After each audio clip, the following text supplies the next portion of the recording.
you knock Crow down again? Where is he?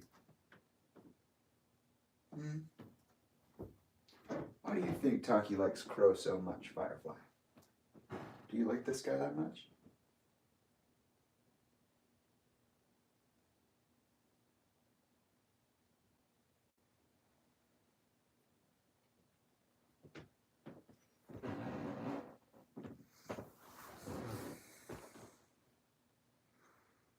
This is Crow. I didn't name them. Full name is Crow Mother.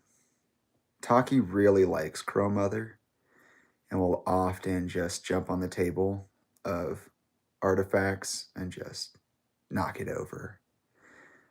I found this outside of my room, and he doesn't take my stuff outside of the room, but he did. Just found her on the floor again, so I guess she's hanging out with you guys today. Let's see, we'll put her right there. For some depth perception, yeah? Right there. I'm going to give it a few minutes, and like I usually do, and then we're going to start.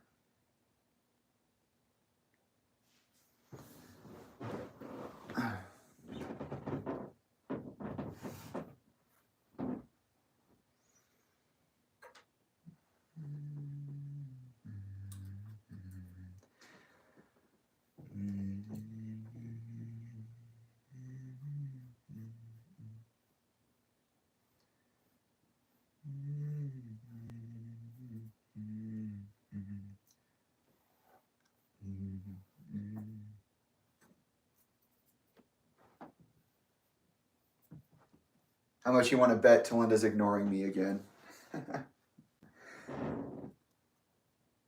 In the court hearing transcript, they were like, I tried to ignore it. I tried to ignore him. I tried so hard.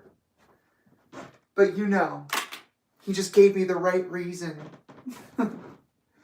I was going to get a cease and desist, but you know how it is. I just ended up not doing it because it's all about me and I'm so scared. Just so scared.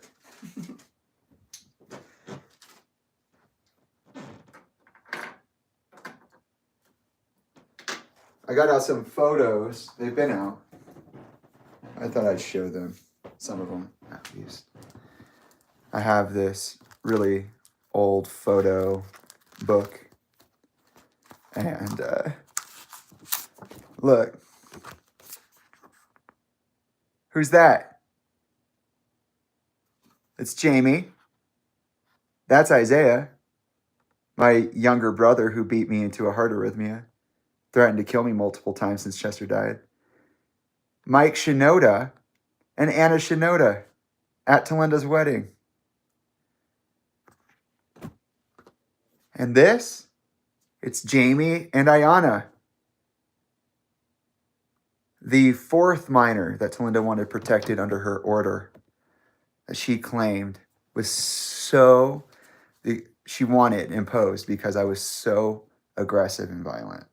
Here's a picture of me and Alyssa back in the day on a camping trip.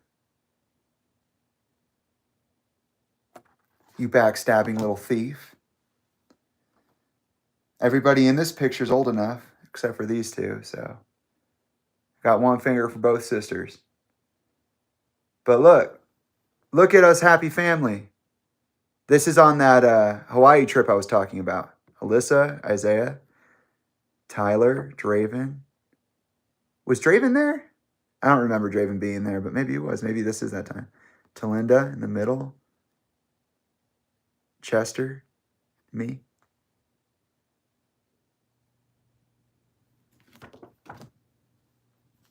Me and Dane. I'm graduating high school. Chester is not there.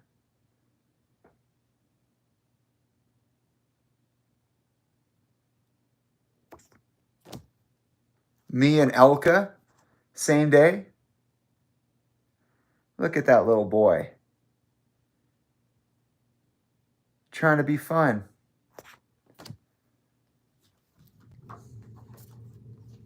Ah, Benihana, Elka, Chester. Look how sad he looks. Look at his face. He looks fucked up.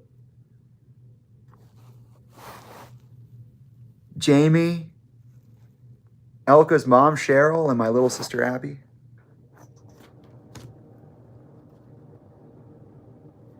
Another Hawaii photo of all of us. Adults or big kids. Look at Isaiah with his arm around my shoulder like he gives a fuck.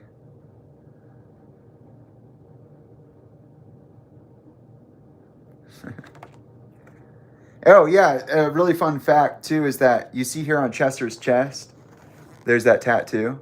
That's a family tree. And I'm on it. And you know what's even crazier? You can't see it on this photo, but Talinda has a whole sleeve. It's also a family tree. And I'm also on that family tree. So to all you haters out there who are like, your dad hated you and he never wanted you and he even got a restraining order against you. Go fuck yourself.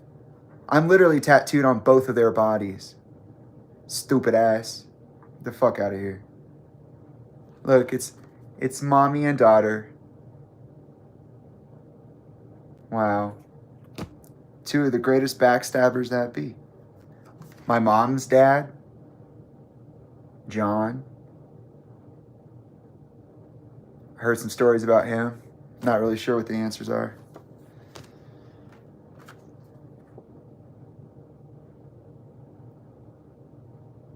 Me on the boat, about to jump in. Still Hawaii. Me jumping. I'm jumping into the water. Yeah, that was of my grandfather on my mom's side. My mom's dad. A better picture of Dane at graduation. That's the look of somebody going, wow, I'm never going to see these people again. And I have to go to college. And I was just laughed out of the fucking room by Talinda. And Chester's not here. And what the fuck am I going to do for the next 4 years? I don't want to go to school.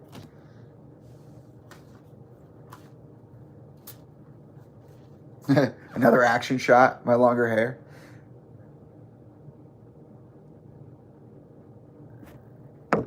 Take it in. A better picture of Isaiah. Pretty big, right? He's a pretty big dude. He's huge. He's like 6'3".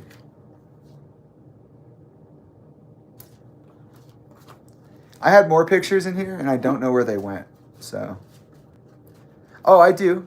No, I do. They're in my, I remember. I did it before I left the cabin. But I'm not pulling them out. Those were out. All right. I'm going to take a few. Just start messing around with stuff, and then we'll situate.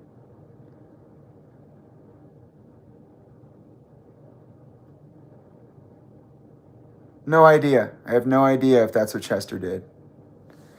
A big part of Talinda's condition for being included in the will was that she wanted us to get all of her kids to have a higher education. In her words, college doesn't, you don't go to college to study, you go to college to learn how to think. So, and that's coming from Captain Debate Club. So, okay. I like this setup. We're going to set this back up.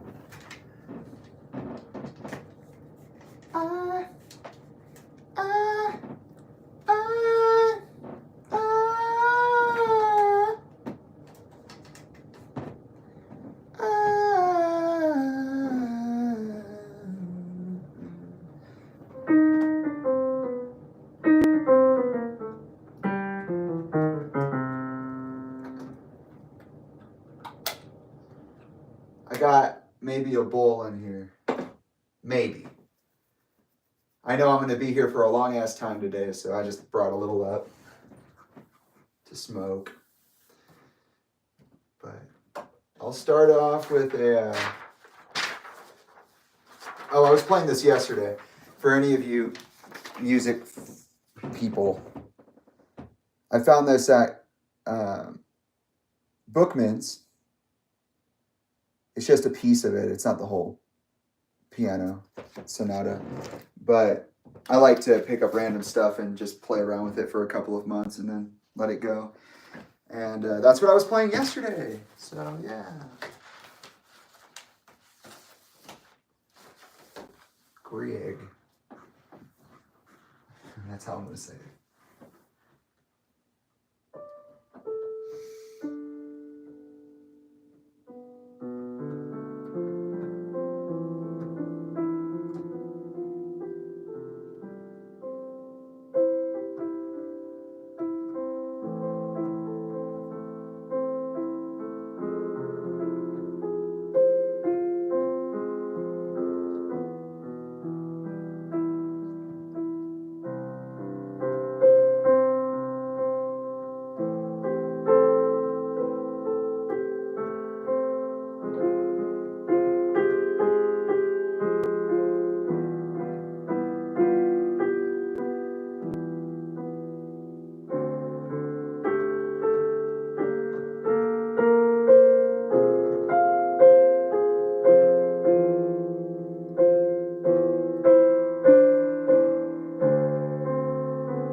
I hear that. The shape of things to come.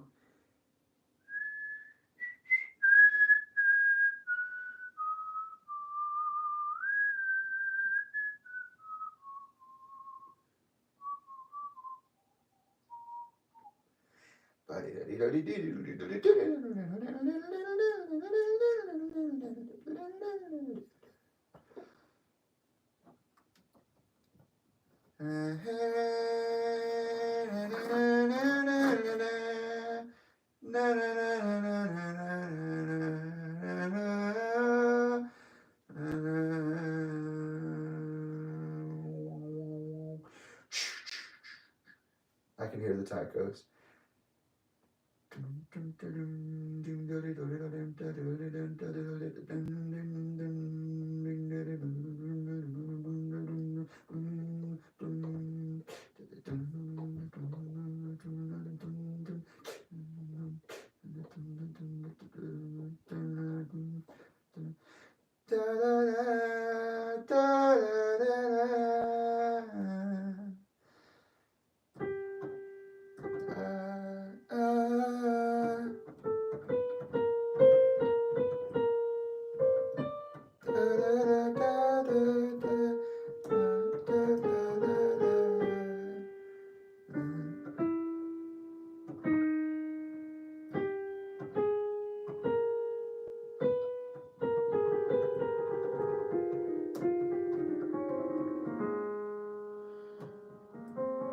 Anybody here watch Battlestar Galactica? I know almost all the music by heart, probably. But I can hear like Deathbed and Maelstrom right now. Just a lot of like drum fills.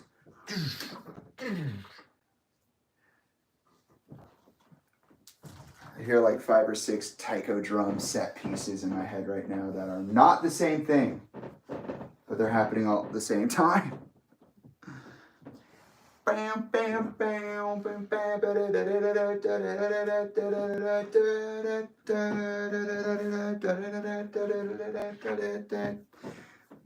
hole in the back is like just that halftime break, just half notes, and then all of a sudden it breaks out and it's just like thundering taikos.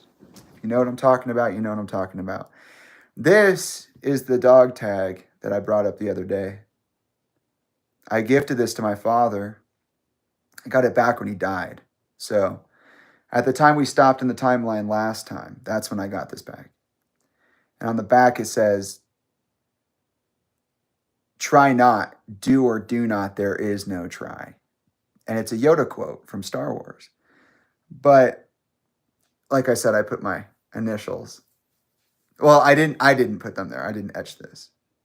I tried to tell them I'm not Yoda, but they didn't listen. I tried to be like, hey, that's actually not. And I went through it with them like 3 times. And hi-fi. I did it like 3 times with them. Like I talked to them about it. They're like, yeah, we got it. And then they did it and it said JB because that's my initials. And I was like,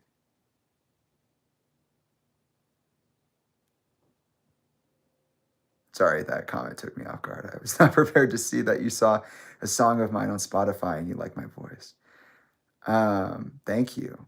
Do you mean SoundCloud? I don't have anything on Spotify.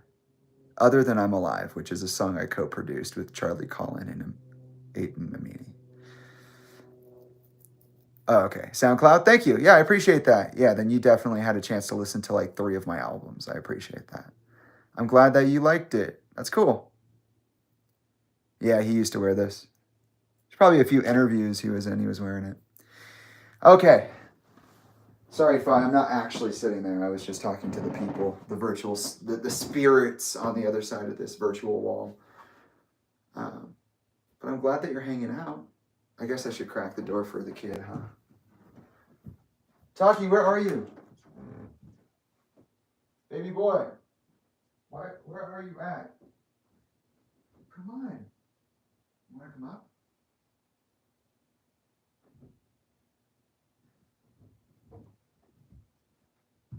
Maybe he'll come. He's sitting on the bottom step, looking up at me, playing. So, all right, today I thought we'd do a couple things a little differently before I give the disclaimer and talk about what we're talking about and bring us back on track to finish out this lore drop. We're going to cast some runes.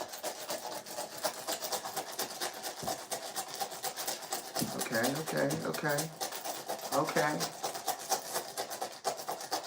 That's it? All right. Awesome. Ooh. Nice. As some of you may know, the way I cast is I cast in blinds and, well, sometimes. It depends. Sometimes I want to be cast different. But blinds, there's a rune on the back, right? It's flipped over. It's not front facing.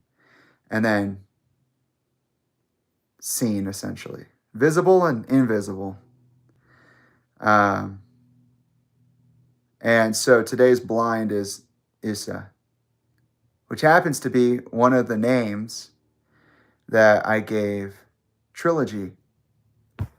So that blind stands for the x-axis, which is the linear unfolding of time. And then these 3 were visible. We have Yera, Gebo, and Wunyo. Joy, gifts, and harvest. But that's pretty basic. So this is the reality. Isa is what's happening right now. And these are the mental, emotional components that allow for that to be happening. So starting with joy, passion, suffering for things that you love, as well as empathetic worldview. So for me, when you was empathy, and through the dissection of what your passion and joy is in life, the things that you live for, you can deduce what your empathetic framework looks like. Basically, how you see the world, your place in it, and how you would like to move about that to achieve your goals. How you would like to negotiate that energy to achieve your goals. This is about the gift.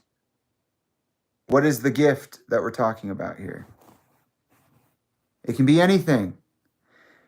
Not only is Gabo known to be a gift, meaning innate or inspired, meaning something from within or something extrinsic, given to you or something that happens, you know. Hi, Crystal. There are a lot of ways to interpret that. The way that I'm interpreting it is that I'm actually hinting more at the secret nature of this rune, because some of these runes stand in for promises as well as actions. This one is an inherent promise, an intrinsic nature, which is that all things, no matter how distant they appear from each other, are connected. Where Othala is about the paradox itself, Gable is about the paradox of concealment, meaning that nothing is ever hidden or lost or disconnected. It is only ever concealed by the nature of what it was.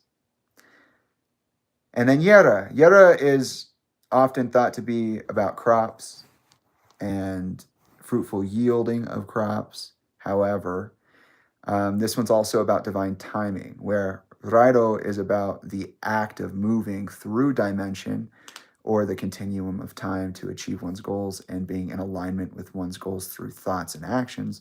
Yera is about the payoff of those thoughts and actions, and also the manifestation of what is desired through one's persistence and consistence as an individual. So it's about gifts as well, but it's also about reaping what you sow. It's about acknowledging that everything has a half-life and that half-life may come to an end. Or, in the same breath, that the end is always a beginning. So we have Crow Mother here. We have the family photos over here. We have our runic reading here. And then what I like to do is I got a new tarot deck. The last one was eaten by flames. I have my wedding ring here, it's kind of my wedding ring. And then a ring from my fetish arrow. Since that guy got broken down, I broke the ring off and kept it so I could wear it. As well as this little guy here, the dog tag. Got a real altar going on. I just take the top and the bottom.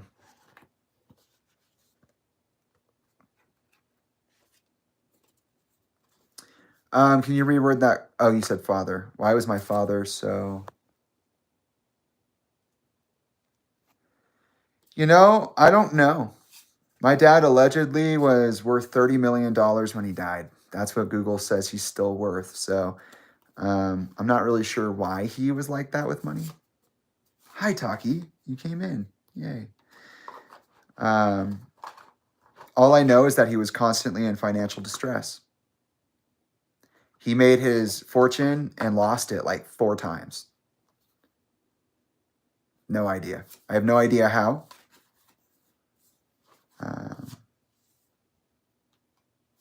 I wish I did.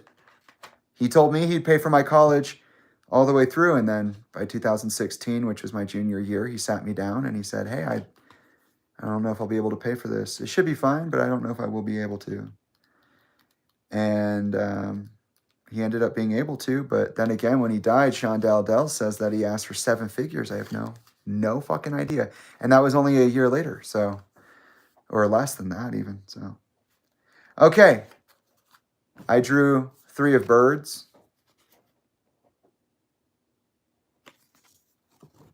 Well, he didn't stop paying for school. He said he thought he might have to, and he pulled me aside specifically to tell me that. And sacrifice. These cards are based off of the actual, standard tarot deck, but they are modified by the author to be more like what they understand the world to be. And I like these ones. I resonate a lot. I'm still learning them. So I'm reading from the book. But 3 of birds, you can see it's this picture of a winter environment, some birds shot down with arrows. Here it says that the mirror card or the tarot equivalent is 3 of swords.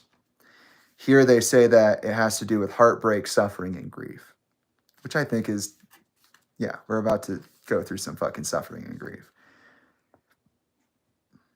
The 3 of birds is a heartbreaking card that sends the mind for a spin.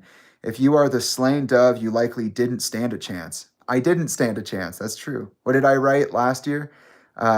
Thinking there was something to fix, I tried to protect your children, only to realize that there was nothing to fix. Everything was made to be the way it is.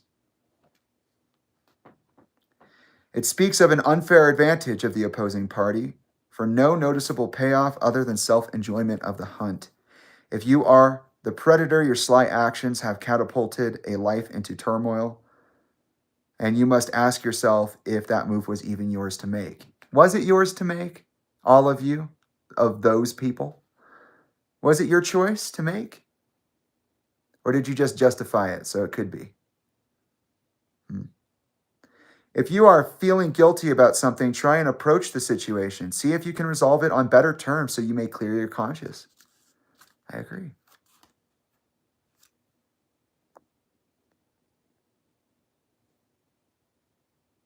I'm absolutely prepared, Lion of Judah, to see what's in that notebook. Yes. Yes, at this point, my dad is actually in potential my brother, my uncle, and my father. We don't know. We don't know who Chester is to me on that blood level. We know I'm related, obviously, but we don't know in what way because my family is selfish. Yeah. I like truths in all their glory.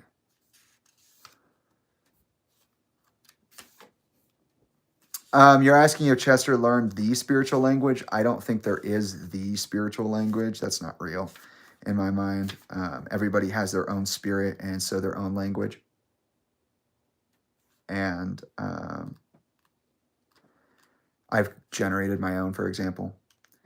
But is he a spiritual speaker? Is a better question, I think. And the answer is, of course, any artist is. Art is the act of expressing one's thought patterns. If you have an ability to do that, you have a spirit language, and it is different than other people's. It's both implied and direct. It's indirect and direct. Anybody that transmutes their inner world into an object of meditation is an alchemist, is doing magic, and is speaking and acting in a spiritual way. So yes, even if like when you listen to like Please, Please, Please or Espresso by Sabrina Carpenter, that's magic. It is. Anytime you listen to anything I make or do, this right now, magic. The very act of living is magical. Where is this card? Does not want to be. Really? Oh, there it is. Oh, I drew the Hanged Man. Apparently sacrifice is the Hanged Man. I didn't know that. So, hey, just told you I'm still learning. Letting go of control and moving on. Sacrifice comes up in a reading when it may be time to let something go. Hey, that's literally what we're here for. Letting it go. Let it go. Let it go. It's gonna snow. If sacrifice is in order, then move through troubling times with grace and strength so that you may realize your karmic debt is lessening. Whether big or small, sacrifice can feel like you're losing a limb. Cutting you free, that phantom limb was a part of me. Cross off the days gone.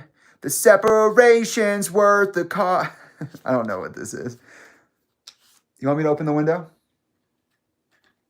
I see you up there, boy. You want it open? No, you're just looking. Okay. Venus and Mars, I'll have to look at that. Crystal, great point. I'll get onto that in a second. Letting go of something is never easy, but know that from sacrifice comes love and understanding. That's a fact. When we let go of one thing, we often forget that we're also giving to something else. That's true. I agree.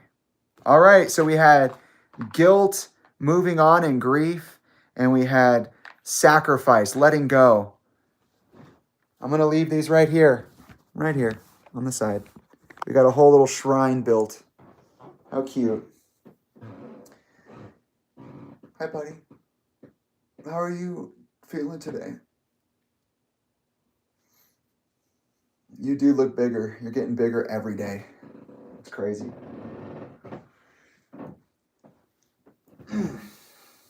Okay. Hello. And welcome to part 4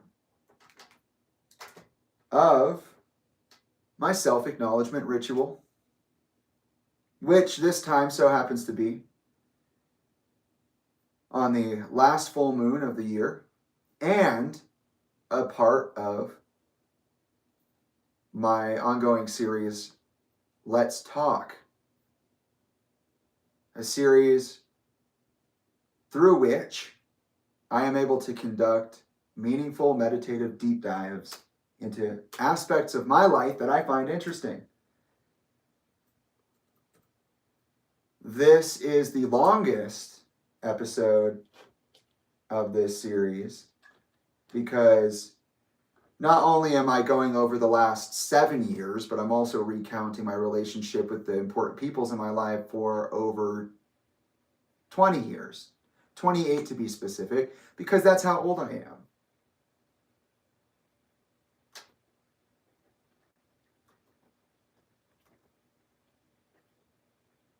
A fun fact for those of you following along with the color meditation is that today is a pretty big day. Today is day 10 of 10 of the magenta meditation projection aspect. What that means is that I have a metaphysical system I developed for myself as a form of exposure therapy and also as a form of object permanence exercise. And my color meditation is broken into 12 30-day cycles. Each cycle has a 20-day and a 10-day period. And starting from the bottom, moving through the top of the system, every 2 colors from the start is a single wave. So for example, in March I start in black. In April I move to red. Black and red are one sine wave. Woo! With black on the front, red on the back. It goes 20 days of the color meditation and object, and 10 days of the color meditation and projection.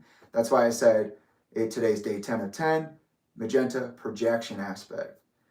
That's because we're in the 10-day projection meditation period.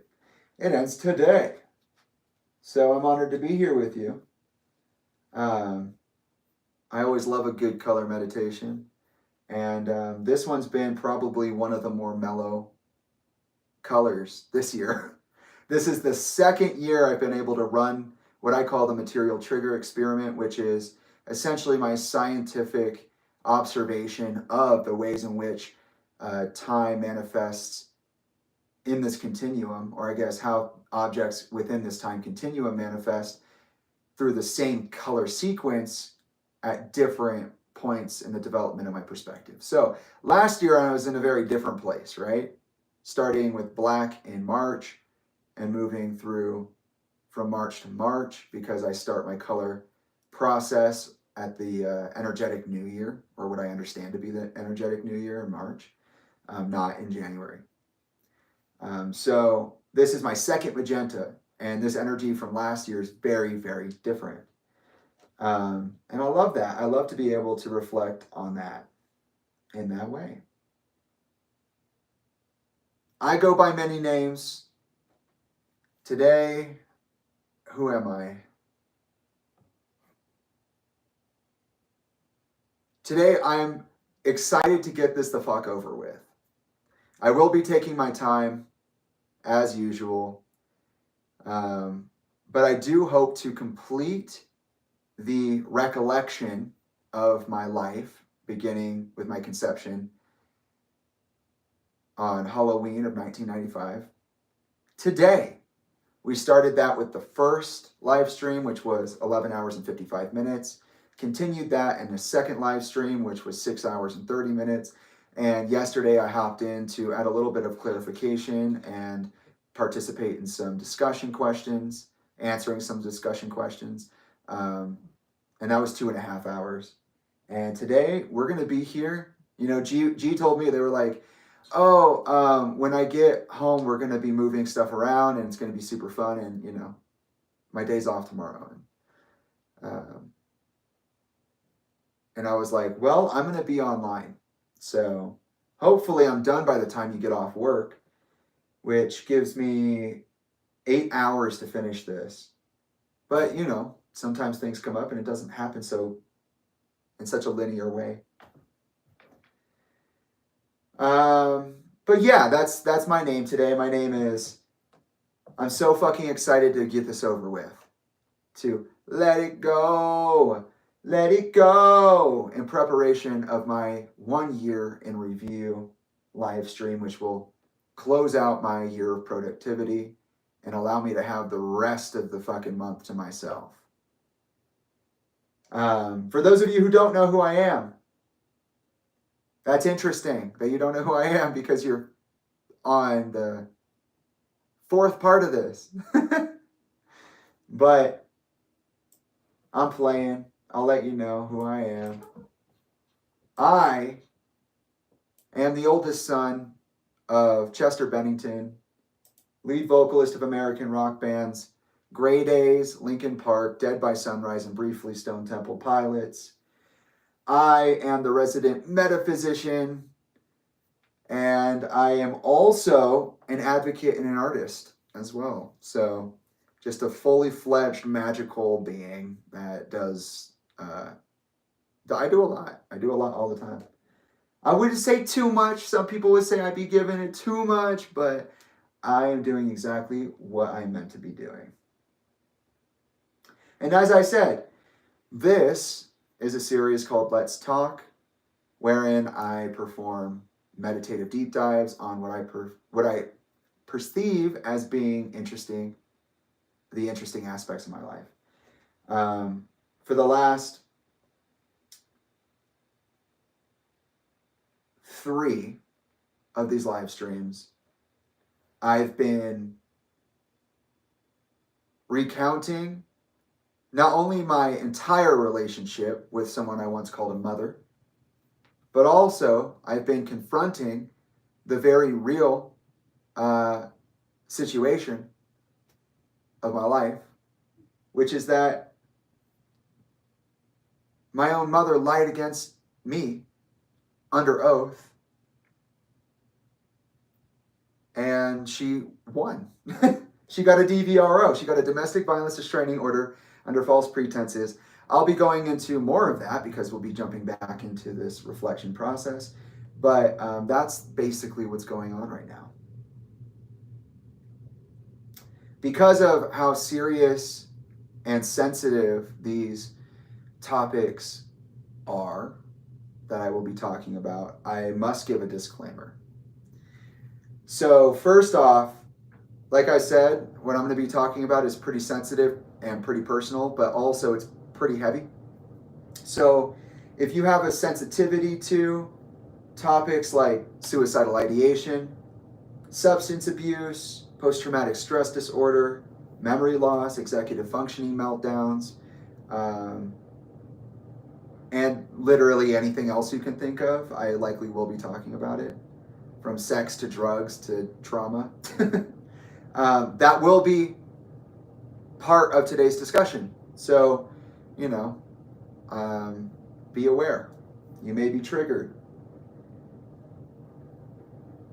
This disclaimer as a whole has two functions. It's designed to perform two functions.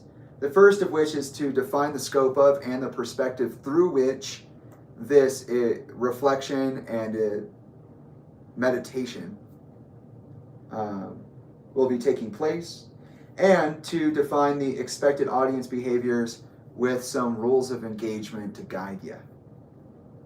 In defining the scope of and perspective through which the following discussion and reflection will take place, know that today's discussion is centered on my being sentenced with a baseless domestic violence restraining order by someone I once considered to be my mother, how this domestic violence restraining order impacted all aspects of my livelihood over the last year and the last 7 years, how I worked through and around the limitations placed on me by this domestic violence restraining order so that I may continue to stand in my truth in spite of adversity, as well as on a bottom to top examination of my relationship as a whole with this person that I considered a mother for so long. Please be aware that I am speaking for myself only. I have no intention to speak for anybody else. That all recollection and all expression that follows is mine and mine alone. That my picture and its pieces are but one truth, not the truth, of a greater truth, the picture of which is massive and sprawling and vast and cannot ever entirely be encapsulated by my truth alone. As for expected audience behaviors, please know that there are a number of rules of engagement for you to follow, and that certain behaviors will not be tolerated at all. So, for the duration of this discussion and reflection, which will be, in perpetuity, because these videos will be accessible until I'm either forced to take them down for some reason, or, that's pretty much it. I'm not taking them down. For the duration of this discussion / reflection, I will be allowing for the live chat, and once the video has been uploaded, I will be allowing for people to interact with the content of the video in the comment section. However, please know that this is not an invitation to just be anything that you want to be. There are expectations for your presence here. I created this neutral digital environment of the Picture Pieces archive for the purpose of facilitating not only my needs in communication and expression, which there is no safe space for, but also to facilitate the needs of others like me, whether it be someone who is a part of what I used to call my family, friends, business partners, colleagues of my father's, myself. This is a neutral space for everybody. I know it sounds and even looks like that might be contradictory because I'm on public television on the internet, but this really is the safest and most honest way we can go about having these conversations. My story and my existence are proof of that. But because of this, because everyone here is meant to be allowed the same level of freedom and expression and communication that I've allowed myself, everything that I've made for myself is made for you. We must adhere to a number of social guidelines, or else everyone must be safe to communicate and express. What that means is that there will be no tolerance for misinformation, for hate speech, trolling, willing ignorance, otherwise known as weaponized ignorance, or otherwise violent behavior. Do not stalk or harass these people involved in this examination. Do not approach them on my behalf. I'm here to clear up muddy waters, not to muddy them further, and I demand that the audience respect my wish to be allowed the space and time that is needed to handle the situation in the way that is best for the situation. As I've been saying, I can't stop you guys from having your feelings. I can't stop you from being impacted by the things that I have to share, which are true stories. At the very least, from my recollection, I know people definitely have their thoughts on what is and isn't real, and we'll get into some of that later. But yeah, I understand this is challenging. I understand that some of you may have been affected by the actions of people in my story, if you were affected by 320, for example. And you may have a beef with that, and you may want to say something, and that's totally fine. As I said, everyone here is allowed the same expression and communication as I am giving. And I'm being pretty transparent, okay? But do not approach these people if you go to them with emotions, saying that you're coming for me on my behalf. I did not ask for that. I hold you in your truth, but please let it be yours. And I know that I've been watched, stalked, and harassed by people in the family, around the family, despite the fact that I've been the victim of this situation. And I know how shitty that feels. Mike Shinoda stalked me this year before restricting me and blocking me. Ryan Shuck has harassed me. So has Sean Dowdell of Grey Days. That's Ryan Shuck of Julian K. and Dead by Sunrise. And there have been other situations. So I understand how that feels and how frightening that can be, and also how aggravating it can be. So don't stalk and harass or approach these people on my behalf. Please. Please try to remain human throughout this situation, okay? All right. With that being said, thank you all for joining me once again around this proverbial campfire on the eve of the full moon. This is the last time I can say that. I appreciate you taking the time out of your day, out of your life, which undoubtedly is filled with much suffering, inconvenience, and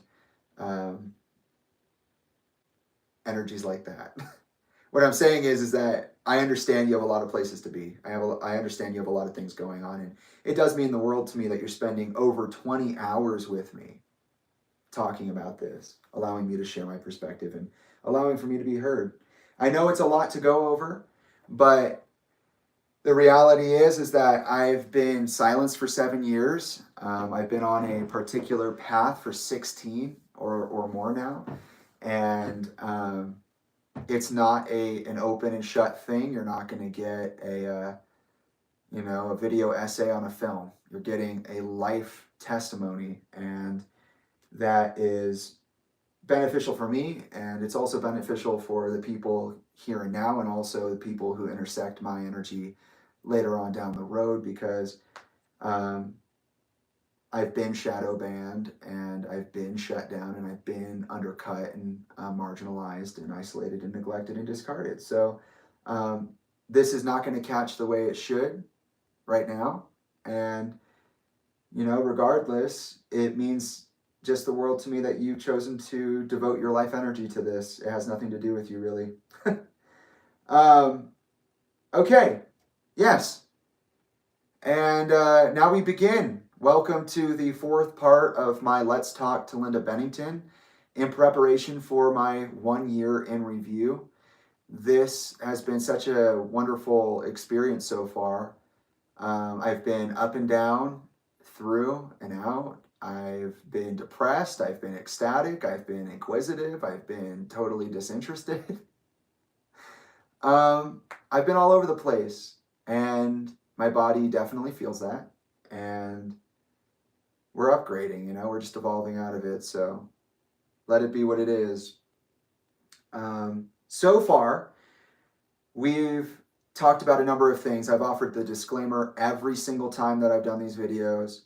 I have in episodes parts 1 3 of this multi-part Let's Talk, I offered an apology to my abuser, the same way that I reflected during the Zane Lowe interview breakdown, which you can find in the now archived playlist or with the on the live tab with these other videos. I asked if there was anything that I could have done better, anything I should apologize for, anything I could be accountable for. And there were a number of things. I am not going to go over them. I'm just going to tell you that I did say those things and you can go find them. I always try to start with a disclaimer and then move into an apology or any kind of discussion question. And so you should be able to find it pretty quick. Eventually, once this is all finished, I'll post this to my Instagram. I don't like posting Let's Talks until I'm done, but I'll be posting to my Instagram. I know I've posted the invitation before. That's different. Telling people that something's happening versus promoting the thing that you did is a different ball game. It's not the same thing. So, and this time I told nobody that I'm going to be here. I just pop up when it feels right. So we've talked about the disclaimer. We've talked about an apology from me to my abuser. We've talked about, we went over the court transcript. So I talked about how I came out last year, what some of the context of that was, how it led to me being served on Thanksgiving with a domestic violence restraining order request by my stepmother, who had their first hearing in secret, claiming that I was violent and she was fearful for her life. So she did it in secret. I decided to self-represent after finding out that I only had so much time to prepare my case, and that in reality there weren't any people who were willing to offer up legal help or willing to. There were a couple people who directed me in the direction. They were like, hey, maybe check out over here. Bonnie was one of them. Thank you, Bonnie, if you're here. I'm not sure if you're around right now, but appreciate you. There was another person who has a family lawyer, or a lawyer in the family, my bad. And I never got to talk to them. It just didn't happen in the time frame for that hearing. And so it just didn't work out. I ended up representing myself. I ended up somehow fulfilling Talinda's burden of proof. I did not get to submit one piece of evidence. The court had decided their ruling, what they were going to say and do to me. Before we came back for the PM session, my hearing was broken into an AM and a PM session. They had no interest of letting me go, but I suppose they did help me in many ways, because Talinda was trying to get me banned from the state of California, to have me banned from interactions with my brother Tyler, my sisters Lily and Lila, and one other minor who lived in her house at the time, maybe still does. Her best friend Amanda's daughter Ayana. I showed a picture of us right before I started, and at Talinda's wedding, and she also wanted me to have a 3 to 5 year restraining order, and I only got 1 year. So they basically ruled that 100 yards distance was fine, even though she wanted 300, and for me to be banned from the state, I wasn't. They dropped the protected people, so all 4 of those minors were taken off the DVRO, which is good, because that means that instead of 3 to 5 years, I only had 1 year where I wasn't really allowed to talk about my siblings. Could you imagine, over something as stupid and asinine as this, that I wasn't allowed to be around my siblings for 5 years? Could you imagine? Because you lied, I wouldn't be able to see my siblings for 3 to 5 years? Holy shit. That's crazy. And I think that's it. Yep. And the judge would not interpret my DVRO, so I had to interpret it myself and move slowly. I ended up taking a hiatus after the hearing on December 12th, 2023, and came back around June this year, 2024, and moved forward in my desire to stand in my truth and be seen and be heard, and to tell the truth and be an advocate as well as an artist, and as I called myself, a metaphysician. Then I stopped the timeline and we went back to birth. which I was conceived, meaning that my parents hooked up and had sex with each other on Halloween of 1995. And so I was conceived on the Day of the Dead, and here in America, in the US, and Northern America, excuse me. And I went through the first 18 years, and then I came back and I did some discussion questions on, I was wondering who are what songs in Chester's discography about? Because I asked my biological mom which songs were written about her, and she said they didn't know each other like that. The same way Samantha told me this year, like, Jamie, we don't even have enough history to have a problem. We've never really had problems. Yeah, we have. Shut up. And yeah, you've known me since I was 8 years old. That's 20 years of fucking history, bro. Go ahead and wipe that under the rug, you unaccountable jerk. We have history. And I just thought that was funny. In my mind, those two moments resonated. We don't have history. And then I also brought up how Chester won an award in 2013 alongside Tony Alva. He was celebrated by MusiCares, a nonprofit first established in 1989 and for 4 years was its own entity. It focused on musicians in the industry, helping them through substance recovery and also through mental health challenges. They provide therapy, rehabilitation, help finding affordable housing, as well as help in financially supporting utility bills, rent payments, insurance premiums, etc. And then it was absorbed by the National Academy of Recording Arts and Sciences, which is the boys club that brings you the Grammy Awards. And so since 1993, MusiCares has been a part of the Grammy situation. And there was also, it used to just be MusiCares, and then it was the it used to just be the MusiCares Foundation. When it was absorbed, there was another program that was absorbed called the Musicians Assistance Program, which became the MAP fund, which is what Chester was being awarded for. The MusiCares Musicians Assistance Program, or MAP fund benefit. There you go. Chester was being awarded, or I guess praised, acknowledged for his work in raising awareness around substance use and dependency, as well as mental health challenges that arise from being within the industry. Also just being a person, but having those two worlds married. And he also was responsible for helping people in the industry through their substance dependency recovery. And I was wondering where all of those people are, and why none of them said anything even remotely meaningful about him when he died, including MusiCares, who offered him that award literally 3 years before he died, 2 years before he died. No, 17, 13, 4 years. There you go. Considering that his career moving forward would have been rooted in those charitable efforts that he participated in as early as 2002 with the Bobby Benish Grey Days concert benefit, which was canceled and never rescheduled. So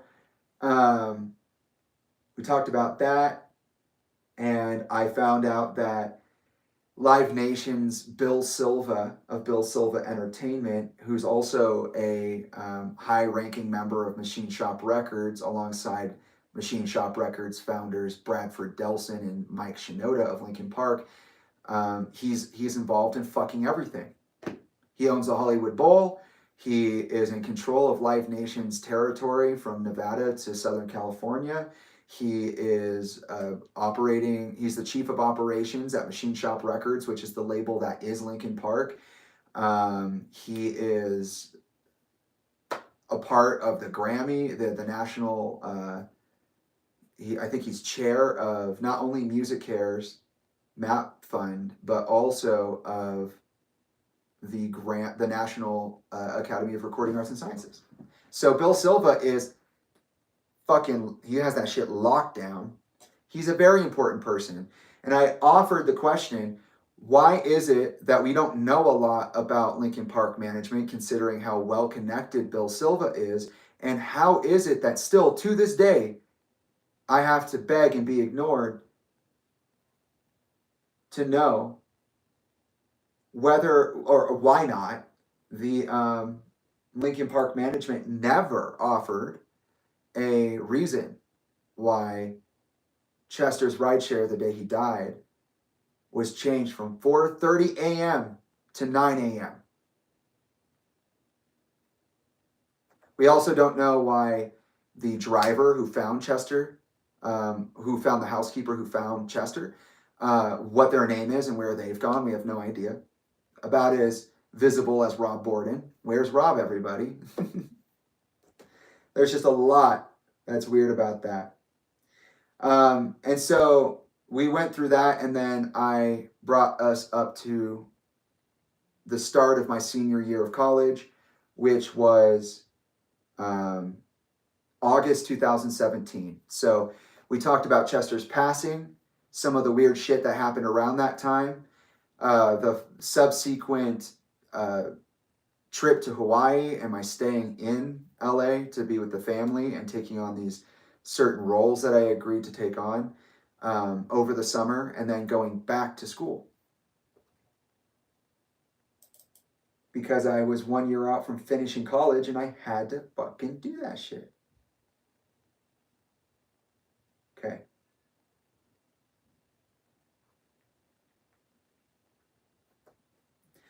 I'm not going into any of those details. We're moving clean cut from August 2017 through to the end. So here's what we're looking to cover today. My final year of college, moving out to LA and living with Talinda for 3 months while I waited for Matt to come to LA so we can get an apartment. Talinda co-signing that apartment, and then my interactions with 320, my being in LA for a year, and then my decision to move away from LA, coinciding with the abandonment of myself by my best friend of 5 years. We'll get into why that happened, in my opinion. Me moving in with my Aunt Kim. I've talked about Kyle before in my interviews underground, and also in some of my meditative live events that I do with the community. But in specific, my conversation with Josh Morales of Jantmore, we talked about that.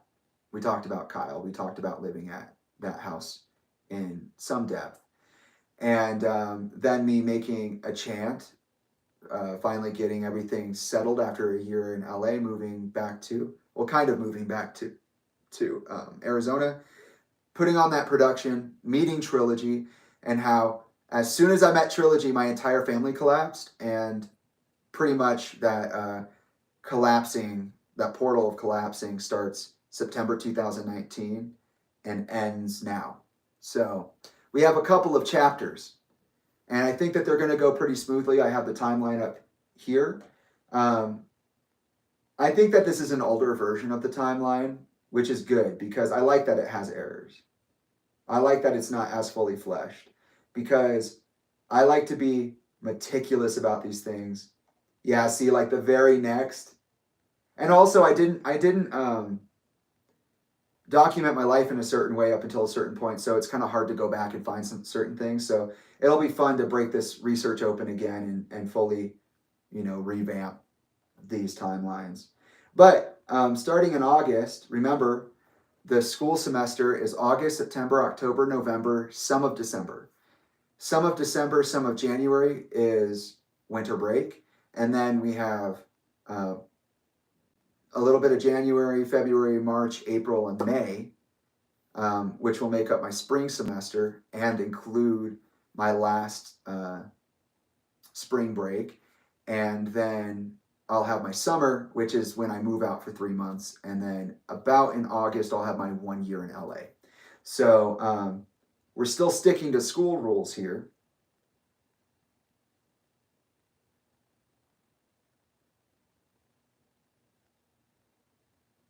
You know what? I might have to offer a little bit about the summer, just a good small reminder of what the basics are going into this new school year. Because yes, if you're following along, you might already know, and this might be redundant for you, but it's kind of important. There are a lot of things that happened over the summer, things that I never wanted to happen. Remind you, mind you, and remind you.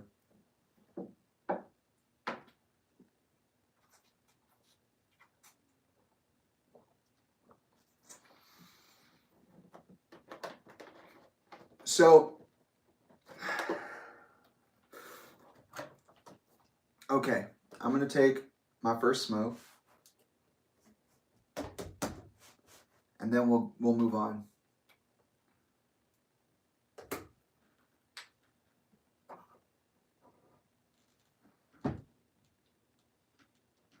I like this abacus. I don't really use it like that for what an abacus is used for, really. But I guess in a way I kind of do. I use it to keep track of my color meditations. I have my whiteboard where I can mark it off and keep a picture of like the greater structure. And then I have the abacus I can just like physically move around.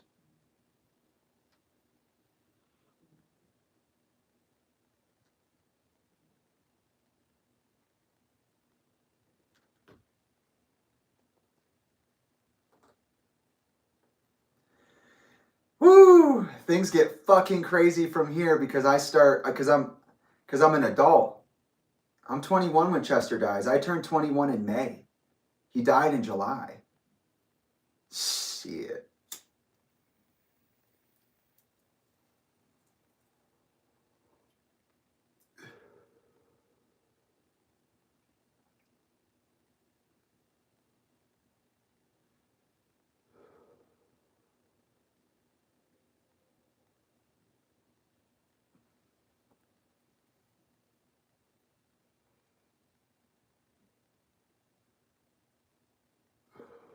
My body wants to be over this so bad. It wants to be done talking about this fucking stupid bullshit.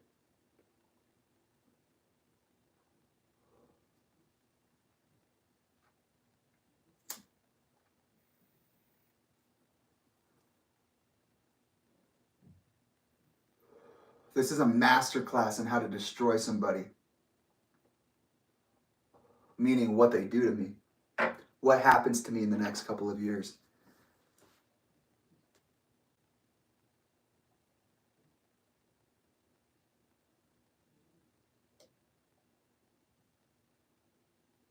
Okay. I think what would be like a very beneficial exercise for me, I think it would just be really helpful for my muscles. This is like working out, right? You don't just go straight into the hardest set you've ever done. You do a warm-up. You do some push-ups, you do a run, you get the body moving, you get the joints greased, you get the breath aspirating, right? And that's what we do when we do these introductions. We get the muscles working. So I'm going to close my eyes, and without going off on any side rails, I'm going to start from the very beginning and summarize everything up until this moment and see if I can put myself back in this spot, because this is always easier if I'm in the energy, and I'm not quite there yet.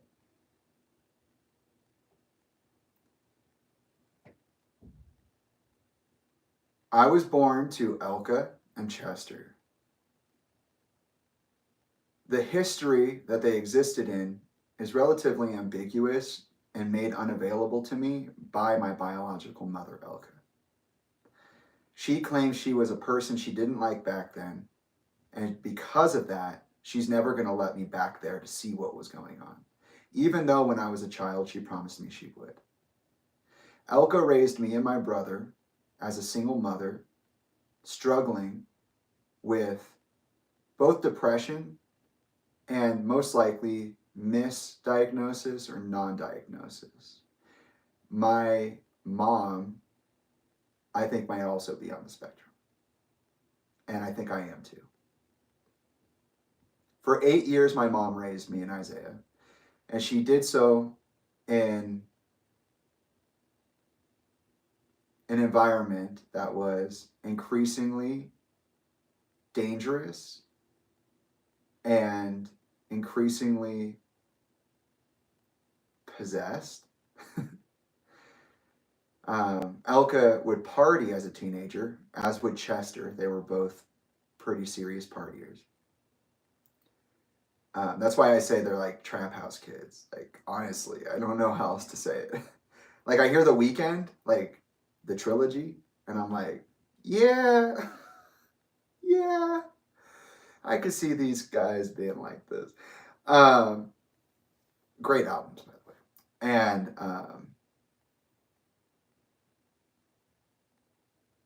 And she was going through a lot before she had me.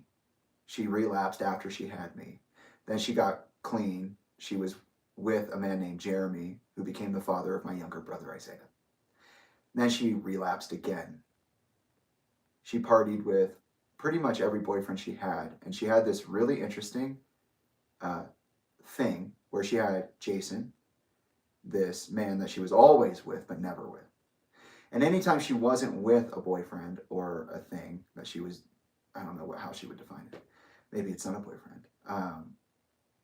She would like go back to him until she ended up marrying, which is not something I brought up yet, but I'm glad we talked about it so I can bring it up because it's around 2017. I think it's in 2017. She gets married to Adrian. And oh my God, this guy is so frustrating. I love this guy so much, but when he's a butthead, dude, fuck that guy. Why you gotta be like that? It's like Talinda energy. Like, what is this? Why are you like that? But anyways, we'll get to Adrian. Someone I have a lot of love for and a lot of frustration with.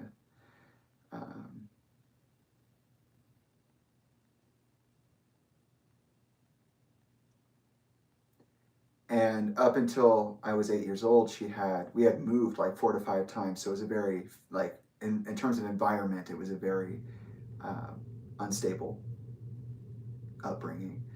And then on top of that, she had a couple of partners, which was interesting because the timing on those was always important. For example, when Isaiah was 4 and I was 5, maybe a little older than that for both of us, Jeremy, either on a substance or just over it, beat both of us black and blue. And then the CPS was called and he basically ditched town for 10 years. he ran for like 10 years. And that really messed both of us up. And then she would end up, toward the end, spending a lot of time with not a father, but like a fuck buddy. That's how I see it. Like, I don't know what else to think of it. Like, I know those are harsh words, but like, what else do you call it? The older brother of her ex-boyfriend. Someone she used to babysit for. She starts just like hanging around him. They party together. They do everything together. And his daughters are hanging out with us. I had mentioned briefly, maybe not. I think I had thought about this, but I wasn't sure. But there was this weird, I was talking about the darknesses of my family, and I was like, yeah, incest has always been a jokey part of it, like a comedic part of it, because Devin, Dane's oldest daughter, had a crush on me. And then Isaiah and Valerie were a thing. They were like each other's first kiss, which I know it's, well, Jamie, why do you always bring it up? Because it's interesting. It's not just a thing that happened. That is a thing to happen. And I would like to, nobody wants to talk about that. It's hilarious and innocent and cute in a lot of ways. But also, like, what? Why did we joke about that for like the next? And I have a feeling a lot of people will be like, Jamie, that's just you. But I don't think that's true. I know that's not true because I brought up that Alyssa had said something. It was like a joke about incest on Facebook or something like that back when I was in high school. So, no. My family has a habit of absorbing people. And they ended up getting married later, and we would go from that like weird like two families that know each other to being, after years, being married together. And those jokes were just embedded in the fabric of that relationship, dude. Like, it's just, what are you supposed to do? Especially when you're a kid and you're trying to understand the world and nobody's telling you there's no like hard explanation of what that is. Like one day I made a song back when Elka got sober. I know I'm jumping around right now, but this is a good memory. It's like, I made a joke about, I was like singing a song like, I'm a drug baby, or like, I'm a beer baby.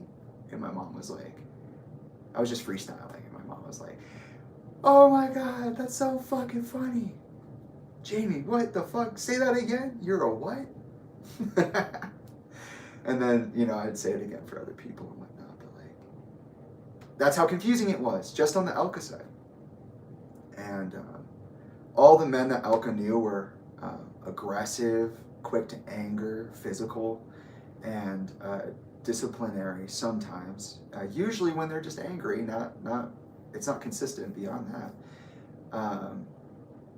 And often had records. Like Jeremy had a bunch of kids with a bunch of other women, and when Elka found out, she like lost her mind, and I understand.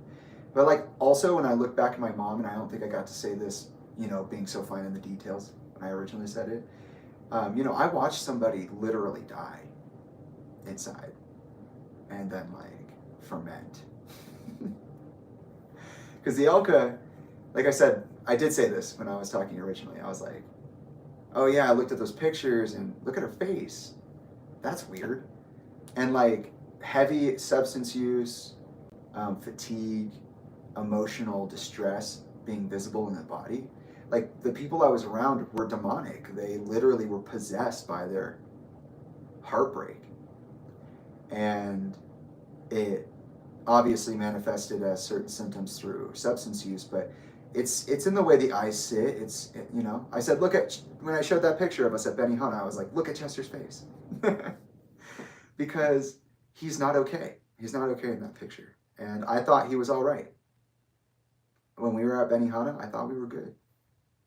But he was going through something, and I don't remember what. And I don't remember how serious it was, but obviously it was serious. And then, once you start saying things like that, by the way, you look at all this stuff in your research, and you're like, wait, there's the face, and there's that one, and oh, he's got that weird look, but it's not really a face. It's like a signal, like, a moment was caught, like he's in the middle of a thought. And I start to see it, and then I hear it in his voice. It's like, oh, what do I sound like when I've screamed and cried and talked myself into nothingness? Oh yeah, that's right. I lose my vocal capacity. I start to fry. I start to not be able to hit certain notes, or, there's tightness. And you can hear it and you can see it. And so I was just born into things like that. So when it got to Chester especially, like I just didn't see that shit. He also made everything a joke. So how are you supposed to know what's the joke and what's not? And then he would use that joke as a way to say like really serious shit. Like, there's coded messages in my music, Jamie. You have to be the one to interpret it. You're not the only one who can, but you have to make those judgments for yourself. You know me. So read the code the way you know I would speak it. What? Oh, when they come for me, I'll be gone. I was watching a video of a hunting party session, 2014, a year after he got that award with Music Cares. And his voice was just fucking gone. And I was like, why don't I ever remember hearing that? Like, you could always sing, but did he always sing? And did I just think he was singing when he wanted to versus when he could? Ooh, that changes the way you think about something. So, we're out of time, but that is something that's worth acknowledging here. But with Elka, like, I watched somebody die and ferment, and all of her boyfriends were very, and that's the thing, is like, because they're physical people, they're literally in your face, You know, Dane and I, we would wrestle, WWE, like, fucking, come on. Come on, son. It's wrestling. And I've been slammed into a coffee table. That shit's funny as fuck. And I'm realizing right now, as I'm putting that together, by the way, that my aggression issues, they weren't really issues. They were me expressing learned behaviors. Like, Dane would get a little too fucking into the wrestling. Like, you could see, like, some people had the kill response. It was like after a few tussles, you know, it gets like, oh, fucking, oh. It's not just like, oh, pile drive. It's like, I'm gonna fucking kill you. But it's not homicidal. It's just that spirit possessing, you know, whatever they experience, they're jumping back into it. And I have that problem. I'm not saying it's Dane's fault. I'm just saying that birds of a feather, they flock together. Resonation is real. I think, you know, I've never not loved anybody in my life. If somebody's in my life, I usually love them, you know, in some way. And it's just bizarre to look back at that and see that so early. But innocent stuff, just playing. But yeah, you know, my life was just filled with this kind of violence. You know, by the time I was 8 years old, I interacted with CPS twice. And once was when Dane was sent to prison. You know, it was like one of the most fun days we ever had. And then he went to prison. So like, and then we went to visit him. And the family was broken up in a weird way. And then my mom, we were like suffering home invasions and stuff. Because my mom was using with who she was buying from. And hanging out with all these people who just do like crazy shit. And they're living in the house. And they're throwing bricks through their window. And they're stealing our savings. And it's just like gnarly. And then allegedly, I suffered a home invasion that was so serious, my mom actually gave me up to her sister, who had been helping to compensate for the bills, like electricity, water, you know, paying for food and stuff. And never once did I see my mom as being like a bad guy, though. Like, yeah, we had her problems. She had her gaslighting challenges. She would gaslight me all the time. And like, there were moments where like the harshness of her existence manifested within the harshness of her own. But I never saw that. Like, it caused me a lot of pain, but like I could always see her, you know? I could see their value. I could see their worth. And I'm like this with everybody that I know, especially all my parents, you know? I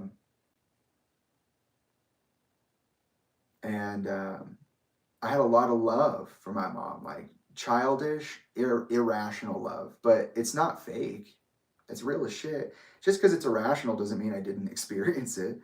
You know, that person was one of the most beautiful people I've ever known. And I used to tell Chester that. Like, now I get it. I'd be like, yeah, my mom's like the most beautiful thing ever. And then Chester would be like, oh, yeah. She's beautiful. She is. You're right. Yeah.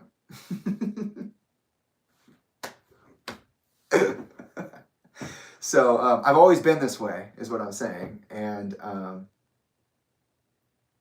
you know, with my mom, I love that bitch, and also hate that person that they would become. And that was later, though. Like, even when I was with Sophia, I was like, I love my mom. I want to go home with my mom. And I think I realized that more in hindsight now. Like, I think I really actually told people I wanted to be with Elka. I think my love and my fixation on it, and in the double vision when I returned to her eventually, was affected by those rose-colored glasses. Like, that connection you feel to oneness and to warmth, it's really fucking hard to shake, and it's really fucking hard to get again. And it's weird. Like, I wouldn't even say it was her dropping me off at my grandma's house and gaslighting the living shit out of the situation to my face as I'm calling her out on it. that initially hurt me. It was the way it felt. It was the way that these things, the cognitive dissonance generated by the difference in what perceived standards are is like. And then that person would go on to, you know, and I'm jumping ahead again, I know, but this is the way my brain works. Tell me I had nothing to feel about anything. There was no reason to be upset that I was being ungrateful or stupid if I was being verbally expressive or about anger or sadness or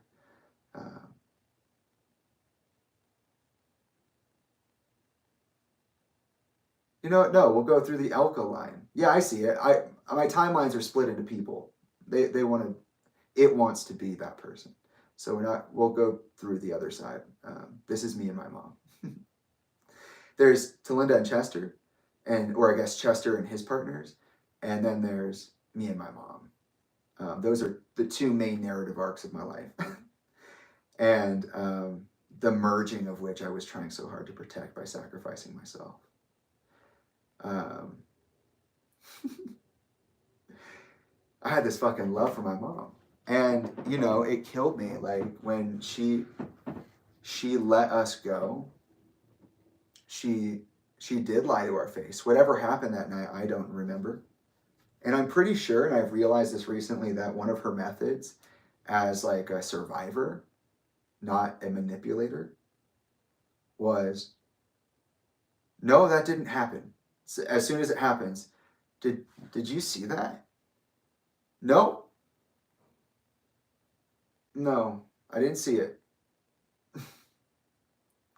And then just, I think before in the discussion, I was trying to decide whether or not it was malicious. And I think I realized, like, I don't think it is. I think my mom was 19 when she had me.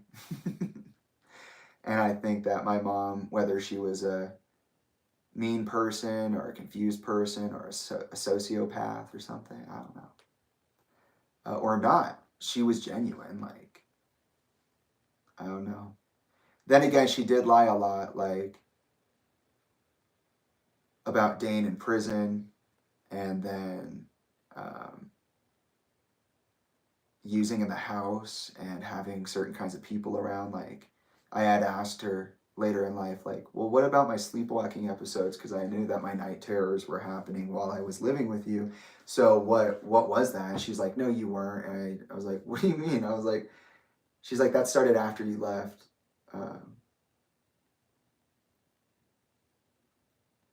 But like, no. I was going through those things while I was with her.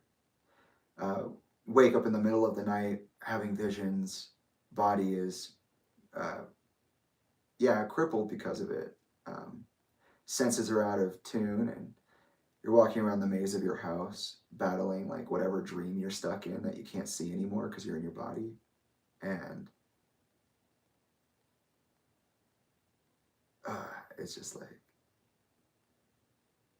it's the shit that people talk about when they're like, I don't want a bad trip. Yeah, that's the bad trip they don't want.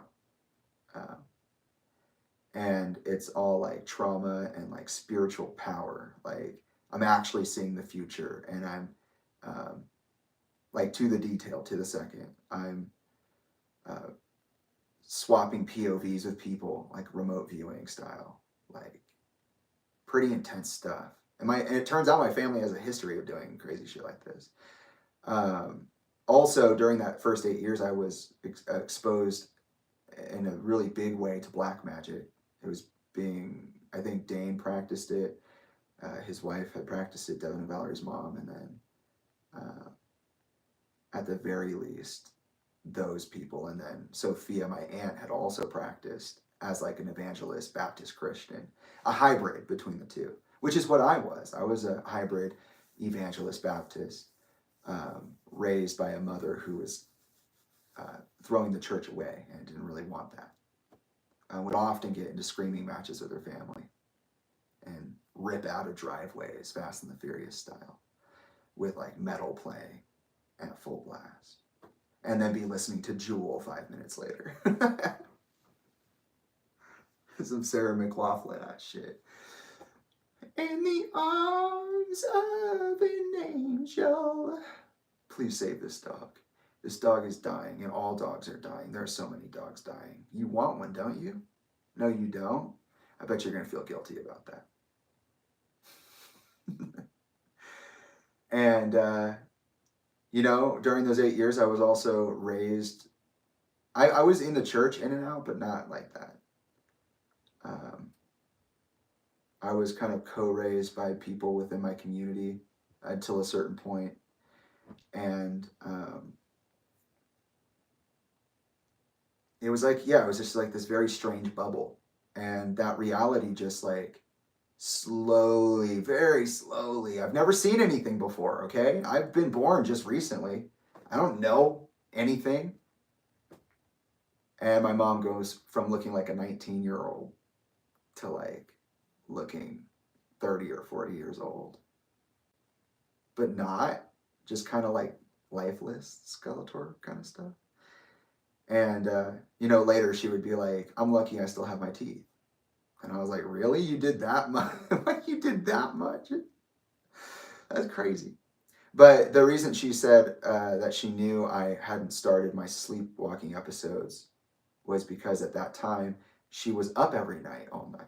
And I had asked her, like, what do you mean by that? What does that mean? And she was like, oh, because I was doing meth, Jamie. And I was like, so you were high on meth all night, every night, by the time that you gave me up? But you said you never used in the house. And meth is transmissible. Transmissible? Communicable? It's like acid. You can touch people and dose them. She'd gone from speed to meth. She'd gone from being in the church, a part of the family, you know, trying to do her best, working 2 jobs, to like, through partying, like hanging out with her dealers and doing just really gnarly stuff. She didn't really think too much about racism or class or anything. She just kind of was like, anybody can have their relationship with the world the way they want it. And that's actually a philosophy that she imposed on me with every relationship I ever had, including Adrian, which is why I said I have a lot of love and frustration with him, for him and with him. She just thinks like, oh, you don't need to know everything about a person to enjoy them. And also sometimes the things that you know can color a relationship in a certain way. And as a kid, you don't need that. You need positive role models, not liars, thieves, and hypocrites, drug addicts. The drugs being lying, thieving, and hypocriting. Sometimes. Other times it was harder stuff, but more direct stuff. I feel like lying, thieving, and hypocriting are more like, at least in the long run, like indirect forces.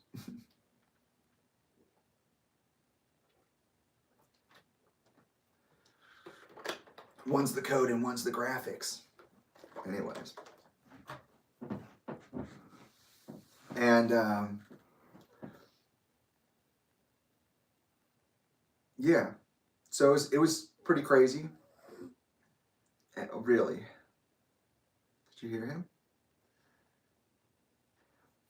Is he dreaming? Are you dreaming? Oh, okay. Got it. Thanks for letting me know you're here.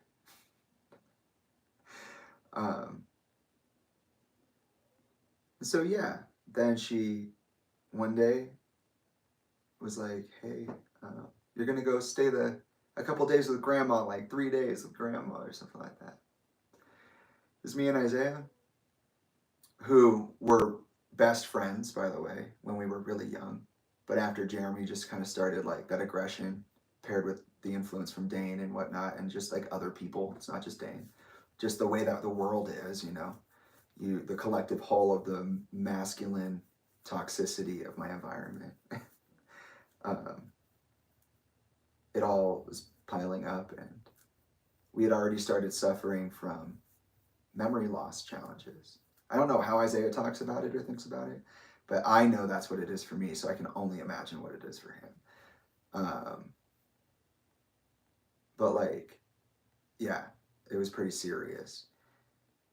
Dane was sent to prison for violating parole. He had a sword collection. It's badass. I don't really have any thoughts on that. I think the whole situation was weird. And then when my mom told me the truth, I was like, why are you not telling people this? And then she's probably going to say one day, if she ever says anything, I didn't even say that. Like she says that to everything that I recall she told me. So who knows? But yeah. My mom was doing meth with the superintendent of my preschool.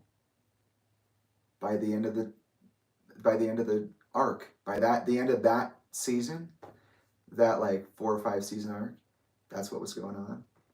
And I was being left places, bullied. I didn't have food. I didn't have electricity in my house.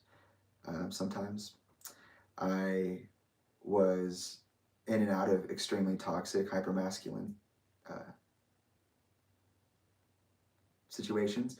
And the only romantic aspect of life, and this would change with Talinda, for me, what I was being taught about the world was just like family and love. Like, you're my son, I'll do anything for you. You mean everything to me.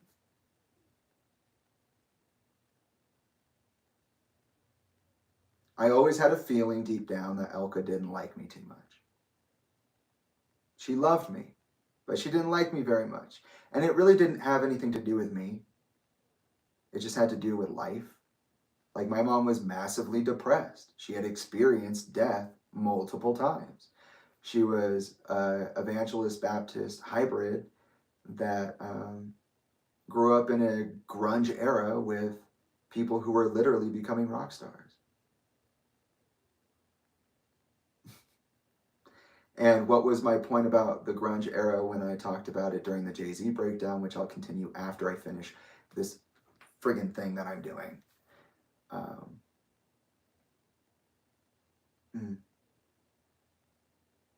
My mom went from being an artist to not doing art ever again. And she was really good. Like, she could paint and she could draw and color. Coloring's hard. She could do all of it. And I know a lot of kids look fondly back on their parents like, yeah, my mom is the best. And like, it is what it is. But no, my mom was like really good. A lot of potential. A big portfolio. She would carry it around, and every time we moved, we'd pull it out and look at it. Until one day we just couldn't do it anymore. For some reason. And I didn't see any of that in the memory box exercise that we did together like 2 years ago now, 3 years ago, which is odd.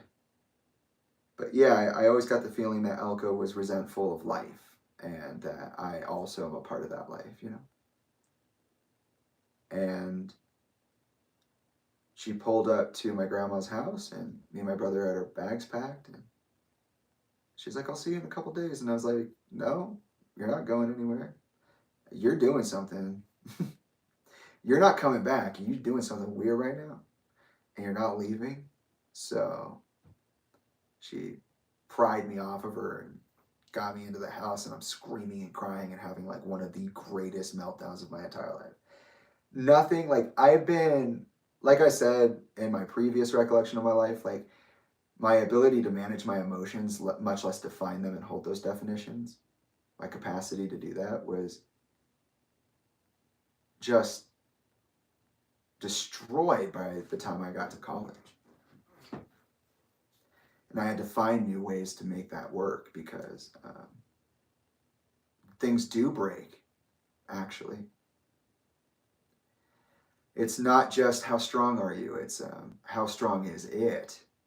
Because you're a distillation, a momentary manifestation of the holographic total of your combined evolution from the common ancestor to now. Like, all that, however many years of evolution is in you. You have access to all of it.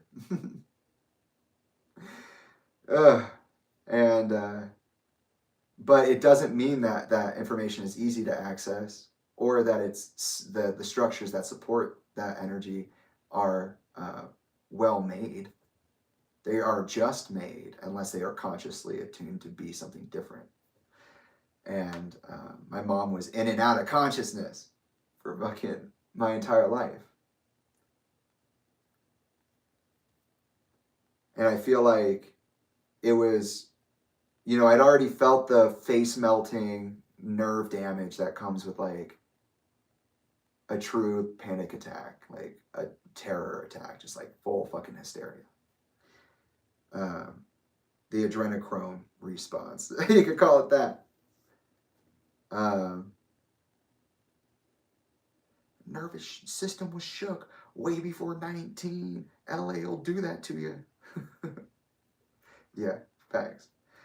And, you know, I do anything from cry so hard I threw up to hold my breath till passing out.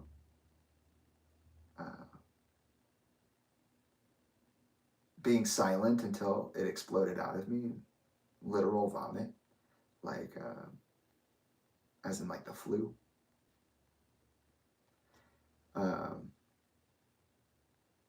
Also, something I forgot to mention way back when I was originally discussing this is that during this time, I don't know when, but at some point I gained the language to be able to describe my situation and describe how I was going to deal with that situation.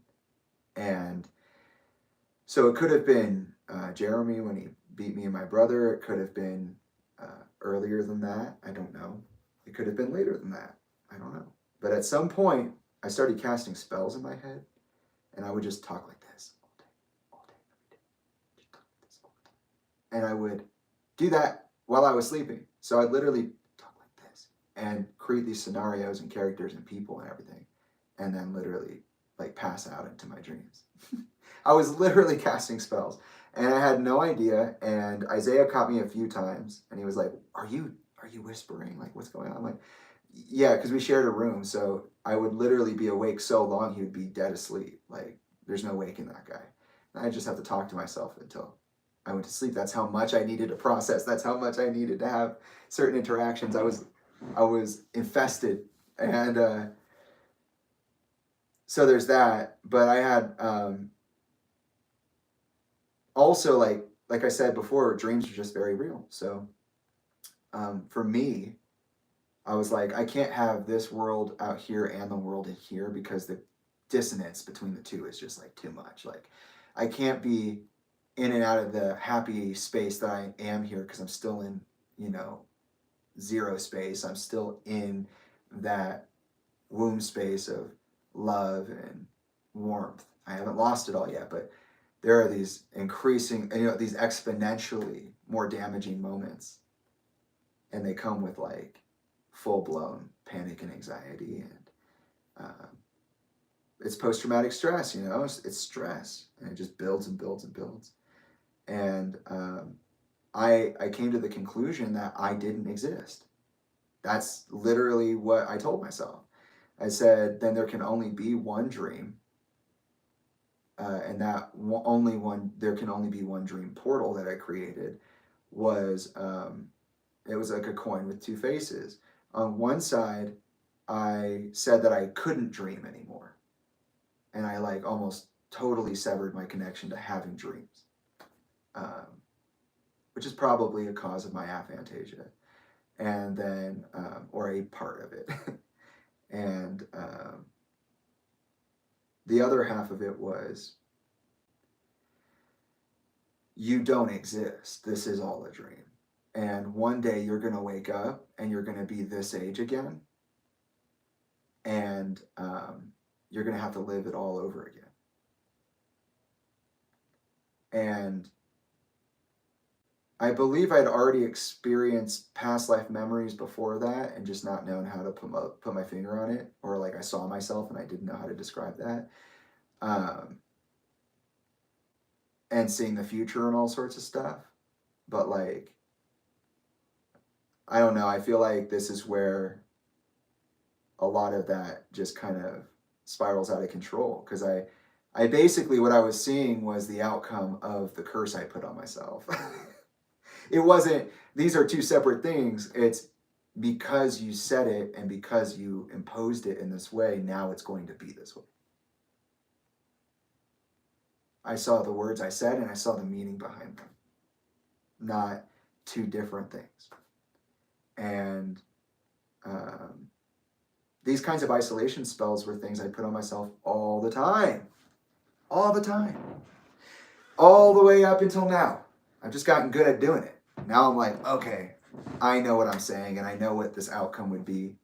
And I can even create new outcomes by anticipating the combinations of outcomes that I've routinely produced. And again, I've always been this way. But I've had this psychotic wall in my head that's like, meaning this disconnecting wall that is like, this is all a simulation of something, a potential. One day it will reset to zero, and that zero will be when you set the curse on yourself.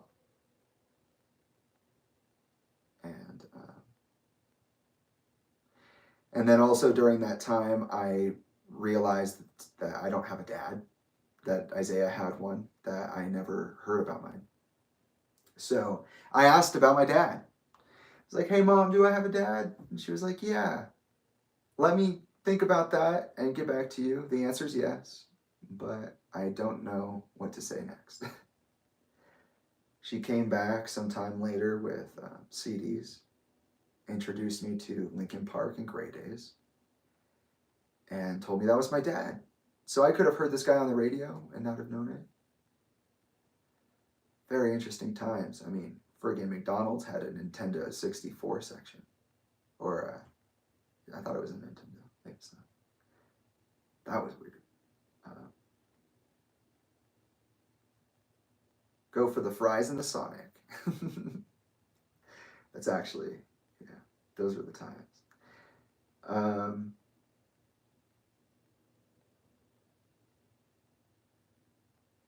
But yeah, it took about a year. Right before my mom gave me up, almost, I think it was within 6 months. I met him, yeah. And he was really cool. Yeah, he was just really cool. I met him after the Hybrid Theory touring cycle, in between the Meteora start, or yeah, in the time between album cycles, I guess I could say. And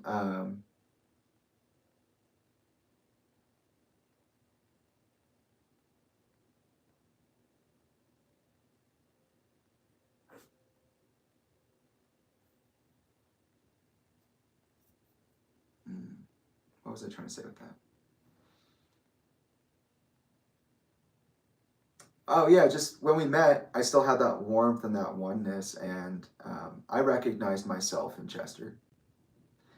It took a couple of minutes for sure to like get to know, but we were best friends right away, yeah. And he was a very loving, warm person, and I feel like also a big part of this equation is that in reality,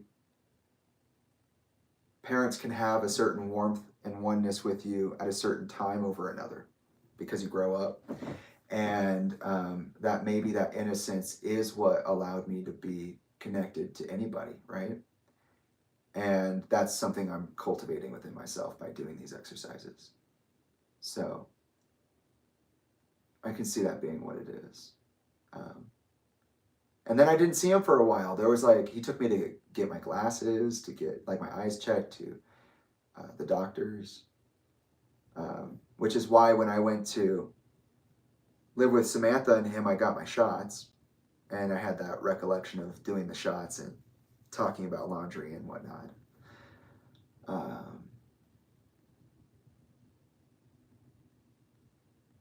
We visited on and off.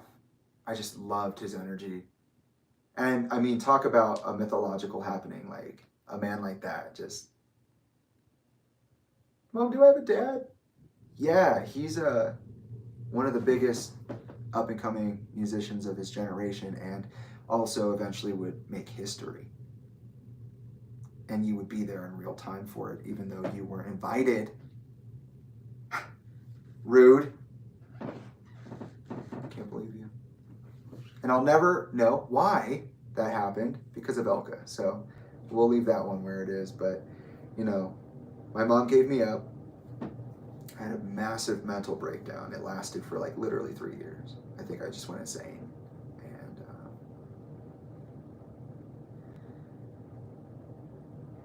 during that time, I lived with my Aunt Sophia. We lived in a apartment of hers, and then went to live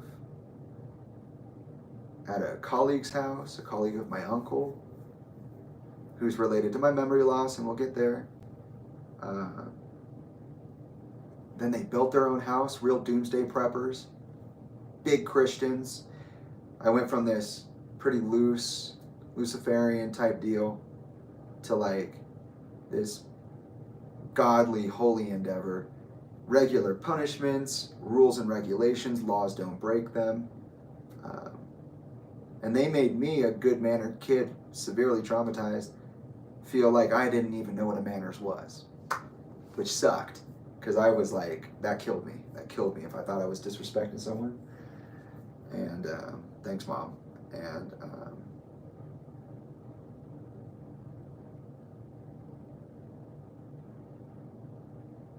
Isaiah stayed the entire time.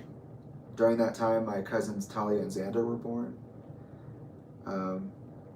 Because we were being bullied, and because of some other situations like the not having clothes that fit, not being washed regularly, things like that, my aunt got certified to be, which she already was doing, she got certified to be a homeschool teacher. And she took us out of federal education. And so for the next 3 years, I would be about 3 years, it's like 2 3/4. It was a while. I would be in between 3 households with different standards for education and social interaction. Every time I went to go see Chester, I would come back with a new set of empathically absorbed abilities and vocabulary words. And at one point, it got to the extreme that my uncle was like, your dad is the devil. I thought that was interesting. I fucking hate that guy. He wouldn't say fuck, but he definitely meant it. I hate that guy. Your dad is the devil sometimes. That man is the devil. But yeah, I often got in trouble. My aunt claims that I went to therapy for that first year, that they didn't physically correct us for a year. If so, time flew by, and I want to know where all the other time went. Apparently I did therapy, apparently they didn't do physical discipline. But when we got to the colleague's house and more towards the house that they built, the absorption of the energy from Chester's environment and the needing to exist in the perpetuating environment or shortcomings that was my aunt and uncle's house. I just got my ass whooped like all the time, for sure. For nothing, sometimes, like a perceived difference, perceived disobedience. But usually it was me, I did something, you know. I was too aggressive, I pushed my cousin over, or Jamie, you're making those Barbies kiss each other weird. What the fuck is that? Oh, they showed me. What? Why do you know what that is? Oh, that's why? Okay. We don't want to talk about that? Oh, okay. John was a very aggressive person, and so all of that toxic masculinity just into a religious man, and a cynical man at that. everyone's out to get everyone, and he would spank me with a belt, and he would say things like, I'm doing this because I love you. And I understand. I get it. I believe he did mean that. But, reflecting on it, it's a bit strange. I remember there was this one moment he hit me so hard that I just didn't feel anything. Nothing. Anywhere. And I was like, whoa. And I just kind of started laughing because it was so quick, it was like, ow, fuck, to total catatonic. Like, what the fuck was that? Hysterical laughter. And it did not help. He buckled down on it. And I can see now, being allowed to look into my past, because I gave myself the permission, despite the fact that nobody else wanted me to do so. I can see that all of those aggressive behaviors and the traumas that were layered in there in my body, they all coalesced into a real serious moment right there, where I not only mentally became disconnected from the world, thinking that I wasn't real, but now I had also not felt real. Whoa, holy shit. Crazy. And it's hard to see a lot of these things that I go through because they are staggered out through time. That's why my brain goes a certain way. It's like, well, you can't really just put them together like that. You got to follow the person, because it is a people thing. It is a social problem. And so, yeah, it was a very taxing first 8 years. Then we go to my aunt, my uncle, and I go from this not really, there are rules, yeah, but my mom doesn't even follow them. I'm frequently left alone. I'm starving. I'm tired. I'm hurting. From that first 8 years, I was always in and out of the hospital. My nervous attacks would make me hallucinate feelings and things like that. Like, I would feel like, oh yeah, this chair is cold rocks, for example. So then Chester's like, well, I want my kid. He starts the process of adoption, which is, like I said, something I didn't realize was so expensive. I mean, fuck. I know it's a big deal and all that, but the money, it's a lot of money. He was with Samantha. Draven was like a year old. And I ended up going on tour with him for Meteora for a second, and the bus. That was interesting. Meeting Draven and falling in love with that guy. Not realizing we would never have a relationship. Meeting Samantha.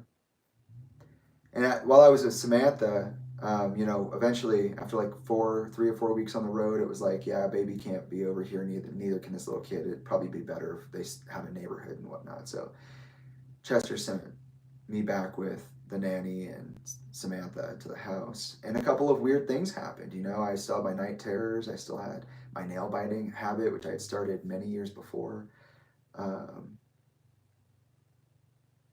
My psychosis was growing. And I had just gone through this extremely painful, in transition, I had gone through this extremely painful process with Elka, where we began to exchange art and letters and perform visitation. And she lost her privilege very quickly because she ended up not coming. I'll get to a little bit of why when I get past this 3-year mark, but I remember at one point I was actually being driven insane. And I had been staring out the window. The colleague's house was on the side of a main road in that area, so there were always cars passing, and my mom would call and be like, oh, I'm almost there. I'll be there soon. And then never show up. She'll say it multiple times, 2-3 times. And I just sit there at this big open window and just stare and wait. And maybe that's them? No. Another 2 hours passes, I was pulled away from the window by my aunt and told, don't do that anymore. That's not helpful for you. I realize now I may have been experiencing a certain kind of seizure. What was it? An absence seizure. think I may have had a couple. My brain started doing jumbly things, and you know, I asked what a cup was. I couldn't remember. I was so anxious, so like, because you know, when somebody says they're going to be there, it's like, where are you then? If you didn't show up, then where did you go? Because the only thing you were doing was going from that place to this place. And so that was hard. And I remember picking up a cup and being like, what is this? And then being like, look it up. Here's a dictionary. And being like, how am I supposed to look it up? I don't know what the fuck this is. What is this? What is this? Can somebody tell me what this is? Jamie, calm down. Yeah. Look it up. And then just breaking down and being like, it's a cup. It's a cup. Oh, you know, just and I hear of like troubles that people can face when they're on the autism spectrum, and I'm like, you guys have been mean to me. My aunt said that my mom's sisters, she's younger, she's not the one that took us. She told me that, and this was like 2 years ago, and I asked her after I did my research. She was like, if we were back in that time period, I would say you would be diagnosed Asperger's. They wouldn't call it that now, but that's what I think you are. I think that's what you were going through when you were a child. And I thought that was so interesting that nobody told me that, but everybody would make fun of me for being autistic later in life. Damn, bro. It's just like, ow, ow, ow, ow. Stop it. And my aunt was real big into church, but church was hard. I had a couple of like weird coming to God moments, just like psychosis really, because of the trauma I was going through, you know, like as a kid, when you're starting to learn how to understand words and songs and you're doing prayer, gospel stuff, like that stuff definitely rubs off on you, makes you think differently. And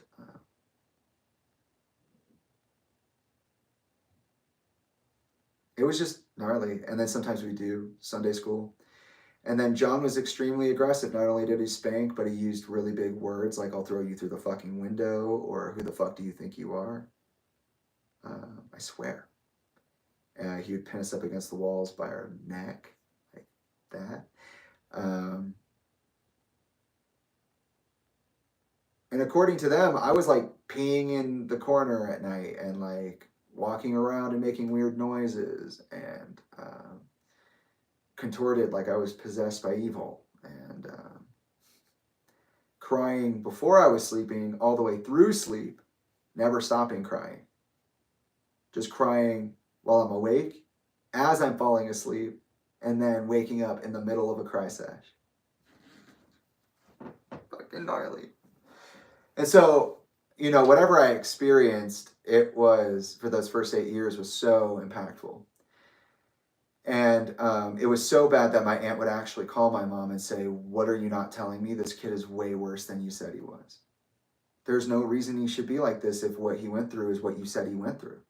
So what's going on? Oh, he didn't start doing that till he left here. Yeah, well, I would go through this period of just like really intense sleepwalking, night terrors. One time I woke up at the colleague's house naked, nothing on, no idea how that happened. Isaiah and I shared a room. I woke up and I was laying on the bed in my clothes, which were like sweatpants, sweatshirt. It was cold. This stuff was just everywhere. And I had no idea what was going on. Could it be something? Absolutely. Do I know what it is? No. Soon, like towards the end of the 3 years, that would turn into like Sophia putting me in the cold shower and just being like, wake up. What day is it? What day is it? What's your name? What is your birthday? What is your birthday? Hey, Jamie. Jamie, can you tell me what your birthday is? Jamie, do you know what today is? Do you know what time of the day it is, Jamie? Jamie, what's your name? No, it's not that. Jamie, what is your name? Poor girl. And those are shock symptoms. And I was already experiencing that before the end of the 3 years, back when my mom gave me up. So think what you want on that. And then I went to live with Samantha. There was this like alleged drowning incident. There was an alleged strangling incident. There was an alleged something else. Oh, I did my shots. And my body was so averse to pain, I literally screamed and cried for like a whole day. Like literally a whole day. That's like 24 hours. They were like, why is he not stopping? Yeah, why am I not stopping? Yeah, that's a good question. Am I just not able to control it? Or is my control so busted that I can't? And I just go straight to the top? Well, that's a great question. Even though Jamie was in therapy for a year, that first year, we don't have a diagnosis of anything, of being on the spectrum, of trauma, depression, anything. We stopped going to therapy as well. And it's just overall a very fast, brutal, swift slap to the face. It almost snapped my neck. The whiplash was terrible. And during that time, I went to live with Samantha, came back. Samantha sent me back apparently with nothing I went with. I came back with a sorry note. I'm sorry. And it was because Chester sent me back. He came back, saw the conditions I was living in, sent me back. Said, nope, you're not living like this. And he and Samantha were at a very specific moment in their history. They were approaching something, a separation. And so I don't know what to think. I don't know whether Samantha was involved in something. I don't know if I did something to Draven. I don't know what. I'm being vague here because I already talked about it and I'm moving on. You can go watch the other ones. So then Chester came back with Talinda. That's the first time I met Talinda. According to my recollection, they were not together when I met Talinda. She was a friend of his. She had met him at his birthday party in Indianapolis. So it was sometime around March, April that this happened, I imagine, of 2004. Yeah. And he went away. We did some visitation. He came back. And he was engaged. They're going to get married. I thought that was so cool. I was like, oh, you're getting married to your best friend? That's sick. And then I went to live with them at the Long Beach penthouse. Isaiah stayed with my aunt and my uncle. I wouldn't see him again until I was back with Elka, I don't think. And I lived at the penthouse and I lived at the Newport house. So they moved out of the penthouse into a new house. And part of that was the reason for that was they're wanting to start a family. While I lived with them, I was introduced to Tyler. Tyler was conceived shortly after. And but that happened like 2 years in. So, I did my math. A lot of people like to say, well, Talinda's a gold digger, blah, blah, blah. She just wanted, yeah, I know that she has said that on her own Twitter the night that Chester died, and that also other people might have said that for certain reasons, but like, not really. Like, Talinda genuinely cared about Chester from what I could understand. And I know I didn't see certain things in my environment because I was raised around that awfulness, but I saw it as being genuine.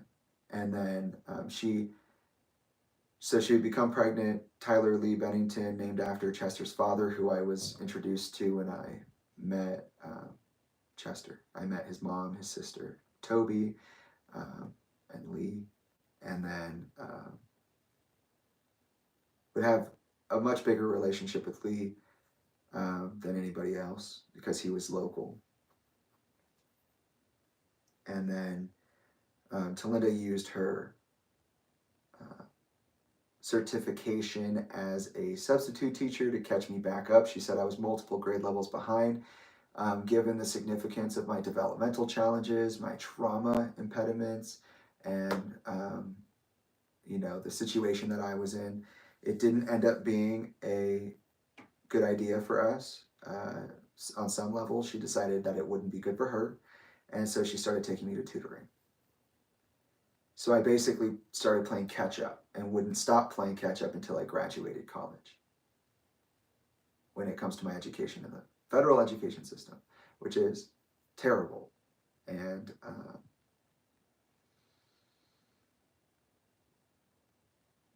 when we moved to Newport, I went to school for a year at Newport Heights.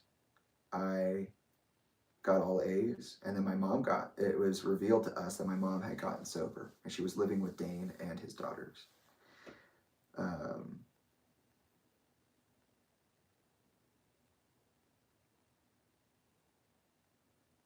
So with Talinda, things were really interesting because Talinda came into my life as somebody who was like, I want you to know that I see you. You're an amazing human being. You mean everything to me. I'll do anything for you. I want a big family. You're my first son. I'm so excited to build out from this. I have an honorary daughter named Alyssa, who I helped raise and is the child of my best friend. I have a son and a daughter. It's going to be amazing. You have a life you shouldn't have. I'm going to make sure you don't have that life ever again. And I dedicate my life to you. I got a Chester and a Talinda? Whoa, that's crazy. It's fucking crazy, dude. And I still was connected to that oneness and that warmth. And I accepted. I'm pretty good at just going, okay, and accepting the flow of things. It would become a problem of mine later. But it was, at that time, both a natural and also a coping mechanism.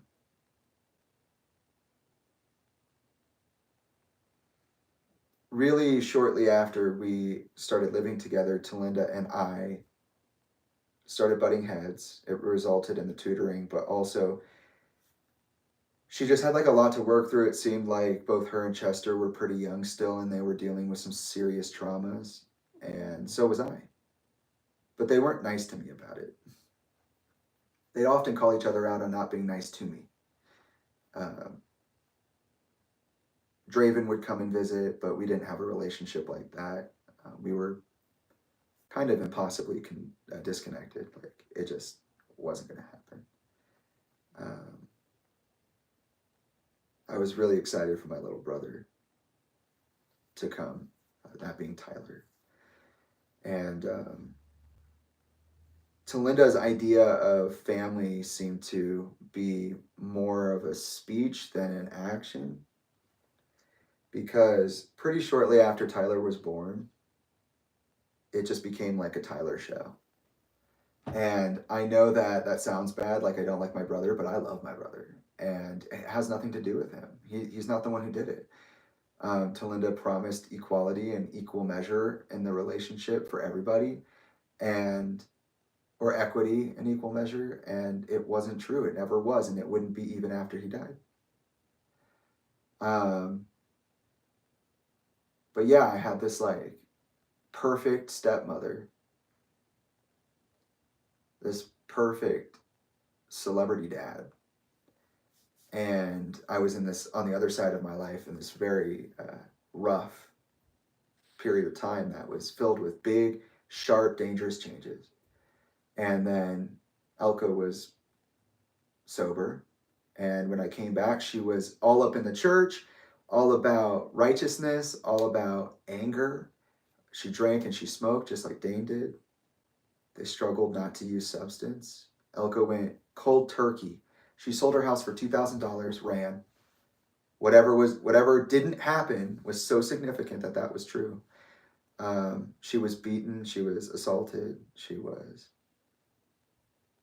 It was crazy. And I feel like I saw all that, but she says I didn't. Now it's all about forgiveness and reconnection. She was in a townhouse with Dane. She housed him after he got out of prison.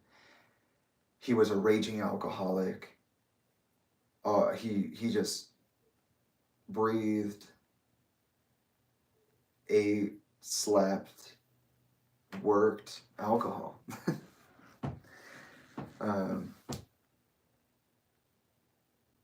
I literally went out of that context and straight back into it. And Elka was so angry and also hurt by her life. She passed it on. I grew up on anger. I grew up on rage. I grew up on fuck you, fuck this, fuck that. The kill response. It was the language I was emergent in, the behavior I was a victim to. And this is not unlike most people's existence in Phoenix and Glendale area. We were in a bad place around not great people all the time. And none of that came with the relationship this time, but Elko was still deeply working through things. And she got pregnant. So very shortly after we got back, she got pregnant. Isaiah didn't even come right away. He came later. And then because Elka, it was when my aunt found out that I was home that she sent Isaiah back, apparently. And so that was weird. Isaiah and I, we were never friends again, ever. Our best friendship fragmented and then was left that way. It was even pushed even further to the breaking point by the people closest to us.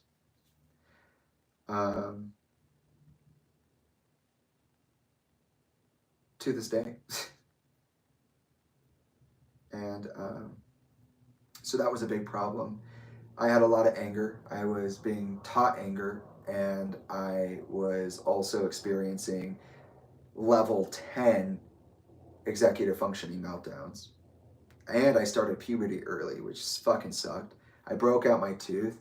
I fell out of a tree, hit every branch on the way down, landed on my back in the gravel, somehow didn't break a bone, but couldn't walk for multiple days.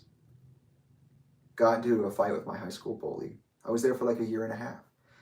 And this rage, this hatred, just all my mothers, all Danes, just, oof, to go out of that at its fever pitch into an incredibly religious and authoritarian environment, and then up into the higher echelons of Luciferian celebrity worship, and then back into the fucking fryer was like, oh my, it's just, oh my God.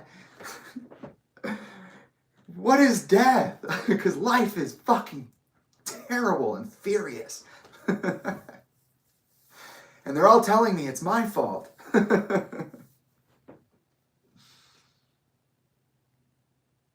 And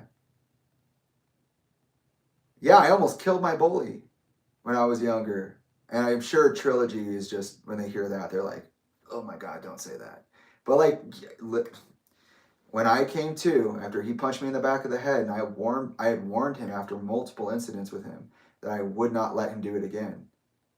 I did. I blacked out, and I woke up in a chokehold with him. I swear to God, my crush said something like, you're killing him, or he can't breathe. Or looked down, this little white boy's purple. And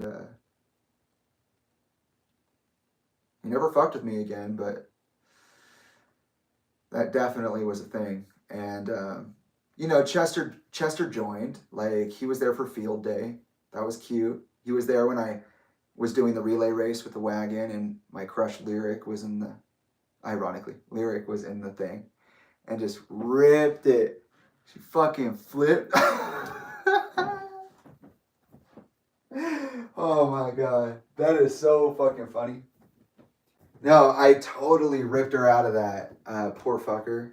And just around the corner, just flip. At the end of it, Chester was like, go give her a flower, dude. Come on. You fucking flipped her. Okay, the least you could do is tell her that you like her. And I was like, yeah, okay. Hi.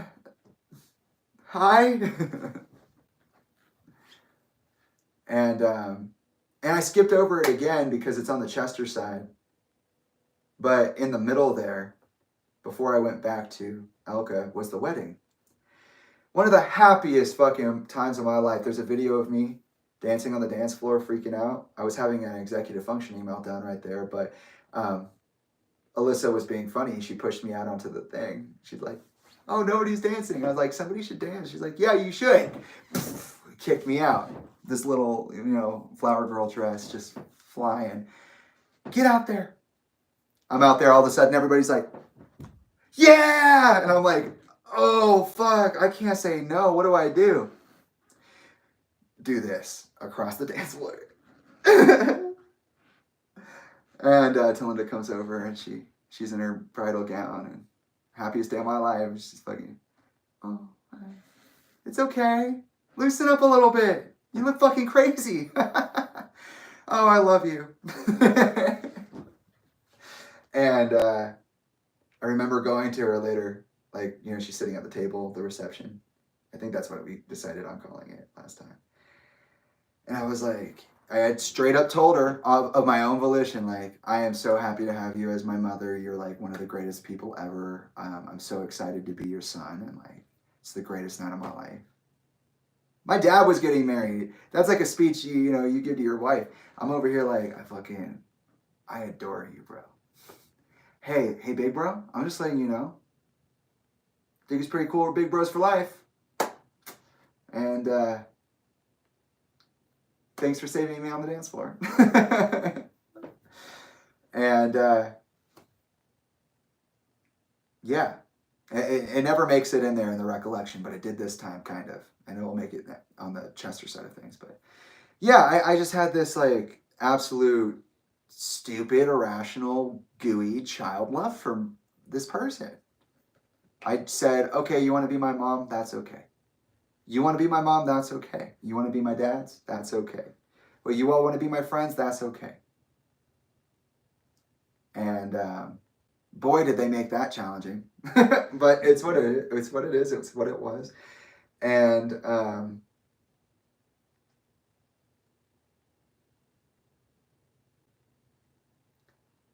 I'm sent to military camp. I want to see right here. I have it open. This time I'll look.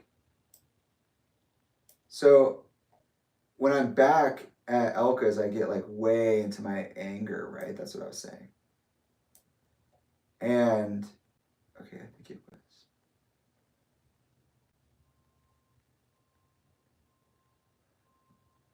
No, it's gonna be like 2000.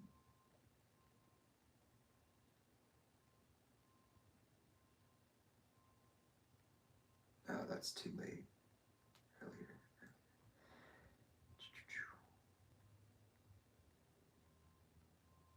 Huh.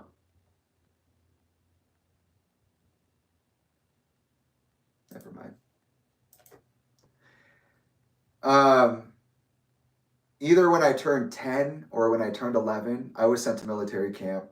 I'm not going to rehash that experience. I'm just going to tell you it. I did talk about it. It was a full-blown war movie. It was insane. I call it Holes Trauma. And you can go, happy hunting. Go find that. But I remained undiagnosed and untreated for anything and everything all my life. And yeah, fuck you, Samantha.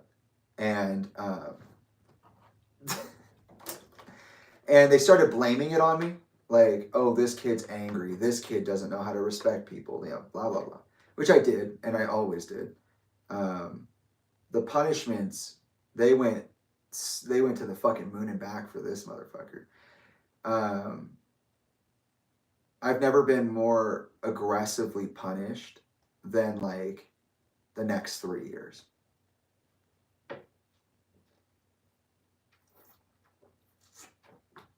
For real.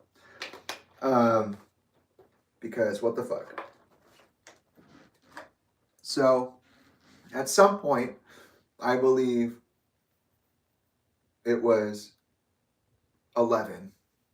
I was 11 years old. I broke the safety handle off the door because like I said, puberty early, raised in hate and anger and aggression. And I just went to go, because it's a safety lock, I went to like this, and I just pulled it off. They're like, you did that, you son of a bitch. They sent me to military camp. I came back learning one lesson and one lesson only. Go fuck yourself. And that, along with all the other harshness, became one entity. And it stayed here. And as soon as I left, I was like, okay, that's just for me. It's not for anybody else. I need to hold that. I need to keep that sacred. And then I went back to the real world, and that's where I don't exist. And so it never expressed itself ever authentically. Just sank and made it everything worse as it sank. To the point where I wanted to die in 2017. Because I added on to that hate and that anger and that sadness. I added on as if it was my choice. I was made to add on to it. And I come back. Nobody ever really talks to me about it. We never really talk about it again. I learned my lesson. That's it. Most of the time in the family, when you bring something up, it probably shouldn't be brought up because they're not going to talk about it.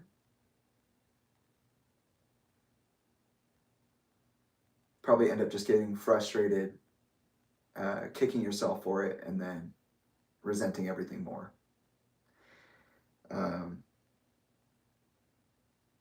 But we're getting close to the end of the timeline here. And the other stuff is a lot easier because this is the bulk of it, right?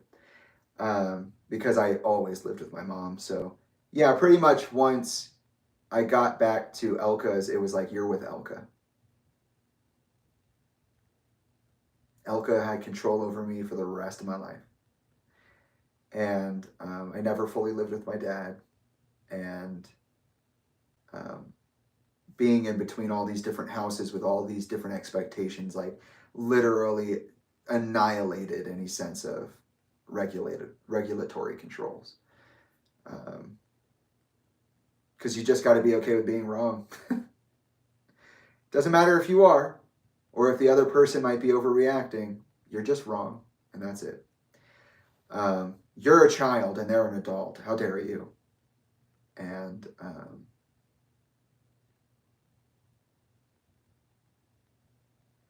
Talinda and I had our beef about Tyler's pictures before I went back to Elka's.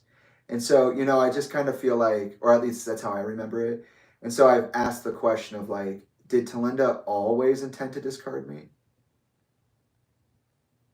I know she put the effort in, but when was it that she was being dishonest, The entire point of this big, long-ass, lifelong reflection is to reflect back on these relationships and to understand the situation better as we go and relive it.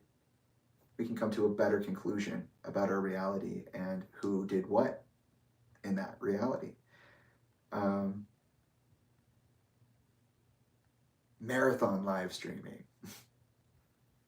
But yeah, I just wondered if that was a way to get rid of me or not. And when it was maybe that she became not my biggest fan. And yeah, I know that blood siblings or blood children do this. This changes the body and everything. But like, that sucked. And Alyssa and I were good friends, but I'd soon lose that interaction because Chester, the beast that he is, he lost his entire fortune when he divorced Samantha.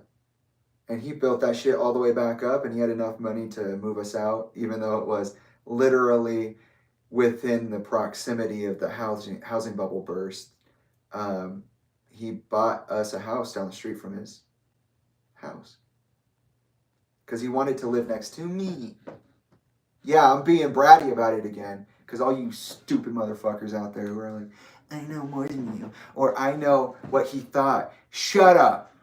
This is from hundreds of conversations that I've had with my father, father to son, not brother to father, not business partner to, no, child to son, okay? Son to dad to father, okay? He's my father, okay? From those, it's not speculation, it's not, okay? From real, true, real conversations with my dad, I know that he would be massively proud of me right now, and he is. He'd be totally in support of me, and that he doesn't give a fuck about my attitude. He thinks I deserve it all. That's a fact.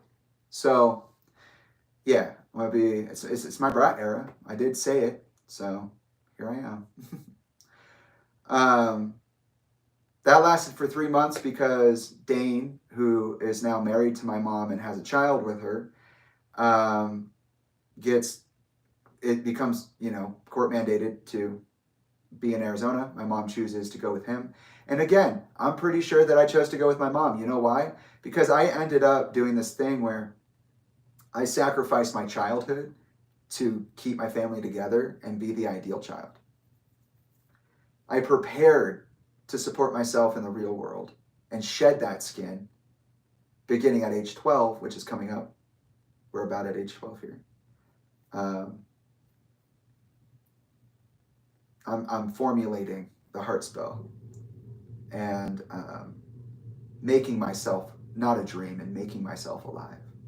Waking up from the dream I prepared 16 years ago, and here we are. The Waking Dreamer portal, activate. But I feel like I just, I wanted to keep my family together. So I am pretty sure that I just said okay. I said okay a lot. I fawn and I fold. What can I say?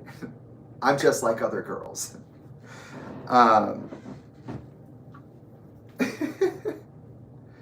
And at this point in time, when I moved to California, all of my emotional regulatory inability is shot to fucking shit, and whatever's left, they're taking like tenderizer hammers and just hitting me with it like this until I'm pulverized into a dust.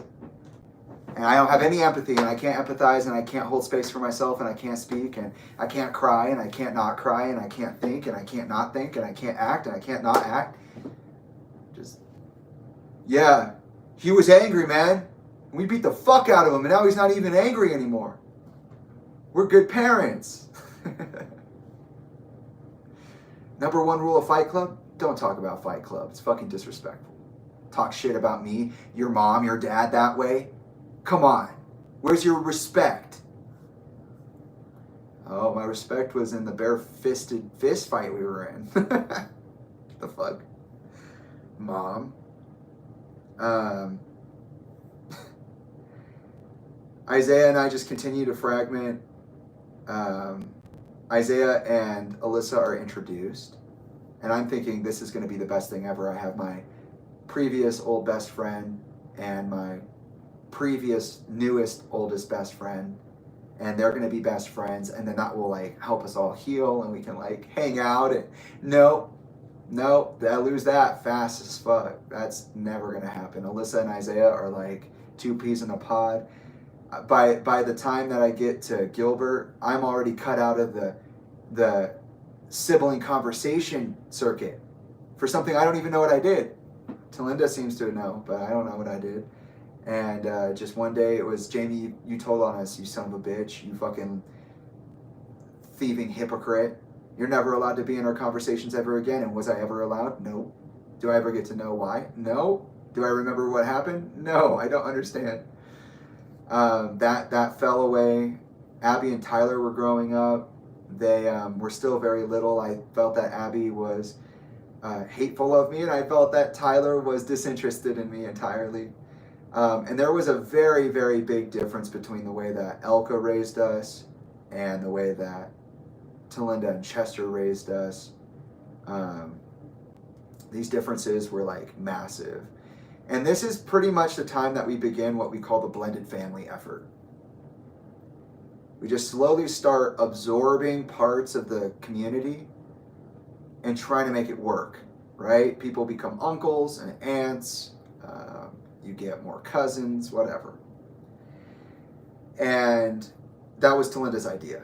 Her idea was, and this is why it's confusing to understand what she's doing. Why is she doing this? Because it's like, why did you put all your effort into the blended fucking family if you were just going to prioritize your own children over Chester's?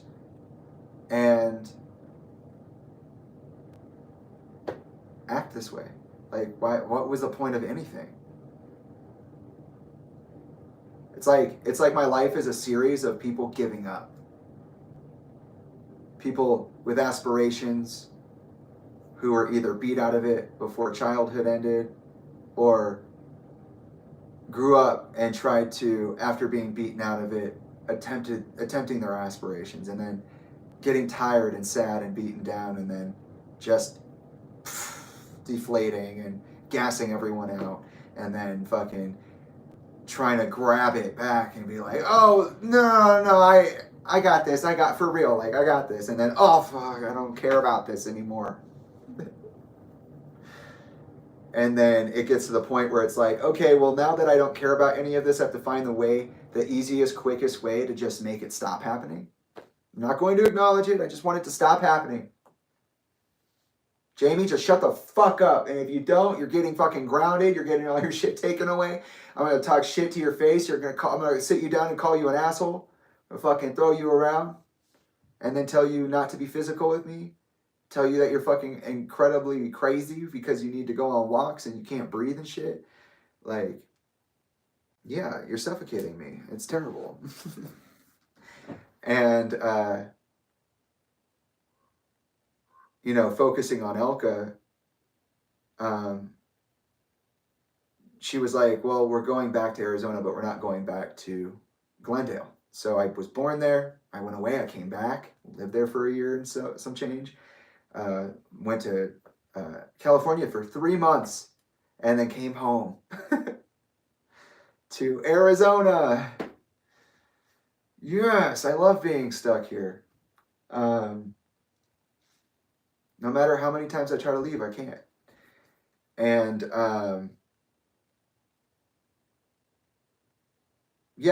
shortly after that, I start school, and I have 2 years of middle school there at Power Ranch. I start to understand my heart spell. I think by that point, I was just like, you know what? So nothing lasts forever. Nothing good is good for very long. And anything I will need for my livelihood, I probably won't have access to it for very long, if at all. So whenever I do have access, I'm going to have to take advantage of that. Which means that I need to set myself up to be able to take advantage of certain energies, which means I need to decide what energies to align with. And also, on top of that, I need to figure out what I would like out of my life that I don't want, that I currently have. I know, 12 years old, fucking insane, right? I think a lot of 12-year-olds are this fucking smart. And I decided that I started building out my heart spell for the first time in words. I had dabbled in playing guitar, in writing, literature, in visual art at this point. And I just kind of kept giving up. Like, I was just kind of like, well, I don't really think I have the time or skill necessary or needed to do certain things. I want to draw anime, but I'm not allowed to watch it. So, I kind of had this returning to certain things over and over again. And, sometimes they come up and I'm like, not right now, I can't do that. And then wait a couple of years and it comes back up and it's like, oh, maybe now. Try something, get so far, that progress is impeded and then eventually halted, and then it starts spinning again. It's like, okay, and then here we are again. Okay, try again. Keep moving now that you have the time. So I had become this on the inside. On the outside, I was this nervous wreck, fucking mess. And on the inside, I was like focused and trying to figure out how to get the fuck through this. And knowing that high school is coming, then college. Knowing that I might not do college, but if it was required, I would definitely have to. And my spell was, I desire as a human being, as consciousness, to acknowledge myself, to develop a sense for, and eventually the capacity to initiate and sustain the space necessary for authentic self-realization. And to, through this process of self-actualization, hold the space to do the same for others, which is what I'm doing now.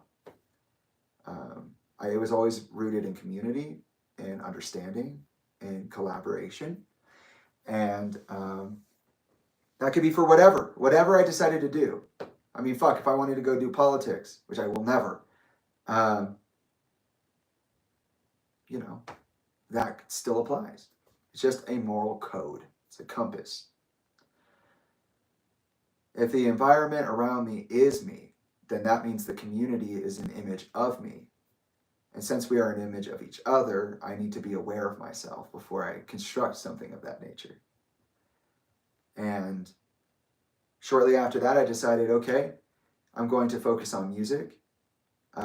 It's my dad's job. I will never escape his shadow. I was dealing with a lot of specific complexes that came with the trauma, some of which I haven't brought up yet are body dysmorphia, memory loss. I brought up, but I could bring up again. Panic attacks and things like that. I started having like blackouts, like just like I get to a point in a moment where I just like crumble and can't like literally use my body. Very intense stuff. And yeah, so going into middle school for those 2 years, that's what I wanted to do. I was like, okay, if I'm going to be a performance, if I'm going to be doing music, it's probably going to involve performance, so I need to perform. I got involved in choir. I got involved in theater. I put on a production of High School Musical. That was fucking so much fun.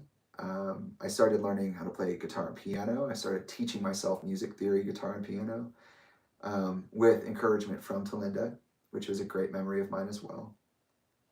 And I'm talking about the 2 years as a whole. So that first year, you know, I start branching into my interests, getting used to the community, making friends. Second year, I have the friends, I have the skills laid out, I have the pathway laid out, what I would like to be doing, what I don't want to be doing, how I want to break up my time. I know high school's coming.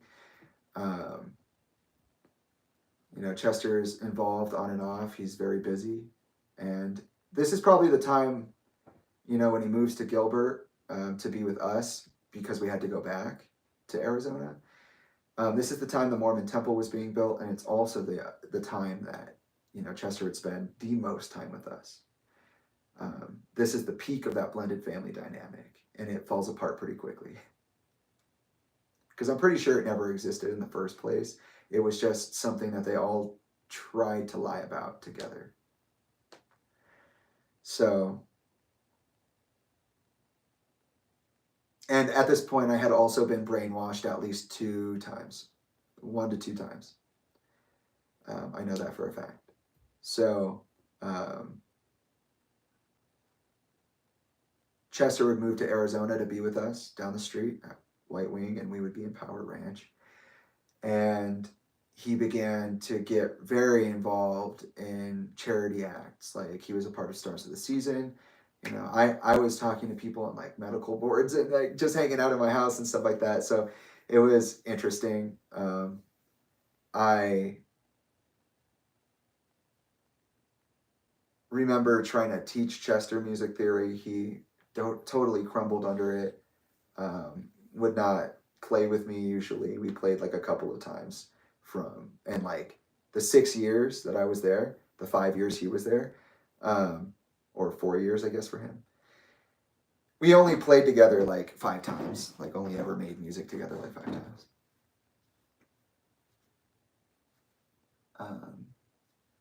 Isaiah spent more time with Chester, Alyssa spent more time with Chester, and the rest of the kids spent more time with Chester than maybe me and Draven. Draven probably with the least amount of time, but I don't really know what their life looked like. I was regularly being manipulated and gaslit at this point, Talinda said in January of 2020, after her wedding, after Isaiah did what he did to me, and I made her admit something. She admitted that our entire relationship was predicated in the knowledge that I was the truth teller. I was the one that brought my father into alignment as well, and that uh, meaning aligning his stars, his dreams, his aspirations, uh, that they could shut me up if I ever continued on too long about something. I was impressionable that way. And they proceeded to manipulate me emotionally, psychologically, and physically for a decade. That's what they said with their own mouth. So it's like, I don't know when this started. I don't know if you just came in, swooped up my dad, and then fucking mental warfared me for the rest of my life. And everybody else. I don't know if you're a plant or not because of what you've done and what you've said.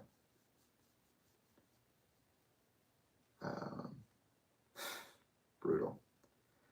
And given what happened the day that Chester died with your Twitter too, and the way you handled that and the cyberstalker situation, you don't get to just be Talinda. No. That's crazy. I mean, you always can. I'm not threatening or anything. I'm just saying, like, I'm going to say something about that. So those 2 years were pretty formative and they were interesting. Definitely major breakdowns were starting to occur between me and Talinda and just all my parents. Dane and Elka got divorced. Elka downsized at the end of the 2 years. And I couldn't handle it anymore. Like I said, my emotional regulation skills were just destroyed. And I found myself going on heated multi-mile walks at full speed, eventually driving my car around when I was in high school. To deal with it, like Elka was so I just didn't like her. I loved her, but I didn't like her. And I could feel the same thing coming from Talinda, and I could feel the same thing coming from Chester on some level. And, you know, we got involved with like the Transformers movies, and Chester's career just continued to explode. And those middle school years, that was 2010-ish, so that was A Thousand Suns era. That's when he told me to read the code of his words and read into his personality and know that I know him more than other people say they do. And it's just so specific. And he was doing his charity work, and my mom was just adjusting to this life. And she literally moved back to from California to Arizona to be with Dane, and they got divorced. Dane took his girls and moved over to this apartment where my aunt, who said I would be diagnosed with Asperger's, was living next door to him. It's a very weird, like, we're all together and we're family, but like, we're not. Disconnect is there that is concealed. And I'm not sure what it is. I have a feeling that a part of it was definitely obviously Lincoln Park, but also Jonathan Schwartz, the GSO wealth manager. I know it was Samantha. Chester talked all the time about how she was litigating against him and trying to take all of his money and just being super aggressive for no reason. And that was what I was raised on. So went through middle school, met Nathan and Van, and just kind of became this like outspoken musician, and then or artist. And then high school came along, and I did 4 years at the Electric Ballroom, which is now the New School for the Arts and Academics. Never knowing Chester's history with Grey Days, never being allowed to know or allowed to see or allowed to be anywhere near that energy. An active secret in my life. And it was just a lot. And I mastered my piano. I did like, I think I had over 100,000 hours before I graduated high school. I had taught myself, but I eventually got to have a great mentor, Marcos Crago. I went through a number of just annihilating relationships. I had a girlfriend in middle school that I was forced to let go of. I care very much about that person. That's Peyton. And then I started noticing that I had aphantasia, that maybe my memory wasn't so good. My aphantasia discovery started as a memory loss discovery with Peyton. We had like a on and off again thing for a second. And then I met Kiana, and we were together for almost a year, and we had like a life bond kind of situation. I was driven insane by my biological mother and made to destroy our relationship and any sense of self-worth that I had. That was annihilating. And then I also had a really good relationship with someone named McKenna, who was a good friend of mine. They had an obsession with me, and also at times I had an obsession with them, but we would primarily talk about suicide and killing ourselves, like unaliving ourselves. We would just talk about being either alive in a gothic, almost supernatural type manner, or literally a manner, like a mansion, or about how you could die, ways you could die, ways it would feel, traumatizing things we'd been through. We'd Skype about it through the night, and then that they just like up and abandoned me, and they would come into my life later. We haven't talked about that. We're about to get there. And then with Megan, I had a best friend of multiple years, somebody I did my orientation at high school with. And we got into this relationship, and it ended terribly, and it pushed me to my nervous limits and really fucked with my head. And I agreed that I shouldn't be in anyone's life in a meaningful way or responsible for anybody for like the next 5 years. I went through that isolation spell I put on myself. I didn't deserve to be loved. I didn't deserve to love people. And almost nobody in my life knew about this. Like, Chester knew nothing about Kiana, even though he was around her all the time. He knew nothing about Megan, or even that McKenna existed probably. High school is a time of very challenging relationships with self and with others. I started thinning at like 14, so freshman year. My hairline started going back. There was a huge vanity complex in my family, and gender complex, and it was toxic and romantic and gross, and it was just like madness after madness after madness. And I got to go to SNL during high school, and that was crazy. I met Justin Bieber, which, again, Justin, if you're ever watching these, maybe you don't think I owe you an apology, but as a human being who now understands much more about the world that we exist in, I'm sorry for the way that I treated you backstage at SNL. I was cruel and mean to you because I grew up in a hateful, aggressive reflection. This hologram that my existence is. I'm sorry. I wish actually I could have been there for you. That would have been cool. And, it sounds outlandish as fuck right now, but I'm not joking. Like, I am here for you. I'm here for anybody else in my position. I practice discretion.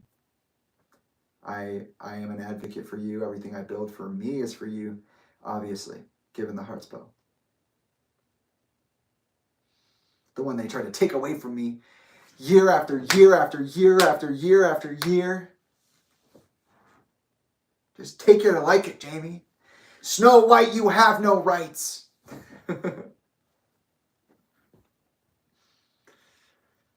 And, I got a car. I started driving.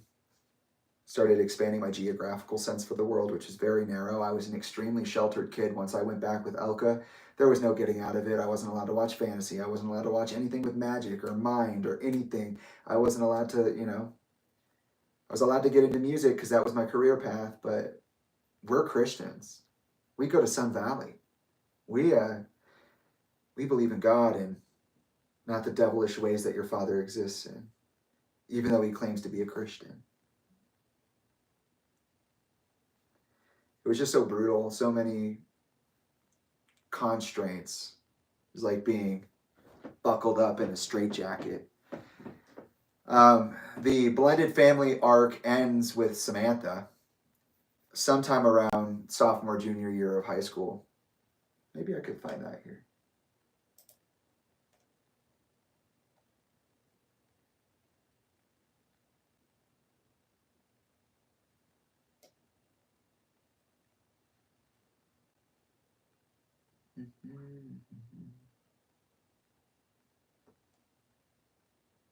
It would be New Year's.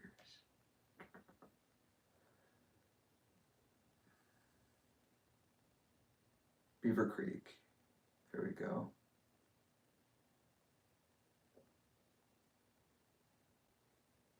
No, it was 2012.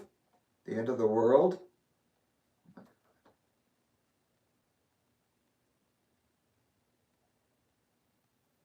Yep. January of 2012 was the time this all ended. So that still fits with my recollection of Chester literally disowning me. New Year's Eve, Samantha's there.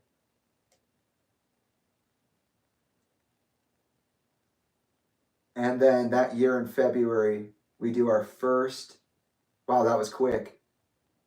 So yeah, the Beaver Creek event turns into the new, Las Vegas event. There you go. And when that happened, I was dating Kiana. So this is my year with Kiana. But at some point, I caught Samantha lying, but it turned out maybe that Samantha wasn't lying and actually my family was lying.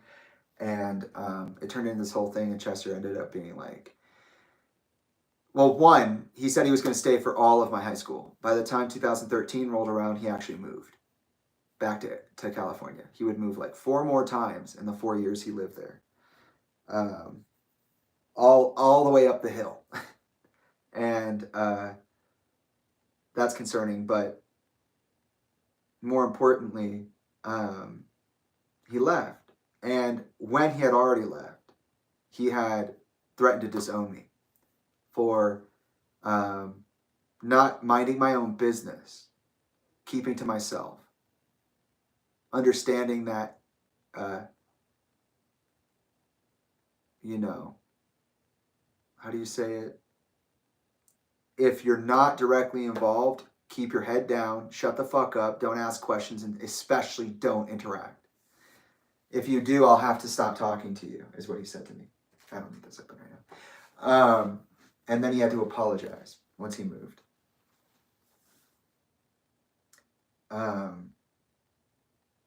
During that whole Newport stint before he came to Gilbert, he was being stalked by Sandia National Laboratories, which is not something I brought up because we're not talking about Chester in his timeline right now. We're talking about me and Elka. But that did also happen. The wedding happened, the hacking happened, the stalking happened, the harassing happened. And then that person did pretend to be Talinda in order to get information to say certain things. But okay, so with that being said, I took a part in advanced placement classes. I ended up transferring to college without any of those credits because I was never taught that there was that final test. There was the class test and then the AP test. And I didn't end up doing those for my literature class or my US history class. I prefer to call myself an anthropologist. It was in high school that I started recognizing how we were being taught just batshit crazy stuff by the ruling government, which is racist and misguided and intentionally so. The stuff that I learned. And I got into TV. I started consuming media for the purpose of consuming media, to study it. I wanted to be a writer, an artist, a musician. Dedicated myself to that.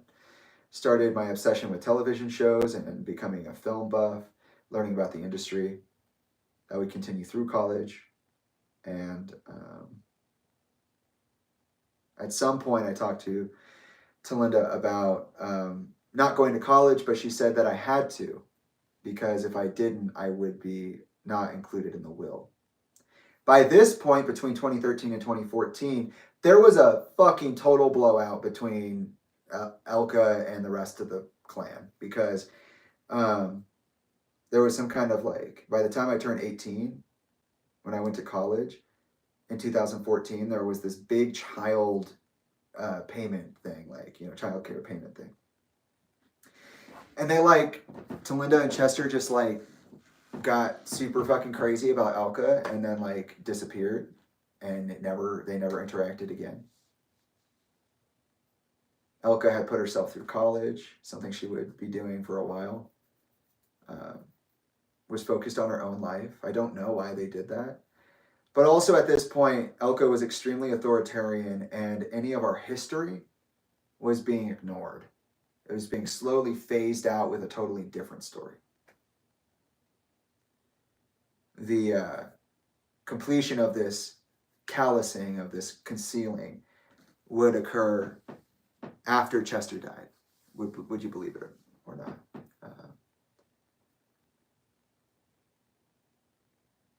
And I remember Elka did not help me with my college application, but she did go to the orientation and she did move me in. Talinda had promised to, and Talinda did not. She did not do a fraction of what she did for Alyssa. And at this point in my timeline, like, it's pretty fucking clear. Talinda, there's something wrong with Talinda and me. Like, she doesn't like me or something. During this time, not only does Chester get a vasectomy, but he gets his vasectomy reversed. Talinda and him have twins. Even though he said he never wanted to have more children, he loved them. Don't get me wrong, and we love them. I love you. That's not saying to say anything about you. It's just that that's what he had said. I don't want any more kids. He had adopted Isaiah. He had me, Alyssa, Draven, Tyler. And he considered a lot of other people kids. And then he said, I don't want any more. Talinda started having prophetic dreams. More magic in the family. Of the twins, Tyler was involved. They ended up having twins. And it became even more of what the problem with Tyler was. All of a sudden, you get the sense that when she's saying family, she's not talking about anything other than her blood family. It's weird. And she continues to do big family stuff, but it's just the way it feels. It's like the same way that it feels that Elka doesn't really like me, but she does love me. It's the same thing. And because of my poor interactions and poor education in how to do the SAT and get ready for college, I ended up doing all of that on my own and doing it wrong and ending up at the University of Arizona on late deadline. Chester pulled a couple of stops for me. He would eventually gift me $8,000 through the refund of my tuition after 2016, when he said he would be too poor to put me through the rest of college. Right before he died. At least the third time he lost his fortune, somehow.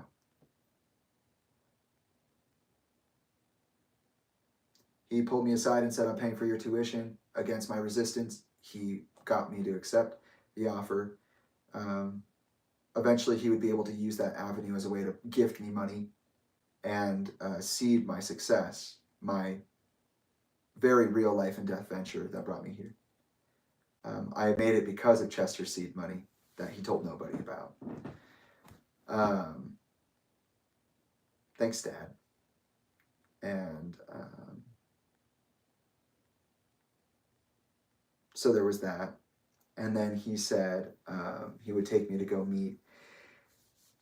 Well, there was this, and then there was also the Oblivion scoring sessions. But, Chester had been kind of, like I said, this was the most fatherly he had been.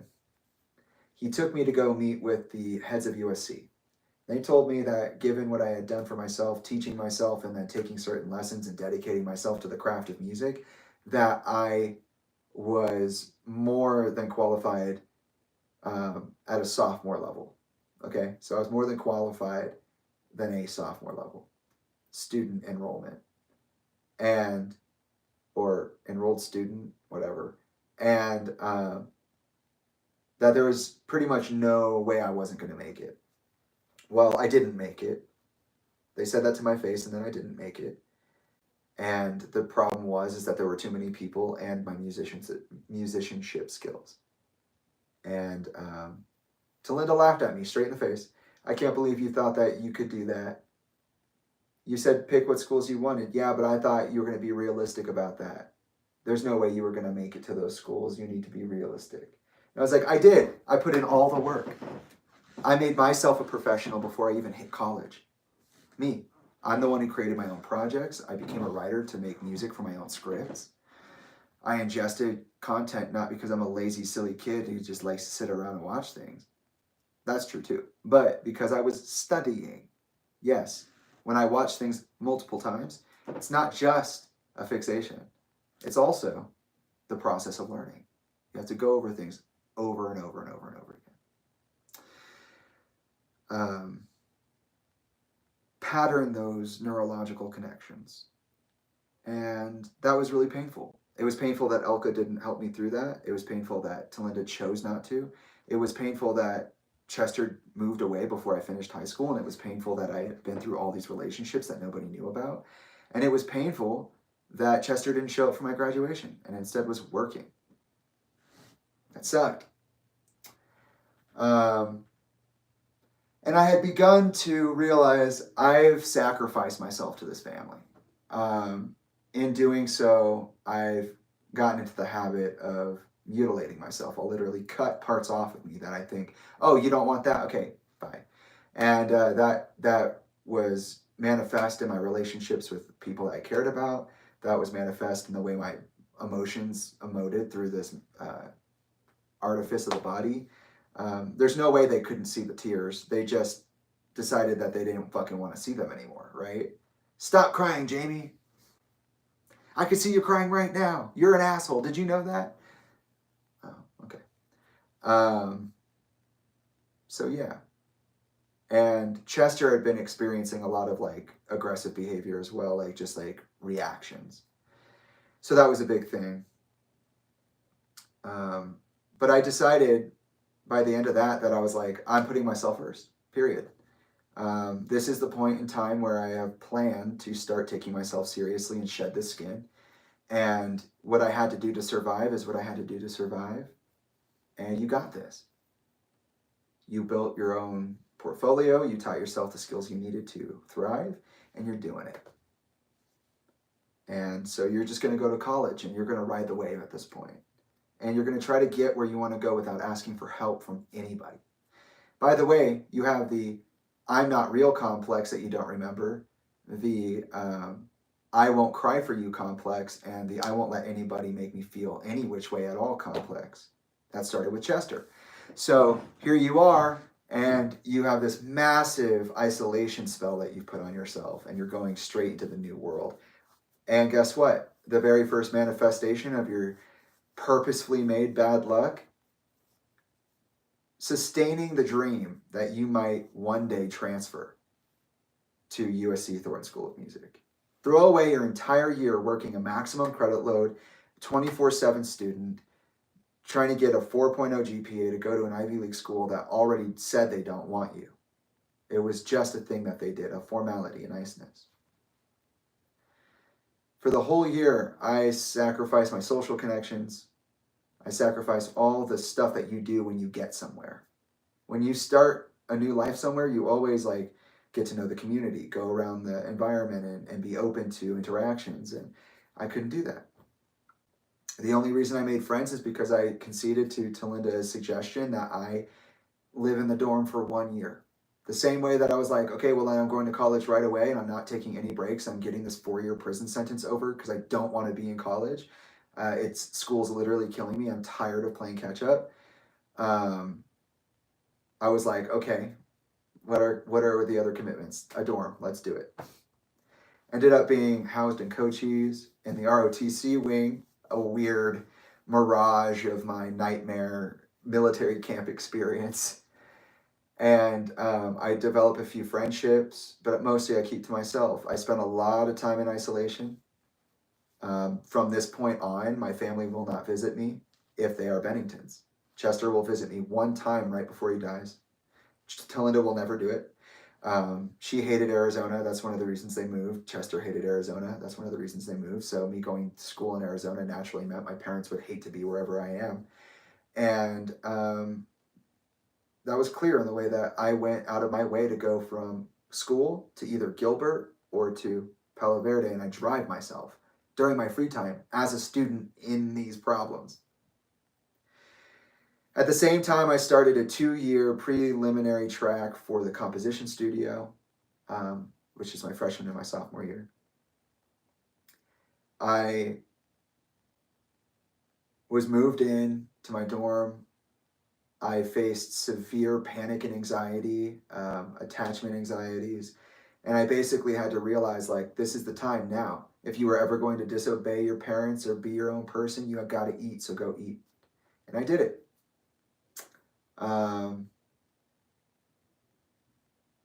I sacrificed everything over personal gain to make it here. And it's been nasty. I played video games. I went out to places. Sometimes I went to a party, but most of the time I was alone, and I started taking a lot of what I might call image checks.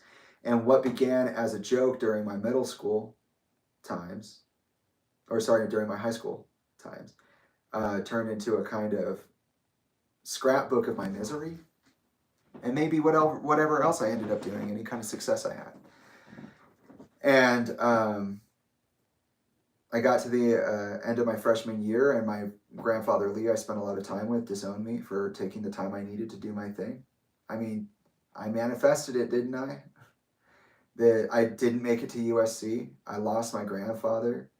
I sacrificed all of the stuff you do as a human being, anchoring into an environment, for a future that would take a year to reach at the minimum.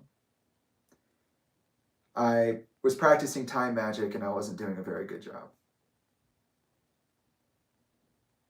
And then the sophomore year came along, and I ended up getting an apartment with a guy I met in the dorms named Matt Thrasher, who eventually, after getting to know me, would become a creative partner and allow me into his comedy troupe. And I would help him with his projects. We had different roommates. We were in the same wing. And he was going to Eller, and I was going to whatever the fuck the music school is at University of Arizona. I forget now. But yeah, we ended up living together for 2 years. It's really cool. We end up making like our own TV show, making a bunch of scripts, and working on manuscripts for bigger things like books. And I start my website and my blog. And I'm really just dedicating all of my time. Once I realized I wasn't going to USC, I was like, okay, I want to be outdoors and active. I want to be physically fit. I want to be on top of my grades, and I want to create as much music as possible in as many different ways as possible, so that when I get to the industry, not only am I, masterful as a musician, but I'm also masterful as a producer, as a writer, as a financer. I needed to become the jack of all trades, and I really did commit 100% to that. I had spent my time in captivity. Now was my time to use my sun energy to do some real fucking damage. And my idea was to learn how the industry works, become a student of the industry, become a student of the game, and work in a space that I could exist in parallel and sometimes intersecting to Chester. I thought that would be cool. I thought we could have our own domains. He didn't have to have any competition with me. I didn't have to have any competition with him. We would always be entangled with each other. People would always ask about Chester first. They would always look at me and see Chester. They would always compare me to Chester. I prepared for that, and I thought that was the right way to go. Like I said, I starved myself. I specialized, and so I was writing, concert music. So I was writing string quartets and solo stuff, violin solo or piano solo. I was writing setting music to my own scripts. I was helping students make their films, participated in the campus movie festival with my first short film, White Room. Because at some point I realized, like, oh, not only am I wanting to become a master of these things, I like this craft, but also I don't really like the way people are talking, and I don't like the way they're talking or what they're talking about. And so I think, as somebody who sees something like that, as a creative, it's your responsibility to put that energy where it belongs. And so I did.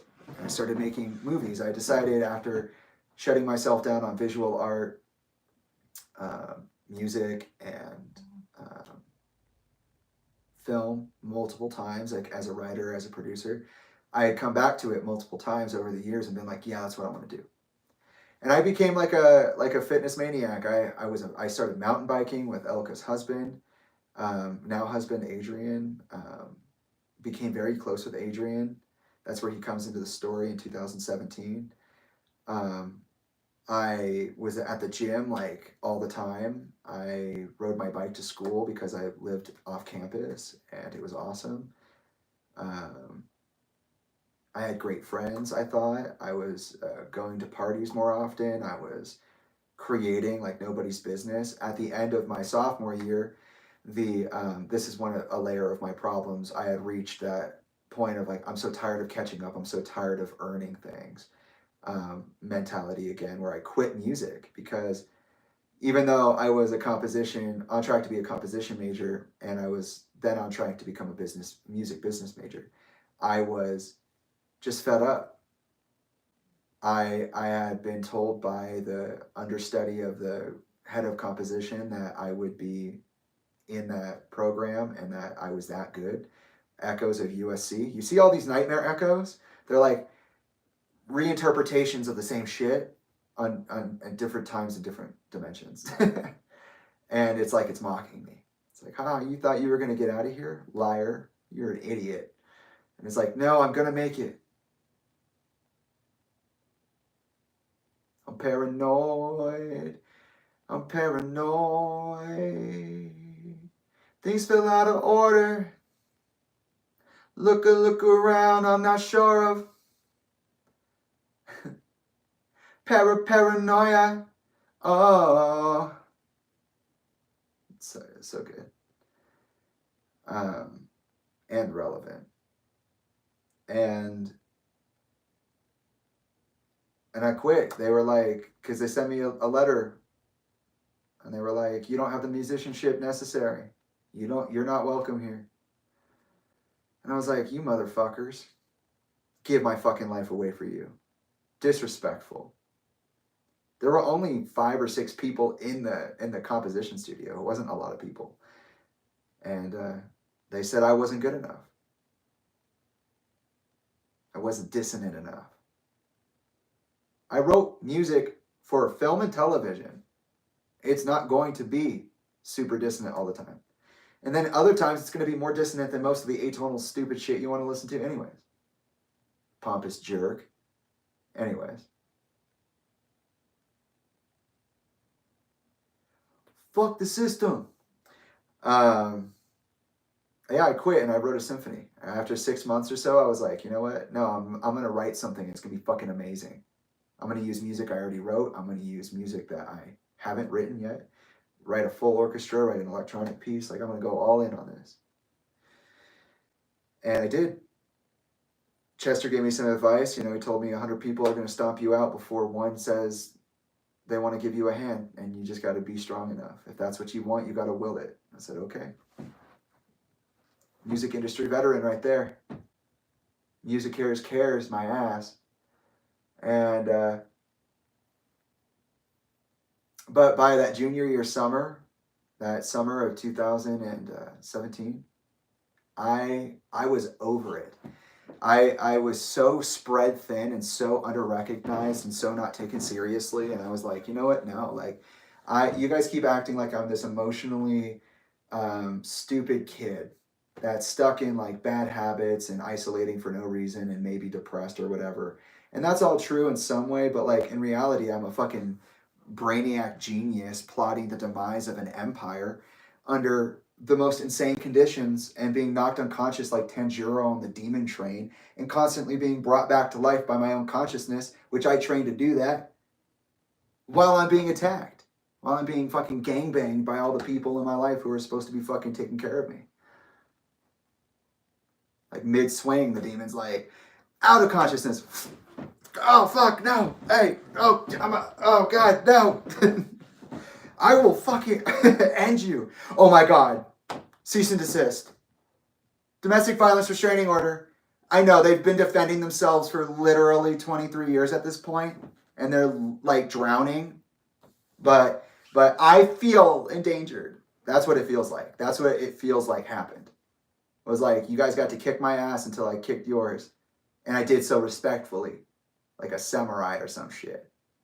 And then you're like, no, no, no, not my angry Anakin like Sith Lord son. Holy shit, I didn't mean to create this and give it power. I wanted to use that power to control it. And now all of a sudden it's just like reading my mind and freaking me out. It's like, yeah, what did you expect? I literally manifested myself into this timeline. I have memories of it, but none of you care to ask me, so we don't talk about it. And also, I had developed at this point where, by the point where I was like, I'm dodging all of my family, whether it's Elka, whether it's whose relationship with I was, was kind of leveling out, oddly enough, because we were phasing out of our memory, our active memory of who we'd been, and she allowed that to happen. And then there was this like, I kind of describe it in general as it being like undefined forces that are still active pulling on me while I'm also intaking in real time the very real interactions, new information, new sensory experience that's coming on top of that. That's more defined because it's right in front of me. I followed the line directly to this. And it's just that way. It just feels so brutal and so life affirming. And yeah, I was kind of alone in Tucson, and yeah, Elka would come. We had this weird relationship in college where at first I was like, leave me the fuck alone. Like, I don't want to talk to you. She'd do like some clingy stuff where she'd always be calling me into, where are you? What are you doing? I don't want to do that. We were watching Bates Motel at the time, and I stopped watching it, never finished it because my mom reminds me of Norma Bates, Norman's mom. I was like, I can't watch this. We watch this together now. I'm out of the house and I see it. I can't. And so I just kind of told her to lay off of it for a while, and that I just wanted to learn to be on my own. And then slowly we became friends again. And, they came to visit me, and I go to visit them. And then, and that didn't happen very slowly, but the sentiment changed. And then Adrian entered the picture. And then I was with Elka all the time because Adrian was a mountain biker. He got me into mountain biking. So I was like, yeah, this is sick. I'm excited about it. Yeah, he gave me such a powerful solution to my problems, and was emotionally and mentally bright enough to be able to hold space with me. Like, I go so hard, I can only hang out with certain people. And we just, we were doing really hard shit together. It was awesome. But we never once talked about his history with my father or the fact that he tried to marry my father's ex-wife after they divorced. Massive compartmentalization issues, which is probably why my mom gets along with him. That's basically her philosophy, is exactly the one that Adrian would eventually frustrate me with. But we're not there yet in the timeline, so. But he's coming in, right? And so I'm dodging Elka because I'm like, I want this summer to myself. Our relationship is getting a little better.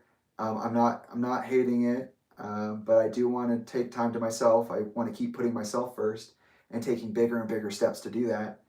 And with Talinda and Chester, like, my relationship with them was so non-existent at that time. She'll come out and say something different when it comes time for 320, but no. I was so fed up with Talinda, I didn't want to be around her. The way she treated her employees, the way she treated her kids, the way she treated her friends. I was just over it. Especially with her falling out with my mom. Like, I didn't like my mom too much either sometimes, but guess what? People are people. You don't have to be so fucking mean. Same thing could be said about Elko, but still. And Chester, but still. I didn't really spend a lot of time with Dane anymore, but before that I was fully connected to my family. I was like the golden child of my family on my mom's side. And then so too did my relationship with Devin and Valerie, distance, Dane's kids. My relationship with Isaiah and with Alyssa was already shot and gone. Alyssa was in college, Isaiah was starting college. We very clearly didn't like each other. Isaiah and I, and Alyssa's very aloof, we'll say, is a good word.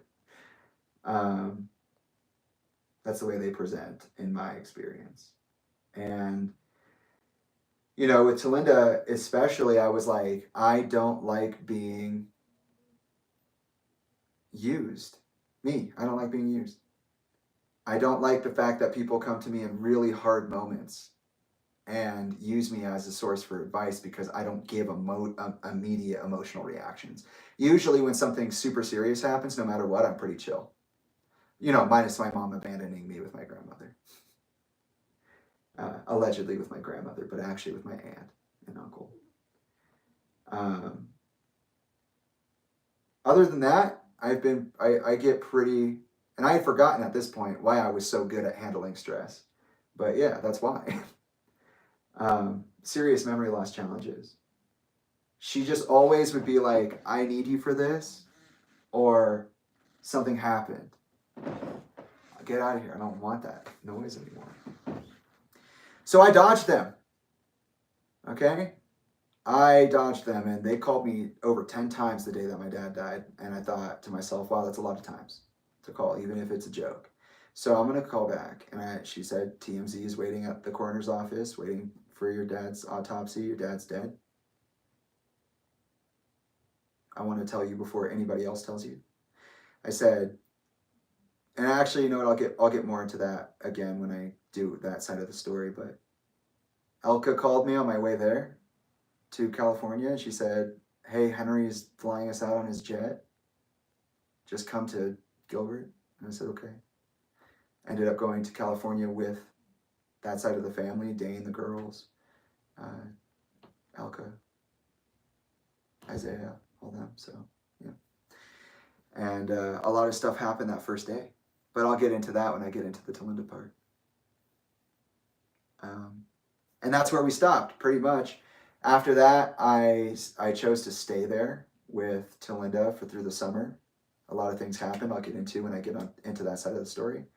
And then I did the Hawaii trip with the Shinodas, and that was bizarre. And I just knew that I had something I was getting back to, and I needed to stay focused. So I did as much relaxing and spooling as possible, process as much as I could at the time that I could, and stayed to myself, really, like I always do. And if I wasn't by myself, I was with the kids, spending time with them because I had agreed to be their father. More of that I'll go into later. And I got back to school, and that's where I stopped at the timeline. I got back to school and was prepared to line that shit up. Cha, cha, cha. We are going to fucking make it. We are going to make it. And before I go into the Chester and Talinda side, now I'm going to take a break. I'm going to get a snack, breathe, maybe do a little cleansing ceremony. That side of the story will be much quicker because that was the most of it, right? We're talking about my perspective with my mom. I am my perspective. So there's most of it. And then I'll just be telling you what it was like to see them in these stops across time. And then leading back up through the wake to that, coming back to the semester. And then we're going to send this bitch home. We're going to go all the way through it. We're going to go all the way up until the fateful day I was sentenced with a DVRO.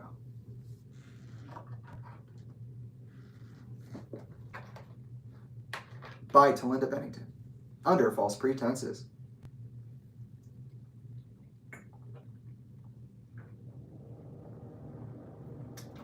For what? I don't know. We're figuring it out. But do you see how the other 3 sessions were necessary for that level of depth? Like, I can come on and just say that now, but I had to warm the muscle up. I had to get back in those elements. A lot of stuff came through this telling that didn't, in a coherent way, necessarily come through the previous tellings. So I was able to take all of that wool gathering and just 3D print that shit into a reasonable timeline. Mentally. I have not used notes, but like one time. That is the benefit of the practice that I practice. Okay, I'll be back. Kitties are waking up. Hi. No, baby. You do so good in the live streams. You love listening, huh? Hi, Tucky. Where's Jeanette.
Let's see.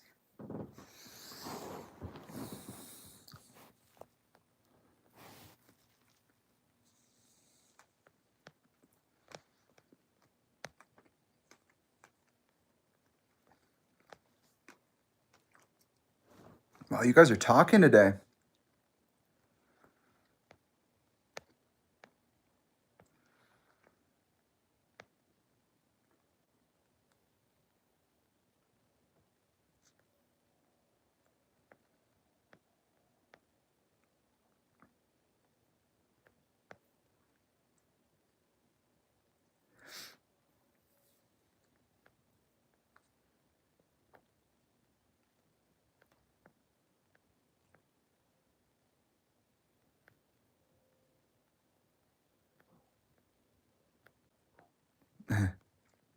Laura said, when I don't post stories, sometimes it is concerning to leave crumbs to know where I am.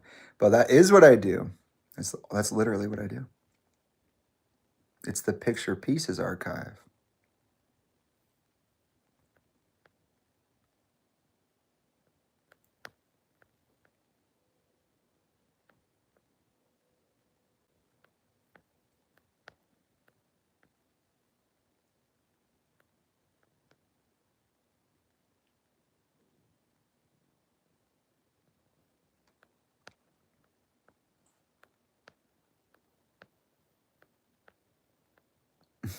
Thanks, Sandra.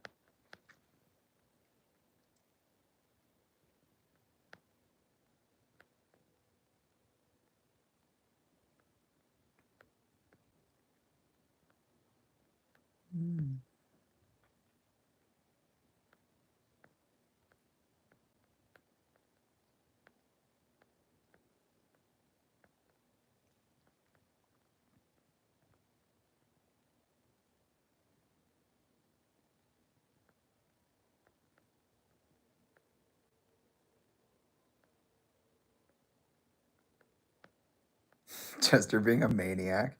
No, they call it the demon. That's what his coworkers call it, apparently. Jim Digby. He said this during a 320 panel. He said that there's Chester and then there's that guy. There's Jamie and then there's that guy.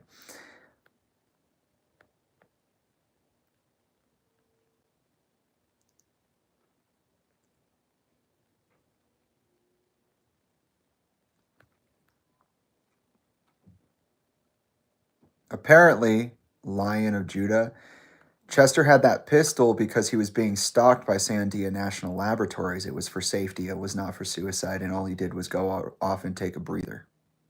And he came back and he told the cops that he had no idea why Talinda had called on them.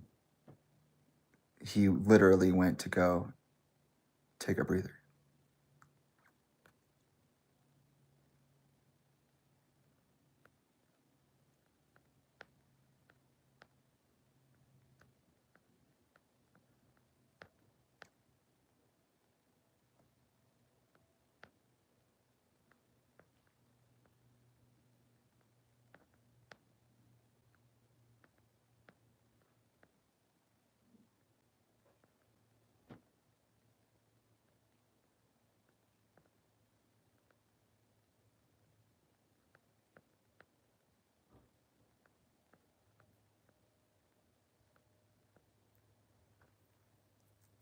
Mm-hmm. Yeah, sensory overload does sound like that, doesn't it? Is this Uber Eats that ass genuinely asked me, is this a suicide video? Everything I do is suicide, baby. Of course it is. I'm telling the truth. I've already been told that once I tell the truth, if I ever try that, people will never stop coming after me and they will put me in the ground. So, no, I'm not suicidal, but it doesn't mean that I haven't been protecting my life since last October when somebody tried to hack my account.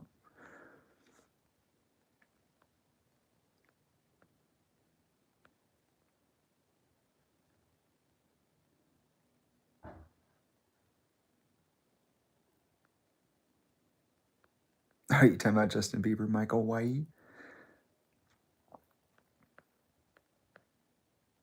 Talinda's a massive fucking spender.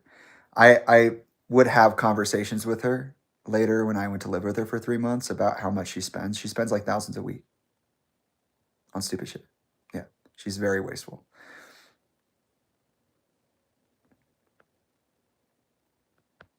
That was my experience with her. And I would talk to her employees about it, and I talked to her kids about it, and try to talk to her kids about making, like Tyler, Lily, and Lila, like I talked to them about making choices.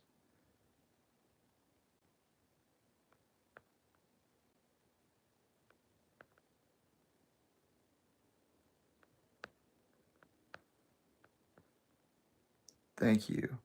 AK Trip, don't give a fuck. Whatever you are.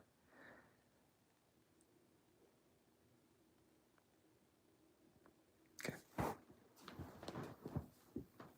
I'm fairly certain. Let's see. We've been on for 2 hours or 219 minutes.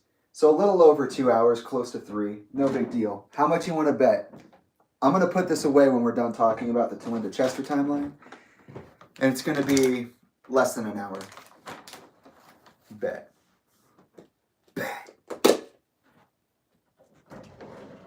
Because I did give pieces of it while I was giving. It's impossible to keep it totally separate. I gave pieces of it while I was talking about the Chester part, or the Elko part, sorry.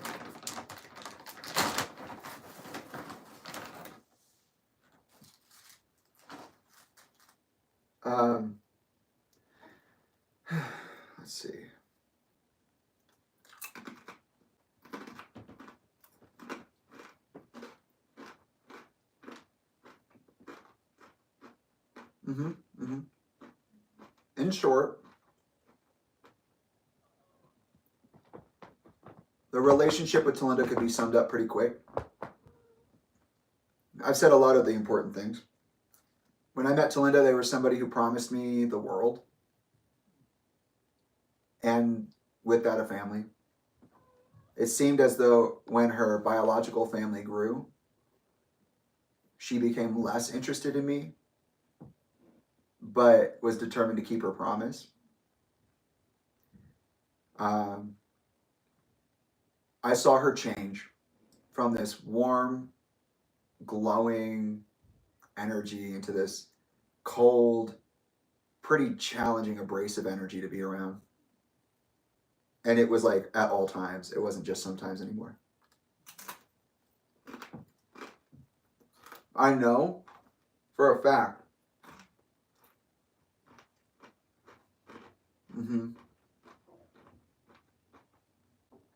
that her pregnancy absolutely affected her both times. But this is the thing about Talinda. And Chester said this too. He said this to me. This is where I got it. He said, I love Talinda. She's one of the most amazing people that's ever existed. But she's also a gangster. Like, don't forget where she's from, because she can be a fucking gangster sometimes. Like, you think you're on a path, on a decision, on an unfolding with Talinda, and all of a sudden you turn around and you're like, when did you start driving? And that person makes the craziest decisions. You just wake up and she's in gangster mode, and you thought she was somebody else the entire time, and she's doing like risky shit. After Chester passed, around 2019, she would actually be on Ambien and crash her car. It's true. I can see her right now going, no, no, no. You laughed about it. I know they laughed about it. They came back to the house and they were like, you want to hear something so crazy last night? I woke up, I was driving home up the hill or down the hill, and I woke up and I was in the median. Like, car stopped and everything.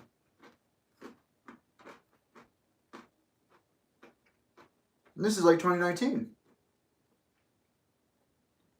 I'm old enough for her to think she can laugh about it with me. And that's not funny. Driving under the influence with lethal force is not funny.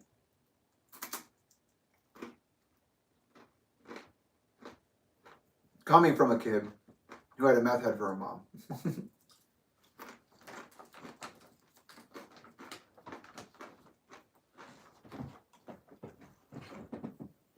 Hi, buddy. You want out? Here.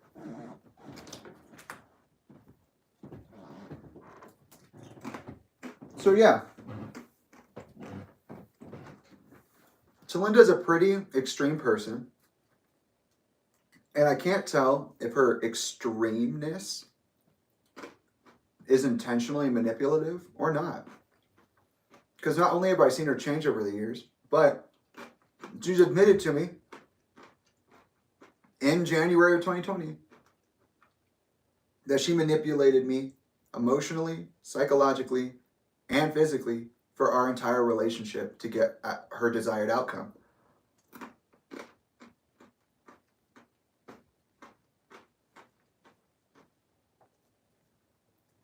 So, yeah, I see how the pregnancies changed her. I see how the world changed her. I see how she was not honest about her childhood and her traumas, and how she compartmentalized that.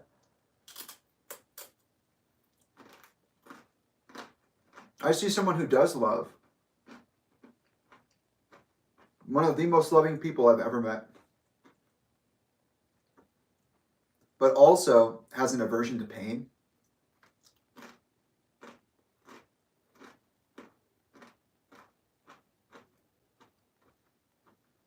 I don't want to be the one to doctor this, but if you can't feel pain, then you can't feel the opposite. Lil Sims.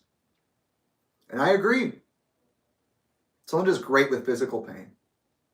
I remember during her first pregnancy, Chester came home and he was like, dude, she's crazy.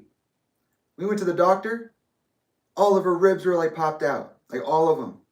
You know how painful that is? And she doesn't even know. And Talinda's like, oh my God, it's not that big of a deal. It happens all the time. And he's like, all the time?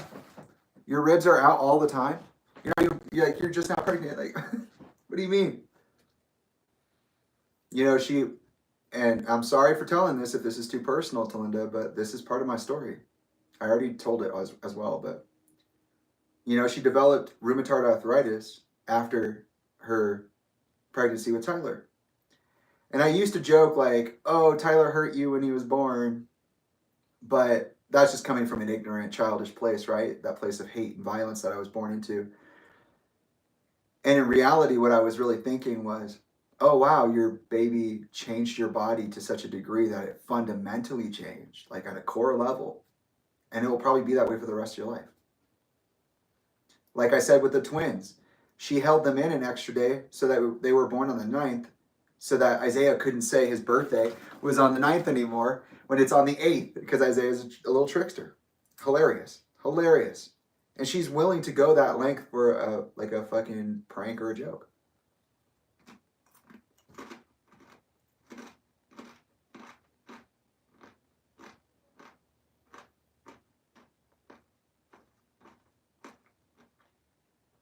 And overall, what I saw was that Talinda loves being a thing for someone and being a thing for something, but she can have a really hard time sticking to it.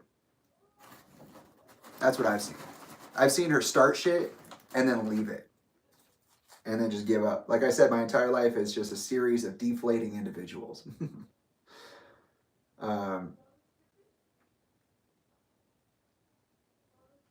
And those things just kept getting worse. That's why I was like, I didn't see therapy do anything for my family.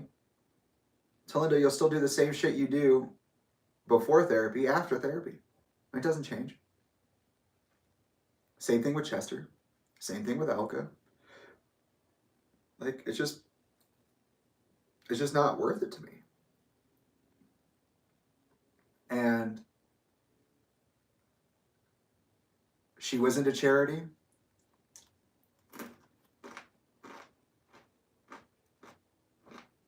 When we made it to Gilbert, she may have been into charity before that. I don't know. But she was a charitable person. So, in reality, when it comes to it, it's like, maybe it's the natural force of a family dynamic that made things what they are. Maybe this is all a big misunderstanding. But we went from someone who promised me the world to someone who tried to take everything that they could possibly take away from me. And because why? Because I was just telling the truth.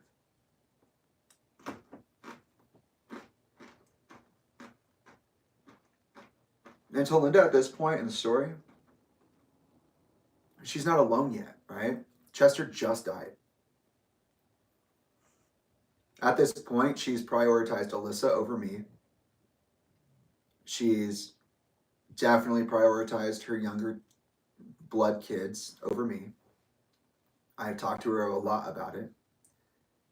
I'm not seeing my dad often enough. Like, there's one period in my life where I saw Chester a lot. Then he moved away.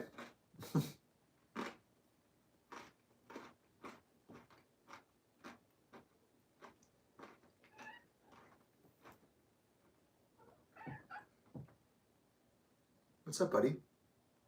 I'm trying to get through this. What's up? What can I do for you? You're saying something. You just want me to acknowledge you again? What was that?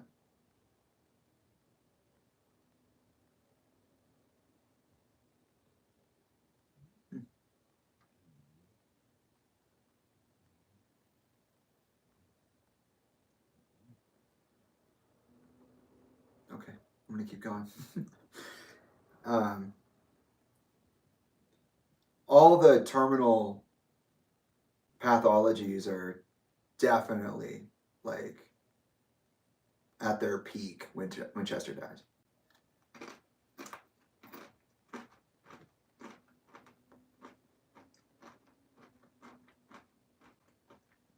I've forgotten where I came from, how I met these people. I've even forgotten that I asked for Chester. It's just horrible. And nobody seems to notice, conveniently, that Jamie's saying something different than what's the truth, and repeatedly over years, and that thing is changing.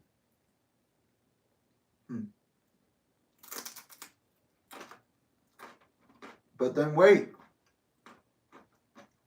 Talinda acknowledged that that's real, and she did participate in it.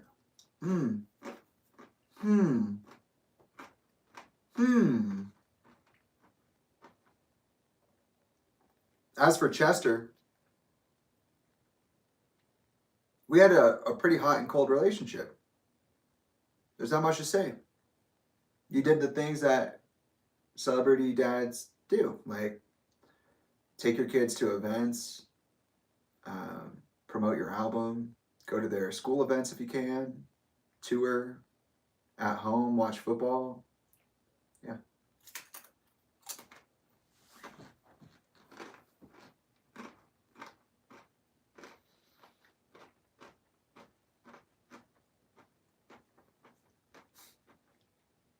In a sense, he was a great provider. But when I look back at my relationship with Chester, it just looks like we're being held this far apart from each other. Always. Always. It's brutal. I saw him try to be so many people in such a short amount of time, and I watched as people assassinated him in progress.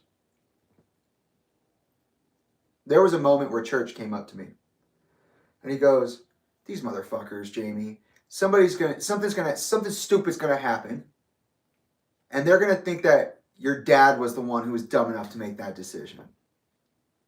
They've placed so many bad fucking decisions and so many stupid bullshit fucking things on your dad, your poor fucking dad. He's over here literally smashing these boundaries and trying to do X, Y, and Z. And these people, Jamie, they suck. They just make the decision for him, and then he pays for it."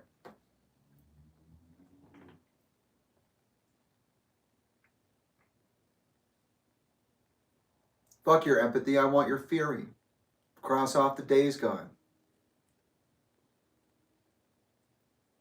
But Chester was angry, though. Chester was that motherfucker, though. He was so mad all the time. And he loved life, don't get me wrong. But like shit in the world, he was so opinionated about. Like, he was a fashionista, he was opinionated, he was a sassy, apparently cis heterosexual, but I doubt that shit. I doubt that Chester was being as authentic as he could have been. I don't know. I don't know. And then there's him telling me, like, me and Alyssa in Europe, like, and I don't remember exactly where to place this, but it is a memory, you know. Because in reality, Chester is different than Talinda. I could just keep talking about Talinda, but I won't, because we're at a point in the story where things start to change even more. With Chester, he's just Chester. Yes, he does change. Yes, there are moments, but in reality, he's pretty even keel for the entirety of the time that I knew him.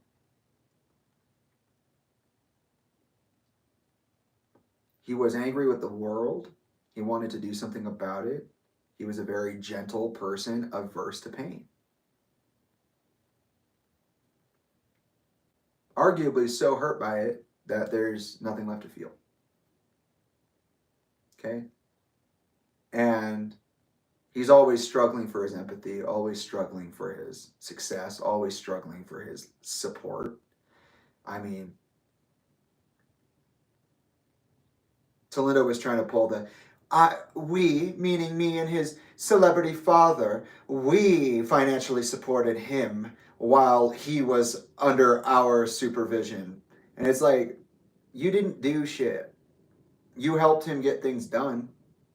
But in terms of financially supporting someone, no. Maybe that was true in the beginning when Chester was trying to get his money back together. But no, Chester made the money. You didn't work. Please. He made it so you could be a stay-at-home mom, and you still got a nanny. Many of them.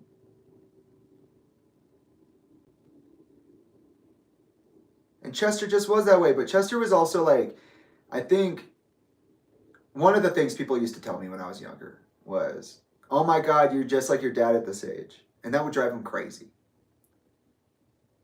I think having a constant reminder of the absolute hell he was raised in is like,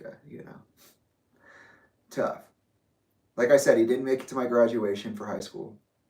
He visited me one time in college, right before he died.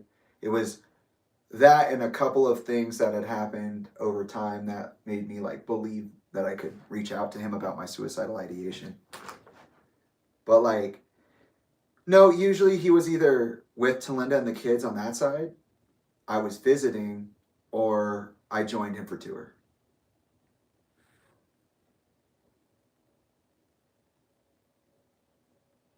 Sure, sometimes I'd have space at his house, but was it really my room? Kinda. As really your room as a multi-purpose room could be. In high school, I did have my own room at his own house. But I didn't live there like that. Sometimes I'd spend a long time, but like in essence, Elko was the one who made all the decisions. Elko was the controlling operation there. It was not Chester. I remember his face in high school when I said, oh yeah, I love Battlestar Galactica. And he was like, what? I was like 14, 15. He's like, wait, what do you mean? And I was like, oh, I've been watching it. It was on the iTunes that we all share. And he was like, you watched the new Battlestar Galactica? And I was like, yeah, I've seen all of it. And he's like, oh, okay. What the fuck? He was just surprised that I was so interested in such mature topics. And that I took it seriously. And that I found a musician that I liked who worked on the show that I could emulate, aspire to be like. There were just so many times in history between me and Chester where either we would be at each other's throats for whatever reason, or totally happy. And if we weren't in those two, he probably wasn't there. It was very hot and cold. He didn't know what was going on with me in my closest relationships. He wasn't there for my graduation. He dedicated most of his time to his band, negotiating the indentured servitude, and trying to be the change in the world that he wanted to see while also having to be made to be a dad. So many things happened as a family unit. So many new rules. You have to act this way. You have to be this way. Don't talk like that in front of your kids. Stop swearing around them. Get a swear jar. I remember Isaiah got in trouble for watching Game of Thrones around like the second and third season when it came out. We weren't allowed to watch Dexter. There was like a cap on what kind of mature content we were allowed to see. And we'd often argue for video games like Black Ops, Call of Duty was one of those. We were like, but we want to play zombies, please. Sheltered is the life I lived. Painfully, awfully sheltered.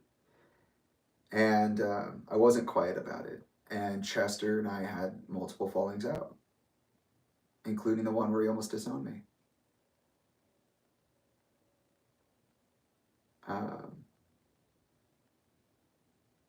But he was involved in the gaslighting. He was involved in these family conversations. Apparently the parents would get together and they would just decide what to tell me and what the true narrative was. And then that's how one of the ways in which it started changing for me.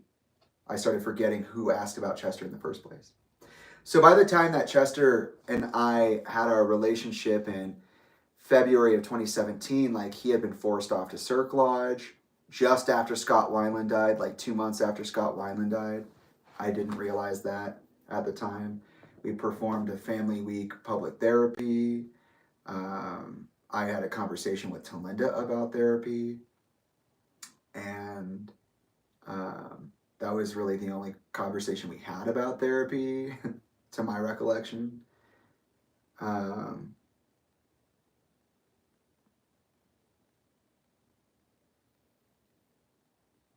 He came and visited me. It was just like strange. And then finally, you know, I told him, I said, hey, I need to tell you something. I love life, but I don't think I can exist in it or should have to. And I'm debating whether or not to exit my body. And he said, same. Everything that you just described, I go through all day, every day. I always have. And I've always looked for a solution, and I can't seem to find one. Shortly after that, he does cross off. Chris dies. Sean's book comes out. He reveals himself to be a Freemason of his own choosing. Chester did the foreword for that. Chester releases a letter for Chris's death. It includes his weird secret handshake signature and one variation of it, and 2 Beatles songs, A Day in the Life and Rocky Raccoon.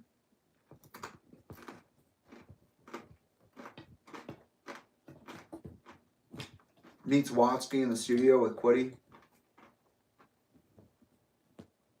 and then dies after participating in the promotion of one party, the Democrat Party, during a major election. Dies on tour. And what's crazy is that Cross Off wasn't even released yet. It wouldn't be released until 2019. So you can't say that song was the cause, but you could. I mean, walking around like a revolver, it's been decided how we lose.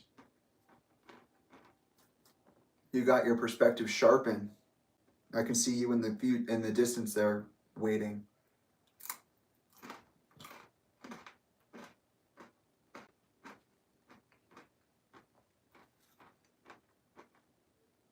And then he was dead.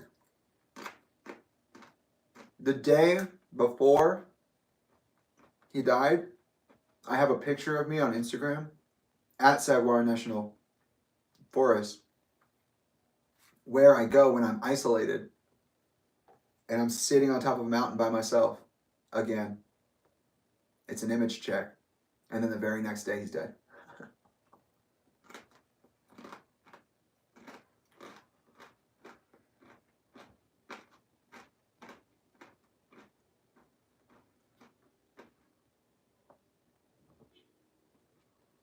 Brutal.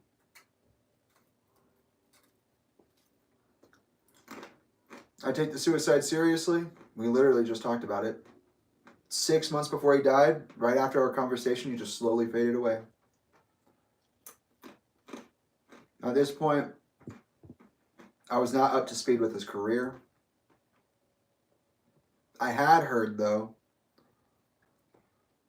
and I think it was Talinda that said this. I couldn't remember for a long time. It may be somebody else. But somebody said that he re-recorded all of his vocals for that album because the vocals he recorded were done while he was drinking. And he didn't like the way he sounded.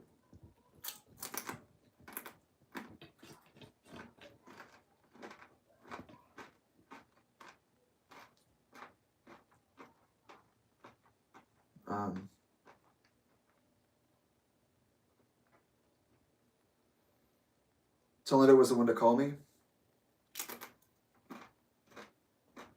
I asked her if I could tell Isaiah or Alyssa. She said, no, I want to handle it. I said, okay.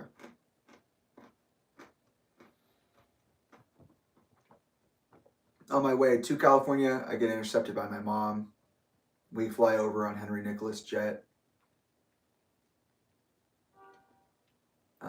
Henry ends up paying for the funeral at the Botanical Garden. It's very fucking weird. Talinda wants to start a nonprofit. She's trying to figure out how to stop what just happened from ever happening again. She's hysterical as well, emotionally devastated by the loss. The kids are coping the best they can. The community is looking out for them. Friends, colleagues, business partners, they're all showing up at the house. We have a construction fence around the house.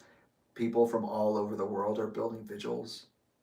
I received a letter from Kiana's family, my second girlfriend, and they all wished me peace and health. And that was strange because I just didn't know how they got a hold of my information, and I'd never been to the house before.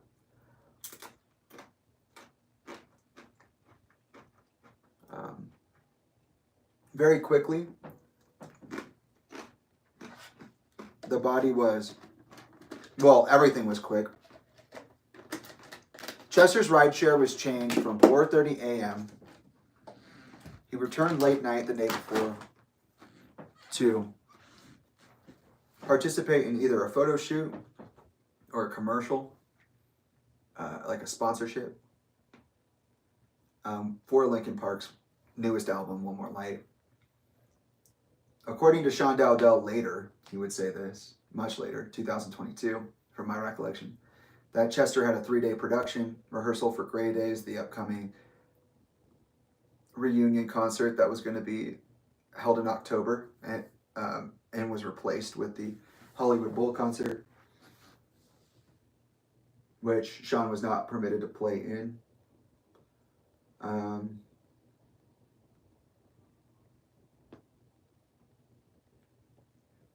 But we're not quite there in the timeline there either, because that's still October. We're in August.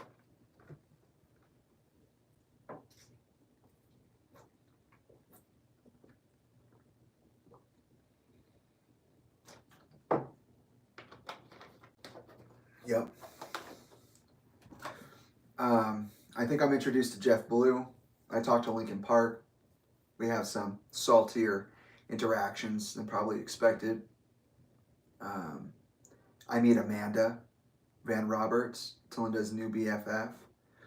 Amanda agreed to, she was in a place where she was also getting out of this spot in her life and ended up living with Talinda, her daughter Ayana, the one who I showed you guys the picture of me and her earlier. She came to live with Talinda. Super helpful in the beginning, you know. Amanda, I think her intentions were good.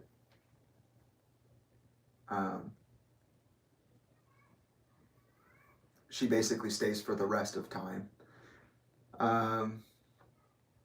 Talinda pulls me aside and she says that my anger should be leaned into. I was upset with the way Chester died because it took away this reality for the kids that I was happy that they had, a reality that wasn't mine, my upbringing. And also I wish he just was a little nicer to me when he was alive. That bothered me. At this point, Talinda has known since February, this is July, since February, that I've been like depressed and suicidal. And she'll know for the rest of this story.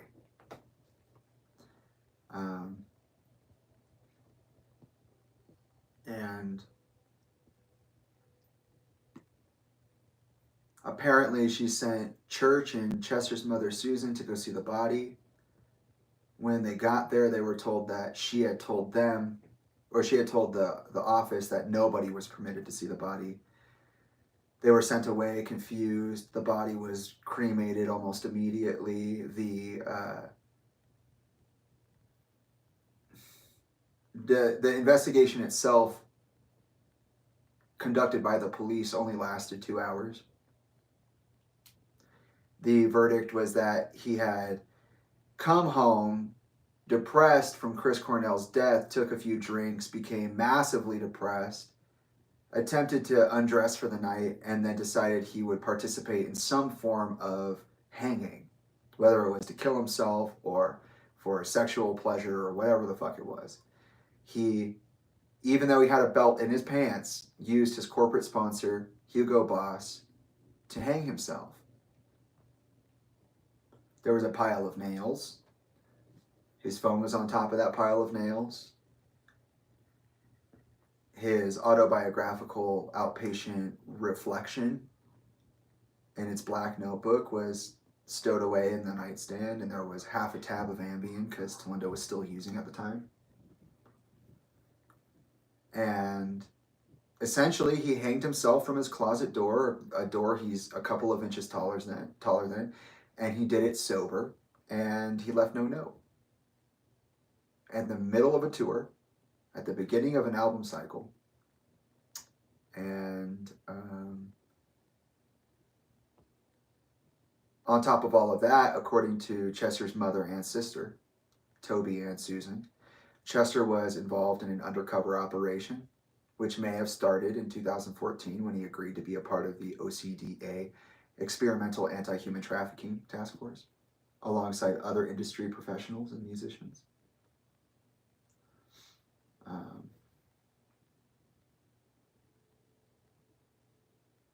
It could be something else. Maybe the Chris he mentioned isn't Chris Cornell, who died before him, and then he died on Chris's birthday. Maybe it wasn't Chris Cornell. But he said he was aware of what was on the secret server in Hillary's basement, that he was collecting information. If he told her anymore, her life would be in danger, and that she would be proud of him when he was finished.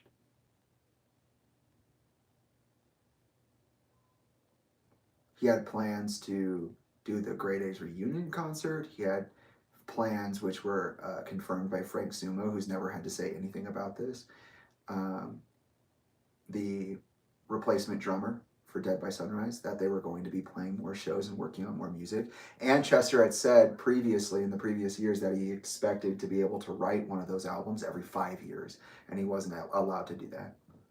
He had to re-record his first Dead by Sunrise album. He did it with Henry Nicholas. And apparently, Chester created a Spotify type thing called Level 7, which was a label and a streaming service.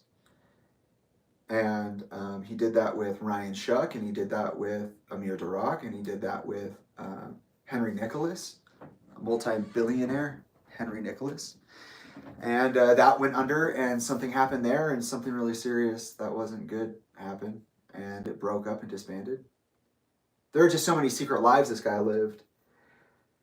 And Talinda pulled me aside, and she said, "You're the oldest son. You'll be the father of the family. I need your help. I can't do this alone. The kids need a father. You are the oldest son, so you get 50-50 in social and financial interactions, and decision making and all that. And I really need you, and I want you to take the cabin." And basically, these really big conversations were happening, and I just was like, okay, I need to make a decision here, right? I'm being tempted by the devil. The devil, who made me go to college, is saying, leave college, drop out, come raise the kids with me. They're saying, you're dad now. They're saying, I trust you and only you. Take care of at 21 years old, take care of the house that you weren't invited to spend time in before he died. And that's where he was last. And there's so many weird things that happened. Talinda's Twitter was hacked. Chester's Twitter was hacked. Both of their Twitters were scrubbed. It was pretty crazy. Talinda said that she had proof that they killed him before they hanged him. She said that she cheated on Chester with Mike, that she did it for the money, that she liked Mike more, but, played the love game for Chester. And said something about him killing himself. Like, oh, he finally did it, or whatever. And then she scrubbed it, and she talked shit to the fan base, and she got away with it when she started calling them family, because that's how indoctrinated the fan base is. And And very quickly, Anna Shinoda and other friends of hers were like, hey, I know you want to do this 320 effort, but like you need to also think about longevity of the goal. Can you meet that in the long trend efficiently? And is it worth your time and effort? And she ended up pairing up with somebody, but that would come a little later. Um, but yeah, they acknowledged how hard charities are. I mean, these are people who have been around music for relief and other things like music cares and whatnot for a long time. And Talinda starts to put together the 320 effort, and then I have to make this decision, right? I'm like, okay, well, if I'm going to accept these roles, I need to have clear boundaries for myself. So I put myself forward. I said, hey, look, I'm going to put myself first no matter what, but I do owe this to the children in the situation. As a child in the situation who's seen this happen in many ways, it is my responsibility, because I am able to, with whatever power I have left, stand in front of this train and protect them. Because Talinda had a counterbalance and now she didn't. And like I said, she's progressively challenging in different ways. And I spend the rest of the summer with them. I do my schoolwork. We go to Hawaii with the Shinodas. I have a interesting paranormal UFO incident happen, and some other stuff. And basically my whole point was like, I need to figure out what I'm going to do. And I chose to not quit college, which was pretty immediate. I chose to now put every last bit of effort I could into building out my portfolio, which included my beginning writing the A chant script and something I would come to call Talis Valhije. Bill Silva, someone we found out has great ties to many things, including Linkin Park. He was apparently across the ocean with a different band when he found out about Chester, and he flew back as soon as possible. His best friend, Alan Sinclair, the FMO of the Southwest region of Wildland Fire here in the United States, a member or a friend of the Granite Mountain Hotshots.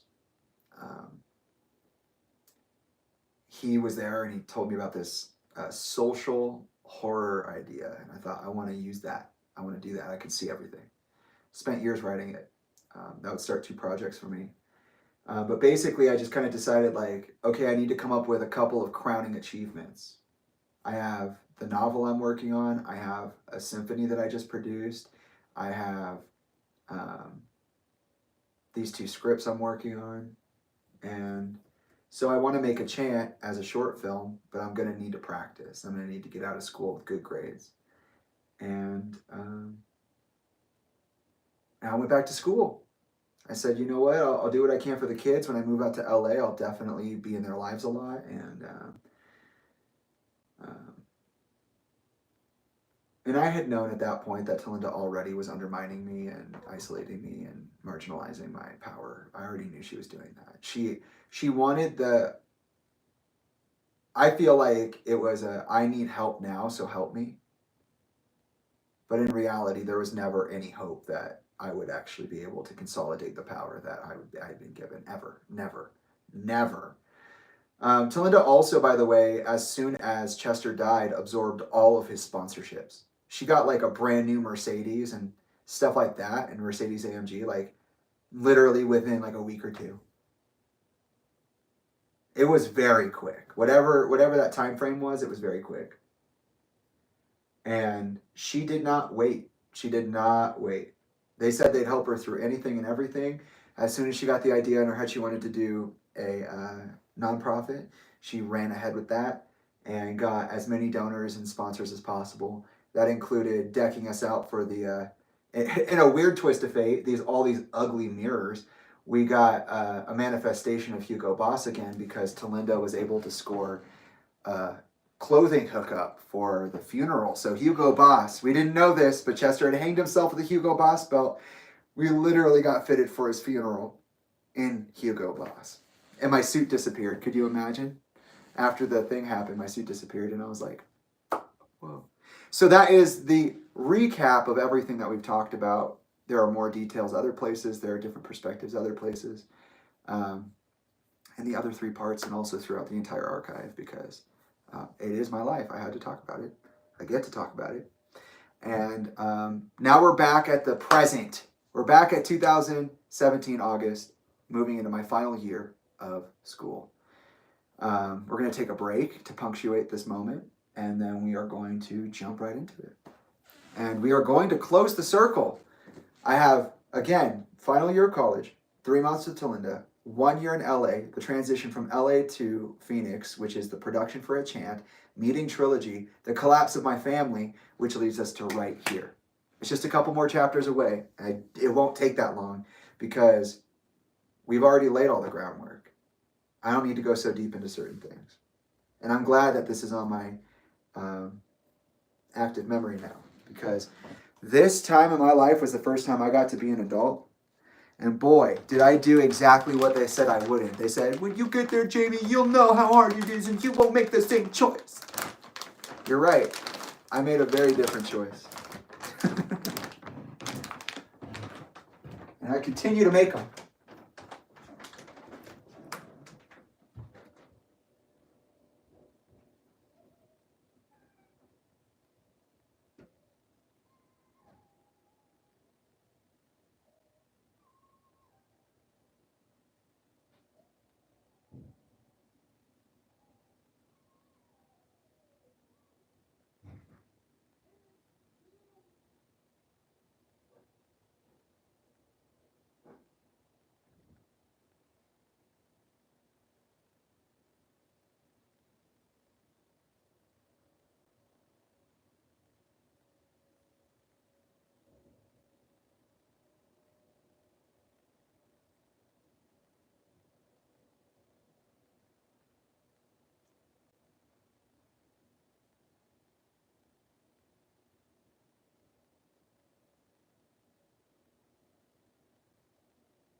Told you, it wouldn't take long.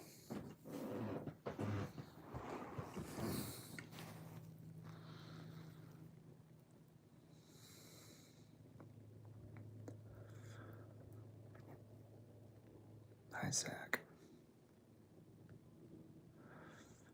Hummus and pretzels. Popcorn now, and I'll make hot chocolate after this.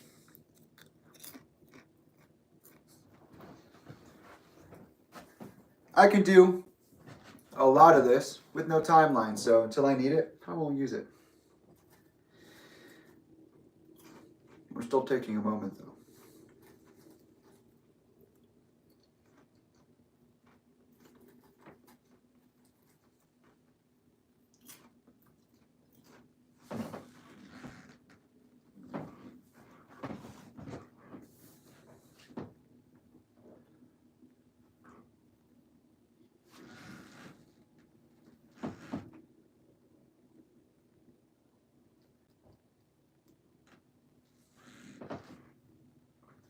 I got like 4 hours until G's off, and I'm hoping I can. I'm hoping I can close the gap like that. I hope I can be done before that,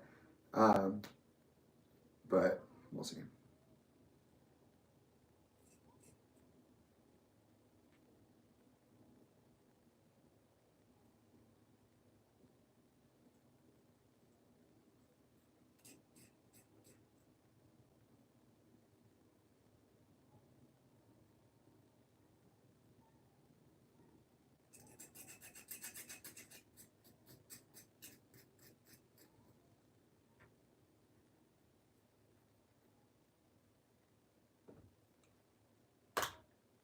We'll do a musical interlude. How about that?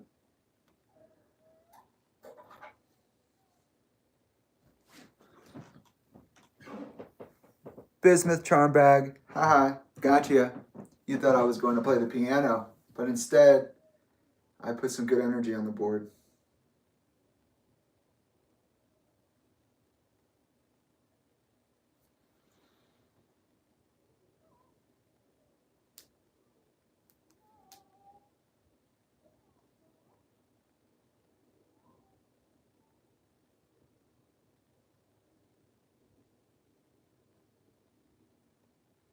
Finally here.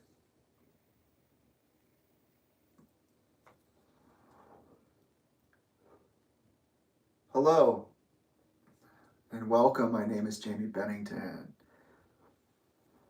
I don't have to be sick and tired of this shit anymore because we're here at the doorstep to heaven.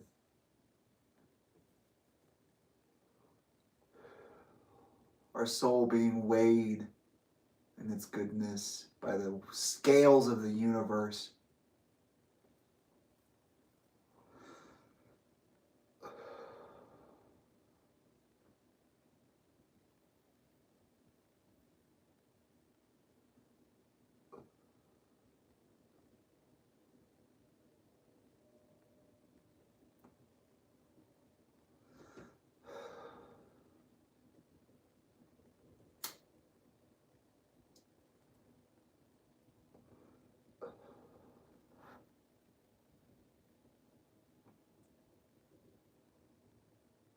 Thank you for being here.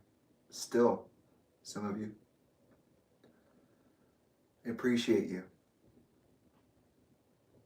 taking the time out of your day to be present with me.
2018.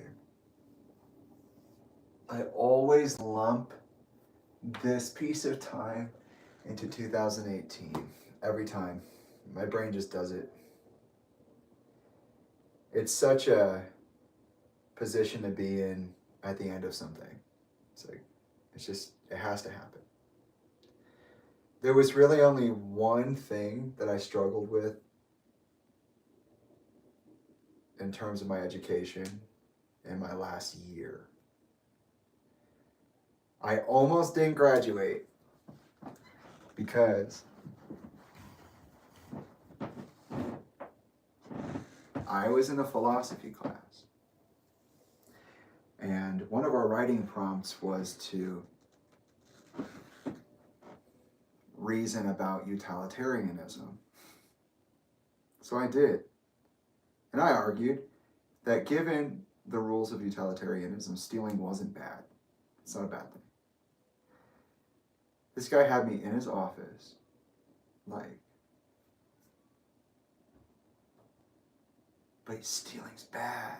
I was like, really? Like, are you serious right now? Like, in my mind, I'm thinking, I'm presenting as like serious. I'm like, I want to pass. I need to pass. Be nice. And then on the inside, there's the, don't be nice, don't be nice, don't be nice, don't be nice. My policy is to call him as I see him. The Colosseum Pillars. Such a cool song. But, yeah. I was just confused. This college professor is asking me, telling me that what I'm reasoning isn't available to reason. I'm like, that's literally what this is about. And they're like, then you need to make it more clear. And they red penned it, the whole thing. Like, your language is weird. See here. I was like, but I said that though. That's like what I meant though.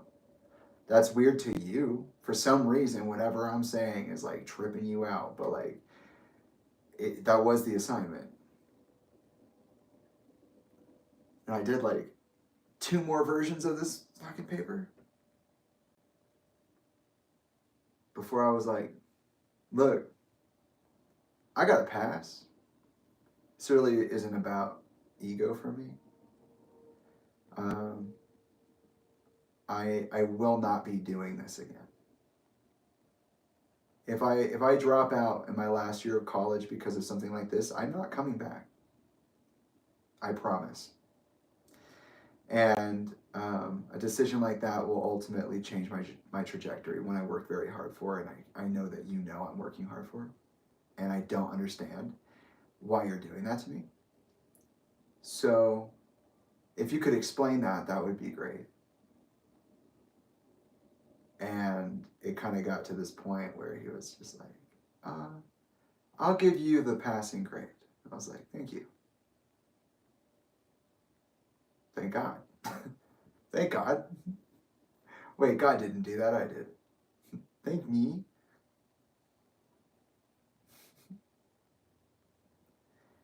Hello and welcome. My name is Thank Me. Don't be fooled. It sounds kind of like my normal name, but it's not. That's funny.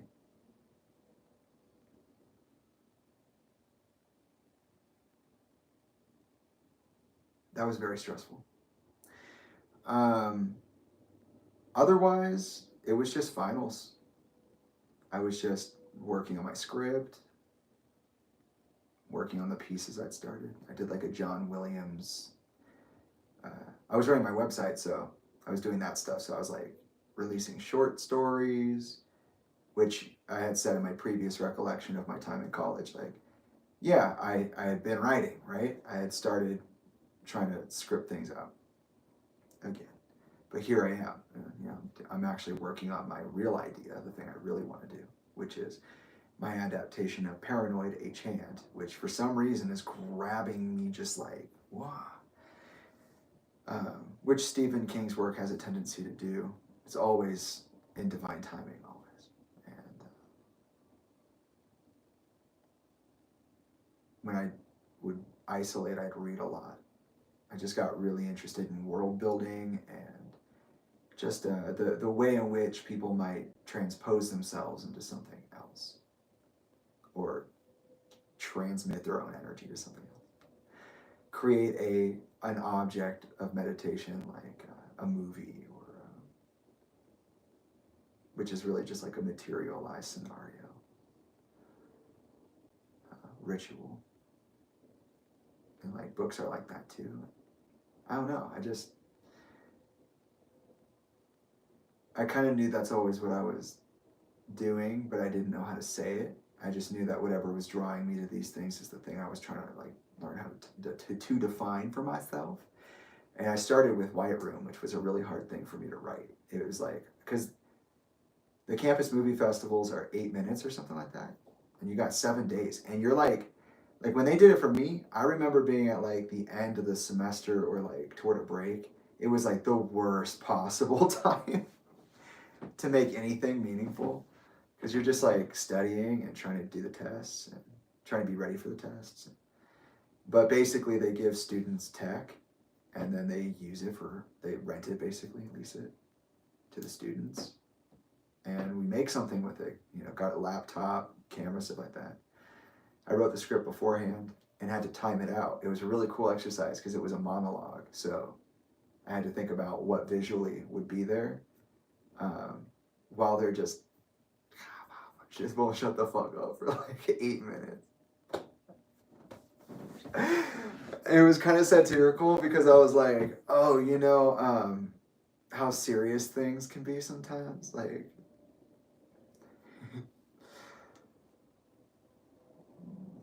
I can't even do it. I'm thinking of like, just like taking neo-noir and just cranking it up to like 1 million. Like it's almost camp. But it's like serious at the same time. So you got Matt doing this. People are strange.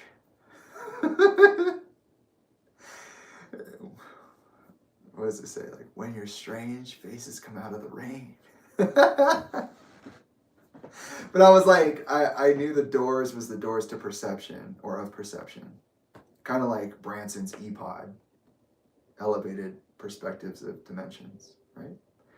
And yeah, so just playing games with myself. And often that's what my creative process was. It was like stupid challenges. It's like playing Goat Simulator. Because at that point I was part of the comedy troupe, so I was making music on the side for like things that would be like Pulpy McPulpy Pants for like a silent movie, the Indie 2, there you go. Too Close for Comfort, where I'm just like literally eating bread, my shirt off.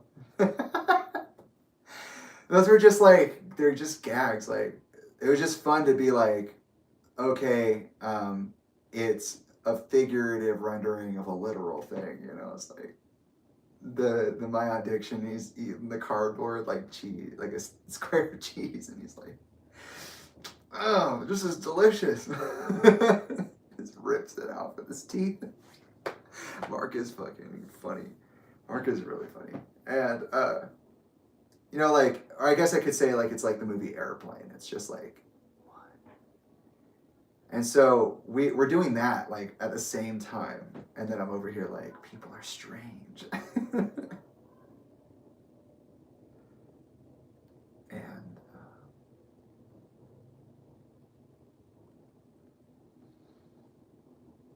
yeah, we were just making things, and that's pretty much everything I did, was just like create a scenario and then try to make something for that. And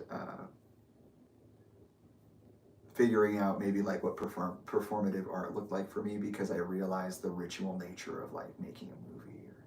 Because if you're doing all of it, you're not just projecting the script plot and then like filling in the details. You're like constantly fine-tuning everything that you wrote as you're making like micro changes to it, because you're trying to translate as much of that information as accurately as possible the first time. And getting like good at that was part of the process, because I realized, you know, I'm a fan of someone like Bear McCreary, right? I'm planning on going into the real world. They're doing like 3 shows at once. Like, you have to imagine the workload on that, like how hard it must be to even do something like that, much less try to make it different every time. And I was just like, I want to have that kind of ability. So I did that. That's how I would train myself. It was like a sport. Like, okay, you're gonna write 75 pages in 3 days. It's like, why would you ever do that? And it was like, Stephen King can do it in an hour. It's like, okay, true. You know, there's rumors of like how fast he can write or whatever. Just me being funny with myself and it turning into like art. That's why I was like, I think I know, I think I could say some of these things that people aren't saying. And I know why. It's because they're challenging, but I want to try. And I remember at the end of that screening, a bunch of people came up to me and they were like, dude, yours was so good. Like, wow, you have like such a unique voice. Like, I don't think I've ever heard anything like that. And they're like being genuine, and then they're just like, I just, you know, I'm interested to see how people continue to like interact with it over time, because like a lot of people in here, like, I don't think that's what was going on, you know. I don't think that's what they came for. And I thought that was such a cool compliment or like commentary. But like, legitimately, nobody gave a fuck that happened. The only reason I made it to semifinals of Campus Movie Festival was because I did the score for a short film called Jet Bravado. So like, I was just trying to explore these places, and when I came back, I felt like so much time had passed since Chester died, when it was really only like a month. I apologized for it, and I did like double releases on my website, and I was just like, make stuff. And part of it was cathartic, you know. Working on Matt's novel was cathartic. Working on my short stories was cathartic. It's just like I told Talinda, like in 2016 at Cirque Lodge, like my art is therapeutic. This is literally all that could have ever happened.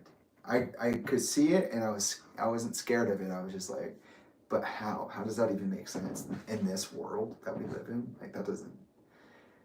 It's like, you're gonna have to destroy the fourth wall, bro. Yeah, that's quite the task. But yeah, you know, I just started like investing myself. You know, part of what I would do is like, part of the parameters I would set for myself is like adapt something. So when I did Paranoid Chant, it started out as an exercise in being creative. It was like, okay, this is a 100-line poem. It can be about whatever you want it to be, if you can, you know, fill that area out reasonably, or in a reasonable way. And that's what I would test myself on, was like, I rewrote my first feature when I gave up on Taboo. I got a better idea, and I did a movie I called SEMDA, which was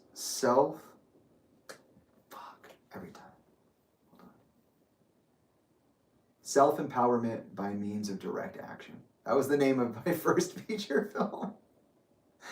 And I abbreviated it to SEMDA. And then I did that abbreviation, and then I wouldn't write in the script. Eventually I would take it out, or any of my notes, the actual name of the movie.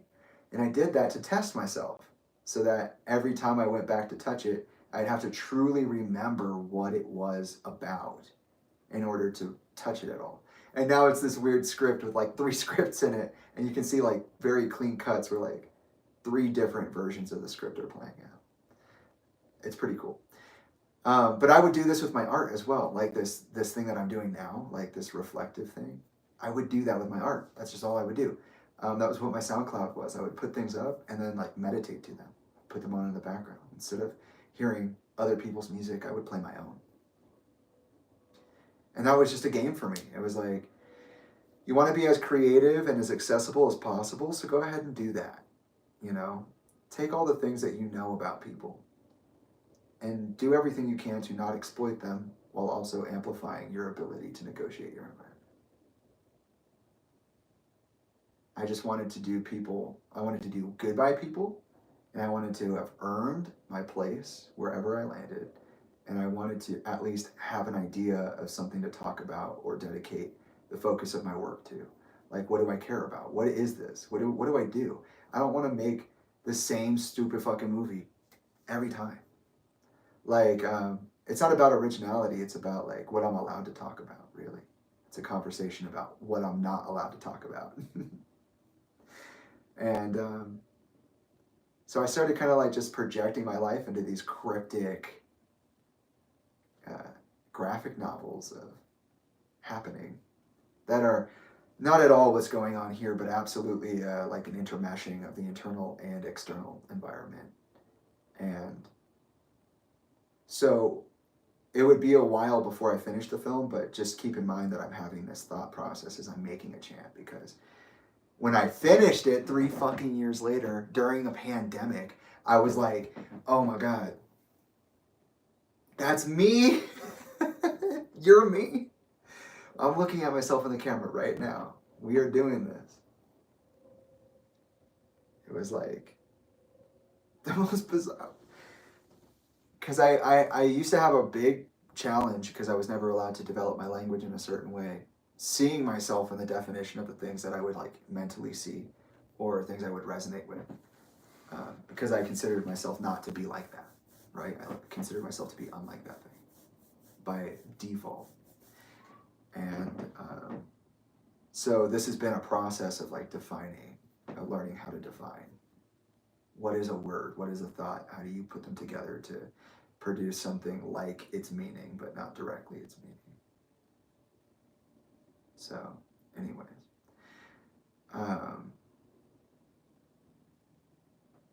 Yeah, I'm just swimming. I'm having a good time. But there's a problem. My anxiety and panic has now started to suffocate me 3 times a day, every day. And I'm just like, bro, I already talked to Chester about this. I don't know what the fuck to do. I don't know what this is. I don't know where I came from. I'm trying to remember, but like, there's this weird calloused, fleshy thing over here that I'm working my way through, and it's like filled with lies. And that's just what it was, you know. I was already looking back at my past back then, you know, deciding what it meant that self was and what I could do with it. Taking it to that next level. It was like, okay, I made the promise when I was 12. Now, this far along down the road, I have manifested the first generation version of these things. And then realizing, oh, that's not good. I don't like that. That has no purpose at all. Why did I do that? But yeah, I ended up just dedicating myself to the work and going through these like massive mental changes in preparation for the real world. I was evolving through a stage of development that I designed myself for the first time. It's not the last time. And I see. Hi, yeah, I saw you.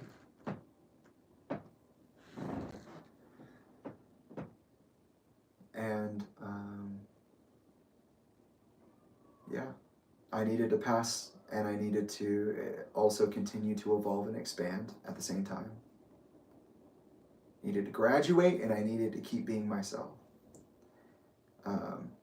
And I said this earlier and during other conversations, but like Chester's death literally was a rip in the time-space continuum.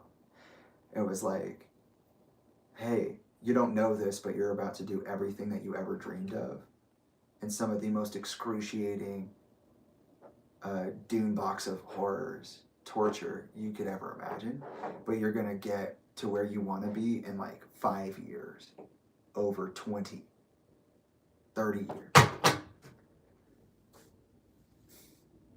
He's knocking stuff off the table now. You see? What is that? Wow, is that a rock? Let me see.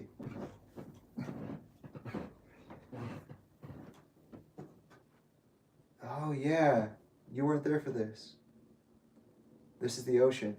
This was at the Kia Forum, after the Kia Forum. Good pick, Taki. We'll add it to the stuff collection.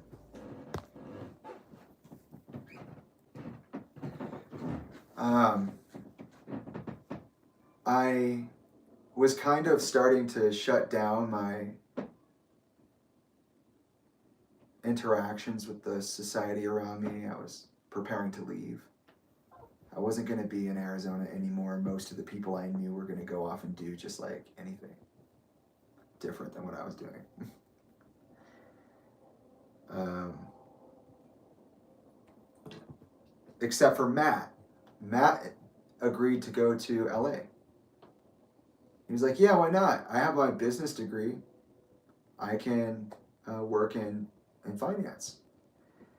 And this is something I've never gotten to talk about out loud before in a truly visible way. I've always been somewhat hidden here. But he was like, yeah, I'll do a financial job. I'll go work at a firm.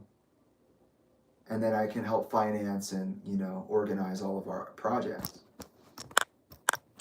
And then you can do what you're going to do. And I was like, yeah, that'd be cool.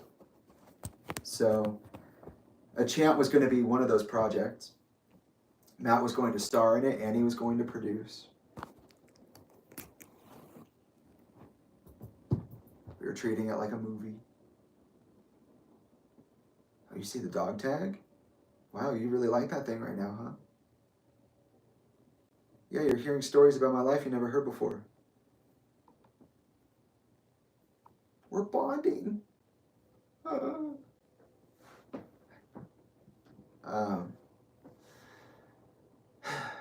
Yeah, what a time.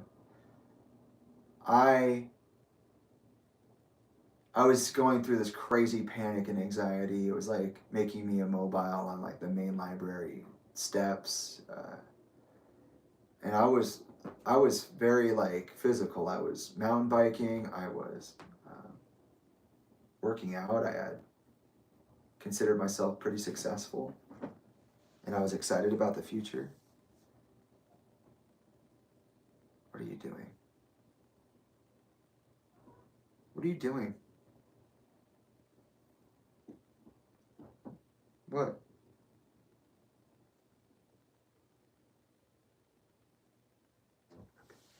He's not going to tell me. I was going through this panic and anxiety that was leaving me immobile, and it was pretty intense. And I remember talking to Sophia about it through that time because Sophia was around all the time. And Sophia was preparing for law school and like going through that. And that was a crazy thing to watch somebody go through. I've never seen anybody respond so physically pained. Like, talk about shape shifting. I watched that woman fucking metamorphose into a different creature. And only a couple of months. It was brutal. But Sophia and I were really close, and I was developing feelings for them, and it was long distance and stuff, so it was unrealistic. But I did go as far at the end of college to ask them if they would want to do a date when I moved out to California. Like, just see what would happen. I was pretty isolated at this point. I tried a couple times with people, but I was not ready for that. But there were some people that I really liked and genuinely liked. Sophia was one of them. And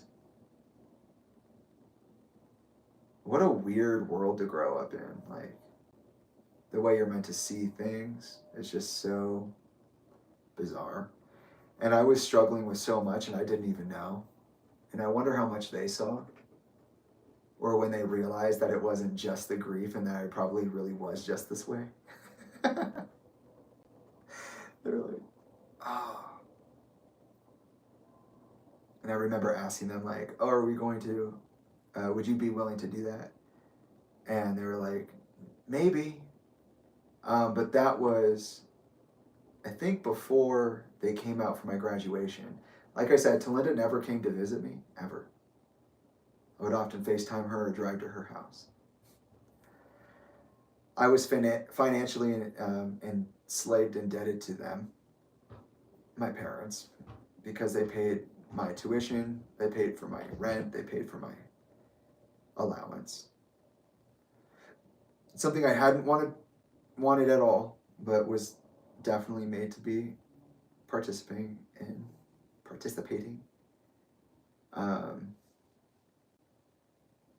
Yeah, it was rough.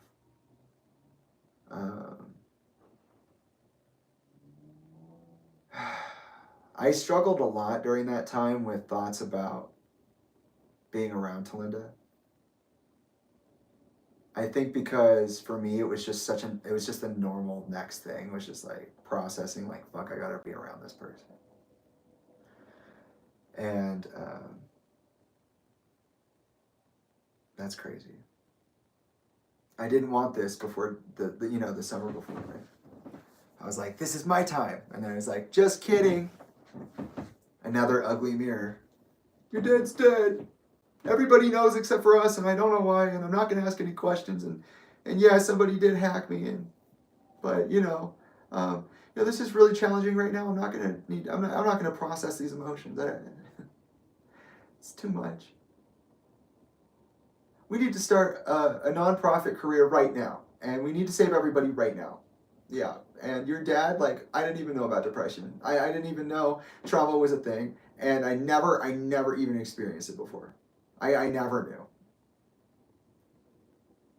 But what about that hog tying incident? What? No, that's not even real. Yeah, because for some reason the detective called and did an interview with Talinda about Chester's history, and then put it in the coroner's report, which was made public. How did that happen? No idea. Nobody gives a fuck. Nobody wants to ask a question. Nobody wants me to ask the fucking question and be answered. Keep saying it, but nobody wants to answer.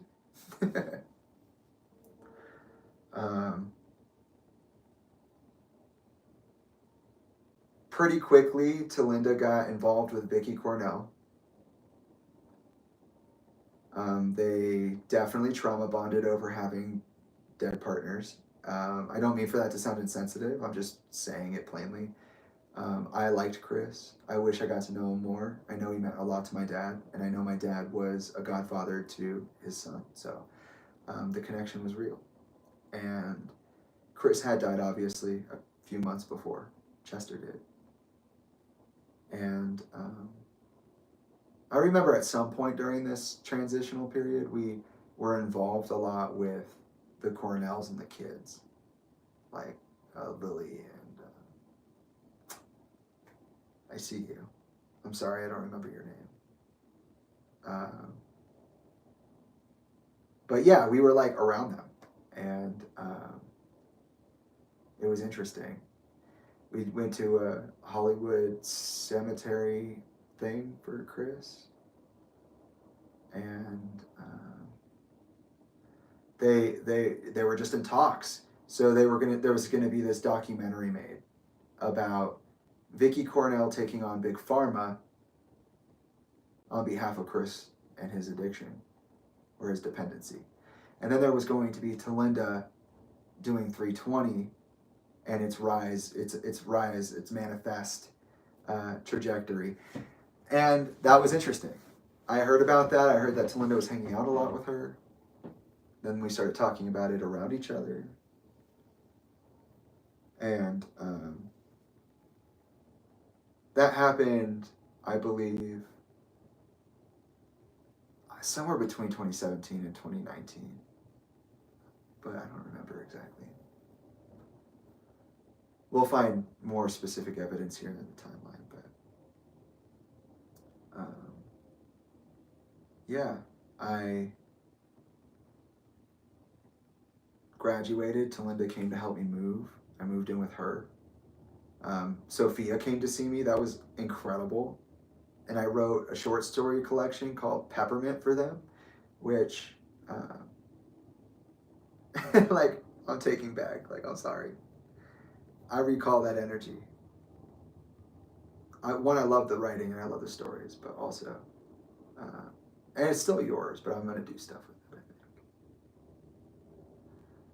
Part of me I didn't ever get to fully examine. And It was so cool. All my family was there. Talinda was being a menace as usual. And then Susan was there. She came to my graduation. Elka got an Airbnb down the street. Matt's family was there. It was cool. And Talinda got fed up. She was just like, I don't want to fucking be here anymore. That's the energy. I don't know if she said that, but it felt like she said something close. She just, when she saw where I lived, what it looked like, how I lived, she was like, I hate this. I don't want to be here. I think that was more than a feeling, but it might have just been a feeling. Same kind of awestruck horror that Chester seemed to be emboldened with. And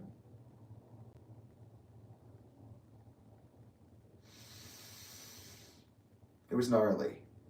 For sure, bro. That was gnar.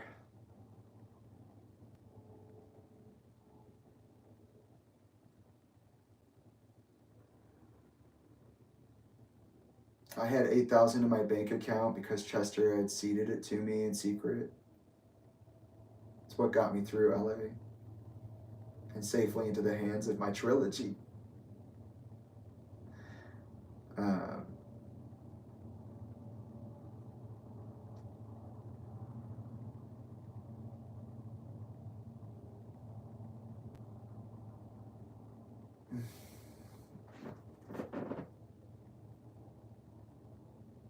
It was just so bizarre. I was like, okay, I'm done. I'm done with college. I did it. I fucking did this shit, and I did it right away. So, like, I'm young. Like, 22 at this point. Freshly 22. Yes. And lonely as fuck, depressed, but managing because of the art. And a little fucking crazy.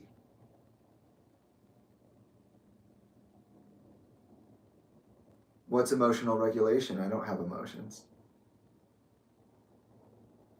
No, I don't cry for anybody again. No, not ever since that one fateful moment. And nobody makes me feel like shit. So, how sad it was that I was just like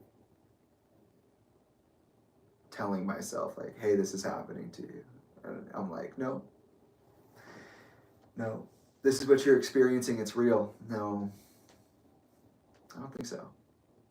What was Jack doing in my script again? I'm gonna go look at that.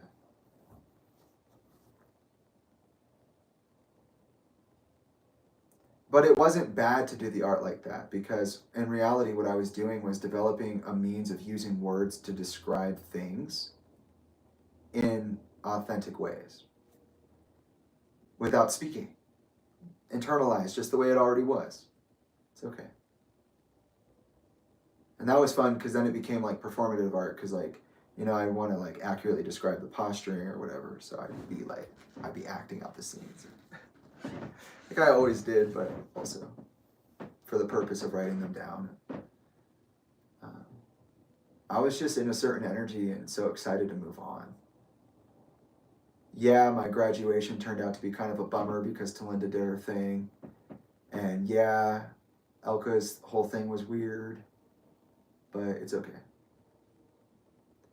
She had gotten married to Adrian recently, and Adrian and I were really close, and I started saying things like Adrian was a better dad to me than Chester was, and X, Y, and Z, and Adrian was telling me about his history, but like splitting it up, he'd be like, oh, this thing happened to me. Like I was a scuba shop diver and met a girl, instead of being like, oh yeah, I was a friend of your father's for like his entire life.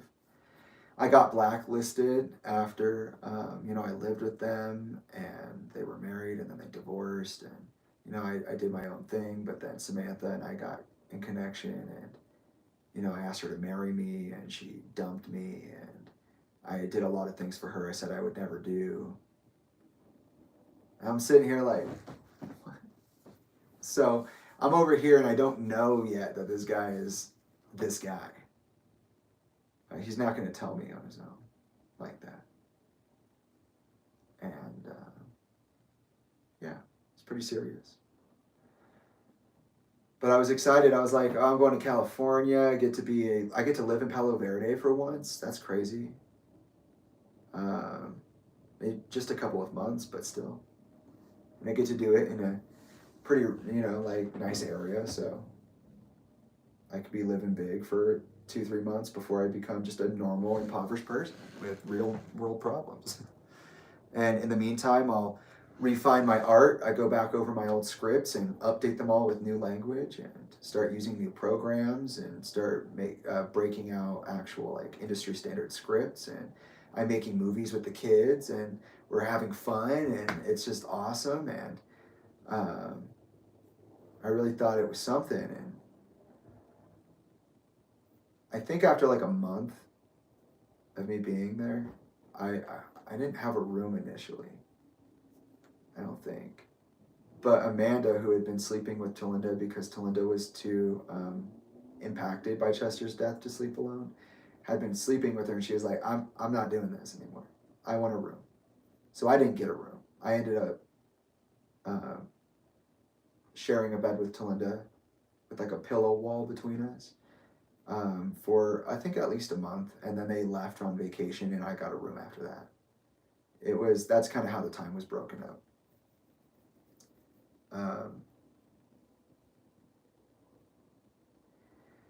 Yeah, I was just like focused on fine-tuning the transition into industry life.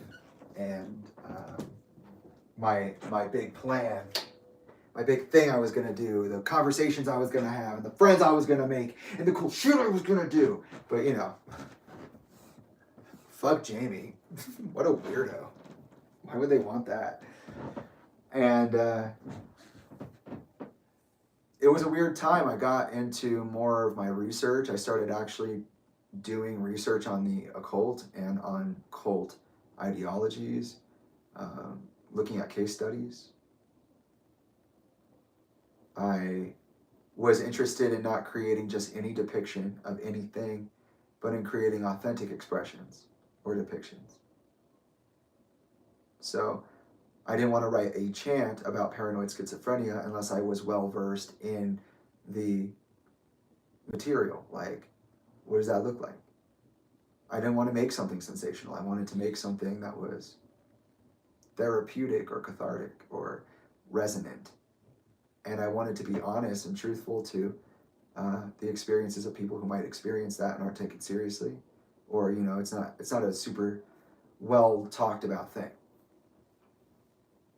So, yeah. I even went to Barbara Van Dalen for confirmation that my script was DSM-5 compatible and authentic, and she said yes.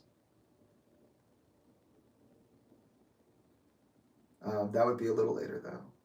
When I got there, I was like, hey, Matt, we should basically do as many like short films and whatevers as we can in the time that we have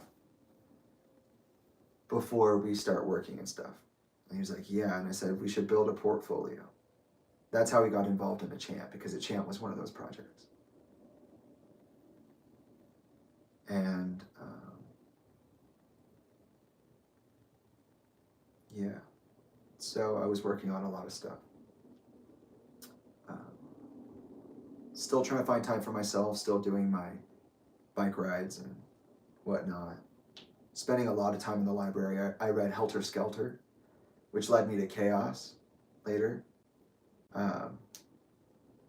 This shit's wild. I could not make it up. And I just wanted to see, I wanted to write this social horror film about a cult settlement. And kind of like Midsommar, but not as removed from modern context. And just basically look into the ways in which horror exists in our everyday life and how those things interact to create greater horrors or joys or whatever. Just breathe a new air into horror, offer a definition of what it could be.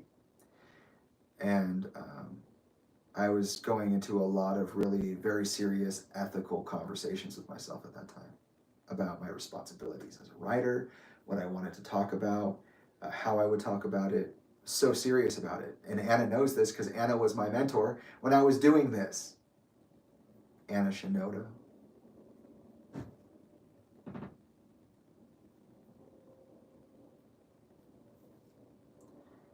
And I kind of left a notebook, and that initial Chester trauma just like fall away. The house was a mausoleum to his existence, and that was weird.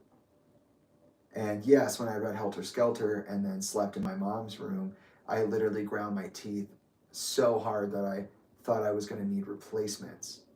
I told Talinda, I said, I think I might need to replace some of my teeth. That's how much stress I was under. Talinda woke up out of an ambient sleep while I lived with her.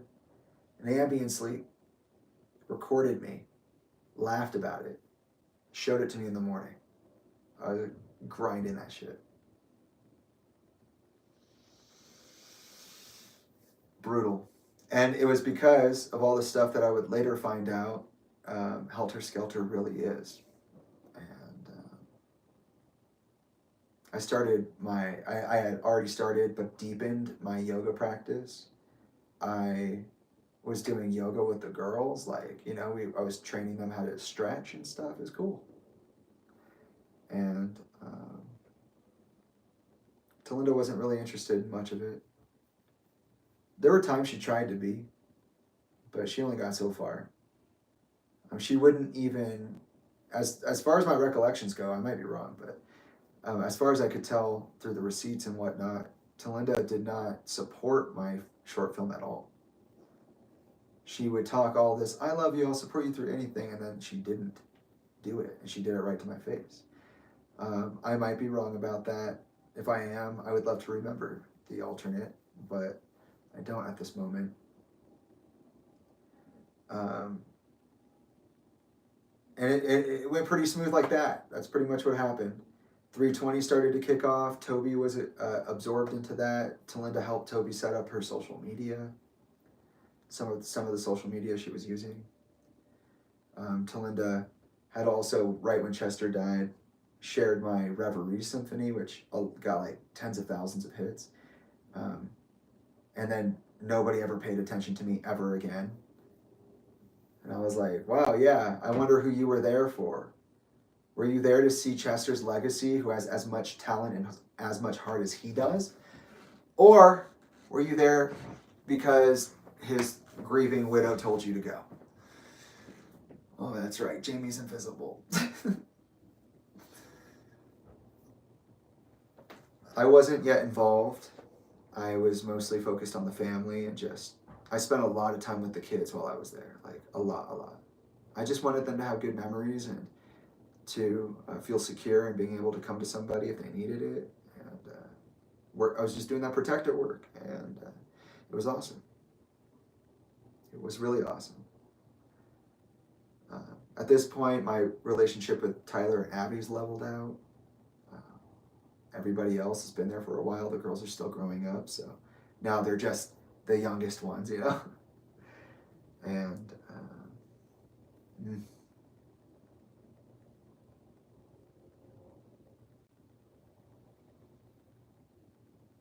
and I remember, I think it was around this time during this transition where Talinda had said, like, what are you doing in there? Like, what are you working on? And by the way, Twin Peaks season 3 is on the entire time. The documentary from behind the scenes is on the entire time. And Talinda said something like,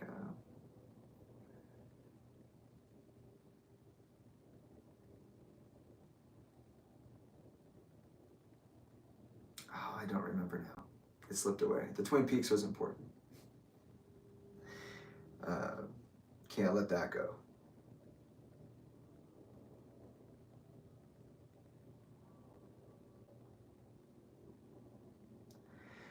I don't know. I thought she was going to help me with the apartment. She didn't really. She co-signed, but so did Adam, again. So, or I think he did. I'm not sure. But Adam was definitely there looking with us. I don't think Talinda did very much looking with us. It's like that setting me up for college thing again. You know, it's like, did you actually want to be here? From this point on, I would be very involved in the kids' lives, and I would put a lot of time and effort into it, our relationship, and I would also put effort into mine and Talinda's. Because I was like, I can't hate being here. I have to try to like to be here. And this is where I start to enter into what I call the Chesterisms. Because I would be way off the point if I didn't say this out loud right now. I got chestered so goddamn fucking hard. Holy fuck, have I never resonated with another person so deeply. Holy shit, once the ball started rolling on all this undermining, two-faced, conniving bullshit that I'm in the middle of right now, it was like, shit. Yeah, I could see how he'd be in certain positions at certain times. I'm lucky. I made certain decisions that put me into the orbit of people that could help me. A person who could help me.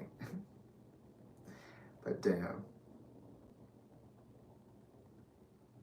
Brutal, just absolutely nonsensically, painfully brutal process. And also when Chester died, again, people were telling me to go kill myself and X, Y, and Z. So I'm just coming fresh off this. I'm just about to, or had just done my anti-bullying PSA. I was like, hey, if any of you bullies out there do any of this, I'm going to do this to you. And then I am doing it. Shows you who is watching me and paying attention to me for like literally all of my life. Crazy, man. Crazy. And you call yourself a mother.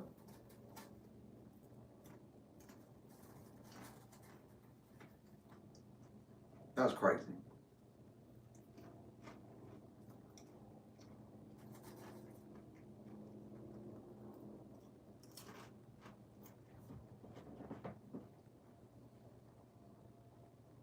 This is 2018. May, June, July. It was fun.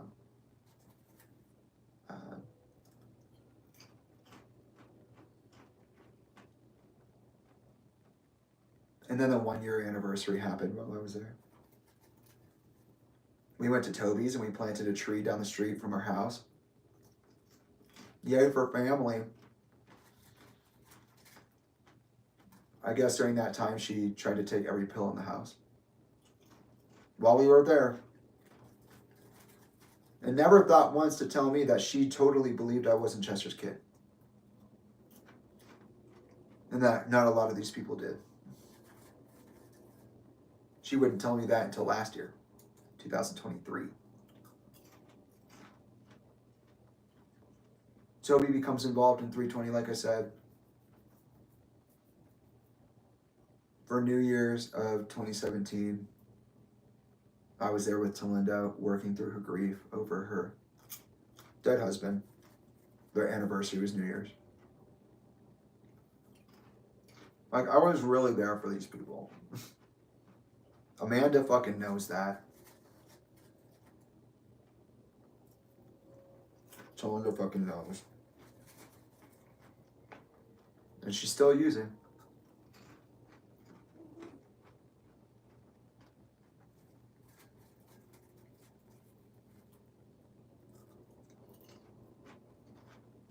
Matt and his dad come out.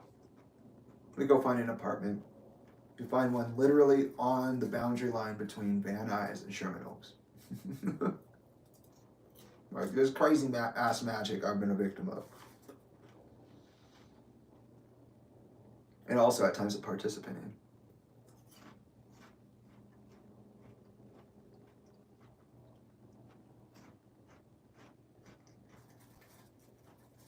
We're there for a year.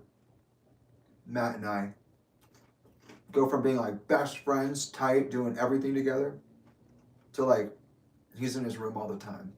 Doesn't want to talk. He's drinking. He's playing video games. What the fuck? Motherfucker comes home with a fucking PS5, PS4, or whatever. fucking 6-pack and a LED flat screen TV.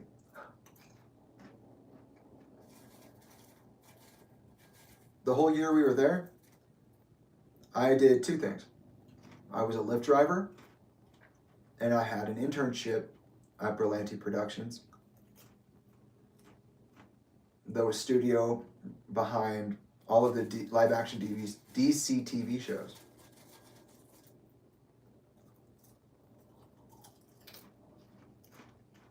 It was unpaid. Probably shouldn't have been. It was a really fun experience. I got to be on the Warner Brothers lot. Christopher Nolan was there. He signed for Tenet while I was filling in this position. I got to be a part of Arrow for a second, even if it was on the fringes. It was really cool rebinding all of the early seasons original production scripts. Very cool. I had a hilarious interaction with Greg Berlanti because I didn't know who he was.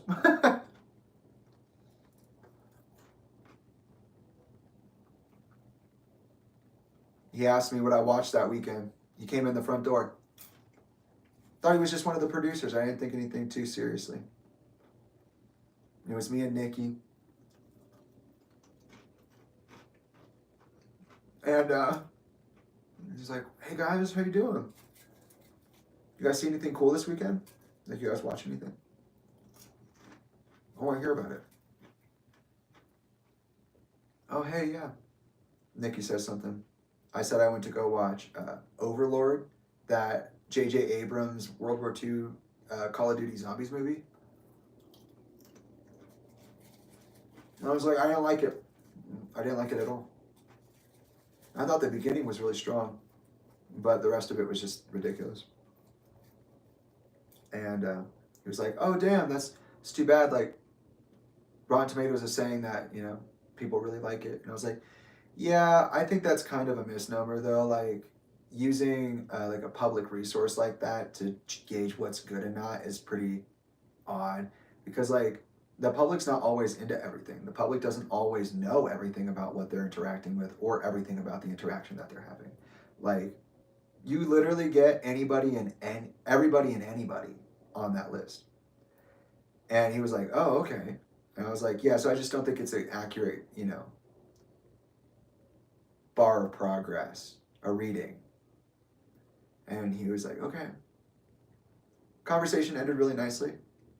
Just exactly what he asked for. And Nikki was like, are you trying to get yourself fucking fired? I was like, what? She's like, love Simon, 100% Rotten Tomatoes. Look at these other posters. Whose movies do you think those are? Whose shows do you think those are?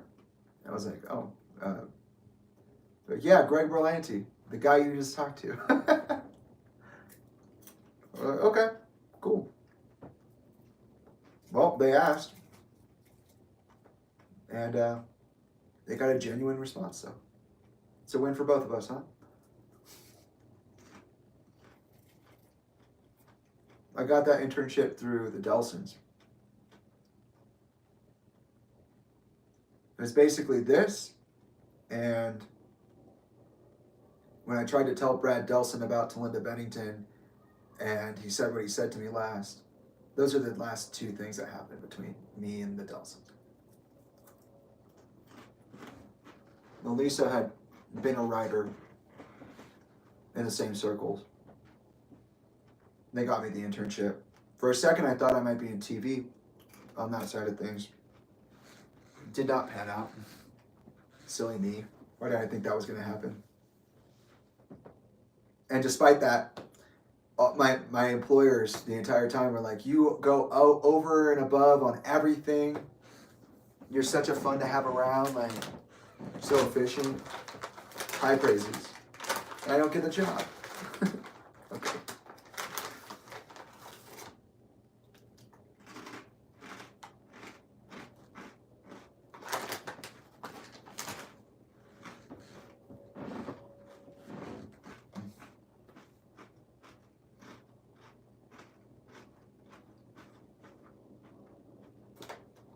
At this time, Anna and I are still pretty close. She connects me with like a couple of people. William Sherrick was one. They were all dead ends. I was actually so disappointed. I was like, damn, I didn't ask for anything my entire life. And then I'm like out here actually spending my money that I saved up. And like Mike doesn't know anybody. I was this fucking close to getting onto something like Fargo or Legion, anything Noah Hawley's doing, because he's working with Jeff. So I'm over here like, I'm listening to this guy's music, I'm watching these guys' shows, and I find out Mike Shinoda knows Jeff Russo. So I ask him, hey, can you get me an internship? Yeah, let me see. It takes forever for him to get back. And when he finally does, he's like, yeah, he's not going to do that. He doesn't really do like the mentorship kind of thing, so he's got a lot going on too, so that's it. Mike Shinoda literally went, no, I don't know anybody else. No, nobody. While he's doing post-traumatic and X, Y, and Z. Rough. Anna's there still mentoring and being a friend and confidant. It's just a crazy time. Talinda did a 5K race for 320 Changes Direction, and I showed up because it was literally down the street from where I live.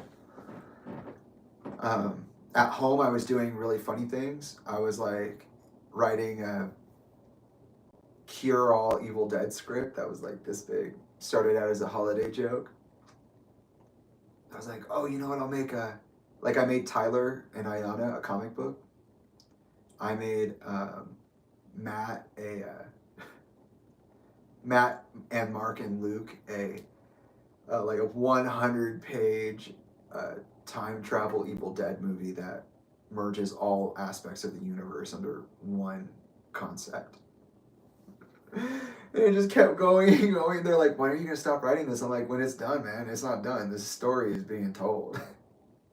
I can't stop it. We haven't gotten to the point yet where we reveal that Ash's lizard, Eli, is actually the time continuum disruptant. And this happened because of this. And just start, they're like, dude, you're hilarious. But like, I'm also over here like developing intertextual show Bibles for every single one of the Shoeless Production skits that we did, so we can make even greater, more meta skits. And we talked about doing that so much we had a whole like My Addictions series scheduled. But like, yeah, by the time that like Christmas came around, it was like Matt lost all of his energy. If I wasn't at the internship, I was at home doing that art, making that art. And then he had this girlfriend who was in the military for a second. He had a girlfriend who was in the military briefly. She was deployed. He got really sad, and somehow there's like a thing that disconnected. And then he went home for Christmas, came back with a fucking 6-pack, a console, and a brand new TV, and just started playing video games immediately. And I was just like, whoa. Alex did not come with us. Alex and his partner Kathleen, they went to Ohio, I think, is where they went. Which I would later find out is actually where my people come from, which is horrible. All that sick magic at play. But it gets to the point where I'm like, hey, wait a second, we haven't made a video in a long time. We haven't even done, we did some proof of concept for a chant, but like we haven't done anything else. Wasn't the entire plan, the entire goal to, that's what we were doing. Matt stopped writing his book. I found myself being the one to be like pulling everybody in for a creative session, and I was like, damn, it's dying, huh? Why?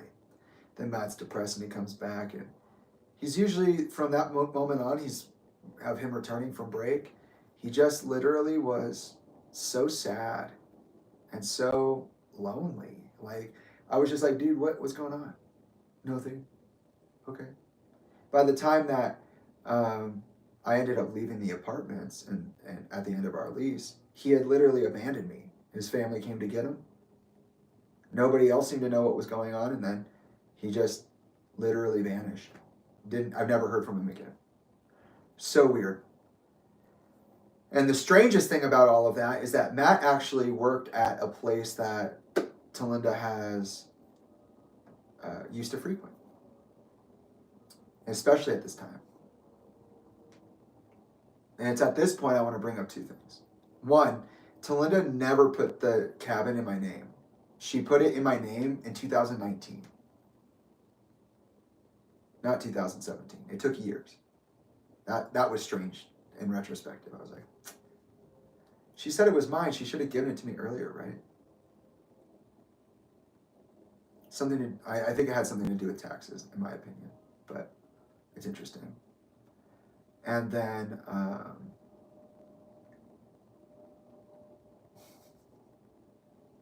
the story. So crazy.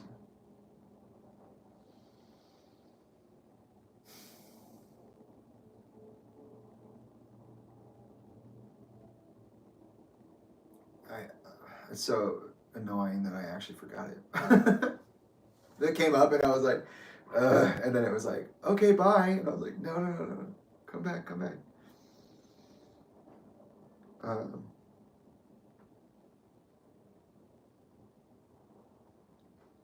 There's that thing about the cabin.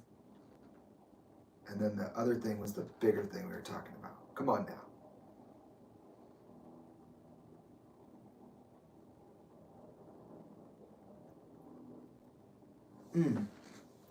I could start there, yeah.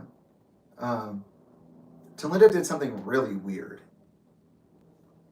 I'm sorry, there's like something in my mouth, like a kernel, like a shell covering. And I want it out so bad. Go away. Okay. So, I've been on Tinder this entire time.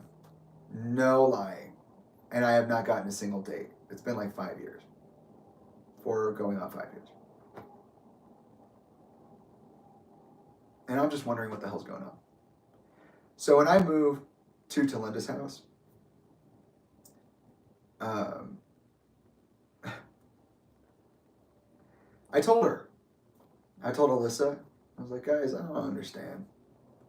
I'm a family guy, yeah, but I'm also just a creative, so like I understand what I'm supposed to do. Like I have pictures of my family and I have pictures of my art. Nobody wants to see the pictures of the art. They don't want to see me hanging out with my siblings. What the hell? And Talinda and Alyssa said, yeah, I could see why people don't respond to your profile. You give off this certain kind of energy that people typically avoid, basically. And they're like, you should change some of this. And I was like, but that's who I am. And they're like, no, I think you could be something a little different. Like, I'm sure there's something else in there. And they basically had me fluff my resume, which is so lame. And that was the first time out of college that Talinda tried to force me into something. So that's what happened. I broke down and I made a badass Tinder. I was a badass, okay? And then I got a date with someone named Danielle. And Talinda destroyed any chances with this person. I swear to God. It was so fucking annoying. I told Talinda, at this time I had never had sex, and I told Talinda that I was going to have somebody over. It wasn't like that necessarily. It was just that they were going to come over. I had been on one other date with them. I was just, I never had friends over or anything because I don't have those. So I was like, that'd be cool to have someone over.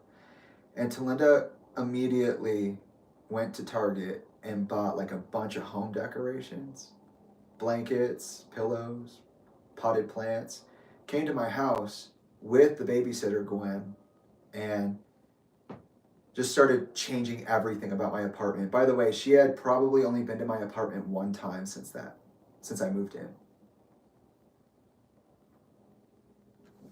And she started putting stuff everywhere. And I was like, hey, I appreciate the gesture, but I don't know what's going on. Like, what are you doing? And she's like, oh, like, just wanted to, spice up the room, give it a little extra flair. You have a girl coming over tonight, so, like, I just wanted to, like, help you with that. And like, I just, people might see, like, what this is, And I was like, oh, that's funny. I just got my year in review from YouTube.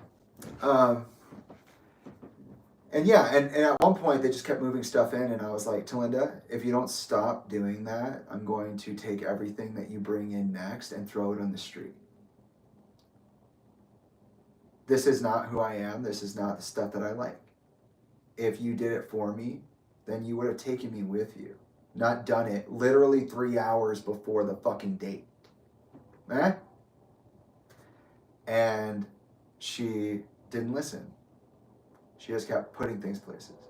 So Danielle comes over, and I'm like, hey, look, I'm sorry about this, but, like, this is fucking weird. I don't like any of this. I got purple fuzzy pillows, blankets with animal patterns, and they're soft and they're nice, and I like the bonsai, but, like, it's not me. She gets kind of weird for, like, the rest of the night. And then the last time I talked to them, we talked about going to a carnival or something, like a festival, like a Orange County fair kind of thing. And I thought we were doing good. I thought it was like, yeah, I'm sure that was an interesting thing to hear on the first date, but I like, who cares? And I'd rather be honest with them. And they're like, yeah, I don't know if I can go. And I'm like, okay, they have a car. I was like, do you want to drive with me? They're like, yeah, maybe, probably, I don't know, maybe not. It just got really weird. And then they ghosted me. And I was like, I couldn't handle that. I actually apologized last year. I found them on social media. They just, like, came across my suggested. And I was like, whoa, hey, that's not pertinent. And I reached out and was just like, I'm sorry for the way I responded to that situation. I understand now, being more cognizant about the world, how frightening some of that could have been, just by the nature of, like, how my life is. And I can be pretty forward, so I understand. They didn't respond, but that's not the point, right? It's just like, I did feel the need to apologize for that, so I did.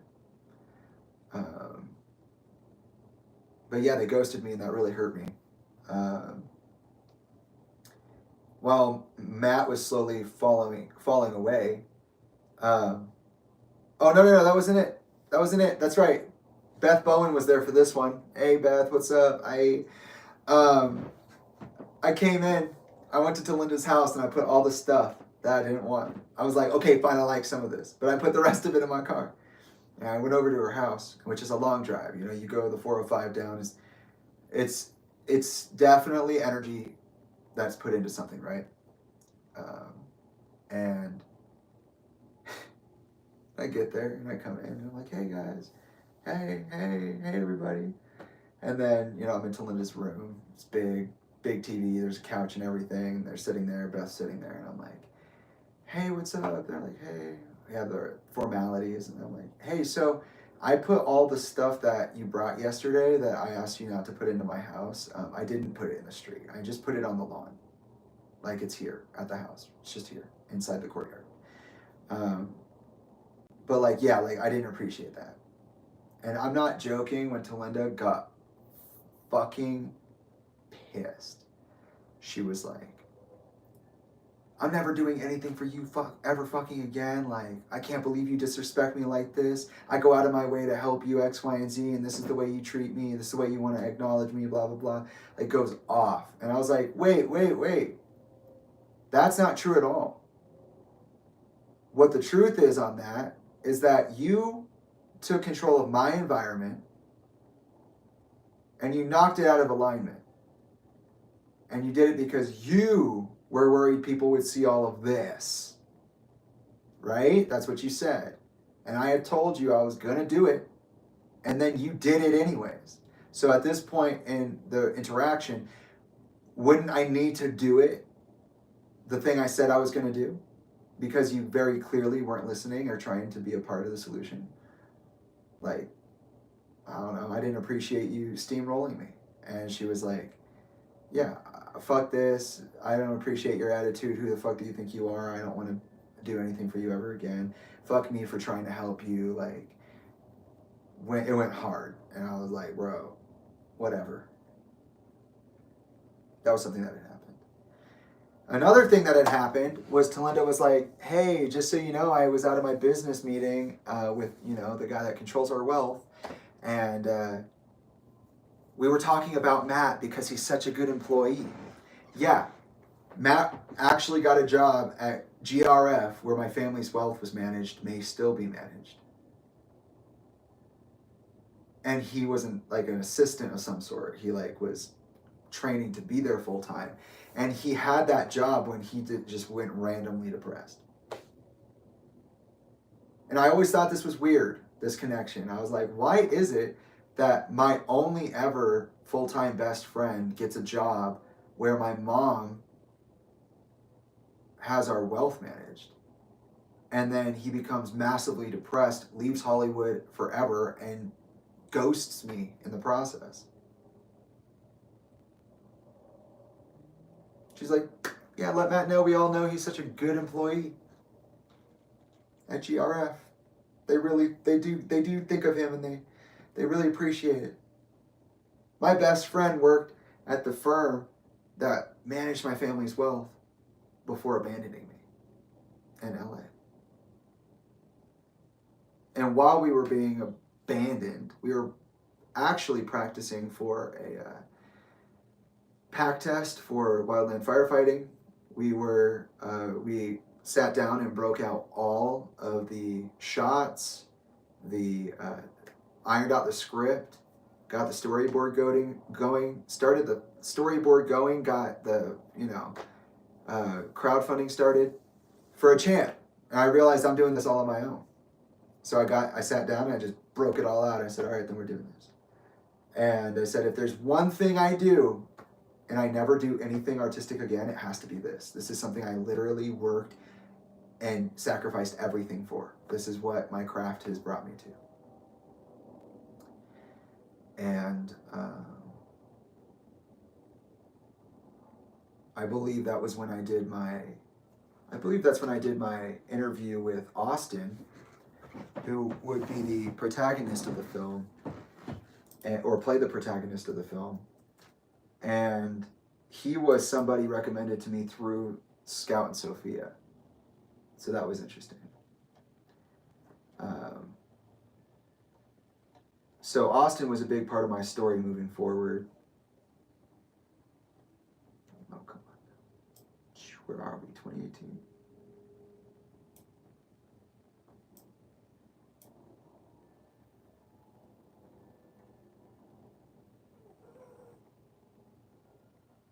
Let's see if I can put this in more finite terms. Yeah, this one's so much more in depth than the other part.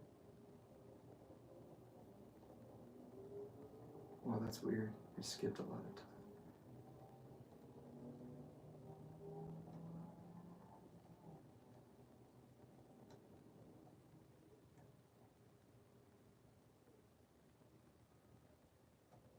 Why am I here? Where are we supposed to be? Okay, 2019 is when the good one starts. All right, let's see.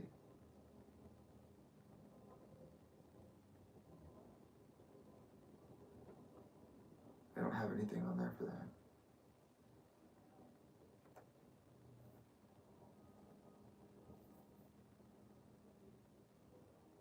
Yeah, okay.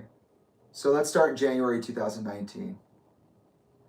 That's when the 320 changes direction 5K down the street from my apartment happened. Talinda was approached for a TED Talk.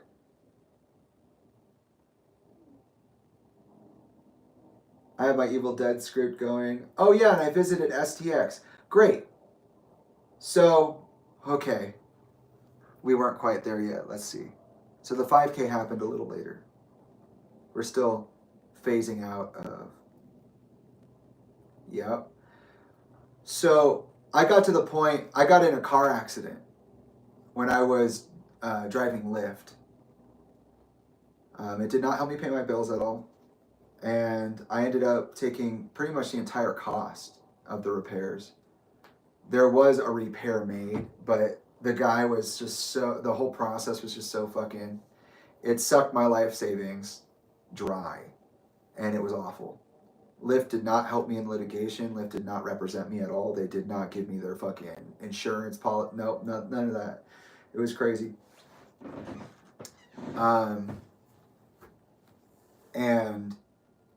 And that was just devastating. And Talinda didn't really help with it. She didn't really care.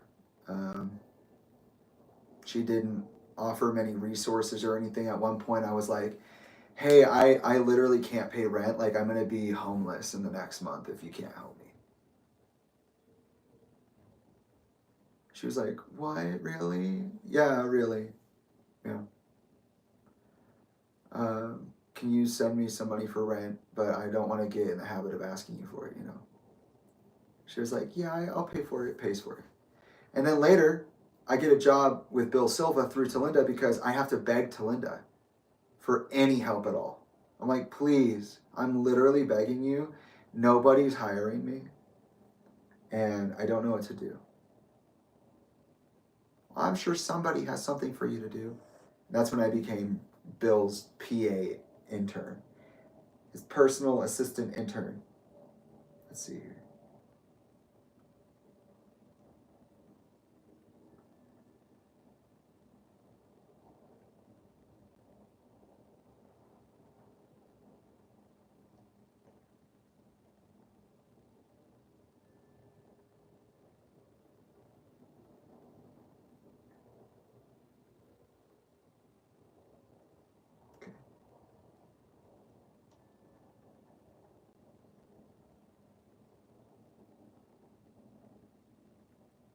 Yeah, we're going to go through this. This is beautiful.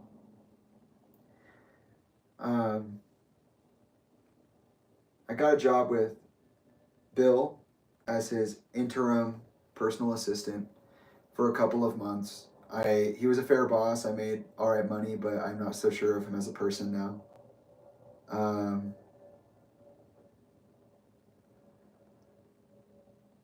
Yeah. The Hollywood Bowl concert had happened. I missed it in the timeline, but it's whatever, you know when it was. That was one of the worst nights of my life. Isaiah threatened to kill me. He said he had killed somebody. I went out and looked for the body. Mike performed one of his first songs. So many people performed, but like I was brother watching the entire time. It was horrible. Isaiah threatened to kill me for one of the first times. And it was just intense, man. Like, I don't know. I don't really get to talk about that time very often for obvious reasons, but Talinda gave her speech on stage. Isaiah I think he can be heard in the recording, screaming her name. Apparently, Sean Dowdell and Thora were seeding weird thoughts into Alyssa's head. Mike and Anna were doing their own weird things. I don't know. Apparently, Emily Armstrong was around. I don't know.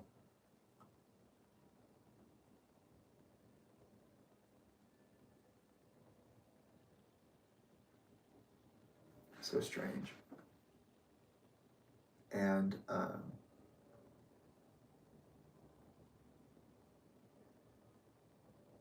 this is such bullshit.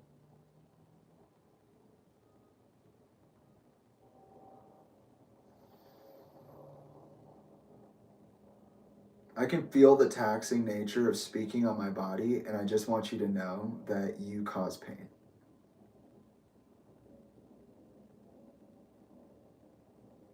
And I will claw my way through this. But I have to say first, I'm fucking over this. I love talking. I would share my story any day, but I have told it so many times over the last 7 years to people who do not give a fuck, and mostly because you've made it possible for them to not give a fuck. It's just...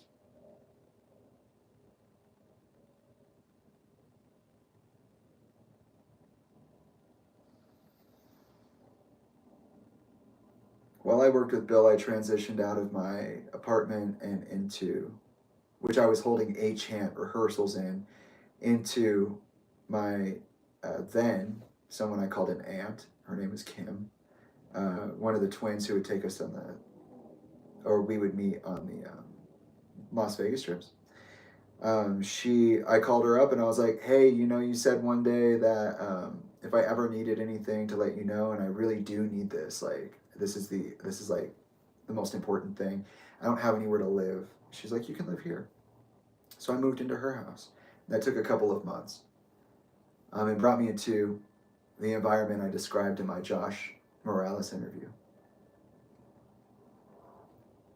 And I was just like, I can't be here forever. I actually became kind of a problem by trying to be a part of the solution and the racism and things that were going on. And when it came time to do the Arizona shoot for a chant, I had developed my yoga, my object bonding abilities. Like I had been so far along on my spiritual path at that point. I was like, no, I can't do this. Like there were so many moments in that like 5 years where I was like, nope, I got to put myself first, and this is how I got to do it, and this is what I'm going to do. No compromises. Because right now you either die or you live. And I could see them very clearly when they happened.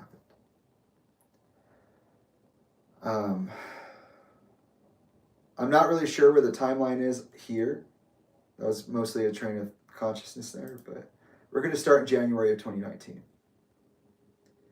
So this is the time for Joe, Mott, A. I was playing Red Dead at this time, January 2019. I had a friend named Vanessa that was around, and that was one of those failed relationship type things. 320 changes direction, does the 5K. Who's there? Amanda, her boyfriend Gene, who I guess turned out to be a child predator, but Talinda still allows him around. I don't know. The people he was preying on. I'm going to tell that story right now. So Amanda has a boyfriend. I don't know exactly when this happened, but I was writing with Talinda for a 320 event. We were doing some kind of drive together. And she told me that Gene, somebody I'd done a music video for, he's part of a band called Bullets and Octane, that he was messaging one of Beth Bowen's daughters on Instagram. And he was being very inappropriate, asking about how much they like to party, if he can do anything for them, X, Y, and Z. And Talinda went into like full blown, we were like stuck in traffic. She's like explaining to me this entire thing, that it turned out that he did do it, that he was trying to coerce her into something. And it's always blown my mind how she apparently let him exist in that environment so long after knowing that he had been doing that and still having the girl in the house. It's fucking crazy. And that's just what I remember hearing from Talinda, the same way that I remember hearing from her that Tyler was screaming and crying the night that Chester died. And then from Susan that it was because Tyler knew Chester was in danger of hurting himself because Talinda and him got into a fight, during which he said some pretty nasty shit. But yeah, Gene's here. Lily and Lila, Ayana, Talinda, Tyler, Michael, we're all there. Ryan and Caitlin, Youngblood and Ryan Shutt. Talinda was approached for a TED Talk. She said she would be presenting today, but I can't find the TED Talk, so I'm not sure what happened there. I'm working on my album right here, Welcome, on a song idea I had for my friend Leah Capelli, who totally fucking abandoned me too. We're not friends. Evil Dead story breaks. And then the STX visit at the end of January. So, STX, or large eyes. I was, so the documentary that was supposed to be Talinda and Vicky, it branched off into a 320 centric, self-contained documentary. I don't know what happened to Vicky. I don't know what happened with that. That just fell away. And it became about documenting the rise of 320 into its success, and then that would be cut into a documentary and released. One of the things they wanted to do was document the impact of 320 on the community of 320. Those who saw themselves needing to be the change in their environment did so, what the changes were and how the environment was impacted. Talinda asked me to be a part of this. At this time we were reading, fan mail and all this stuff.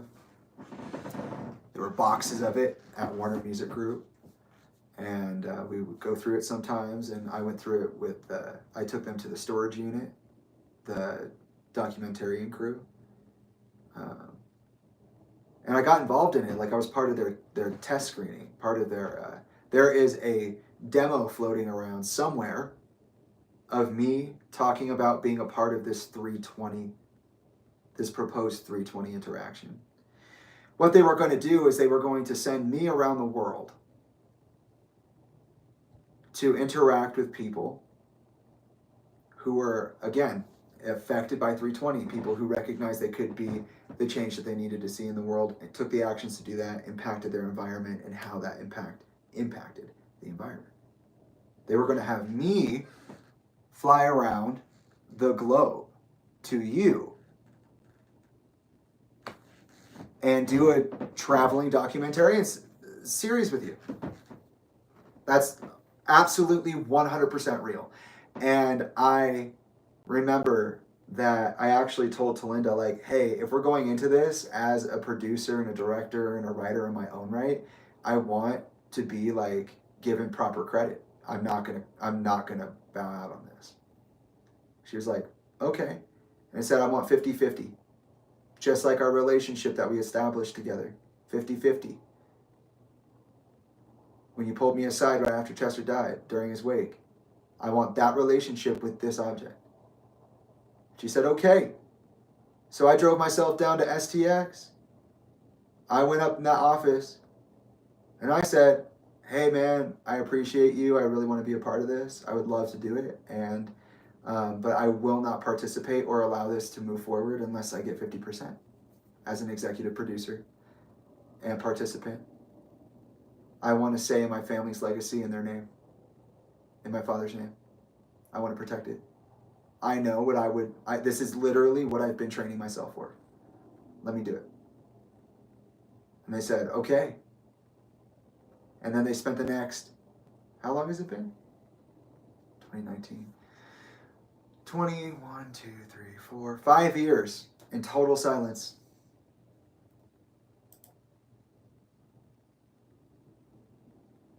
February 2019. I visit the cabin. I'm stuck there for a little bit. There was a big ass flood and it knocked out the bridge. Continue working on my music, continue working on my script.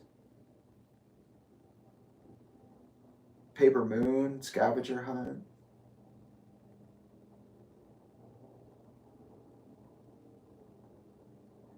And then during our Memorial Weekend Las Vegas trip, I get my first tattoo. It was a line. I said, whatever happens, when I walk in, that's what I want. And that came to my mind. I wanted a 3-inch line on my bicep. Turned out to be the Rune, which is very interesting. I'm at Talinda's house visiting. She is the whole Paper Moon. I'm at Elka's visiting. We all go on a bike ride. My mom's still watching The Walking Dead and I can't stand that show. And then I'm practicing for becoming a wildland firefighter. I'm practicing for the PAC test, and I'm practicing for my Lucky Strike set with S.J. Jones at the Hollywood Lucky Strike bowling alley.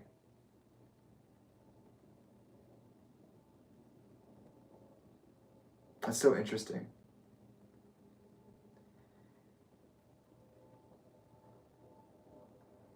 In March, I'm still training for my fire job, which is with Alan Sinclair.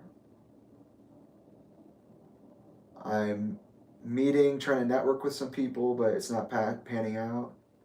I go to Universal with Amanda, Ayana, Jean, and possibly Tyler. Amanda and I were so fucking close. She got me a Universal annual pass. I'm visiting Talinda again. We went to Big Bear. Talinda, Michael, Tyler, the twins, and I went for the day.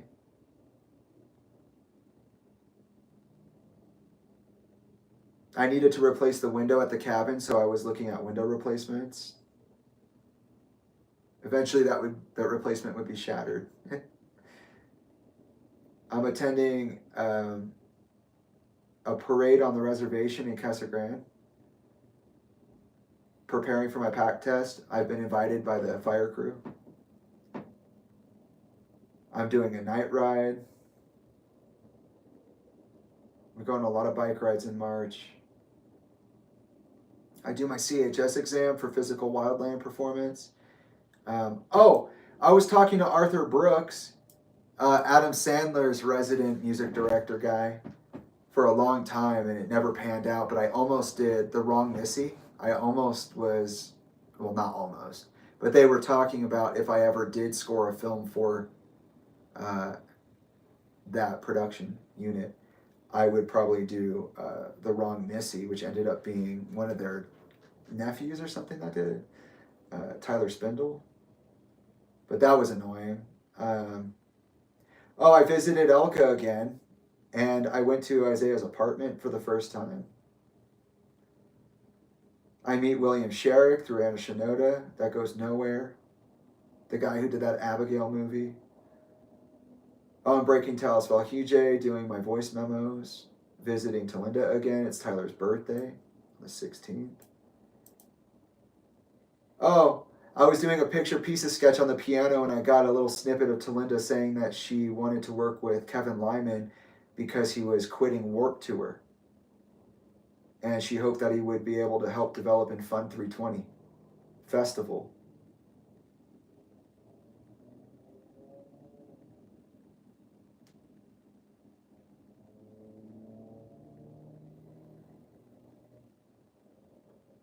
Here I am meeting up with an assistant to Phil Klemmer of DC's Legends of Tomorrow, trying to apply for a job. It does not go through. Another couple of meetings.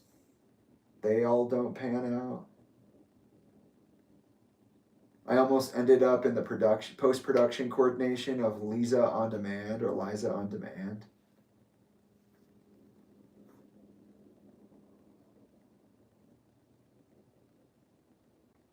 Through Ryan, Caitlin told me that she had a possible connection that could get me connected to Netflix so I could pitch my ideas. And that person ended up saying, no, there's nothing I can do for you at all. I have no idea what you're talking about. April. I've been approached to perform on Soul Song. I'm writing alternate piano lines for the chorus of Down Syndrome.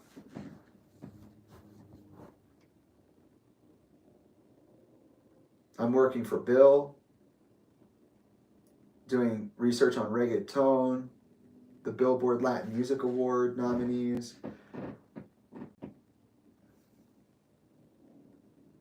And then right here, I have Talis Valhuge Act 2, 4/5/19. So I would give myself deadlines. I would never let myself just infinitely do something.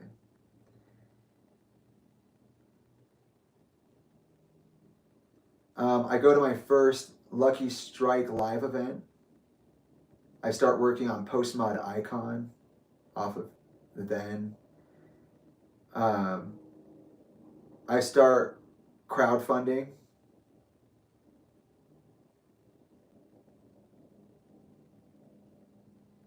Bill sends me on this magical quest to figure out why there's a well of seemingly clear water spurting out from underneath his house. That was interesting.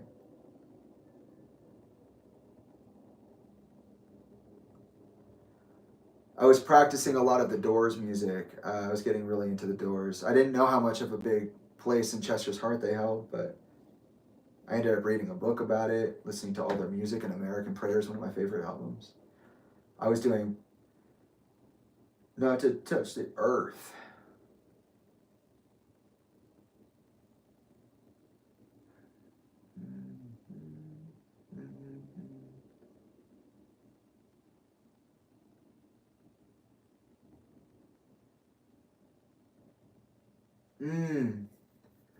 So I'm talking to Scout, and I think that I wanted Scout to be like a set design coordinator. I'm also talking to somebody called Patrick Stewart, who's that, I had said before there was somebody in the television industry who caused a bit of a fuss over us for a second, me and River. We did a music video for Patrick Stewart. He was making an album about the family tree for his father, who is older. His one goal was like, I want to make music for my dad and tie it to the family tree, and I thought that was cool. I have my call with Patrick here, which is interesting, but I also had like random tasks all the time, like I have for me and River, LLC research and sponsorship research. I have a call with SJ, I have a call with my set designer, trying to find one for a chant.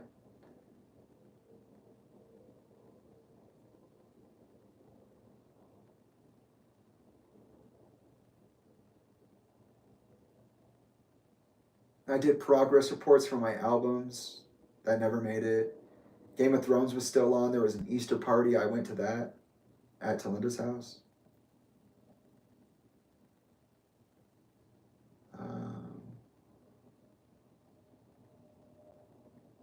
I visit Talinda.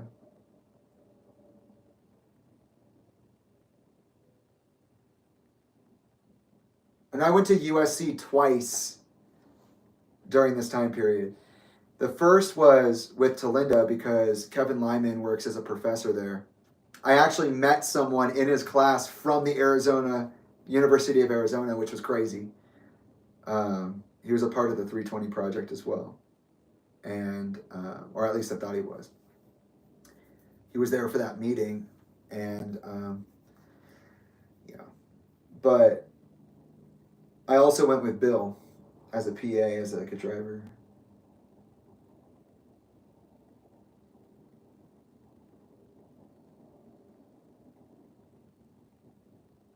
There was this ASCAP Expo that Bear McCreary was holding, like some kind of workshop, and it was in May, because we're in May now. And I was so excited to go. I didn't get to, because I was connecting with Aiden Amini through Ryan Shuck at the Slaves to Humanity concert. I'm pretty sure this is when I met them. The reason that Ryan's being such a fucking jerk about everything. Or one of the reasons. AP Bio, that's funny. 2x2.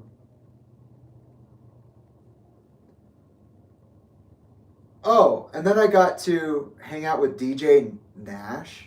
Is that his name? The guy from A Million Little Things who did the stuff with Anna and Talinda.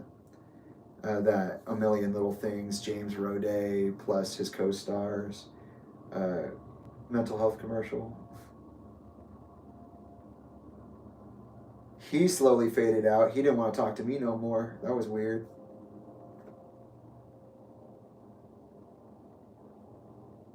I go back to the cabin and get that window installed.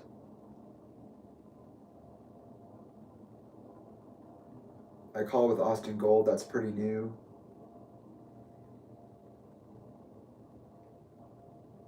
Doing some Warner Brothers stuff.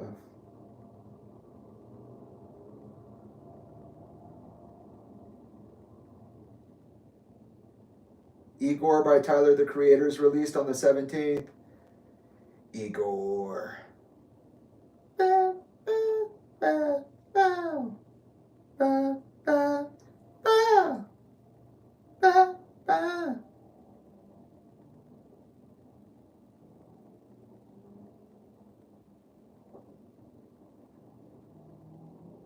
Visiting Talinda again.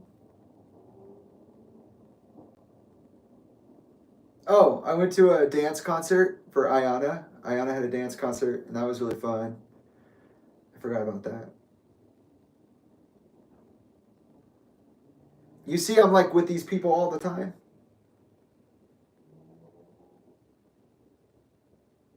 Training for the BERT, so I can do the pack.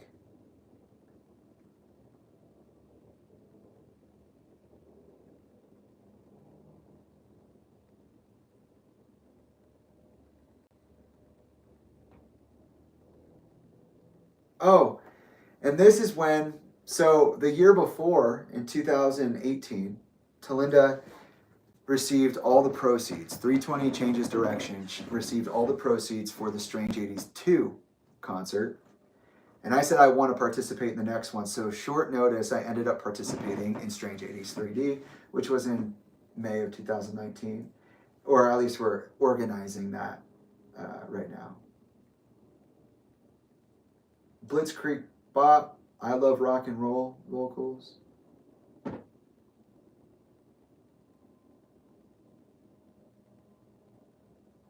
The only thing I'll say about Strange 80s 3D, because there's a lot to say about it, is that at some point somebody let all the special passes out. Somebody sabotaged that event. Somebody went back behind the counter, got all the tickets, and gave them to everybody. And then we broke fire code and we over occupied that building. It was such a mess in terms of making it work. Like there were so many moments where I was like, am I even in this thing anymore? And then when I got on stage, a band called Bones UK joined in for the songs that I learned how to do guitar and vocal for at the same time. And I did I Love Rock and Roll and, like I said, Blitzkrieg Bop. I had learned how to do those songs perfectly. And then these two people would come up, they're like, I'm going to do guitar, I'm going to sing. I'm sitting there like, what am I going to do? Lots of weird, oversteppy stuff. And that band, Bones UK, would eventually play in 2020 for Talinda in an event that included Emily Armstrong's band, Dead Sarah, which is really interesting.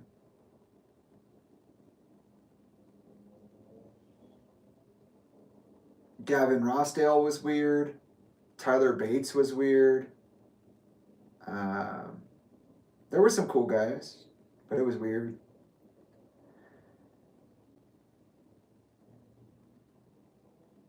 And all of the training for that, like all of the rehearsals, they were at NRG where I would be doing the Soul Song recordings.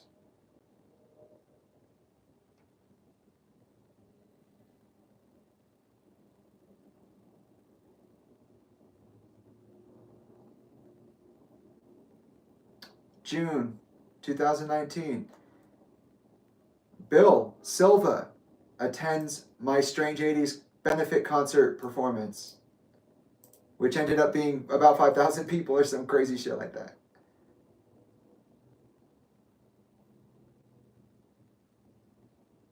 And then on social media, I posted, last night was my first live performance and I couldn't have asked for a better experience. Thank you so much for the opportunity to take new risks, Matthew Leone, Strange Entertainment, and from support from artists and family alike. I met somebody named Kay Agonio here, and Kay let me down so goddamn fucking hard. Did you not, Kay? Holy shit, you hurt my feelings. The first person I went to, and I was like, yeah, I'm going to go up against the industry. I'm going to go up against the family. I'm going to go up against, you know, like really scary people. Like, we're talking human traffickers. We're talking political people of interest. Like, I'm going to tell the truth. I'm really going to do it. I'm going to show what I found, and I'm going to start the discussion and start the investigation. Kay was like, bro, I'm there with you. I'll be right there with you, helping you with anything you need, get you where you need to go. 100% I stand behind you. Did they do that? No. No, they had a breakup. This is literally how it happened on my side. So if it's not true, it's what it is. It's probably much different for them, obviously, but they literally got into a breakup with somebody they'd been with for a while. And then they started accusing me of attacking them, and they brought all of that with them. They were like talking about their relationship. I was like, I don't have anything to do with that. You said you'd be here. You said you'd be my friend, and you're not. You're not a friend. And, but I met Kate at Strange 80s 3D. I actually ended up doing one of their, an interview on their podcast for a chant, which will be later in the timeline. It was just a whole thing. We had like a whole, I went to their apartment once and just chilled. We just hung out.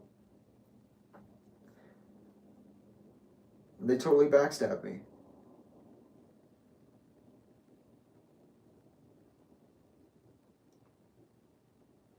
I'm in the studio on June 4th with Gray Days. And that was weird. I've talked about that story a couple of times. You can find it in the archive. I'm not going over it in full. It was one of the last times that I had a genuine interaction with Draven. And Sean had invited me to do this like literally 2 weeks before I was at the cabin. He's like, oh, I want you to do vocals on 3 songs. I ended up only doing 1. He didn't even ask for my arrangements for Down syndrome. I saw a lot of people in studio. Samantha was there. It was kind of a problem. The game was there. That was also a problem. And I was in the middle of crowdfunding. So that's 143% of our goal. Yeah. Thank you all for contributing to my magnum opus. Still in it with Arthur Brooks, still being pulled along by that production unit. I'm hanging out with Ryan Shuck, who helped me build out my crowdfunding campaign using his crowdfunding knowledge from funding his own albums through Julian K. Ryan Shuck was a mentor of mine. I'm at Talinda's house again. Right here. Thank you to all of those who have shown your support and contributed to the production of our short film, A Chant, based on the poem Paranoid, a Chant by Stephen King. We couldn't have done this without you. If you missed the first weeks, don't worry. There's still time to help. Join us on Indiegogo and contribute in one of 2 ways. A donation of any amount or through the purchase of a perk pack, which we never got to follow through on ever. Containing a wide variety of behind-the-scenes content. Can't wait to see you there.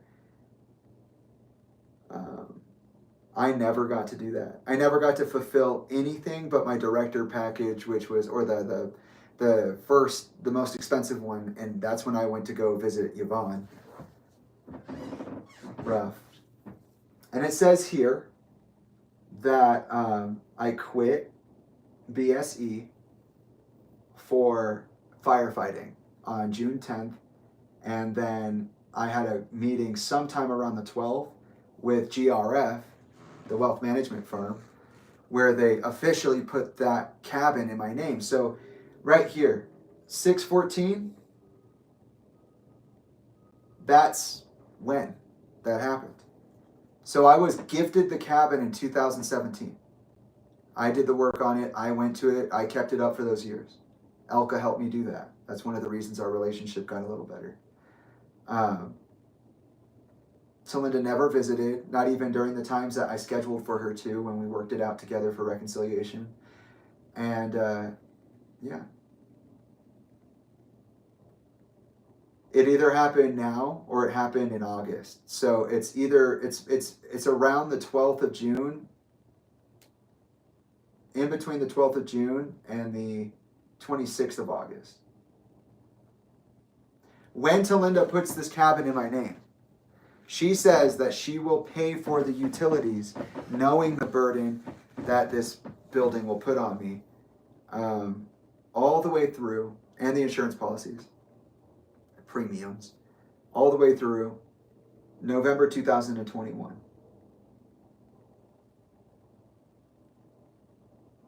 That was her goal. And in 2019, she said from 19 to November 2021, June to August 2019 to November of 2021, I will pay the utilities for that house. So you have time to grow. They put it in my name.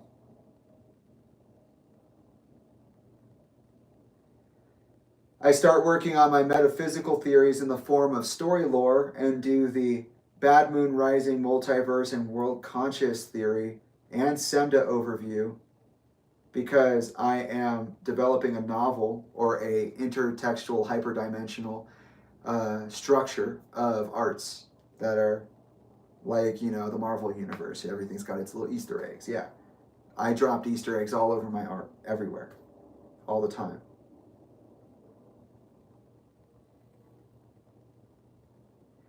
I begin my first 14 days of wildland firework in Sacaton on the reservation, June 14th. So a couple of days after that meeting, I lived with Elka for 2 weeks.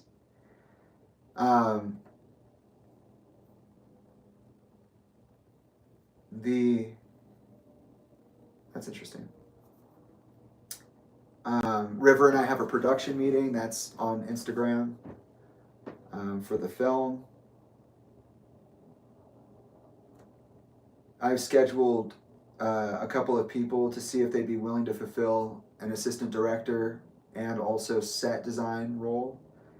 I'm making calls to Ryan and emailing Dr. Barbara. I asked her to review my script on the 15th. I want her seal of approval. Is it an accurate depiction of paranoid schizophrenia? She says yes.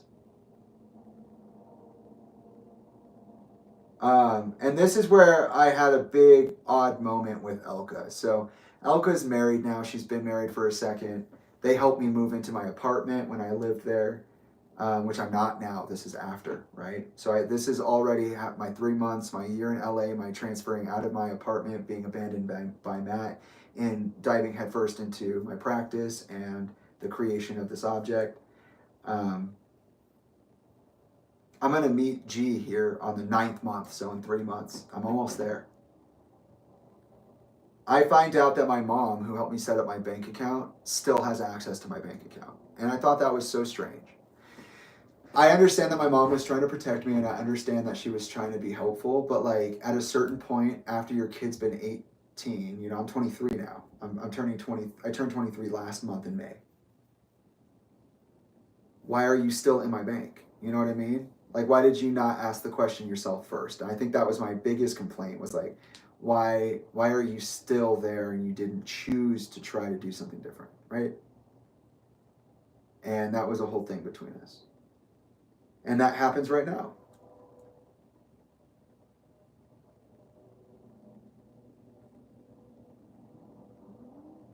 So I had her sign out of my bank account, like officially. And yeah, that happened. And I'm back on the res. The reason I wanted to do this, by the way, was not just to make good money, because you can make really good money as a firefighter like that. I wanted to understand the reservation better. I wanted to understand the impact on the people, and I knew that this program that I was entering into was almost exclusively designed for either youth or adults who were living on the reservation and looking to turn their life around or gain control of their means to exist. So it was part rehabilitation and part empowerment program. And I knew I would be involved with people on that level. And I wanted to know what modern America was really like, not what they told us in Hollywood, not what I grew up hearing from my racist teachers. I wanted to hear from the people. And I met a lot of really amazing people. And it was a very, very great experience. I actually stayed for another 2-week session after thinking I was only going to stay for one.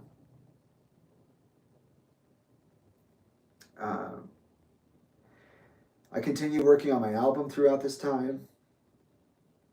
I suffered my first heat exhaustion on the 21st. That was gnarly. We did a fire at Alligator Mountain in Sacaton, and it wiped me out. That was my first real interaction with fire. Awesome. Here with Dane. I'm doing dinner with Dane.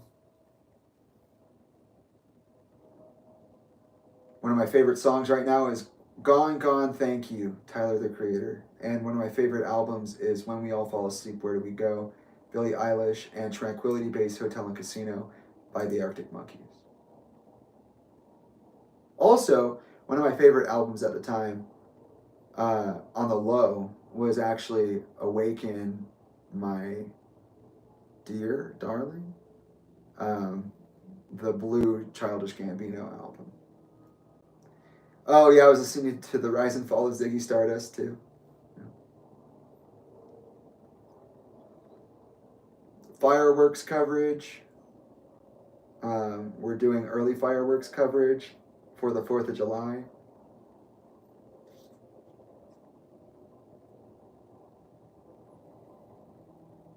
And I'm caring so much about the people in my life. Like right here, I have Kyle's girlfriend, Lauren, in my calendar. Lauren is back at Pelican Hill. I'm not even going to live there ever again.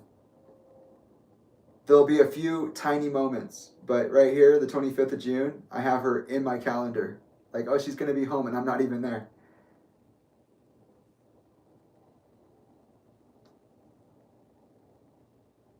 Elka treats me to chiropractic. That's pretty nice. I was actually getting to be really concerned about my time as a wildland firefighter because the conditioning I did to get there to the physical fitness standard and my 4 weeks, I guess, with a 2-day break or 1-day break, it was, I could feel it, just my body's just like, no dude, something's wrong. This was a toxic environment, but also I wasn't stretching or doing some of the things I should have been doing. I'd go home and work on my actual like stuff that I was working on, or go to bed because it was that fucking exhausting. On the 30th, I began my second 14 days. I started this automatic drawing process, which would bring me the Elder Futhark runes and the Younger Futhark. It's part of my psychological, metaphysical practice.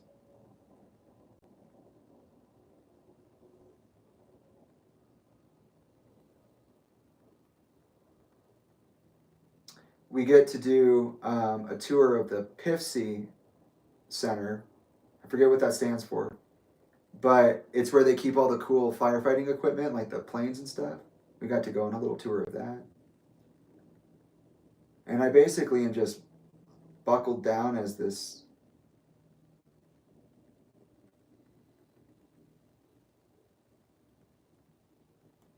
fire job.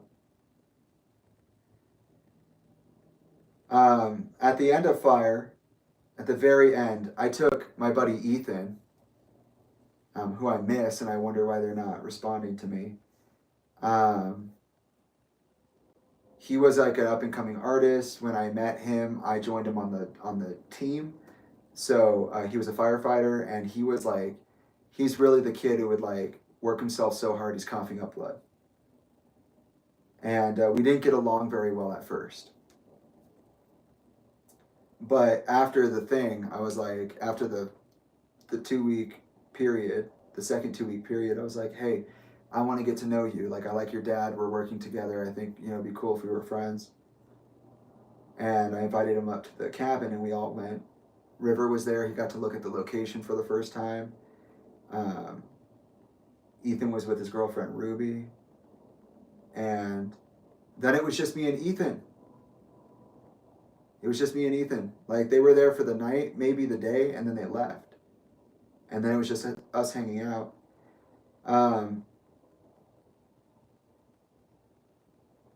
I'm also, when I'm there, I'm planning out my creating of my set for a chant that I'll have Marisa set up ahead of time. So River's looking at everything, and I'm setting up the set and like thinking, okay, this goes there. And I've been doing a little bit of work to get myself acclimated to the cabin all these years, right? It's been 2 years now. It's coming up on 2 years.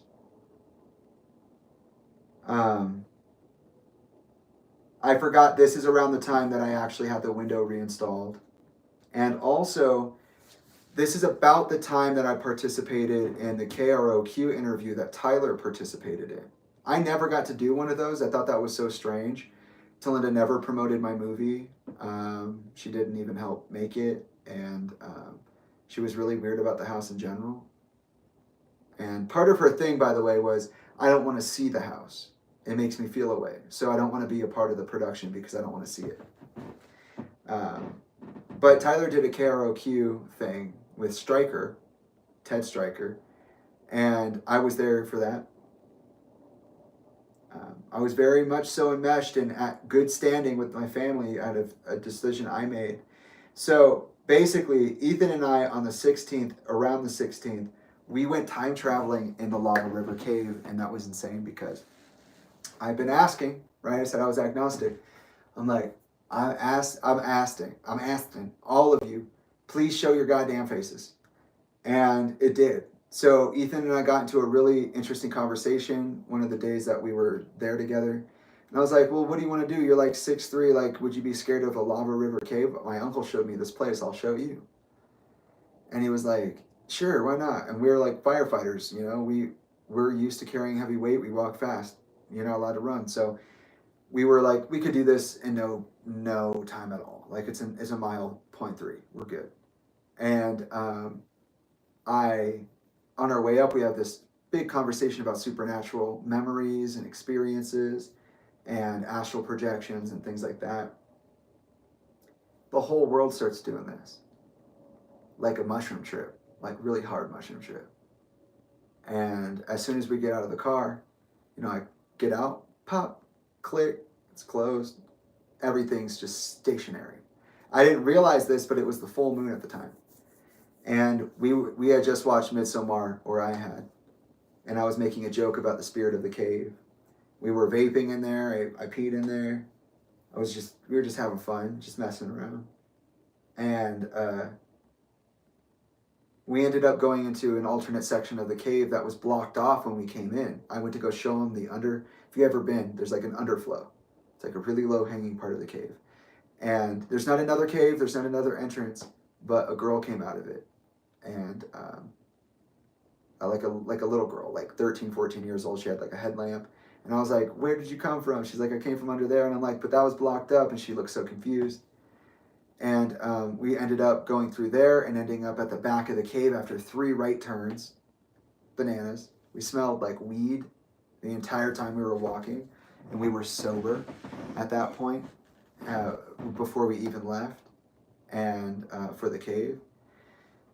I think we went to the Wildflower right there for breakfast, and yeah, it was just crazy. And we ended up going home and spending over 6 hours talking about it. We could not stop. We saw repetitious people and things that shouldn't have existed. And when we came out, it was just what it was. Yeah, it was pretty crazy. And all of a sudden, because the next day I was supposed to go to a medicine man and have some blockages removed. And I did, but Alan was supposed to take me, and instead he had Ethan take me, so Ethan and I thought we were dead and in a different dimension for a long time. But we ended up actually literally drawing out the same map when we were in different parts of the room. So we were like, okay, turn your back, draw what it looks like. It's right there. Same thing. I had been connected with my friend Nemi, who was a full-blown like new age energy worker, and she didn't have any formal training, and she was sabotaged by her mentor. So she experienced Kundalini meltdown right in front of my eyes. Terrifying. And she told me that there were UFOs there and that they embedded me with something, and she removed it. But I think that that's just part of my possession as a child. And then Ethan and I went and did the thing, and then we went back up to the cave to check it. We brought support in the form of Ethan's friend Caleb, who was a fellow firefighter.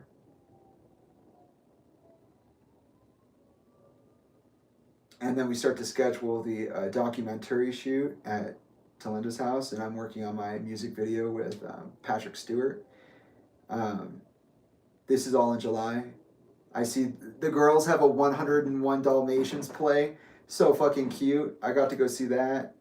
The same day that happened, allegedly, Willow's self-titled EP, Willow, was released. And I wouldn't hear that for another year or two.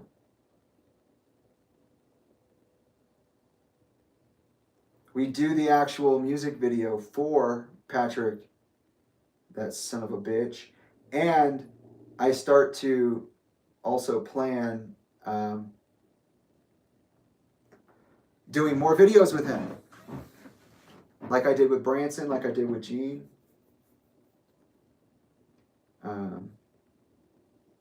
I brought on River as the editor, but I had controlled everything else about the music video. I used a skateboard and a broomstick and a little tiny camera. You'll probably never see it. I don't know if it's out or not. I'm not sure.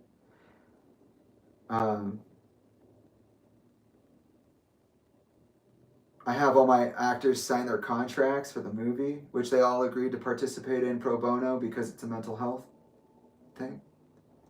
Thank you all for your dedication. Visiting Talinda again.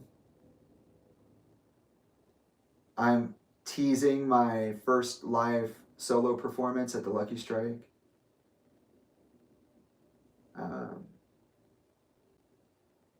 Beth Bowen has an art gallery showcase that I didn't go to. Talinda's dropping the ball on this documentary shoot though, and this was true. Like Talinda really was. She literally like would not respond to the people. She just not respond. Can we go in there yet? Can we go in there yet? Can we go in there yet? August, Immunity by Clairo. Such a beautiful album. And then the same day, I had no idea until I did this timeline, my Lucky Strike performance.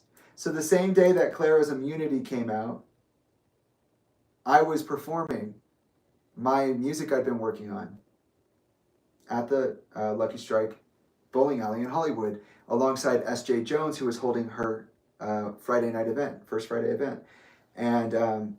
And like I said many times before, SJ and I had a relationship. We were like friends for a short period of time until they abandoned me.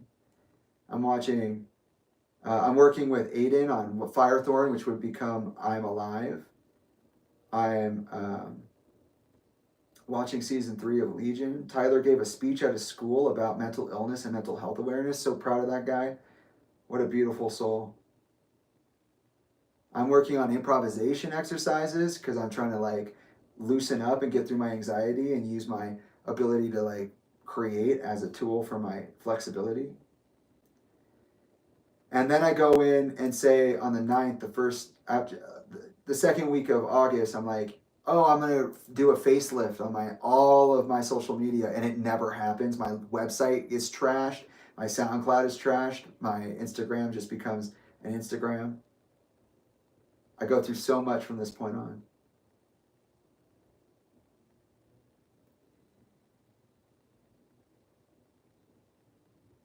I'm hanging out with Kyle. We go to a party. Oh, yeah. The American public organizes an Area 51 protest. And the government said, we will fucking shoot you if you come over here. Started producing tracks for not just Slaves to Humanity, but also Lil Wheat or Ethan.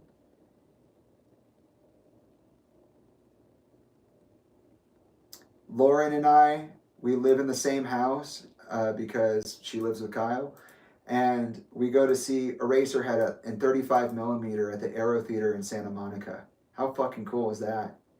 Colton Moore, he helps me move my stuff out of my apartment because I'm still in my apartment. Matt left me with such vigor that I actually moved out of my apartment before my lease was up. We go to Elizabeth, the housekeeper who found Chester's body. She still works for my family. And we go to her daughter's quinceañera. Shortly after that, I go to I try shrooms for the first time. That was crazy. I tried to ingest mushrooms for the first time. It didn't really do much for me. It was a full moon. On my album, From the Outside Looking In, that drum circle, it's from this night. It's from August of 2019.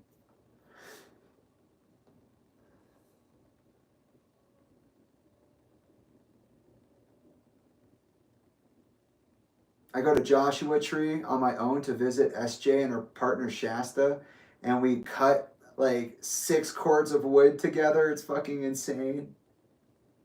And then while we're sitting on the literal driveway, someone my biological mother Elka knew comes up and hangs out with us. What the fuck was that?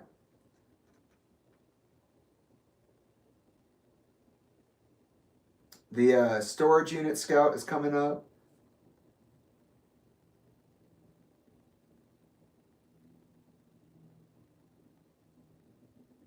I meet Yvonne, Zach, and Aaron for the first time, and for dinner, my biggest contributors. Yvonne basically paid for that movie.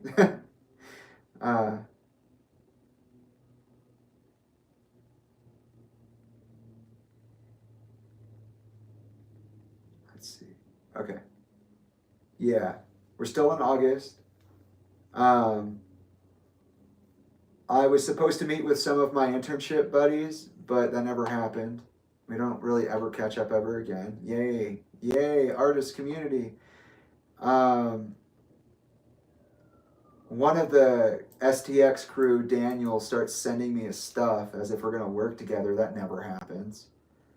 My family thought I was so lonely that they actually convinced me to try to hang out with Britt, one of the babysitters that Talinda employed, her, because she's a teenager, her older sister. So I have a date planned in here. That's funny as fuck. I visit Talinda and the kids again. We're all swimming and hanging out in the pool. I go out to the bars with Kyle, Lauren, and Kylie. That was so bad for my anxiety. Oh my God. Might as well be on that wedding dance floor all over again. And then it's finally time for our shoot. So the Big Eyes STX crew comes down to Palo Verde to shoot this documentary, which was originally pitched as a 50-50 documentation of Talinda's journey with 320 and Vicky's attempt to take on Big Pharma following Chris's death.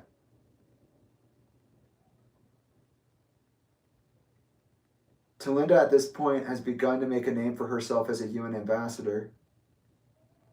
She's trying to reorganize the pitch to exclude Vicky, or at least the entertainment units are. And this is exactly what I made it sound like. I took them down to the storage unit on behalf of Talinda, because Talinda wasn't emotionally capable of doing it, and that's okay. We looked through the belongings so they could document them, including all these fan letters. I was asked to speak about my relationship with Chester, as well as my relationship with his death. And then shortly after that, I go to the office and demand that 50-50 split. Negotiate. And so it's around this time, or in June, that I get the cabin in my name. I'm back to visiting Talinda. I'm sending big time production stuffs over to River and getting rehearsals underway. And in my apartment, I had just posted pictures actually of that session. Started getting lighting equipment. That was crazy.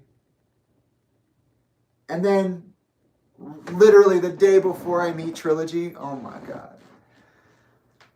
I'm with Elka and Adrian at the cabin, and Adrian is just like a trickster type individual, so he'll fuck with you. And he broke one of my light bulbs, and I was just like, oh, come on. But, you know, he helped me build the bottom step to the deck. You know, like I said, he was my mountain biking partner, and so, yeah, he was just messing with me. And we all got drunk, and a literal premonition that I had happened. This is the day of my experience with the white orb outside at 3:20 a.m. And the nightmare where I saw Ayana force me to beat the shit out of her. And it was awful. I was like, why did you make me do that? And I woke up and I was sad and I was like, what? And then that orb came. So there's that story. It's in a different discussion. I'll move on. But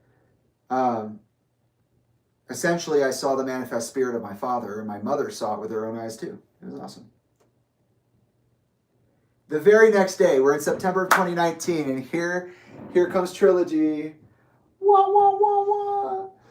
So, like I said, I only had one date ever off of Tinder, and that was Danielle, and that ended horribly. Thank you, Talinda. I meet Isabella on Tinder, and from the moment we start talking, I already know their energy is my energy. Like, I don't know how I knew, but I did, and I stick to it to this day. I was sold before I met them, and then I just had a small shaky period where I had to convince myself to allow myself to be happy. And but we began talking on September 1st. We would have our first date on September 5th, which is why I said that LPU showcase with the emptiness machine was so interesting. That timing was so interesting. So Bella and I match on Tinder, and we begin talking. At the time, I'm working with Slaves to Humanity. I'm working on Ethan's demo, and I'm working with another band called Pushing Veronica. G introduced me to this song called After the Storm by Caliuchis, and really introduced me to Caliuchis.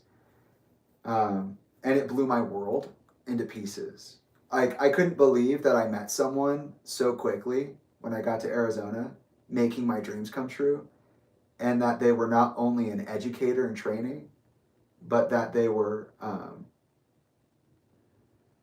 what is the fucking word? We had a song and everything, like right away. It was cute.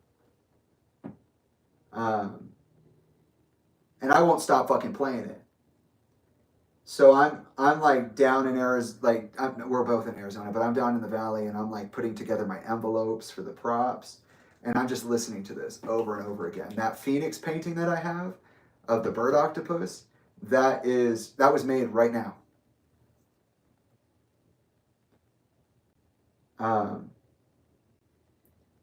I go to visit Dane at the rehab facility he got clean in, which he became a counselor in, and Devin, my sister, had also recently begun to recover from alcoholism. And something I didn't mention was that before Xander, who is about to die, what's the word here? It'll come back. I'll move on. I'm here producing these songs, producing my own props, meeting Bella. I go on a ride with Adrian that literally like breaks my legs. I started having leg spasms. You could see my entire thigh like, and I was like, I can't, like, this is terrible. But it was really good. And afterwards we went to dinner, and I was like, hey, I'm actually going to go up and meet somebody, and I think I really like them. And they're like, that's cool. So there's that. And then I go up to our first date, and my meeting with Marisa basically brings to a conclusion the setting up of the set for our shoot for a chant at the cabin. So I'm on my first date, and I just finished my set design. How fucking magical is that? And I take Bella to the Lava River Cave, because I just went with Ethan, and I thought that was so interesting. I'm not scared of it. He was. And we go to Build Your Own Pizza. We talk about stuff and play games. They have like Jenga and stuff. Then we're listening to Igor, and we drive out, and I'm like, dude, why are you with me right now? Like, I am some random ass white dude you don't know. I'm taking you out into the forest. We've never met before. You should not be trusting me right now. And they were like, yeah, that's true, but it's okay. And there was just like a meteor shower or something, because all night there was just fucking stars blinking out in the sky. And we went in all the way back. There was a geocache. I wrote a silly note on it, which would actually manifest the next time I'm in this cave with Ethan a few years later, when I time travel on purpose. And I'm trying to like work up the like, I'm like, dude, I just want to kiss this person. This is crazy. I don't even know what to do. Again, still haven't had sex. I'm still very traumatized by literally everything. And I told them when we were on Tinder, I was like, yeah, I want a friend with benefits. That's not what I wanted. And because nobody would talk to me seriously. So, of course, I lied. I learned that one from Talinda. And then they are actually the one to do it first. That was just like the coolest thing ever. You know, I say that in my trauma and healing it, sometimes I just need people to do things first. It's not that I can't, it's that it's so hard. It's very challenging for me to get to the point of doing things sometimes. And it would be nice if somebody who can easily traverse that space just do it with me, for me. But yeah, my self-awareness deficits, social anxieties, body dysmorphia, and X, Y, and Z, it's all there. And we end up falling asleep in the car. Waking up like early morning, I took them home. They invited me inside, and I was like, you know what, I can't. I was like, I can't like have more of an interaction with you until I solve something real quick. And I began to wonder, like, okay, why do I want to change what I'm saying here? I got my call times. I took this, I went slow down that canyon, bro. I was on cloud 9. One of the most amazing moments of my entire life is meeting one of the loves of my life. It was such an amazing time. And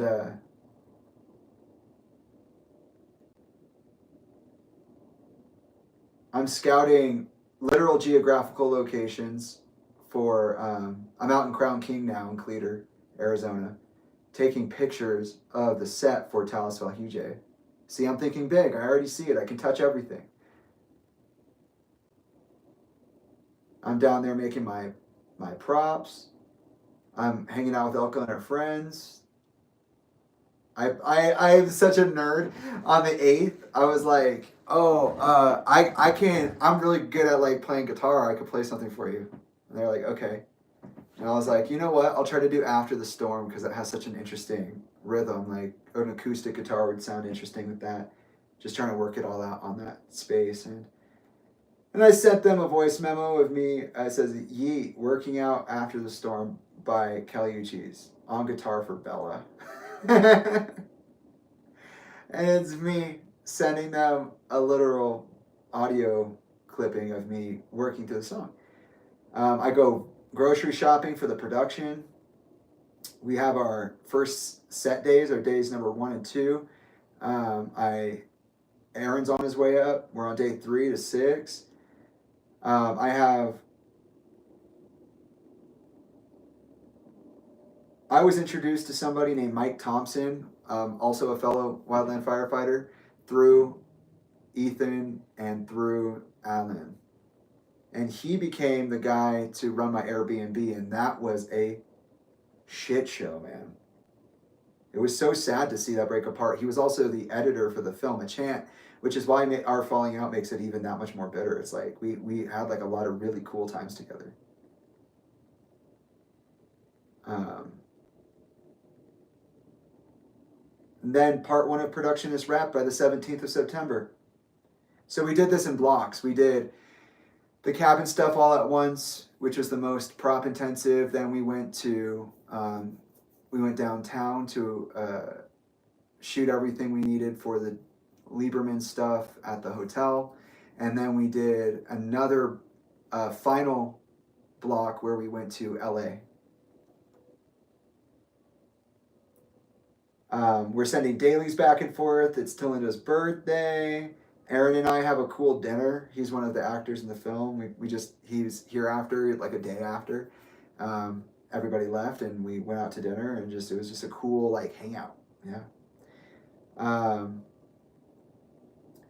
Alex is starting to proof music for the film. That's amazing. And then on the 20th, G and I, Bella and I've taken them on this little date. Like they said they wanted to know more about their indigenous heritage, so I took them to some, you know, sites of ruins, and we went on this like little mini road trip. We went to the crater. We did a bunch of really fun stuff together, and we had this little thing for like the first 2 or 3 years we knew each other, where like anytime we sat down to eat, if there was an iced tea or something similar ordered, it would be knocked over onto someone.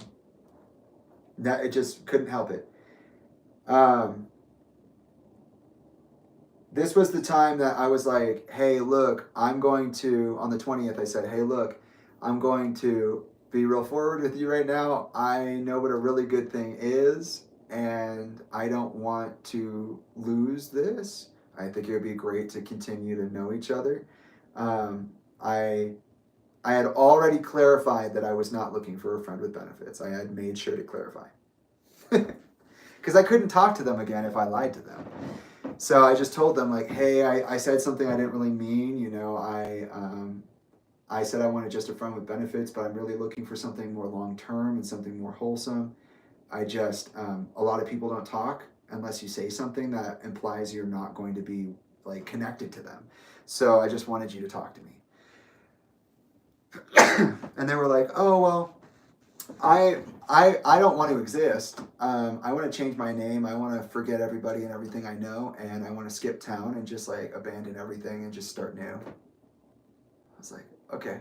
They're like, and I don't want to be in a long-term relationship with anybody. Long distance would be preferable. I was like, this dream fucking manifestation has some of the most insane right out the gate parameters. Like, okay. And I was homeless, you know, I wasn't in California, I wasn't in Arizona, I was in between. I didn't bring my stuff with me from California, but I didn't have a place to put my stuff. And so, you know, I said, like, I want to be with you. And at this point, they were like, okay. And I guess, you know, they tell me that they thought what I meant was that I would also be seeing other people if they decided to see other people or something like that. And there was a bit of a misconnection there. And, but I was saying, like, I want to be around you forever. And that's true. By December, we will engage in our life partnership pact. Talk about a fucking fairy tale. That's a fairy tale. And I had to introduce Trilogy as Isabella to both parts of my family. So I told Elka, and Elka was like, what, you guys are like already like kissing on each other and doing stuff? Like, that's kind of weird. And I was like, not really. I mean, you know, we're consenting adults. We know what's going on. You know, it's just not that, it's not that weird. People do this. This is what Tinder's for. Hooking up, but we're not hooking up. We're choosing to be with each other and have a real relationship. Not that hooking up can't be that, but in this case, it wasn't that, right? And Elka was like super grossed out, like, oh, you don't know this person, blah, blah, blah. Her cynicism and her paranoia right here forefront. And then Talinda said the exact opposite. Talinda was like, and this is something I didn't mention in my general recap, so I'll mention it here. But Alyssa, Isaiah, and I were all taught very, very different things about sex and very, very different things about intimate relationships. And when I say that, I was shocked to hear what some of the things Talinda actually believed. I was shocked because she told me she believed something else. And so her whole thing was like, good for you, and I'm happy for you. She literally told me, you have as much sex as you can. You make up for all the sex that you missed out on. And that was really weird for me because I had made it pretty clear that I was at the least interested more so in her personality, like actually. I think G is an absolutely beautiful person, and I mean that physically and mentally. But at the time, I was looking for minds, right? And when I realized, oh, this isn't my person, this is a kindred spirit, which was immediately. That's why I had to change my tone there. And Talinda was all about sex. It was all about making up for lost time. I'm like, I didn't miss out on anything. I didn't miss out on anything. I would prefer if we didn't talk about it like that. But I'm not alone anymore, and I see that G really means it. Isabella really means it. So talk about hitting the fucking lottery. Yeah. But I'm back and forth. I have like moments where I'm at Pelican Hill for a second, and then I have moments where I'm back in Arizona. I don't want to be at Pelican Hill. Then there's the Given Hour Summit. We're in October now. I'm in Newport Beach. I visited Talinda. I let Alyssa and Tyler and the twins know that I have a girlfriend.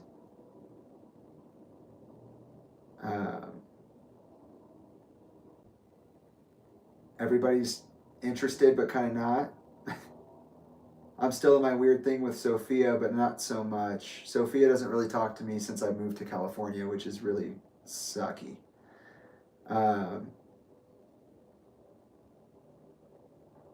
The girls dye their hair. Elizabeth asks me if I'm going to be at Thanksgiving dinner, and I said, maybe. And you might meet my girlfriend. And Elizabeth, the housekeeper, was like, whoa. And then later that day on the 5th, we go and get fitted for Hugo Boss suits for Talinda's wedding. So not only just the funeral, but also the wedding. So isn't that strange? Hugo Boss, she still has the sponsorship. She still is utilizing the sponsorship. It's been 2 years and some change. She's still playing with her sponsorships, which are actually Chester's.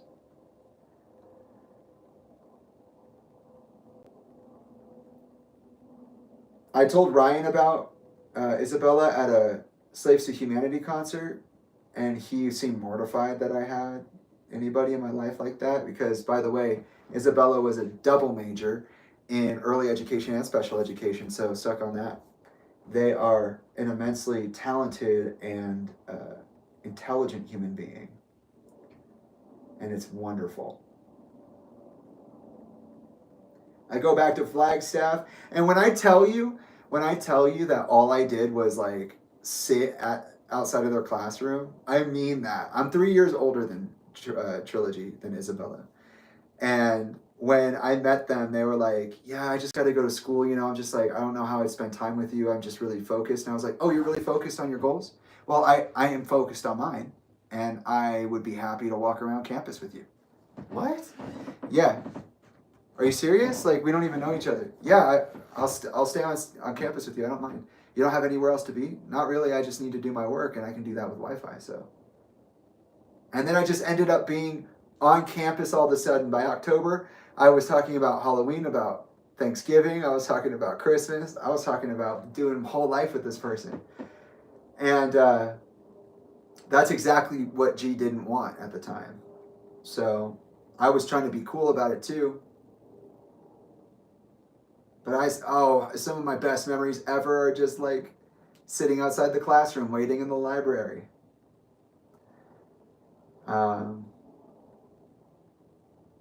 Joined at the hip. Adrian and I did more bike rides. I'm just working. So Elka comes up to Sedona to meet Bella, 18. October 18th, 2019. Elka comes to meet us. That is where, and then they get drunk and reveal to me that I've been brainwashed and that she was a part of it. The original story is written here as being, Chester did not know about me until I was 8 years old.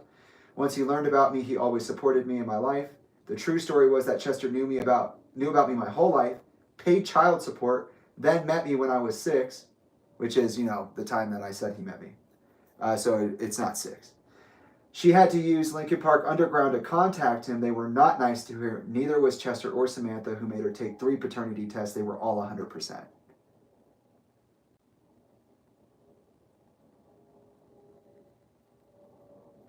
None of that made sense at the end. But basically, Elka had let me know that I was telling the wrong story. And she did not seem to mind that a very serious memory, one that I caused the manifestation of, right? I asked about my dad. was totally rewritten. She did not care. It made me cry. I cried about it. And that's when I think Trilogy started seeing more like, oh, this is fucked. Because this is like, right now, the family's about to just crash out. Just about to go off into a tree. Everybody's bodies, nobody's buckled in, mangled and smashed through the windshield.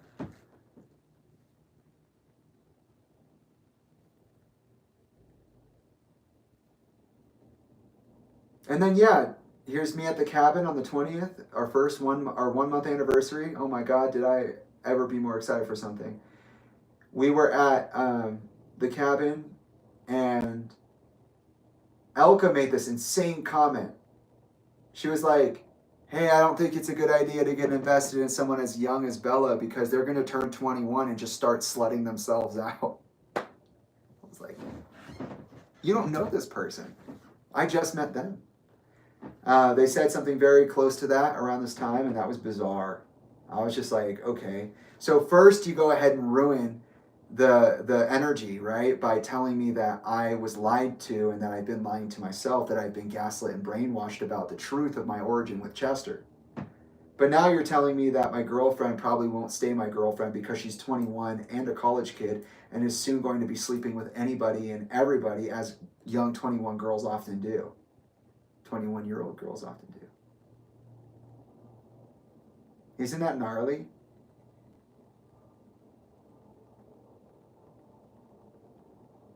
There on my calendar, I got G over at the house just like chilling and writing papers. We're not doing anything else. I mean, we are doing other things. But what I'm saying is like, I spent a lot of time just being around them. That's it. That's all I wanted. I just wanted to be around them. G had a best friend at the time, Josue, and what I'll say about Josue, just to get it out of the way, is that eventually, very quickly here, G will convince me to break our relationship up into polyamory instead of monogamy. Something I was raised on. Monogamy is something I was raised on. And I said yes for them. I just began sacrificing everything. For me, when I decided to be with Isabella, it was a matter of Hagalas. I said, you're my Hagalas. And what that means is that everything I can be, I know you can make me. I respect you and I trust you on a resonant level to do that. And since you agreed to do that, we are now partners in this. And so I use that relationship to test every sensitive part of my being. And a lot of it was very painful. And Josue ended up being one of our partners, and he ended up doing some pretty ridiculous stuff that may or may not come up in this timeline. But we ended up all having a falling out, and he ended up moving away, and that was G's best friend of 5 years at that time. And he was like lying to our faces about how toxic we were and how people were saying we were toxic. Like, he would literally make up horrible, awful shit you don't want to hear about yourself, or otherwise you want to change it. And then you try to change it and he'd reveal, oh, I was just lying. I just made it up. Halloween was a big thing for us.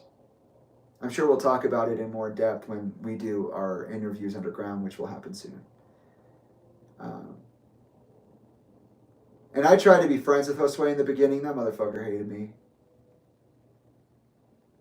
They were also secretly in love with Trilogy, obviously. I'm starting to notice now, because of my spiritual practice, like all these tiny interconnecting synchronicities that I time traveled X, Y, and Z. Pony by Rex Orange County is released this month. I go over to Elka and visit a couple of times. Ayana's birthday's in my calendar. I'm talking to Tyler Spindle, who did the score for The Wrong Missy. I ask him if I can have any jobs. He says he doesn't have anything for me. But here are some thoughts, some advice. Thanks. I'm at Elka's house for Halloween. I'm not with Trilogy. And I openly talk about my relationship with Bella for the first time. And at this time, I stopped participating seriously in major holidays. So I was just there to hang out. Back to Bella in November. I'm talking with Spencer Williamson for that project, Deviltown. Remember I talked about it in my mixtape review. Talking to Josh Fitzpatrick, which means that I'm about to meet Branson.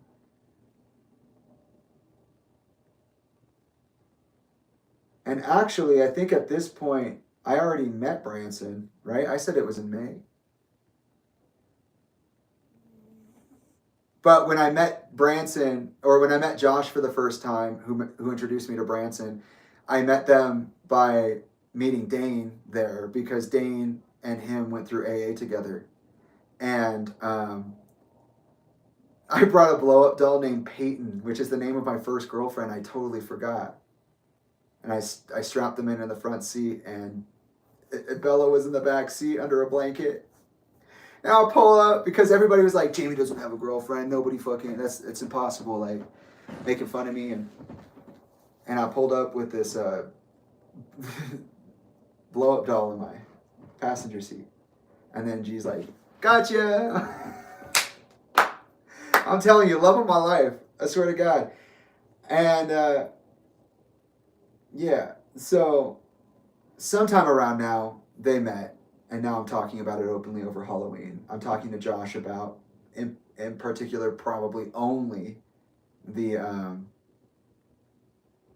Don't Know Me or Siete music video. But also, I wanted him to produce my EP I was working on, right? So I was trying to do that. Didn't happen. And then on the 8th of November, I get a call. G's there.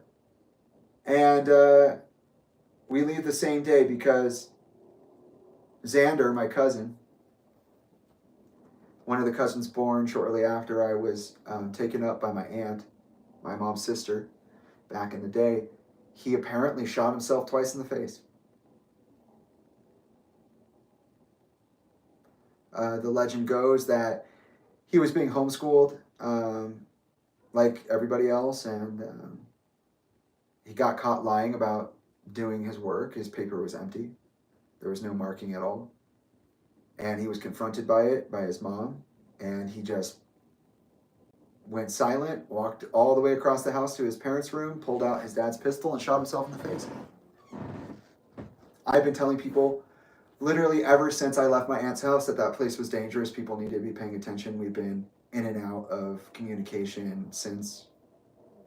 And everybody told me it was a phase, that I was just traumatized. And I was right. Whatever happened, I've never found out the truth. My young cousin Xander died by suicide, apparently.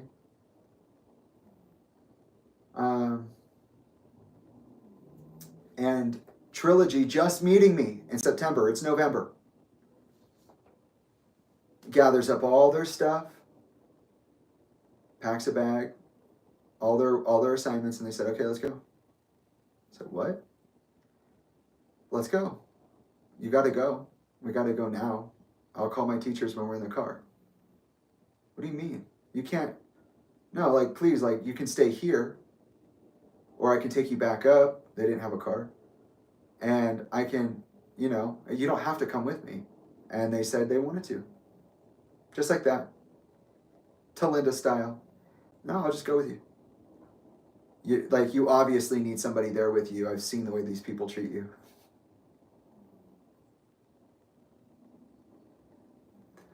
So graceful and so patient and so wonderful. And we go. They go with me. That's when they meet everybody at Elka's house, who happens to also be the remaining cousins. Talia and I take a second off to the side, Xander's slightly older sister. And I talk to her about how our family masks our empathetic and supernatural tendencies, and that some of the weird stuff around his death, which apparently I was asleep on the floor and I woke up in a dead sleep, just totally unconscious, and said a bunch of stuff, and then passed out on the floor again. The second that, around the time that he was alleged to have shot himself. Talia had woken up before the gunshot went off, but she was asleep downstairs and she sensed it coming.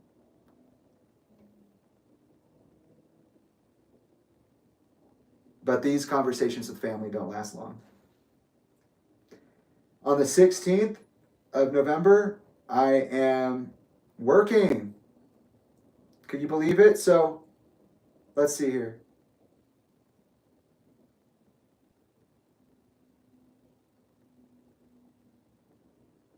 Where is it? The 8th is when I have it documented that I was called about Xander. On the 16th, I'm in my hometown of Glendale, Arizona with River, Dane, Branson, and Josh, and we're doing the shoot.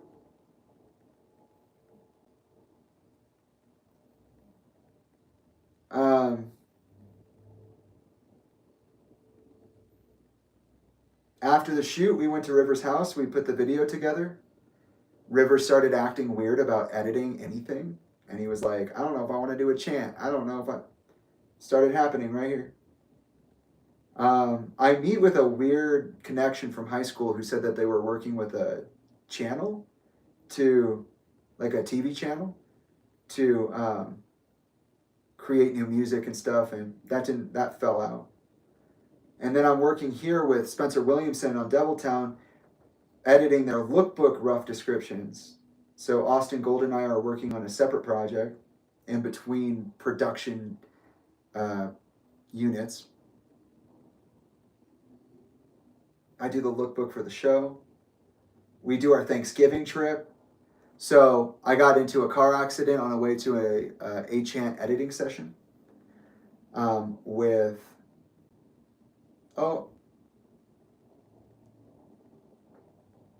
that's interesting.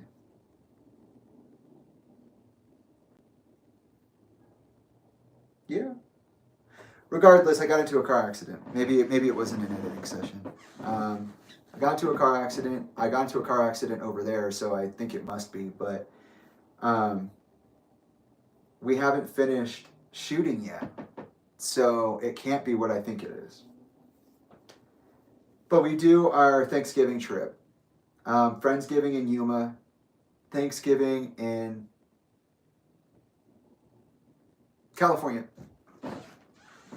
and then with my family, and then yeah, it's the whole thing. Talinda helps us rent a car because I got into a car accident. I left my car at Elka's house. Elka dropped me off with Isabella and Marie and Josue. That's so interesting. And I'll return to Elka's house after this. And keep in mind, this is still just November. So not only are we doing a Thanksgiving trip, Isabella's also gone to my wake with my cousin. And they've been there for when, I was told that my story wasn't real. I meet their grandpa, their brothers, Jedediah and Cole. I meet their uncle Mario. We watch Midsommar. It's awesome. I love that. At the same time, I'm getting a notice while I'm on this trip. I'm finally tied in to the 320 festival. So in August of this month, which during that time, my big thing was...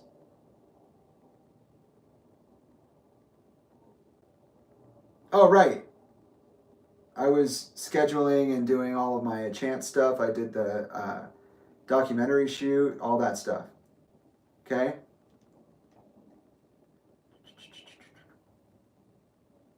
In August, I also pitched to Talinda.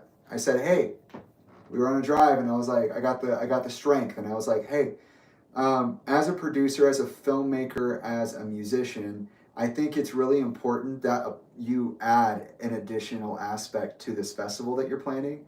I think you should add a film portion. And I think the film portion should be works in their entirety with a panel of the creatives behind them. And then we could do a Q&A with each panel about their experiences with mental health and mental illness, and as well as their desire to make art that helps to reconcile the cognitive dissonance that comes with these traumas and also these experiences, these life experiences. And she said, sure. And she said, but that sounds like a lot. And I said, I'll do all of it. I'll coordinate it. I'll create a group of rules for it. For submissions, we can use our contacts to do that, to get the submissions, invitations out. We can stream stuff. We just need to figure out streaming rights. And Talinda was like, really? You think you can do all that? And I said, yes. And she said, okay. And I said, if my movie is done, I would love to actually put my movie on there and do a panel with us. That would be great. And she said, okay, if that works out. Now, it never worked out at all. And that particular idea didn't work out at all either. This would be a very long process of making this fucking thing work, this movie. But I didn't hear anything from August. And then in November, I finally got notifications around the time of the Thanksgiving trip that I was being tied into everything. So we're looking at Regal Theaters. We're looking at, introductions. We're looking at assets or resources that we have at our disposal. And I'm being told that Kevin Lyman and his USC graduate class, that they're going to be an accessible resource, and almost immediately they're taken away. Almost immediately, there's no confirmation, no contact, no conversation between sides, and I'm often on my own. And I do all of my work for free. I work on this for 9 months. I came up with a rhetoric and everything. I did all of the screening myself. Trilogy helped me with that. It was horrible.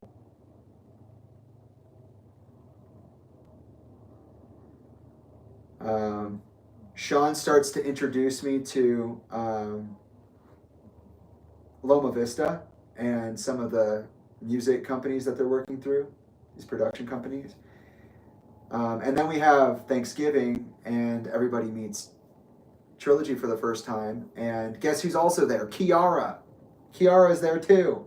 Her and Talinda have this weird bond, and they're getting like matching tattoos and shit.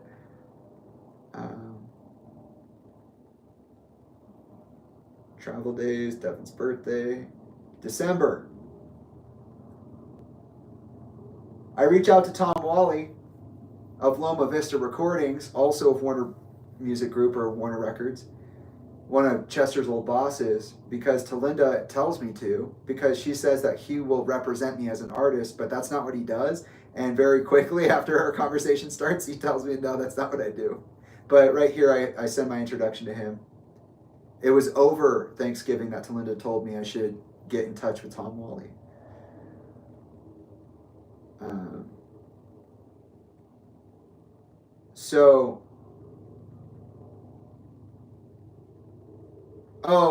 Okay, sorry. This Gray Days thing is actually about the letters that we posted. So I'm getting in touch with the publishing company specifically to post the letter about Gray Days' return. And what did I say? I had no idea Chester was going to do this. I had no idea these people were involved. But what a magic trick they pulled. So I'm working on that interview or letter. We're scheduling. I got I got the Tom Wally art going on. I've got the 320 Festival art going on. I've got the Deviltown art going on. I've got the a chant one on. I've got Trilogy in the background, who's actually becoming my foreground faster than I can fucking spell foreground.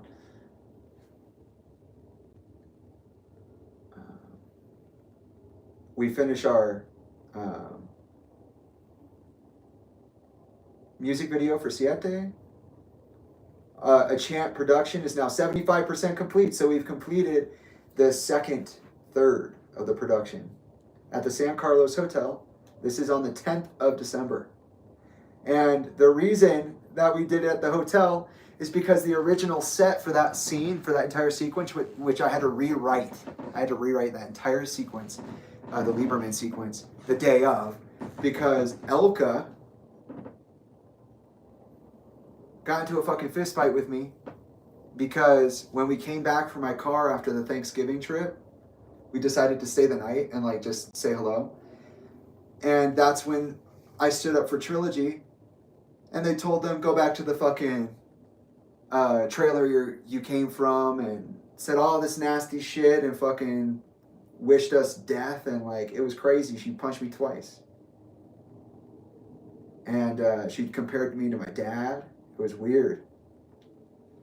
So we had to change the scene because the scene was built around the environment that the guy was going to be, acting in, and we didn't have that anymore. So we ended up doing this weird dream sequence type thing at the San Carlos Hotel in downtown Phoenix.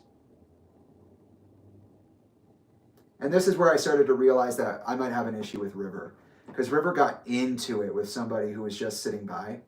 Like, he was carrying his camera, and this guy literally, all he said, I swear to God, it's verbatim. He was like, "Oh, you got a camera." "Oh, is that a camera?" Just started going at River. I have no idea if they knew each other or what. But River went into the lobby and circled back around, and like with our equipment in hand was just like, "Who the fuck do you think?" Just squared up to this dude. And he was a part of one of those cold pickup dating pyramid schemes. It was weird. And he said it was weird too, so it's not just me. But yeah, he got into it with somebody, and I thought that was strange, and his dad was just kind of thought that was strange too. And my favorite part of this 320 vetting process was that they would send me materials they felt were emotionally relevant to the topic of suicidal ideation and other kinds of things. Like, they brought me Comedians Tackling Depression and Anxiety, Make Us Feel Seen, Laughing Matters documentary. They sent that to me. It focused on 11 comedians, but it didn't feature all 11 comedians. And it focused on their experiences with mental health awareness. They also wanted me to feature comedian Maria Bamford, by potentially showing their film, like their stand-up. This was such a funny thing for me because I literally sent them the rhetoric, and I had on like over the phone discussions with them about what this was and why it was built the way it was built, the festival, the film portion of it. And they never ever seemed to understand. And then they sent me like the funniest, most out of place, out of pocket shit, like. And then when I tried to talk to them about it, they did not get it. Still working with Pushing Veronica. She wanted me to put this, oh my God. They wanted me to put this movie called The Female Brain, written by Whitney Cummings, who details in her autobiography her struggles with mental health. And I watched that trailer, and I don't think that's a mental health resource.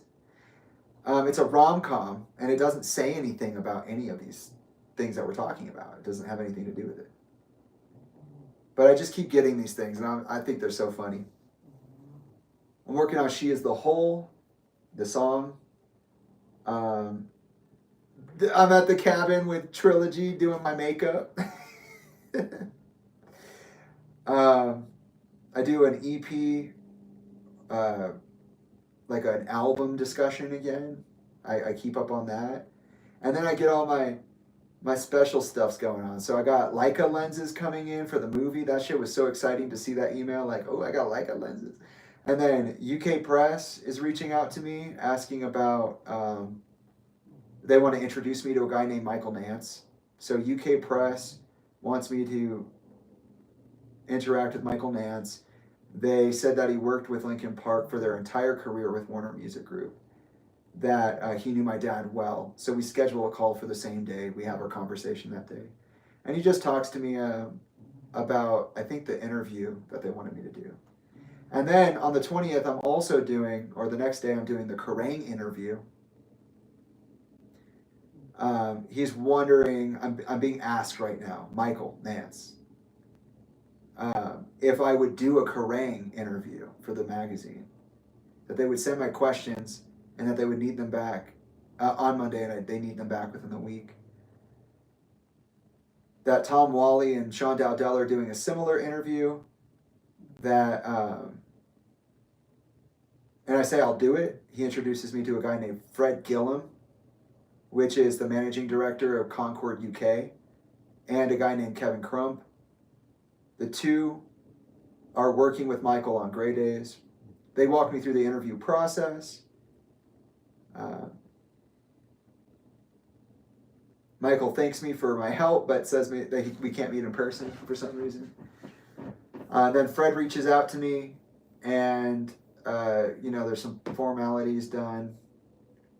And then he tells me that the publicist, Dave, will send something over to me. So, like, this happened too a lot, where I would just meet somebody, and then they introduce me to 2 more people who were on the job, and then those people would introduce me to 1 more person, and that person would introduce me to 3 more people. It's like, okay, just let me do the interview. I'm at Ryan's house filming for that 3rd block of production, because Ryan was a really big part of my life. And there are a number of just like amazing synchronicities. One was that when we were originally going to do costumes like half animal, half people, and that didn't work out. And right when we needed to shoot that shot, I was like, damn, what are we going to do? And a flock of blackbirds just flew over us, and I was like, get it, and they got it, and it's in the film. Not a lot of the footage that we actually did capture was able to be used in the production final draft, so unfortunately it's just a blip in the movie, but it was very cool. Also, Ryan had a cage with a bird in it that had like feathers, but it was bones, and that's in his shots, and I thought that was very cool. And that's completed. The 22nd, we complete the 3rd production unit for A Chant. And then I do the follow-up of the Kerrang because I did not receive the questions. And I start preparing the documentary I was going to make about my movie that was included in my crowdfunding perks. I still have those recordings. I spent Christmas with Talinda. I follow up with Kerrang again. We do a New Year's thing at Kim's house, and I let Lisa color all over my face. Lisa got the same tattoo as me at the same time. That's Kim's twin, who's also, I called an aunt for a long time. Someone who's been involved in the stories on Instagram. You can definitely go check that out. And then right here on the 29th, A Chant Wraps production. There's a group photo of me, Ethan, River, and Austin, and it's on Instagram, and it's very cool. What was even cooler than this is that I was like, we had just done the shoot at Ryan's, and they were all like, we're tired, bro. And I was like, I know we're going back to the house, I promise, but we got one more shot. And there's the picture at the beginning of A Chant, which is the overlooking the city. And I remember I went up there and took the picture, right? And I was like, oh, that'd be cool to eventually use this. And then I went back on the last day of production and set us up there and did that shot with the Iron Maiden, Ethan in his long hair, looking out. That moon in the distance is red, just like his character's color, red. And we didn't know it was a blood moon. We had no fucking clue. It was overcast. We took that picture. We're all like, yeah, we did it. And then either it was Ethan or Austin. I think it was Ethan. He turned around and he's like, no, hey, oh, fuck, God, sit, and he started freaking out like that, and I was like, Ethan, what? And he's like, turn around, and I turned around, and the moon was red, and it was literally coming out of the clouds like this, and I was like, River, set it up. So if you took the color coding, the color ing off of that, you would see that it's not black and white, it's red. That was another one of those crazy experiences. Also, when Ethan drove up to do his cabin shoot earlier in the process of production, he came up on a full moon as well, and we both got dirt sick. Like, he had a migraine, he couldn't think, he couldn't speak, he couldn't listen to anything, and I was literally unconscious in between takes. Like, I'd be there for action, set up, action, okay, pass out, so sick. Hey, Jamie, what'd you think? Huh? Oh, damn, yeah, I like that one.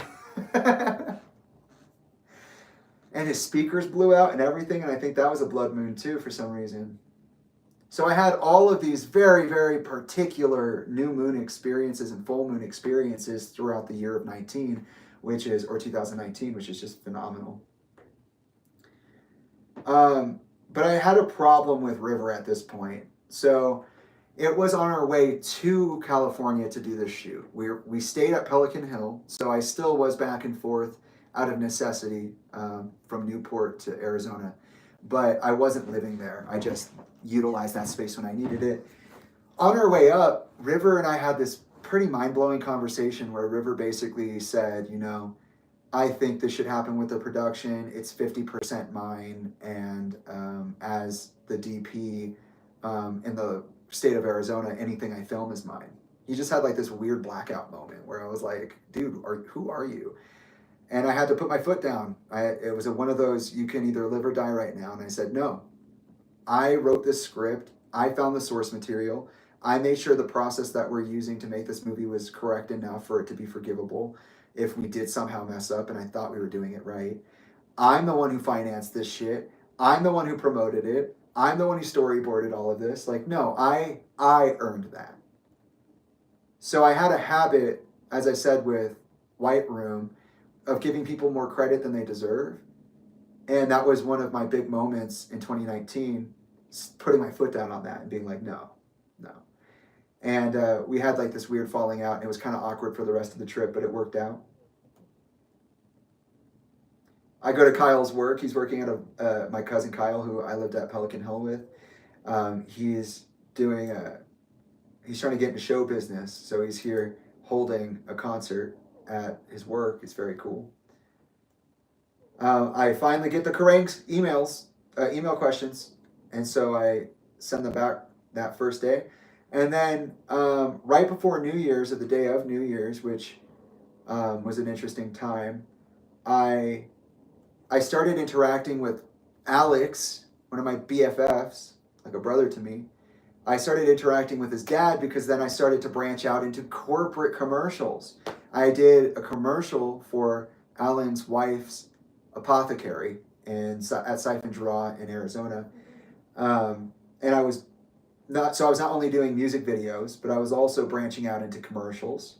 And I was working on producing music with younger artists or other artists. And I was also looking for a way to produce my EP, going so far as to perform live. I was really trying, guys. I was really trying. And I spend the rest of New Year's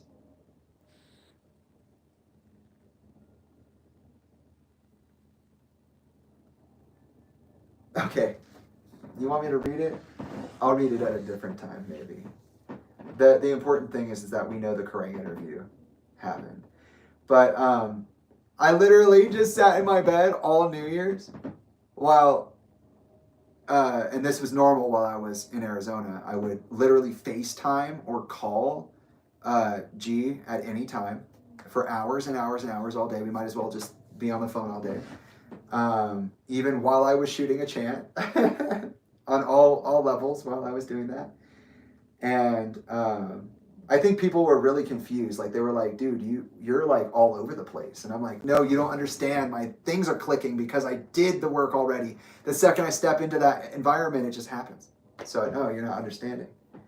And they were doing Josue's nails. They were painting nails. It's so precious.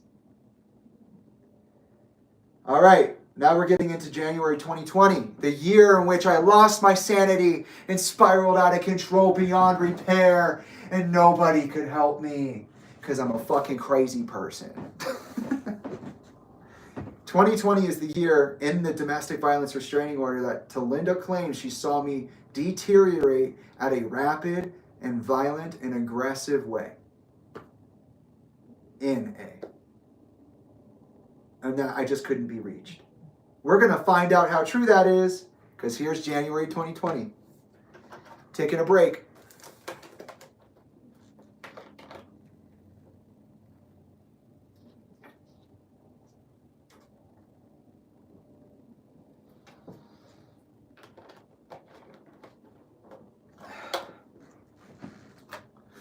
Trilogy is a goddamn angel, and anybody who says otherwise doesn't know what the fuck they're talking about.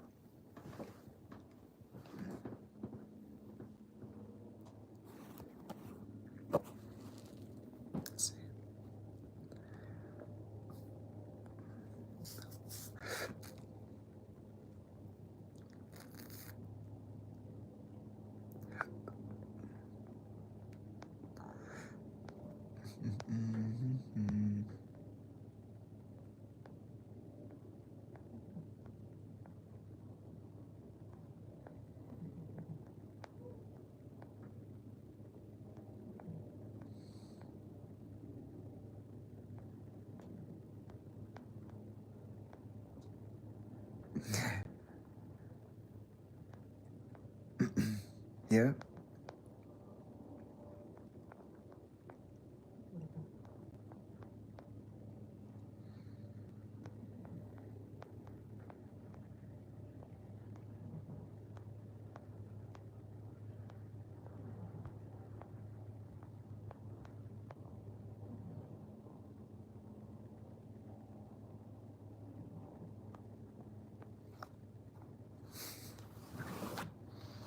Oh. Let's get a snack. I'm making my hot chocolate now. I'll be back.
You had a good nap? Did you have a good nap? Oh, good. I'm happy to hear that. He had a good nap.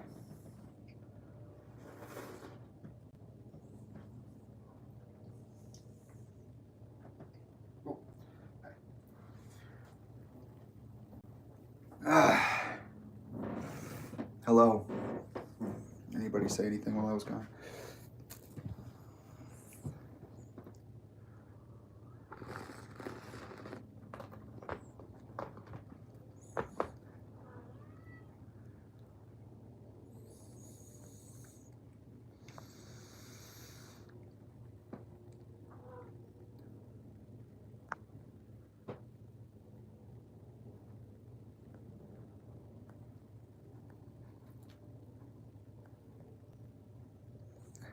Hi, guys.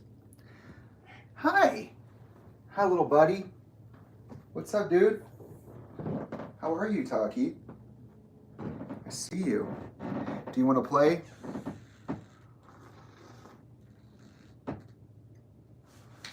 Okay.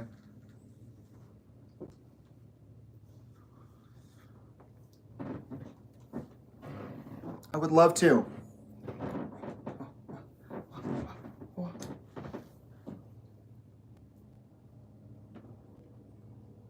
All right. 2020, the year that Talinda alleges I lost my goddamn mind and became violent and volatile. Let's talk about it. Let's begin with the wedding. So, the reason I spent my time that New Year's on FaceTime with Isabella is not because that's just something we did.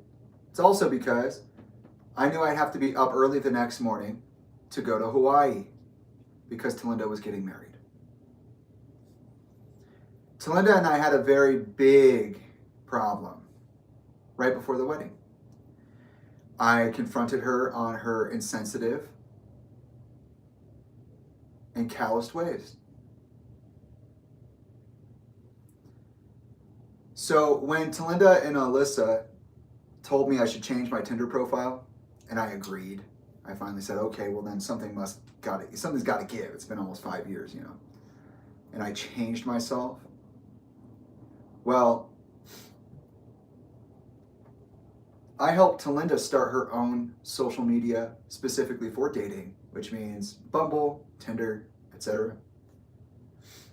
And she was pretty off and running once that started. I told her, like, she's like, you know, I back when I moved in 2018, I had said, hey, you know, she had come to me and she was like, damn, I just feel so bad. Like, I'm an older person. I want to like meet people. I don't want to be by myself. Like, but I've been married for so long. Like, I feel weird, like trying to talk to anybody or trying to go to do anything. And I was like, no, don't. You should feel totally safe and held in your desire to move forward as an adult.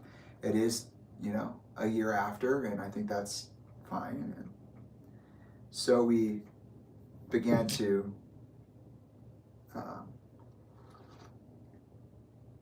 talk about that. I had helped her set it up.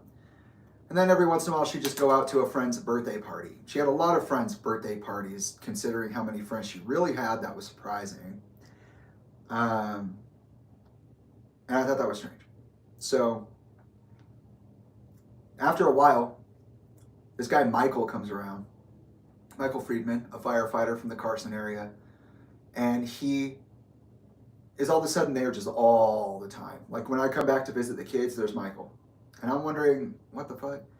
So at one point, before this wedding, probably in November or October, I told Talinda, I was up late one night, I was in the garage sleeping where I belong, and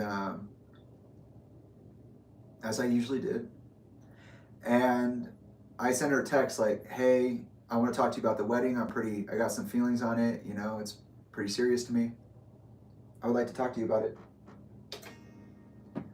And I woke up And she's on the edge of my bed. So there's a mattress in the garage, I'm sleeping on it. She's sitting on the edge, like this. And Jamie's asleep right here.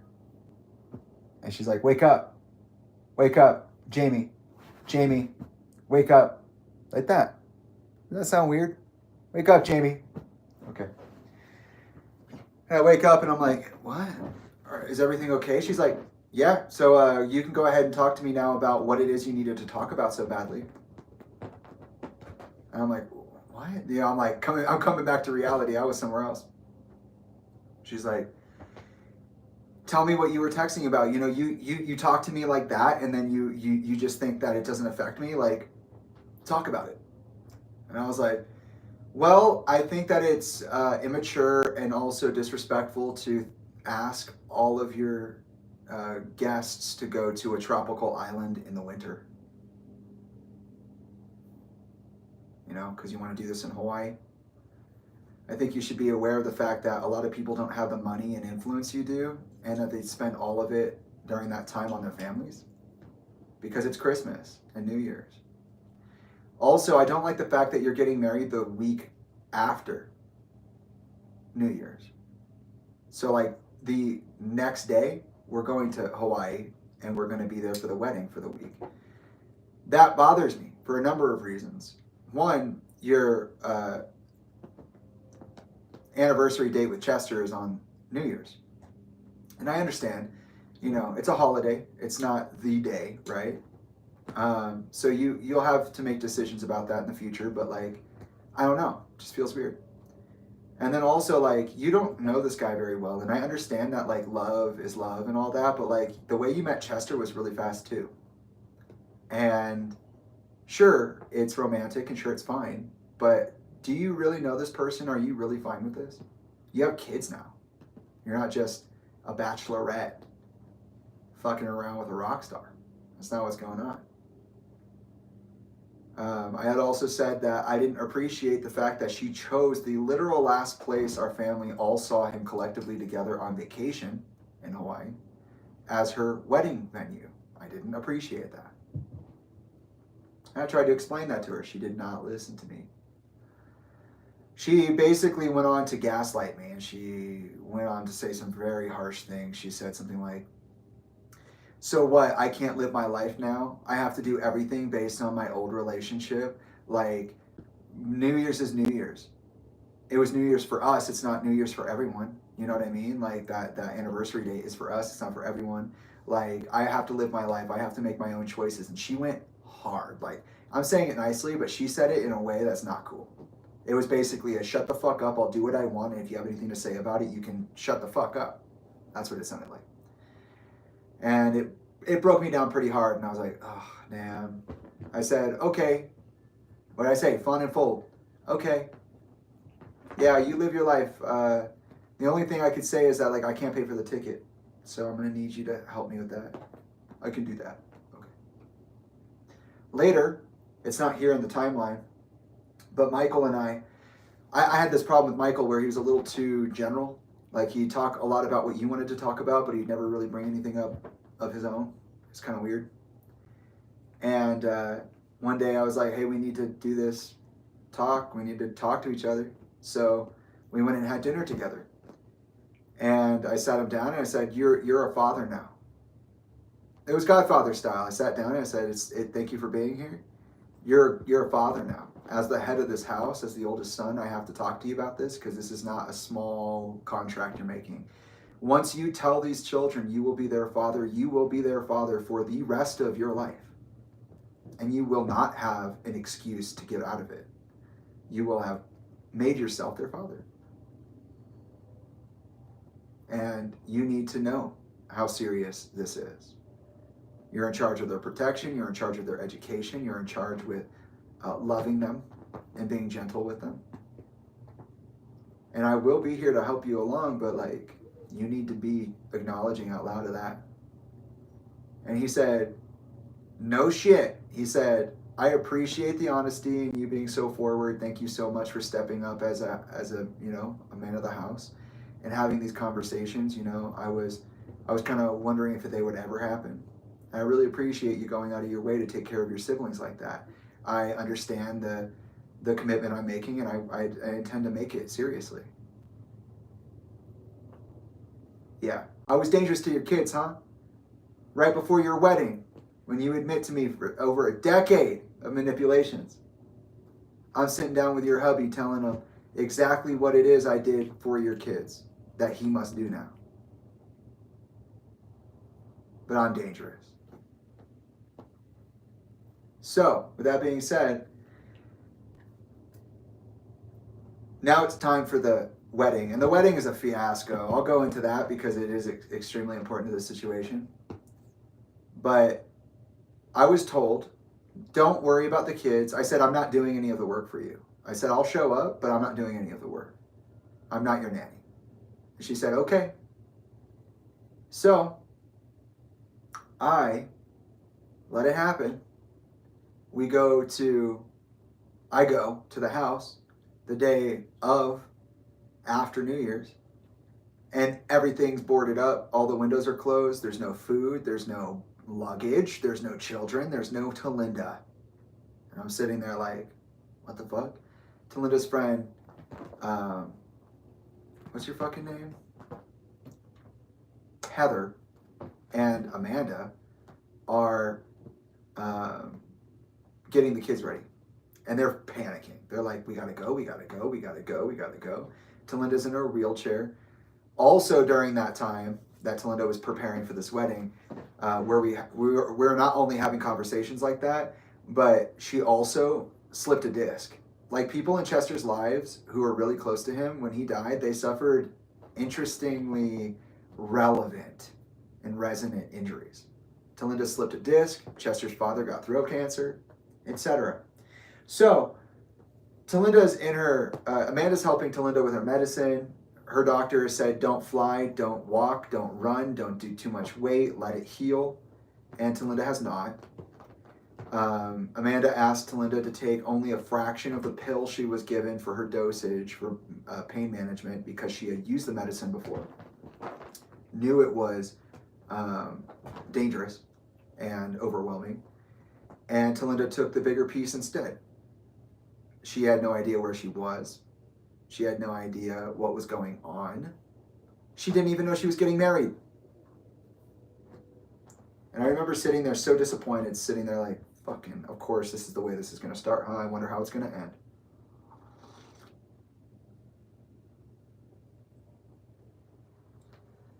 And I'm just sitting there like, okay, well, we got to get ready. We got to get these things together, you know? And I'm not helping, but I'm watching them do it. And then the car pulls up, and so does Michael, who's showing up from his place.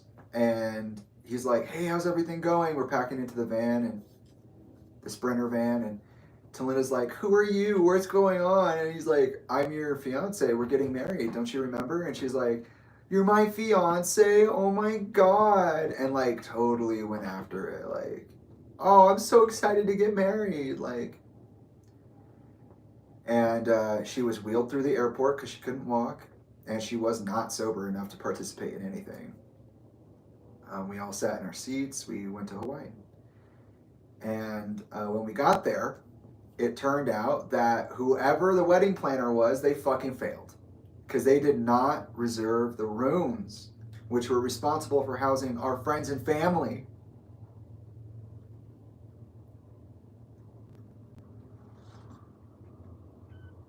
And Nemi, the one in Kundalini Meltdown, who was the daughter of one of our family friends, and is one of my family friends, the one who took the implement out of my head from the UFO invasion that occurred during the time traveling in the Lava River Cave. She was there, and it was awesome. And we were outside literally chatting it up because we had to wait 3 hours or something like that to even get to like check the rooms that we could move into because they weren't set up. So that was pretty nerve-wracking. We were all like, damn, we don't have any place to go, what the fuck? And Talinda and Michael figured that out, and then pretty much the rest of that was fine. Nemi sat down with me and was like, hey, I want you to be the one to write the book on my spiritual experiences. I think that you're the one to do it. Yeah, I see all the work you're doing, and I don't participate in it, and I'm not really sure what some of it is, but I see that you're doing it. And I think that I like the way you talk, and I think the way you could share my story would be really helpful. So we sat down and we had a whole book breaking session. They went over their whole history with the Kundalini meltdown. And I was like honored, right? Isaiah and Alyssa were nicer than not. Isaiah and I were put into the same room with the same bed. I don't know how the fuck that happened, but call it my freakishly bad luck. My freakishly good bad luck. Isaiah and I were getting along. Genuinely, we were talking to each other, we were hanging out, we were having a good time. Mike and Anna showed up. Sean showed up with Thora, I believe. That's when he invited me to work on.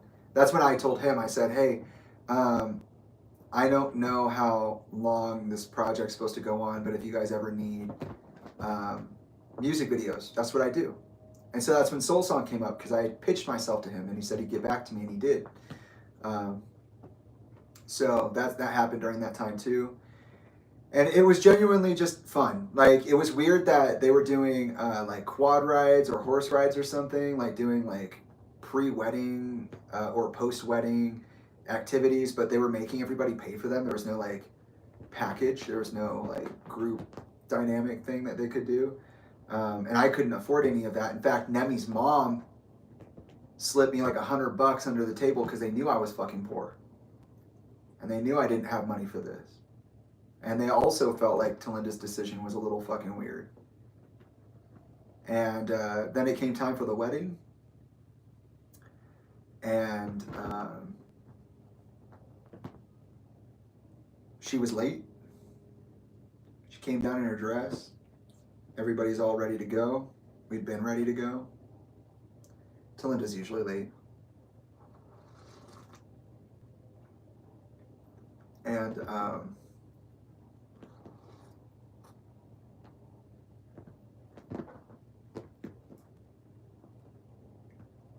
Isaiah's on one side and I'm on the other. And we carry her down the goddamn aisle. Because her back doesn't work. Because she put herself in a position where she hurt herself. And what's crazy about that is that the night before, we were all hanging out.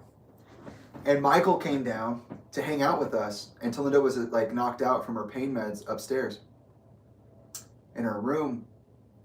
And he stopped by and he hung out with me and Isaiah. And we were at the bar hanging out and just doing our thing. She comes downstairs fucking furious. Literally grabs him by the ear.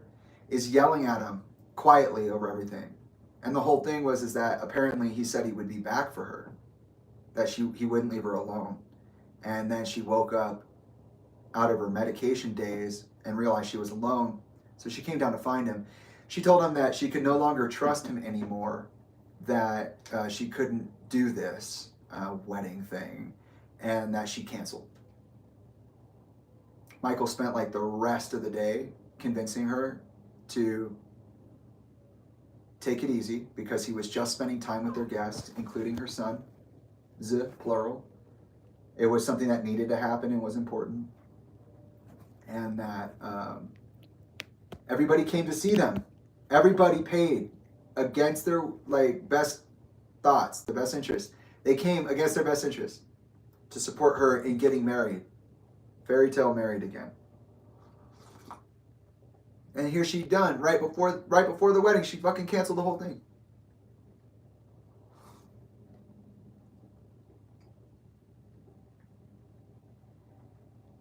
Michael gets her to come around. We walk her down the aisle. I got one side, Isaiah's got the other. In the middle of the ceremony, there's a rainbow outside. And she stops the entire thing to go, look, it's Chester. Which I understand the sentimentality behind these things. But like, there's got to be a better way for you to say this in front of the guy you're marrying. In front of the people you invited here. It just felt weird. But nothing significant happened. It was pretty fine. It's pretty okay. And then the wedding happened, and it was, the reception, it was good. Nothing like Chester and Talinda's reception back in 2005, or 2006. But it was good. I was on the phone with G, having a great time. I was like, hey, I'm actually having fun. My brother and I haven't tried to eat each other yet. My cousins are being nice. Nebby's asking me to write her book. Sean's over here talking to me about the business, and I'm saying I can work with them, and it's pretty good. And then Isaiah texts me. And he's like, hey, I think maybe he called me. And he was like, hey, I got a girl up here. I'm trying to like smash, but like I don't like I just want to make sure you're cool with that. And I thought that was really nice. So I said, hey, thanks for letting me know. I don't consent to you doing it because you've been on the phone with your girlfriend every night since we've been here, and you've told her how much you wish she was here with you, and now you're gonna go cheat on her. I don't appreciate that. I can't stop you though, and I do appreciate you asking. Just do me a favor. If you are going to do that to your girlfriend, don't do it in our bed where we sleep together, please. This is gross. You could do it literally anywhere. And he said, okay. I said, all right, well, give me 5 minutes and I'll be up to get my AirPods and my phone charger. And that's what happened. I was up in less than 5 minutes. He wouldn't open the door. He fucking barred it.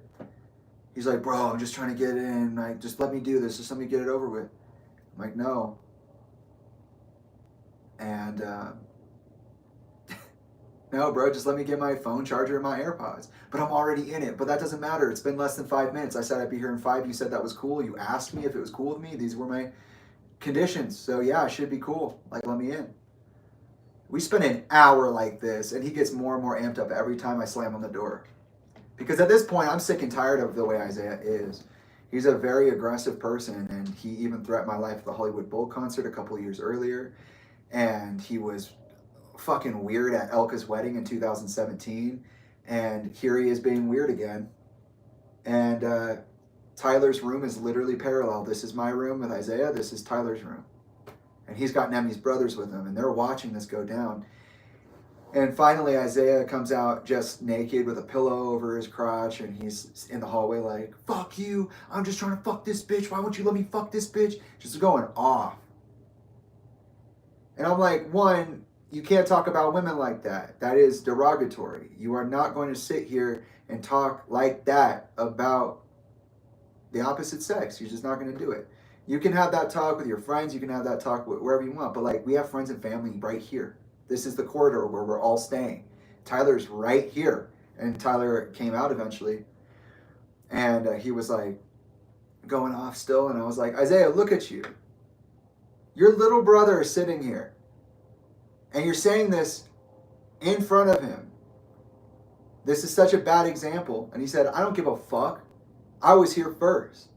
And I told him, I said flat out right there and then, I said, say one more fucking thing like that and I'll knock your ass out. I'm done. I'm done. I came for my AirPods and my phone charger. You asked me a question. I gave you an answer. We're here now. You're talking shit about these people. You're being disrespectful on all levels. You're out here naked. Your little brother's here and you're saying you don't give a fuck about him? I'll knock your ass out if you say one more stupid thing. I'm sick and tired of you being careless with your thoughts and actions. And he went back in and shut the door. I had Kyle. Kyle was there. I was like, Kyle, come get it. He's flirting with Nemi on the fucking beach. Doesn't want to help me. He's sick and tired of our bullshit. We've been doing this on family vacations for 6 years now, 7 years now. It's just a phase, Jamie. It's just a phase. No, he's just scary sometimes. I'm sensing pussy. And I finally got Uncle Skip, the one who had put the girls to sleep when I had that magical incident in Chester's closet. And I was like, bro, I'm going to go in. He's probably going to try to fucking kill me or something. He's really amped up. He doesn't seem to know where he's at. But I need my phone charger and my AirPods. It's not even about being stubborn at this point. It's about literally having a dead phone. And I want to call my partner. I want to be faithful to my partner. So he goes in with me, knocks on the door, gets Isaiah to open it. We go in, he's my chaperone. It's like being in a riot, someone's got their hand on your back, they got the gun up, and like, don't do it. And Isaiah said some kind of, he made some bad gay joke connotation thing. It was weird. He was like, so far up my fucking ass, why don't you go down there to the bar with all those other fucking whatevers and try your luck there, like, you fucking asshole. And I'm like, literally, you're the only reason I'm up your ass. Literally the only reason. Get it, Taki, what are you getting? And I fired back at him, and his response was to, what are you looking at? Oh, I just wanted to see. Which one do you want? You want the dog tag? You want this one? You want it? You want me? Aw. Hi. Instant purrs? Okay. Okay. All right. Hi.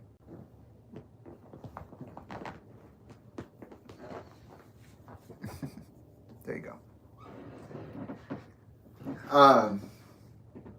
Isaiah gets mad, reaches over Skip, grabs me by the throat, and squeezes literally as hard as he can. He's bigger than me, 6'3". He's been in football. He's relatively fit, even though he's not doing such hard exercise anymore. But he's bigger than me all around. Bigger wingspan, taller, bigger arms, bigger legs. And he reaches over and just fucking Uncle John's me in the fucking neck. And I immediately, I just stood there while he was choking me and stared him in the eyes, just plain face, and just tried to grab him. And I managed to grab him like right when he was extending his arm. So I had gripped his neck, but my hand's small and my arm is shorter, and it extended, and I literally scraped his throat like that. Skip throws him out. The girl is there. She's in the bed like, oh my God, leave him alone. Stop it. And it turns out that this girl is actually Barbara Van Dalen's daughter, which is mind-blowing to me. And apparently she got permission from Barbara to do what she was doing. So I don't know if it was some kind of op or something, but that was fucking weird. What are you doing? What are you doing?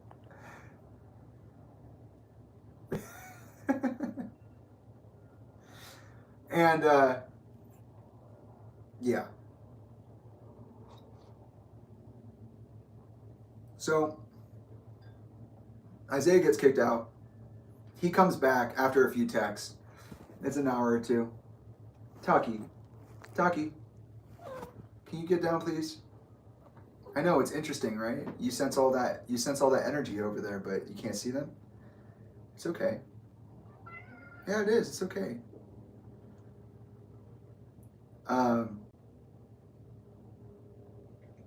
He's like, I'm coming back in. Just let me in. You can trust me. Like, I'm just gonna sleep. Like, that's all I want. He's been drinking. He gets blackout drunk and starts hallucinating. That's what he does. That's what he did at the Hollywood Bowl concert. That's what he did at Elka's. Boy, can you please get down? Can you please get down? I love your curiosity and I love your directness, but we're in the middle of something serious. And he comes back and he's like, I'm on the phone with, Isabella, and I'm just talking to them. I'm like, dude, this sucks. Like, I had to kick out the adults. They keep acting like all I should have done is just let them have sex with this girl and I shouldn't be such a pain in the ass. But like, that's not what we're talking about at all. We're talking about assholes getting away with bullshit for a long time because it's easier to deal with it's easier to deal with the truth teller than it is to deal with the person who's being abusive. Really.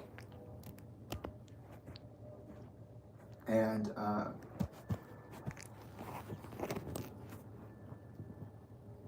I get a call, and Isaiah's like, I'm here with the locksmith. They're going to break down the door, so you can let me in or they're going to break it. And I was like, what?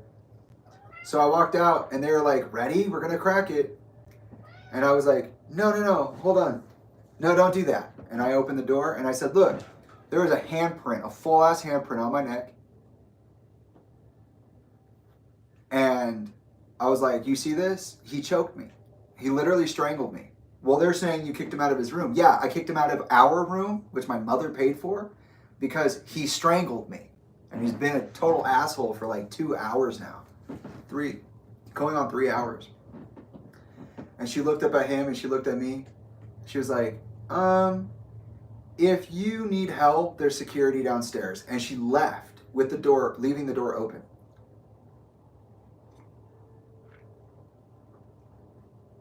In between that moment and the moment he was kicked out, Alyssa came to me, my wonderful sister, Alyssa, and she said, why are you always like this? Why do you always have to be this way? And I was like, what? It's like 3 a.m. And I was like, what? She's like, why can't you ever just have fun? You can't just like let things be? Like you always have to start problems? And I was like, you better fucking check your tone for real right now. It's 3 a.m. I was just fucking strangled by that motherfucker who I've been saying will strangle people and do things like that. But it's just a phase. The same way I said that about Xander and all these other situations. So no, it's not a phase. It is real and you will take it seriously. And you won't talk to me like that. And they were like, I don't understand. And I was like, yeah, I don't understand either. And she was like, well, Isaiah came to me and he showed me the marks on his neck and he said you threw him out of the room and that you were being really aggressive and that you did that to him. And I was like, I did do that to him, but look at my neck. And I revealed my neck and she was like, whoa. And I was like, yeah, it's a full-fledged fucking yellow handprint. That was him and he did it first. And it was only after I came up to get my AirPods and my fucking phone charger and he said I could. And he did this shit in front of Tyler. And Alyssa was like, oh, I'm sorry. I'm like, yeah, you better be fucking sorry. Why you always come up on me like that and say it's my fault? Talking down on me and my name and what I fucking set out for myself. Fuck you. We did this all the way back in Newport. Don't you fucking talk to me that way. I'm not the problem. I rarely start the problems. And usually the problem is that the problem is going untreated. And that's not my problem. Right? I treat the problems. I'm all about solutions. She's like, okay, well, if you need anything, you can come to my room and you can stay in my room. So back to Isaiah breaking into the room. He's like, I'm just going to be in here. And I just called him out. I was like, dude, what the fuck is your problem?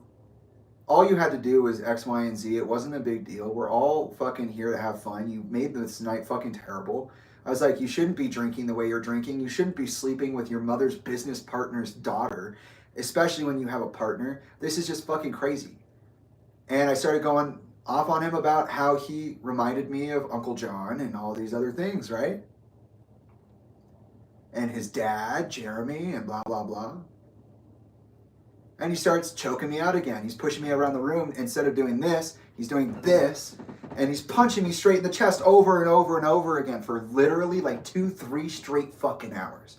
Until finally, you know, I was like, I'm taking my shirt off. He's like, oh, that means in my world, that means we're going to scrap. We're going to fucking knock your block off. I'm like, dude, then fine. Then just do it. Then just kill me then, please. Can we be done with this? You throw me almost through the Arcadia door like 5 times. I've had to ask you not to do it anymore out of fear for our safety. You continue to fucking choke me. You continue to punch me in the fucking chest. When this was over, my entire chest was yellow and I couldn't breathe right for 3 or 4 months afterwards. It's that serious. It's just this very slow burn of getting my ass kicked. He's like, I'm gonna fucking kill you if I ever see you out of Hawaii again. For no reason. And eventually I leave. You know, he gets on top of me. He starts going off again like he did at the Hollywood Bowl about being raped. And he jumps on top of me. And he's straddling me. And he's like about to go do something. And I'm like, hold on, wait. Look at yourself. Like for real right now. I'm like, look, it's not, forget everything else. You're literally talking about being raped. Saying that I don't know. You're going to make me know. And you're straddling me. Can you stop? Can we slow down? What the hell is going on? This obviously isn't about the girl, and it's obviously not about the fucking AirPods and the phone charger. And he was like, I don't want to talk about this, and he turned everything off, and then I left. Alyssa got up early and left with Tanner and like flew out back to the mainland. And I was in their room for 3 days. The only person, I talked to 3 people. Trilogy, who was on the phone with me the entire time. God bless his soul. My life partner, my fresh life partner. We did this in, this is the first week of January of 2020. We were life partners by December, through the middle of December, the previous year. So only a couple of weeks ago. My ride or dies right there, watching me get my ass fucking whooped. I might die. And apparently Tyler went up to Talinda and Michael and told them about everything, and Talinda just ignored it. He asked, how is it, Tyler asked, how is it that Jamie's allowed to be treated this way? And Talinda just let it happen. Michael had become one of the greatest pains in my fucking ass. And I pretty much decided that everything I had with this family is done. Everything I had is done. Something feels very bad, and something really serious is happening, and it's more than what I thought it was.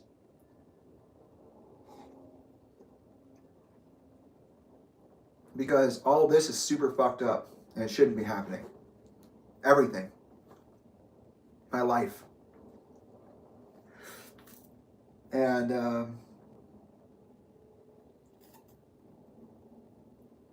I go back to G's house.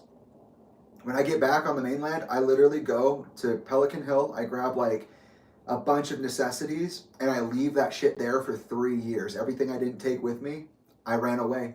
I ran to G and I said, I don't want to be in that world anymore. I don't want those people anymore. I don't want any of this. I will never go back. They gave me my final, they gave me a reason to leave. And they were like there for me and allowed me to live with them while I was homeless. And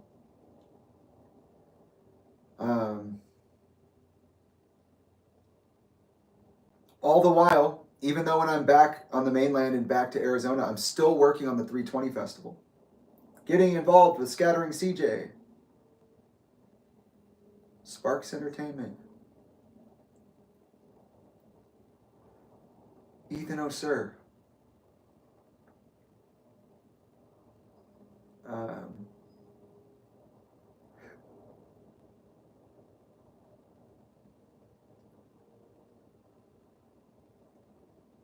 There's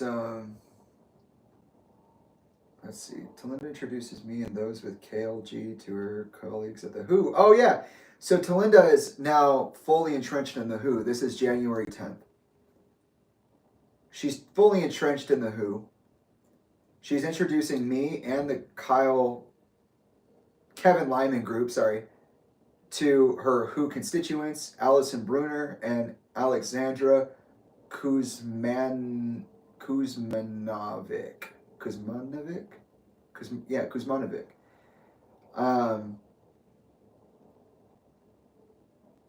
Kevin Lyman, Kat Cody, which is Kevin Lyman's assistant, and Kate Truscott, a colleague of Kevin Lyman's, are identified as being Talinda's business partners. I am not, which is interesting. At this time, the 320 Festival film portion is being referred to as the Regal Cinema Film Festival, which is incorrect, but they don't care. Later that day, an email comes through from Talinda telling Allison and Alexandra from the Who that the film festival is in the highly capable hands of Kevin Lyman, Kate Truscott, and Jamie Bennington. But she doesn't call me her business partner. Talinda recommends that Allison and Alexandra have a conference call with us.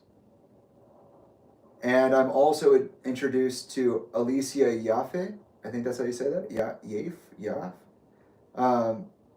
The one who was in charge of handling the Grammy Award experience, because we were going to use Xbox Square down in... Where is that? But those Regal Cinemas, they're next to the Grammy Museum. another Bill Silva connection. And we were going to utilize the Grammy Award experience at the museum as a part of the 320 Festival.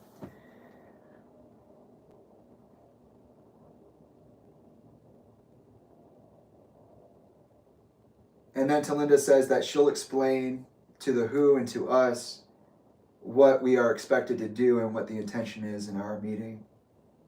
And then she goes into surgery.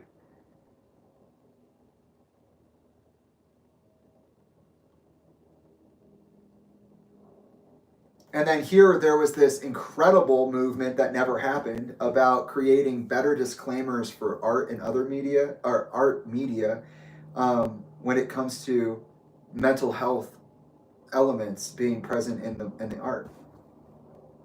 Taki.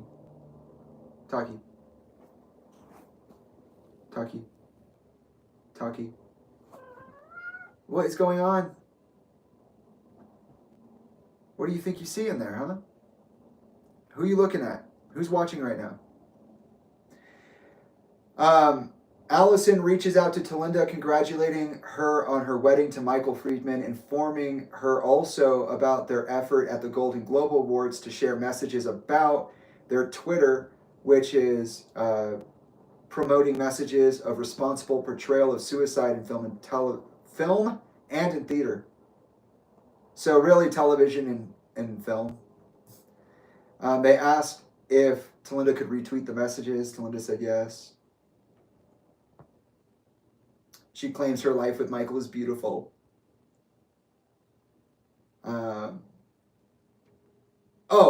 At this point, the Achant story is a bit fucked because River, after our conversation about being 50-50 and how that's not true, he literally held all of the assets for the movie hostage. He had Mike Thompson sign a non-disclosure agreement, and then later after we did that, I found out that the business he said that we were all coagulated under, the Orange Blossom Pictures, none of what we were doing was actually standard regulation. So we weren't taking down taxes correctly. We weren't it was bad. And I was like, what the fuck? He's literally having Mike Thompson sign a non-disclosure agreement to take on these assets. And the releaser is the business entity that is not even an established official business. So all of the paperwork we were using had the potential to fall back on us in a negative way. And I trusted this guy to know what he was doing. But I finally got it from him. And in January, we started editing Achant with Mike Thompson.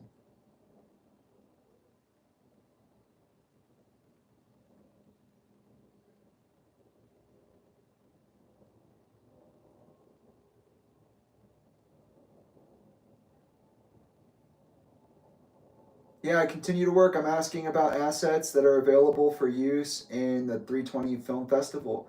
I send them the guideline document. I ask about the theater availability. I'm trying to figure out how much time, how much space we have. I'm working on getting Scattering CJ involved, which was a very interesting thing that I'm not going to talk about right now. I was in the middle of Deviltown feedback. I was getting to be more a part of the process. Eventually, I would become a writer for the show, not just somebody who's helping do the menial stuff like lookbook edits and whatnot.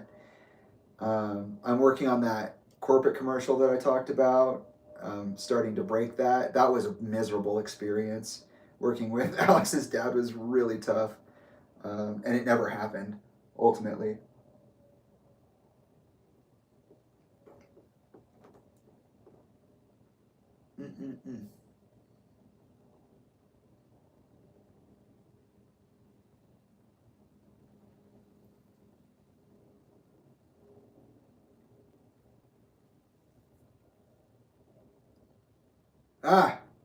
Here we go. On the 17th.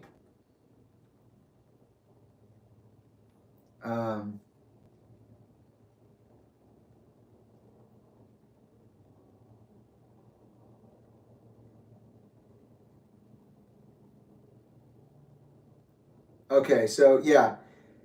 Allison from the WHO reaches out asking if we can have a conference call January 27th, 10 days from now, so that the WHO can learn, the World Health Organization, can learn about the various elements of the festival to include the film festival portion. Later that day, Talinda reaches out to Allison and tells her that we will be ready for a video call at any time. That Talinda tells Allison that I, Jamie, am a very capable and talented filmmaker who is curating the 320 Film Festival, and then says that her 1 back surgery turned into 3. That the recovery process is slow, they have a 24-hour aid, but that their mind is sharp as ever and they are excited to move forward.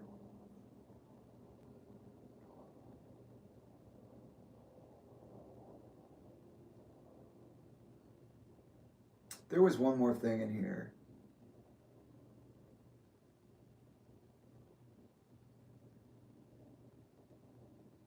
Here on the 14th, 3 days earlier, Kate, Truscott says that my proposal for the film festival looks really good.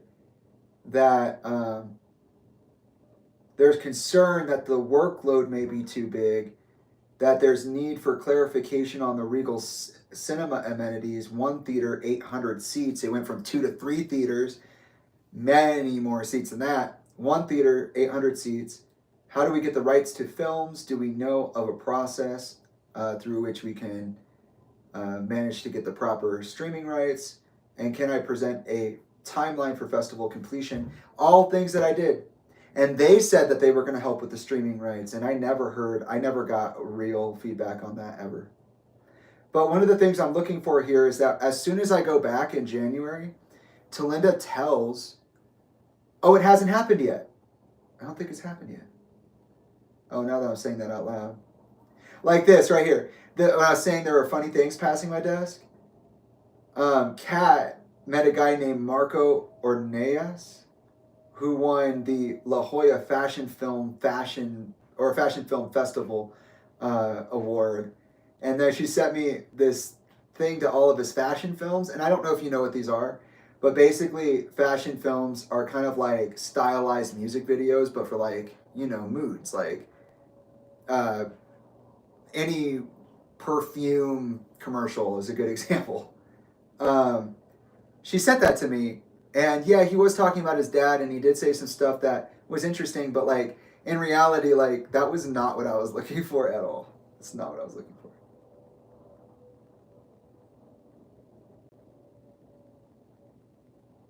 Right here for the NVS, which is the company name, corporate commercial, I wrote that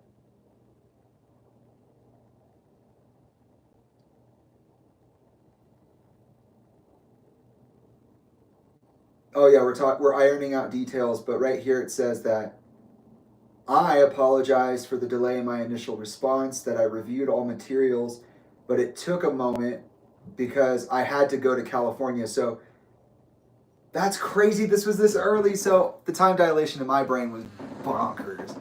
So I came back after the first week of January following the wedding. I thought it was at the end of January that I talked to Talinda, but no. Right here it says on the 20th that I had to go to California quick for like a spur of the moment trip. That my mom had 3 back surgeries and a spinal fusion in 9 days. So Talinda supposedly had 3 back surgeries and a spinal fusion in only 9 days after being back.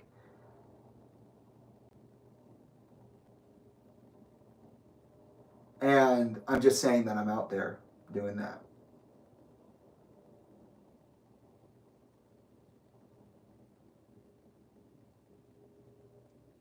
And then,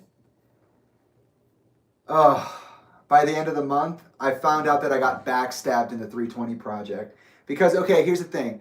Here's what happened. I talked to Talinda. I called her and I said, hey, I'm sorry I haven't been there for you the way that I could have been. I know I usually am, and I'm here to help with a lot of big stuff. But I just, I had to leave. There were a lot of things that happened during the night of your wedding I'm not sure if you're aware of.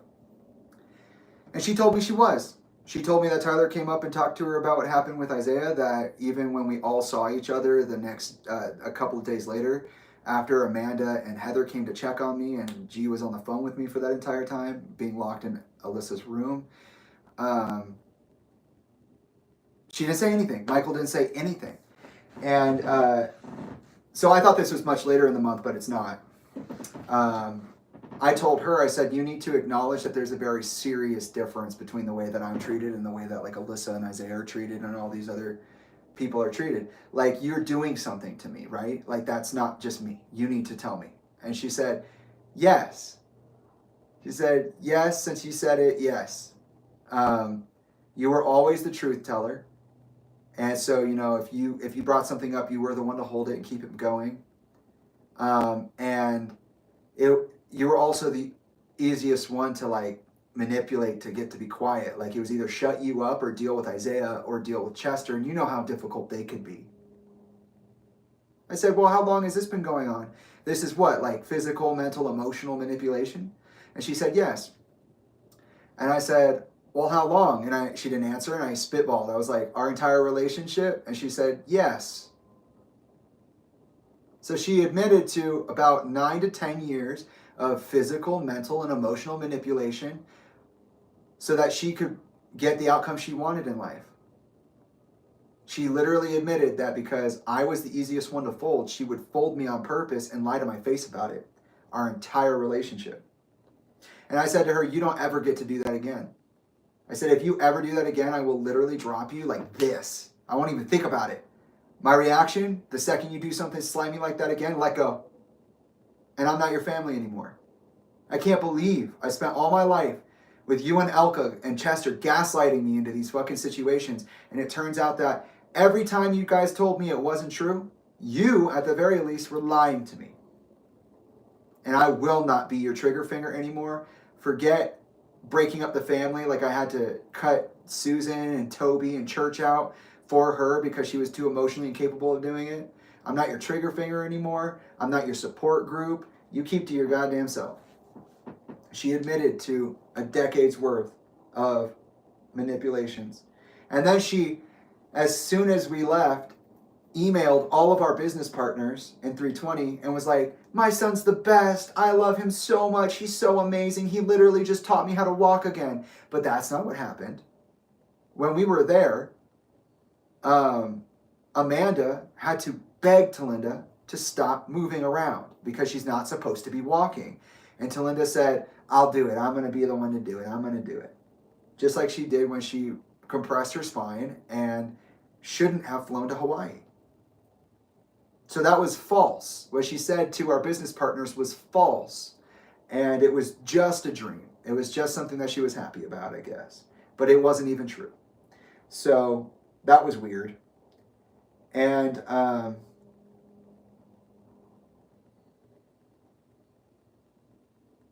then right here, I wrote to, on the 21st, I wrote to Mark of NVS, Alex's dad. I said, it looks like her recovery will take 12 months. She's moving around without assistance, with assistance and managing the pain well. Unfortunately, she has to learn how to walk again. Her body doesn't have the memory. Thanks for asking. By the way, at the end of the day, I will be providing you the work that I finished. It's so weird. And then I got backstabbed by Kevin Lyman. Justin Furstenfeld, Blue October, Kevin Lyman 320 Mental Health Summit. So that's what they're calling it. The Kevin Lyman 320 Mental Health Summit. That's what Kevin's calling it. Talinda's calling it 320 Festival. And his colleagues, Kevin's colleagues, are calling it my section, the Regal Cinema Film Festival or something like that. So there's there's no overhead over any of this. This is really bad. So apparently Justin Furstenfeld came to them in November of last year. He has this big story about him overcoming his ego and his addiction. And he has this Blue October documentary. Apparently, and Kevin told me to my face, a bold-faced lie. He said, I told you. And I said, no, you did not. At this time, I've been working out the rhetoric. The screening process has begun. I have started talking to artists and pulling together panels, original indie artists, okay? And out of nowhere, they're like, oh, I want this entire documentary to be played, but you're not allowed to watch it. No, I'm sorry, Kevin. What are you saying? We're going to need to make room on the run of show for this Justin Furstenfeld Blue October film, because that's what I promised him I would do. I said we would play it during the 320 festival, and then he agreed to perform multiple times for us. I'm sorry, I've been here since August. Started working in November. And you're telling me that you had a plan, you had an inside deal, a backdoor deal with some random celebrity who has nothing to do with this process or this plan? You say, I already told you. It's called Get Back Up. I already told you. No, you didn't. Yes, I did. You weren't listening. No. Let me correct you. I was listening. I have all of our correspondence. You never said it. At this point, at the end of January, I am finding out that you made a backdoor deal, and that's when you decided to bring me on. When you had a film set up. You weren't going to let me do just any films. You wanted me to specifically cater to this one, and you waited November, December, January to tell me about this. After you took my resources away, and oh my God, it was so annoying. And then here's this. Paul Nugent, his Justin Furstenfeld's dude, his agent, I asked if I could watch it, and he wouldn't let me. There was a couple times where I got the code, but it didn't work. But here he wrote, Justin Furstenfeld performs a one-man show presenting his personal battles with suicide, depression, and drug addiction that is gut-laugh funny, raw, and honest. The show has garnered a huge following and has audiences around the world hanging on to every single word, 100% engaged. He sells out theaters. He hopes one day to take his shows to Broadway. There are 4 music videos that should be watched in succession that explain everything. Into the Ocean, Fear, Home, I Hope You're Happy.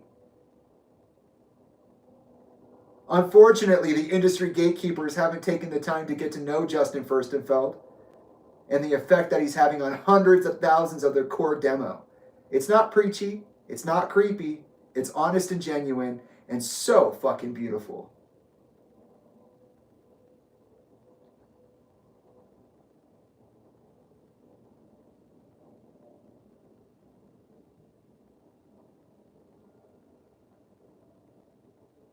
That's the kind of ego I had to deal with.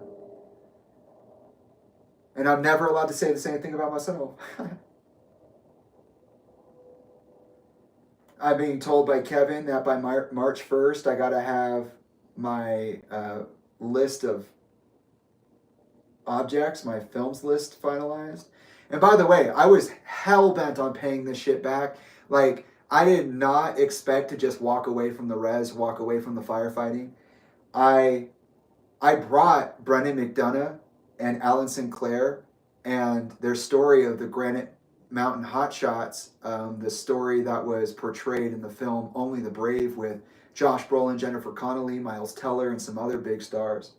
That's about Alan Sinclair and Brendan McDonough and the 19 other wildland firefighters that died during that fire in Prescott. And I had every intention to bring them on. And I tried to get a hold of Josh Brolin a number of times. I was going to have a panel where they all sit down and talk about what it was like to make that movie. And we almost got it, at least a decently sized panel. So I was trying to pay that back, trying to bring mental health awareness and resources around this, mental health awareness to the fire community that I had the opportunity to dip my toes into. That was my whole point. That was my whole excitement.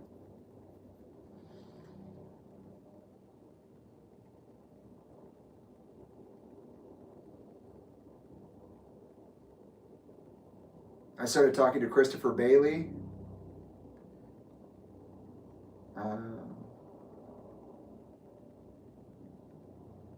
And I'm just working on this while G is going to school. On the 26th of January, I had my very first editing session with now Michael Bruce, but then Michael Thompson.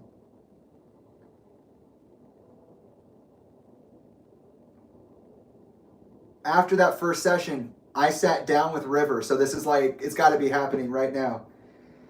I sat down with River and I said, hey, buddy, I want to give you a performance update. Now that we are in the editing process and we've gotten out of this hostage situation, I just want to talk to you about what happened in the production room and why certain things didn't work out. And I just, I said, you always need to have the mic running and you need to know your settings. All this stuff is hard baked. It's not, we don't have the settings and the freedom of manipulation that we hope to have. Like, I think you honestly let your hubris get the best of you.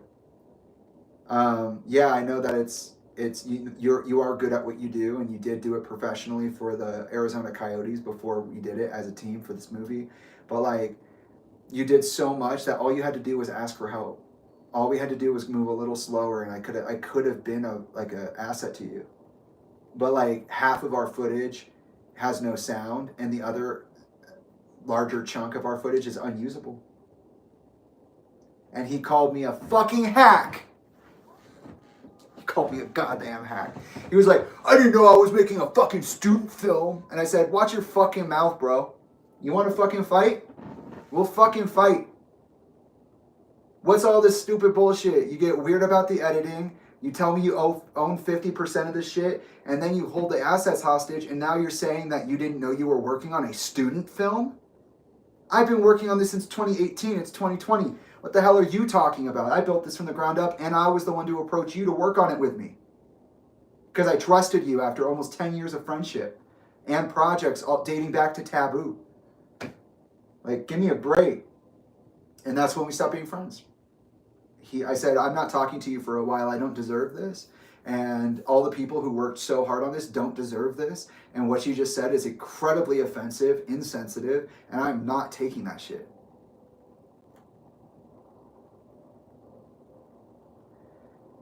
A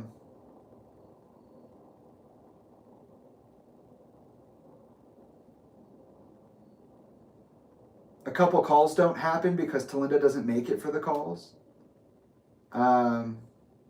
I'm there though. Just like she couldn't turn her camera on during the hearing or turn her mic on during the hearing. It's the same bullshit here. She's always late. And then Noodle, poor fucking Noodle, Josue's dog, our friend, mine and G's friend, their friend of 5 years, the one that would eventually become our partner. They have a dog named Noodle. And Noodle, I was watching Noodle, and they had such bad anxiety. It was actually after I took them to watch them on this day that they ripped up the back wallpaper in the mudroom of the cabin. And then Josue was like, I don't think I can live with this guy anymore. I think their anxiety's too much. So right after that, they gave the dog up for adoption. So sad. I did my pickups for the documentary at the end of January. I did some sample audio to like do ADR for my parts and the sizzle reel for that documentary they want me to be a part of.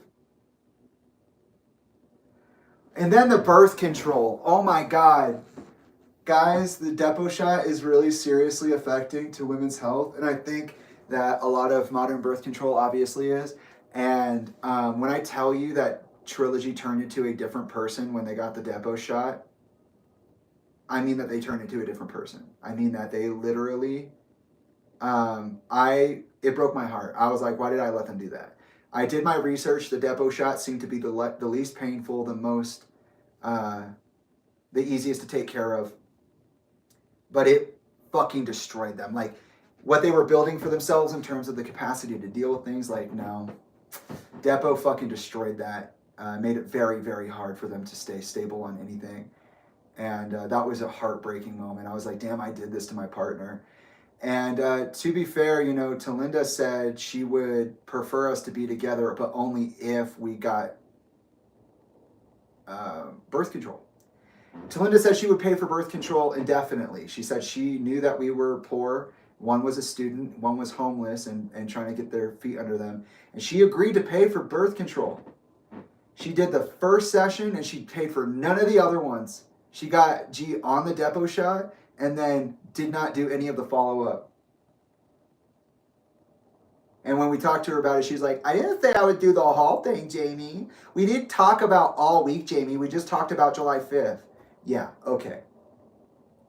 Except for you know exactly how damaging these things are and you know exactly how accessible they are, and that's why you wanted to help the same way you wanted to help with the house, right? So that was the start of this. We started that at the end of January.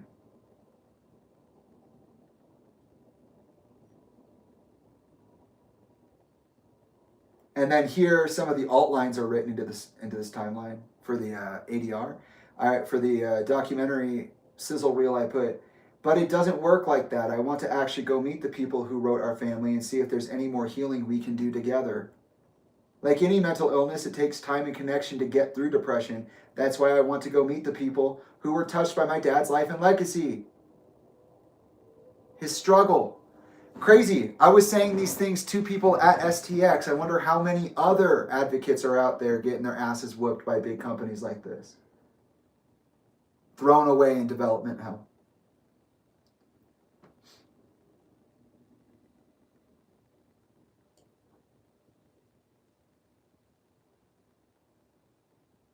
And that's all January. So January was packed as fuck, right? So I had like literally 12 or 20 different arcs going on.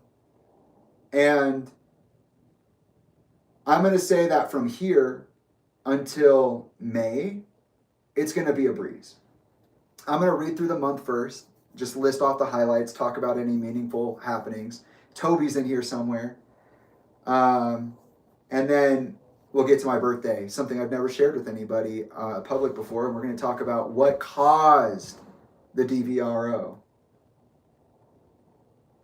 in reality. February 2020.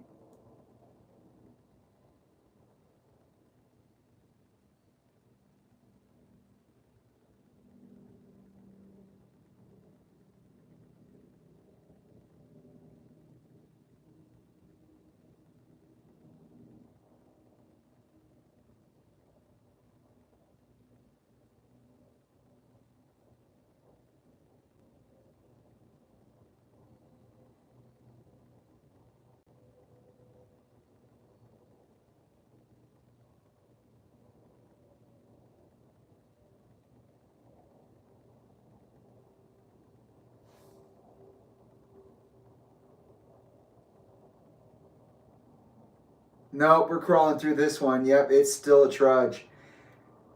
So again, what I'm doing is I'm spending time with Bella and I'm working on all of this on the side. So while I'm with Bella, I'm just like maxed out on projects. Again, a Chant 320 festival, working on my albums and producing for artists and dealing with my family bullshit.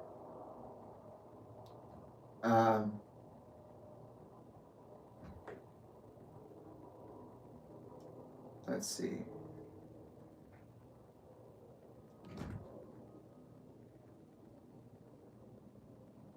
Sally Charney on this 3rd of February.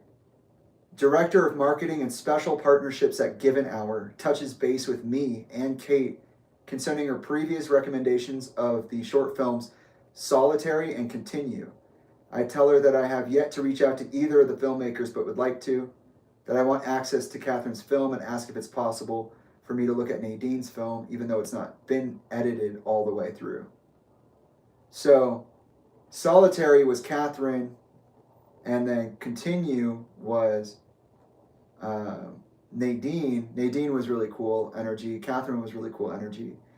And right at this time, as I'm being connected with the director of marketing and special relationships or partnerships at Given Hour, I'm literally being told by Kevin Lyman's group that they're going to cut Only the Brave down to like 30 minutes.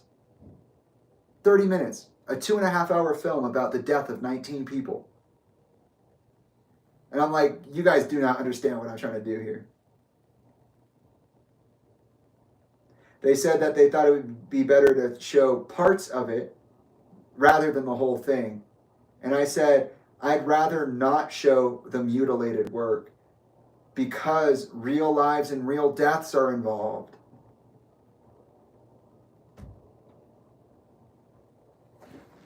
Hello? Hi.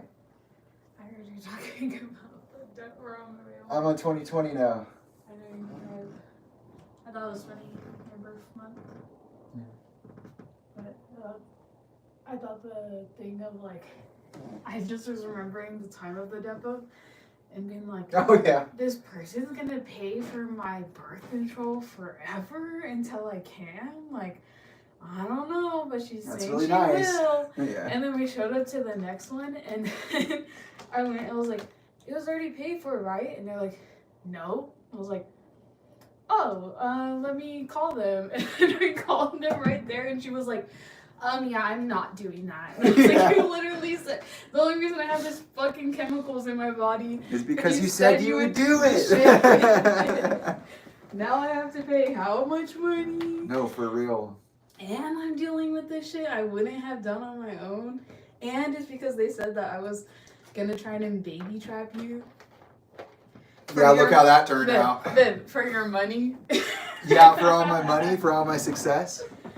I was gonna get baby trapped by that one. Oh, please. Which is hilarious, because who actually got in relationship with who and had a baby relatively soon?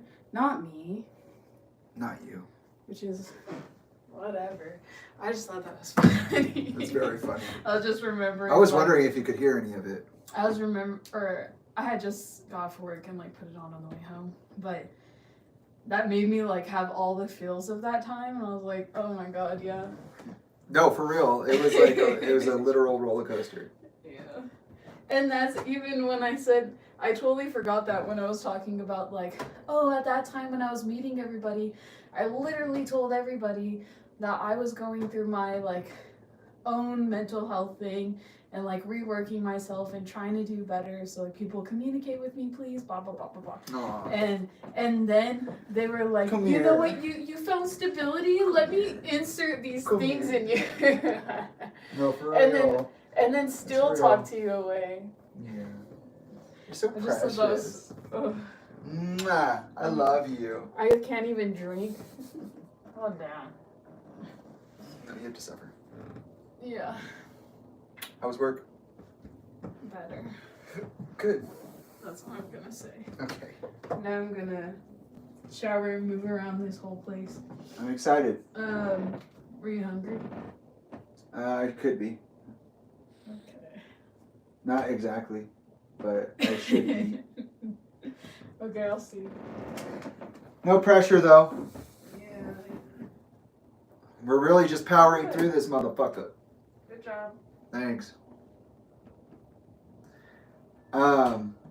This was one of the funny things that passed my desk. The campaign to change direction 320 festival introductions. Sally Charney, director of special relationships and director of marketing at Given Hour. Talinda was partnered with Given Hour to do 320 changes direction. Never heard anything from or about what happened the night of Talinda's wedding from Barbara, ever. She never, ever took acknowledgement of anything. What a little instigator.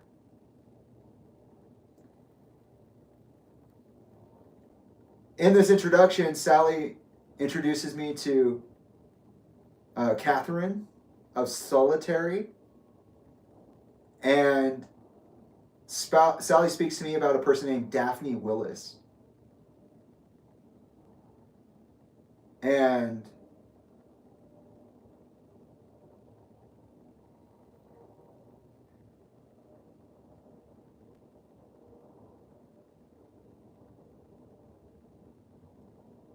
it was just funny. I remember reading this and being like, why is Daphne acting like she doesn't know what we're here for?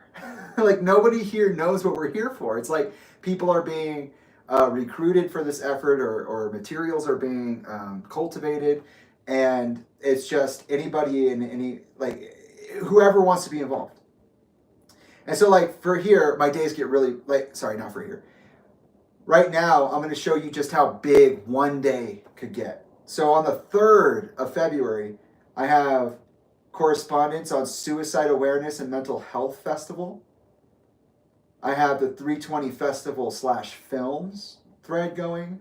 I have the Campaign to Change Direction 320 Festival introductions, more of the film stuff, Microsoft Teams for the corporate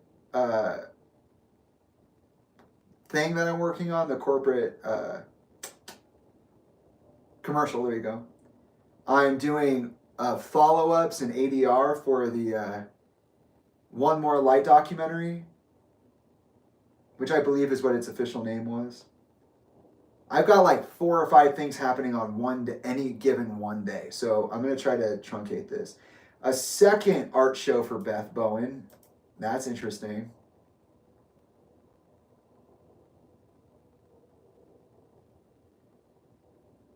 We haven't announced the festival yet, but by the 5th, we're talking about it. On the same day, I am introduced to a guy named Coete Yesca, who was a very cool dude, and he made a film called The Turnaround, and it was great, and I added it, and I had a panel set up with him. He was a cool dude. He's like a recovered, I guess I don't know how he would say it, but he used to participate in gang activities. And then one day he realized he needed to turn another direction in life to deal with his panic and anxiety, his guilt and shame for some of the things he had been through. And that's what the turnaround was about. And I thought that was exactly what I was looking for. That was like the diamond in the rough. I was looking for a very specific type of media with a very, like, I had my whole mental criteria and everything, like what constituted as mental health materials, what constituted as art. I had like a whole guideline for that. I wrote it out. It was very, I took like I did like polls and took like samples from those polls to inform the way the guidelines work. I really put my back into that. And finally, we got something that perfectly matched what I was talking to a T, and he was an LA native, so that was even better. Coete Yesca, he made the film about his own life experiences, and I just thought, you deserve this. You know what I mean? Like, you are the change. You deserve this. Same thing I thought about Brendan McDonough and Alan Sinclair for Only the Brave. Solitary was okay. It was a good film, but I didn't think that it met my criteria. So I didn't end up using it, and I never got to see the finished product of Nadine's film. What was it?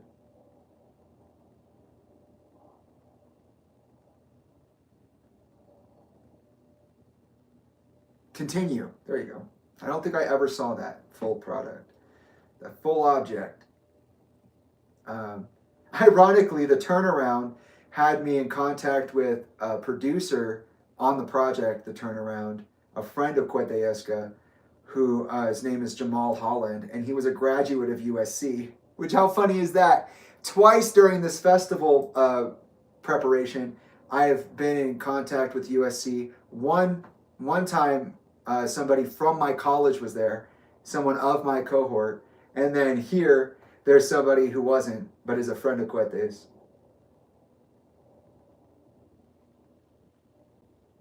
And we're still only on the 5th, guys. We're talking about all sorts of stuff. There was a film connection to somebody in the industry named Alicia Coda, who is my age and, like, you know, up and coming, through Michael, which was really weird how that happened, Michael Friedman. I finally have my rough cut of a chant, which is the entire thing in 15 minutes, it's about double the size when it's finished. So by the 6th, I have my first rough cut. Still working on the commercial, still working on the festival, updating my participation. Updates on participation, scattering CJ.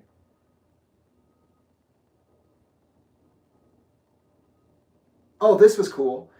Allison from the WHO, the World Health Organization, followed up with us in the first week of February to talk about involvement of a mental health officer at one or more of our panels / roundtables.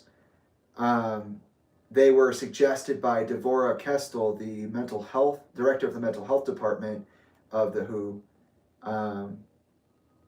But because the 320 Festival was being put on so close to the World Health Assembly event, she didn't think we would be able to get an officer. But the officer basically would be presenting the guidelines previously discussed on the WHO, their involvement in mental health resources and mental health awareness dissemination. I thought that was neat, that they were going to send somebody.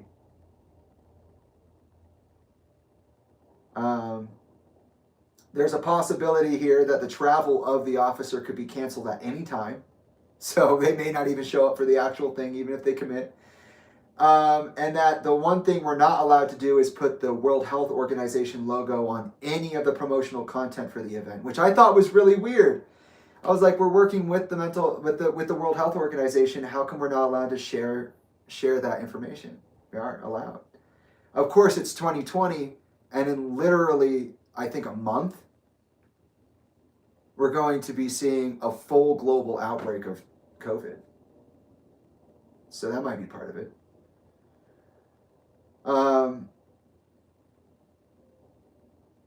I start talking to Coete, we get connected. I update my run of show.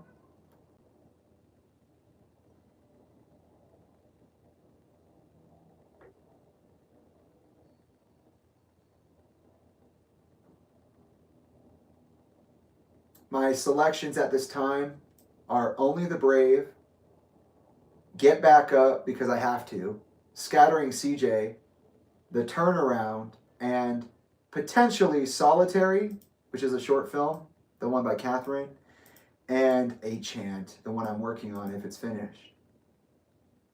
And then Kat's like throwing something on my desk again. Maybe we want to show a clip of the film at the 320 Festival.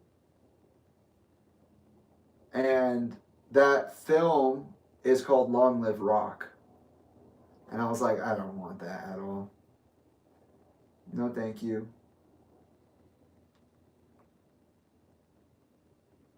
And then here it is, Paul Nugent, the manager of Justin Furstenfeld of Blue October, writes that he thought the film portion of 320 Festival would be like a film festival. That they're still making edits to the film. He hopes to have a version of it cleaned up in the week. That he wants me to wait to see it if it can be helped. Kevin chimes in. He comes in just for a moment and he goes, Kevin Lyman, and he goes, it's not a film festival. It's 6 hours of showing films on mental health.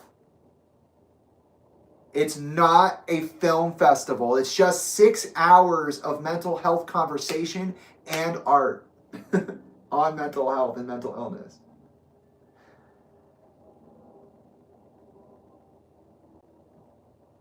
Christopher Bailey is not able to attend the 320 Festival.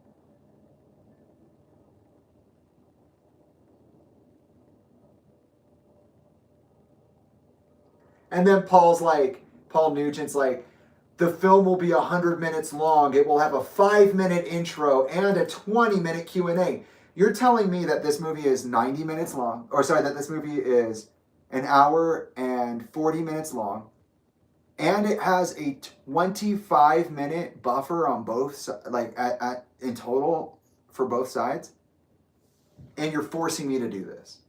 That pissed me off. I tell the people involved, in particular Kat, that I have issues with the timing of the festival. If we did 4 films, it would be 5 hours and 58 minutes without the panels. There simply is not enough time. I have to rework with Brendan McDonough to reconfigure Only the Brave. So I have to rework Only the Brave with Brendan McDonough to fit the schedule. But if I can't shorten it, I'm going to have to remove Get Back Up. And that would actually help because it would put us around 3 hours and 54 minutes of presentation, because it would then be the films we would be watching would be Only the Brave, which is the longest one, Get Back Up, Scattering CJ, and The Turnaround. Sorry, no, my bad. It would be Only the Brave, Only the Brave, Scattering CJ, and The Turnaround. It would be those three. 2 of them are short films. One of them's a full-fledged feature. So I was like, oh yeah, well, we could get rid of the one that you want me to put up, and it would work just fine, and we would easily have 25 to 30 minutes for the panels, the Q&As. And we would also have time for the WHO representatives to present us their new guidelines twice, at the beginning and the end, or at the beginning and in the middle. And I asked her to let me know what she thinks. Right here, Kat responds, I forgot about the WHO reps. As for the time restrictions, she wouldn't mind running the presentation until 7 p.m. She just needs to know how long the WHO needs. She encourages me again to mutilate Only the Brave so that we can get more hours, and then she sends me the new ROS, the run of show, and Get Back Up is the headliner. And I'm like, bro, no, stop it. Stop lying to me. Stop pushing yourself in here. With 10-minute panels all across the board. I mean, how selfish is that? There's already a selection for this film festival. They meet the guidelines exactly. I'm allowed to watch all the films. I'm in contact with all the creatives, or enough of the creatives, right? But you promised this guy something that you did not promise to me. You shoehorned it in, and now it's being pushed onto my run of show sheet. No. I mean, and here, Get Back Up gets a 5-minute intro and a 20-minute panel. Still. It's the same thing. They don't compromise at all. They just get the whole movie, and they get exactly the intro and outro that they wanted. I mean, Only the Brave, The Turnaround, and Scattering CJ are great films, and they should have been shown that way. But instead, Justin needs to be so I'm perfect that he's willing to cut down other people's time to speak about their real life challenges so that he can be held in his own personal challenge. It sounds pretty Hollywood to me, and I did not like that. I mean, everybody else gets 10 minutes and he gets 20? No, that's ridiculous. Plus a 5-minute intro? Disrespectful. And then I said, here, I see Get Back Up is on the schedule. In my last email, I stated I would rather not play it if it meant more time for the other films. I am open to talking about the film being on the list, but they can't just put a film on the list because they want to, especially a film I haven't seen. And then right here, Kat tells me, unfortunately, 320 Festival and Kevin Lyman Group are premiering the film Get Back Up. It was conditioned by Justin and his team that in order for him to play the day of the 320 Festival on 5/9 or May 9th, and for him to perform 2 months earlier on the 9th of March, which is about to happen, that this film needed to be shown. She apologized as if the initial email was misleading. Or just that interaction, and apologizes for misreading my email. I have my own NAU library card at this point. I'm at my second editing session and working on my documentary for the film for all of the crowdfunding donations. I did watch this one, Beware of the Dog by Nadia Bedshunova. I'm not really sure how to say that.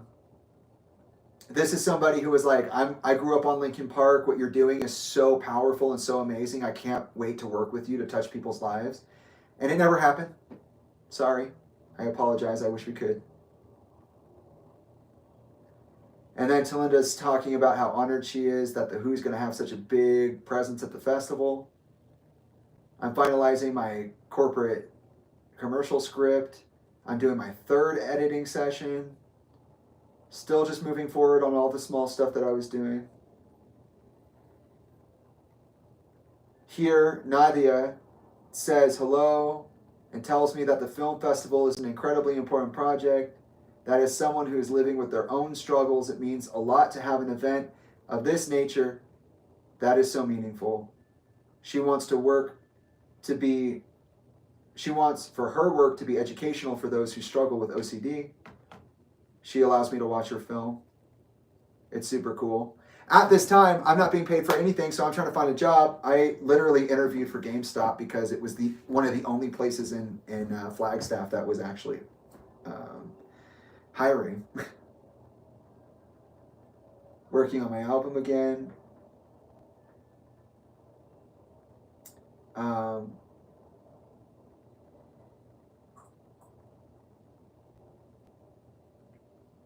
What was this job?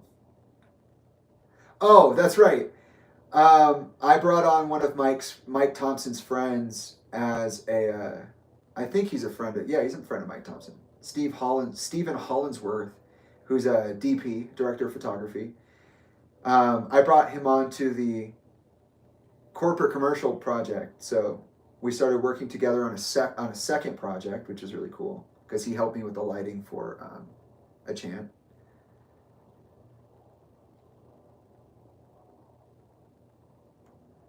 The Phoenix New Times asked to interview me, which is cool. I start just sending massive emails with all my work to like Gueteesca, to Alicia Coda, to anybody who will listen. I'm like, look, I got a body of work. I got all these short films. I got all this music. Here are my script ideas that haven't been made into anything.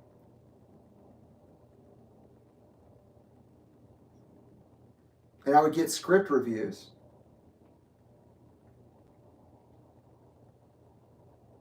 Mark did his Phantom Menace Esquire interview, or he broke down the Phantom Menace on tonight's watch. That's so funny. That was on the 19th, 20th, 21, my new work, still talking about it.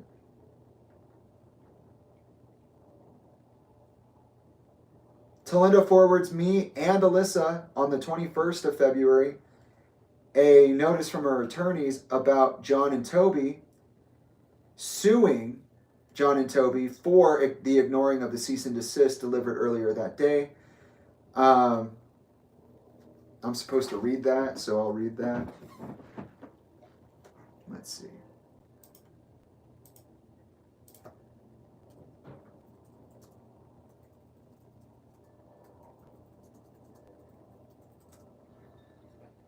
Cease and desist forward.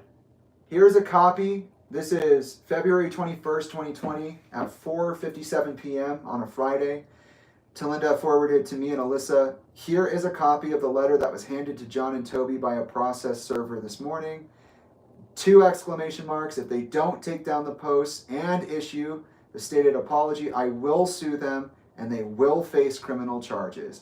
Love you guys, Talinda. And then here it says Talinda Bennington, founding partner, 320 Changes Direction, and executive advisor to the campaign to change direction.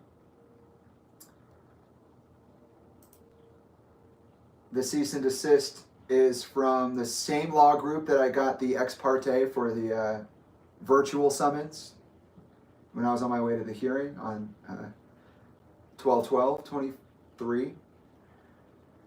This was sent via electronic mail. Christopher Catham, attorney at law.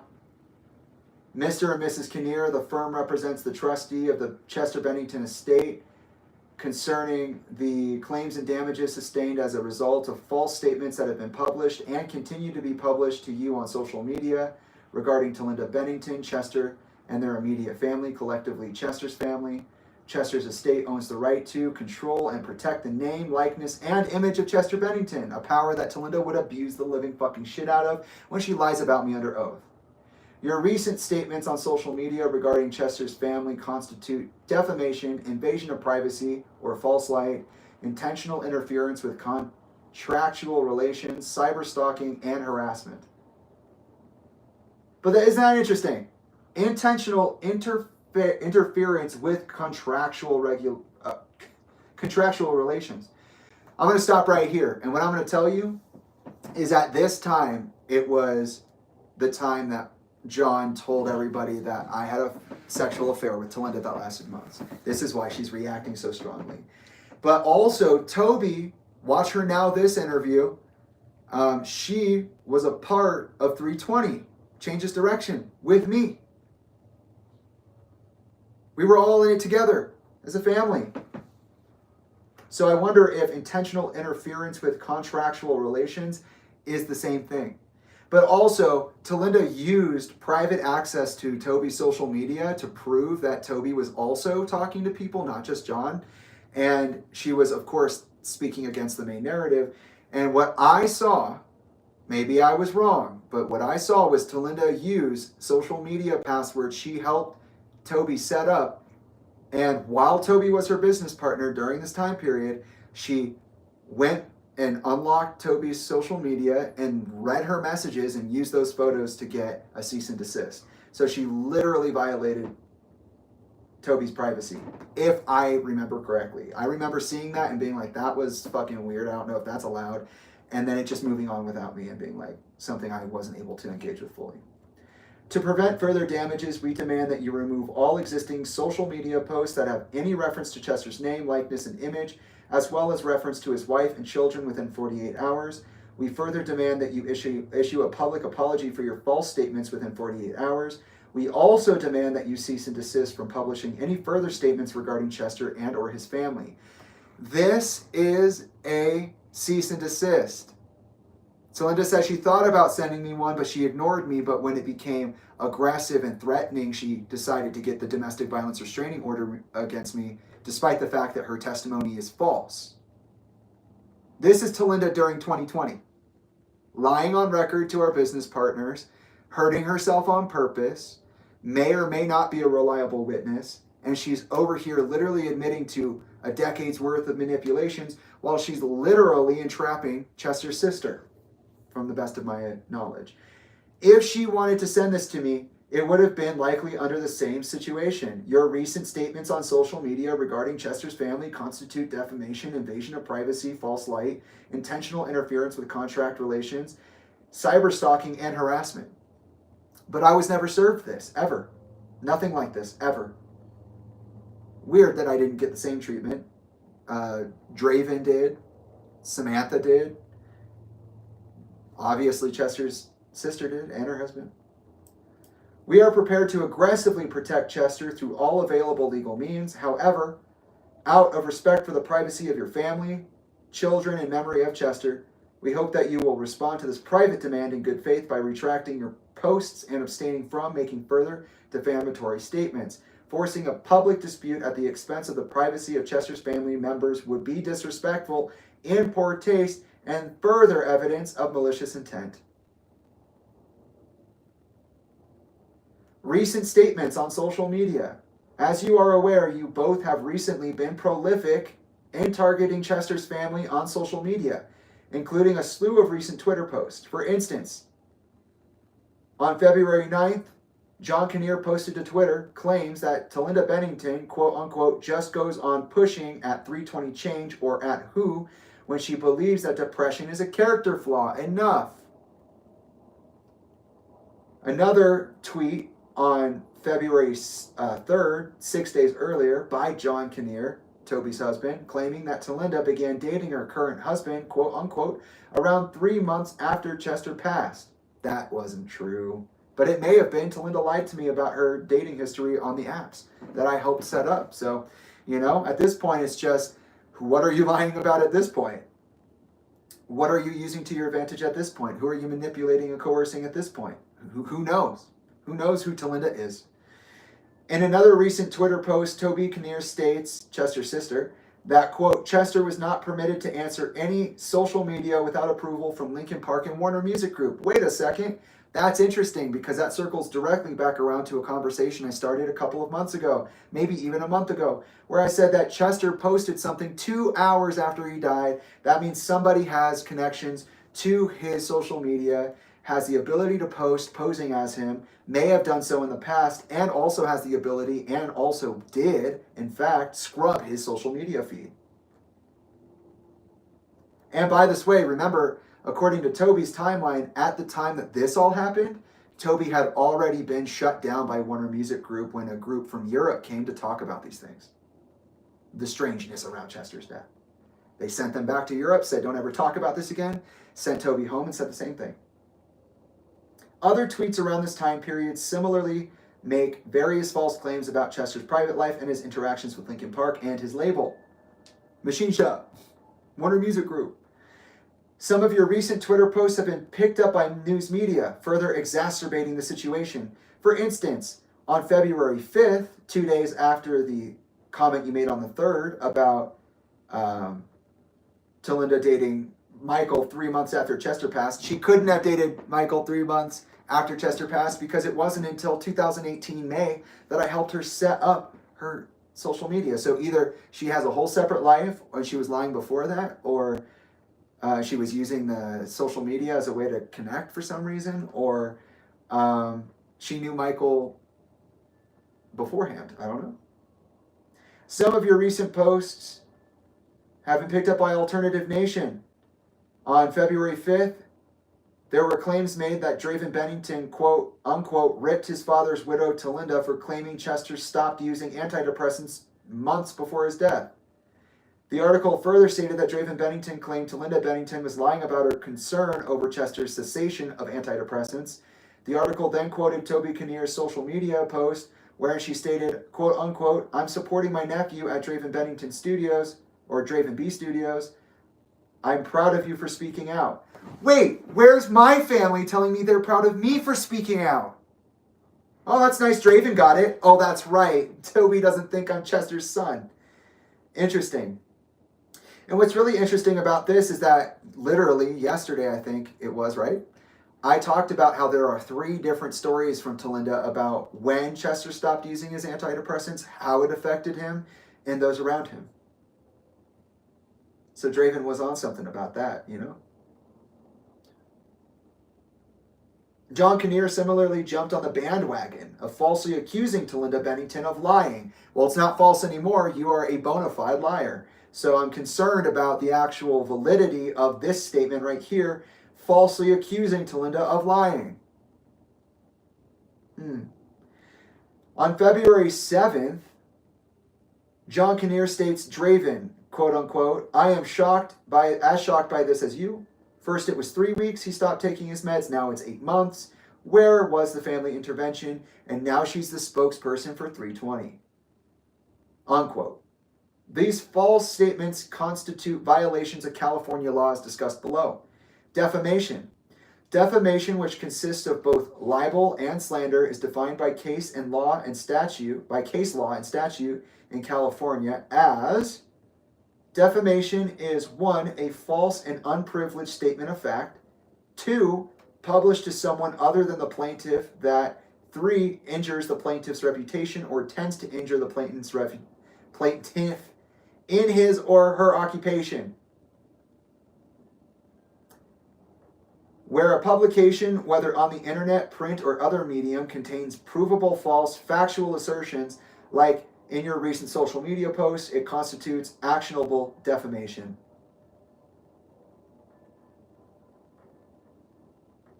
News reports implying that the plaintiff overcharged museum for candelabra was defamatory and resulted in substantial jury verdict. That's an example. For instance, being branded a quote-unquote liar can constitute actionable defamation. The statement does not need to use the specific word liar, as it also is well established that defamation by implication stems not from what is literally stated, but what is implied. Attempting to couch the accusations as opinion does not protect the speaker from liability. Statements of opinion that imply a false assertion of fact are actionable. Thus, you cannot evade liability by claiming you were merely stating your opinion. In summation, your recent statements on social media regarding Chester's family are false and made with willful disregard for the truth. Your defamatory statements expose you to liability for substantial damages. Interesting. So Talinda said she was going to sue me on 2 accounts of defamation for talking about her or Chester ever again. That was after our July 5th incident, which is coming up.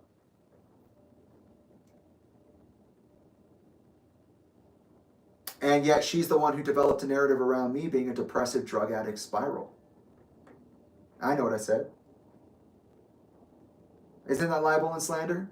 Isn't what Sean Dowdell did libel and slander? Isn't what Ryan Shuck did libel and slander? Isn't what Samantha did libel and slander? Isn't what Talinda just did to me libel and slander? Huh. Invasion of privacy or false light. False light is a species of invasion of privacy. It imposes liability based on publicity that places the plaintiff before the public in a false light that would be highly offensive to a reasonable person, and where the defendant knew or acted in reckless disregard as to the falsity of the publicized manner and the false light in which the plaintiff would be placed. A false light claim, quote unquote, exposes a person to hatred, contempt, ridicule, or obloquy? I don't know how to say that. And assumes the audience will recognize it as such.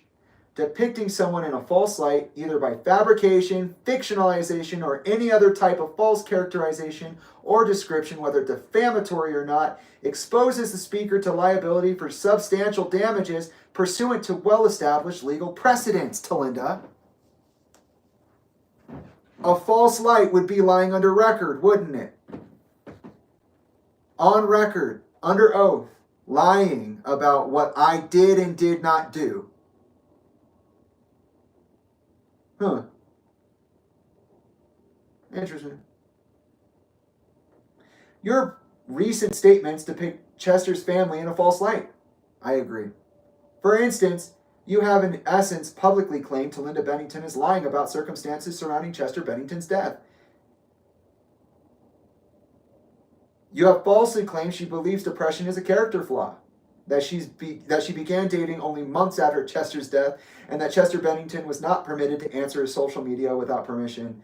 Your statements are highly offensive and in absolute reckless disregard of the truth, and they expose Chester's family to ridicule and contempt. Thus, the statements expose you to substantial liability for your false light claims. Rough. Yes, you were lying, John. But also, couldn't you use your power for good, bro? If you were telling the truth, how are we ever supposed to know what you said was true? You fucked it up for everybody. Idiot. Intentional interference, and I don't feel bad saying that because he's the Jersey guy who would tell you to go fuck your own ass, okay? John is a jackass. John would probably prefer me saying something like that, you stupid idiot.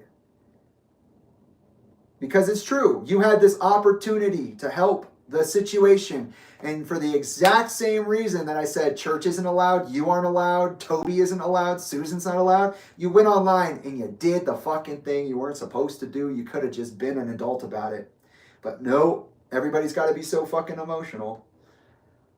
Intentional interference with contractual relations. Oh, I didn't even know this was in here. Let's take a look.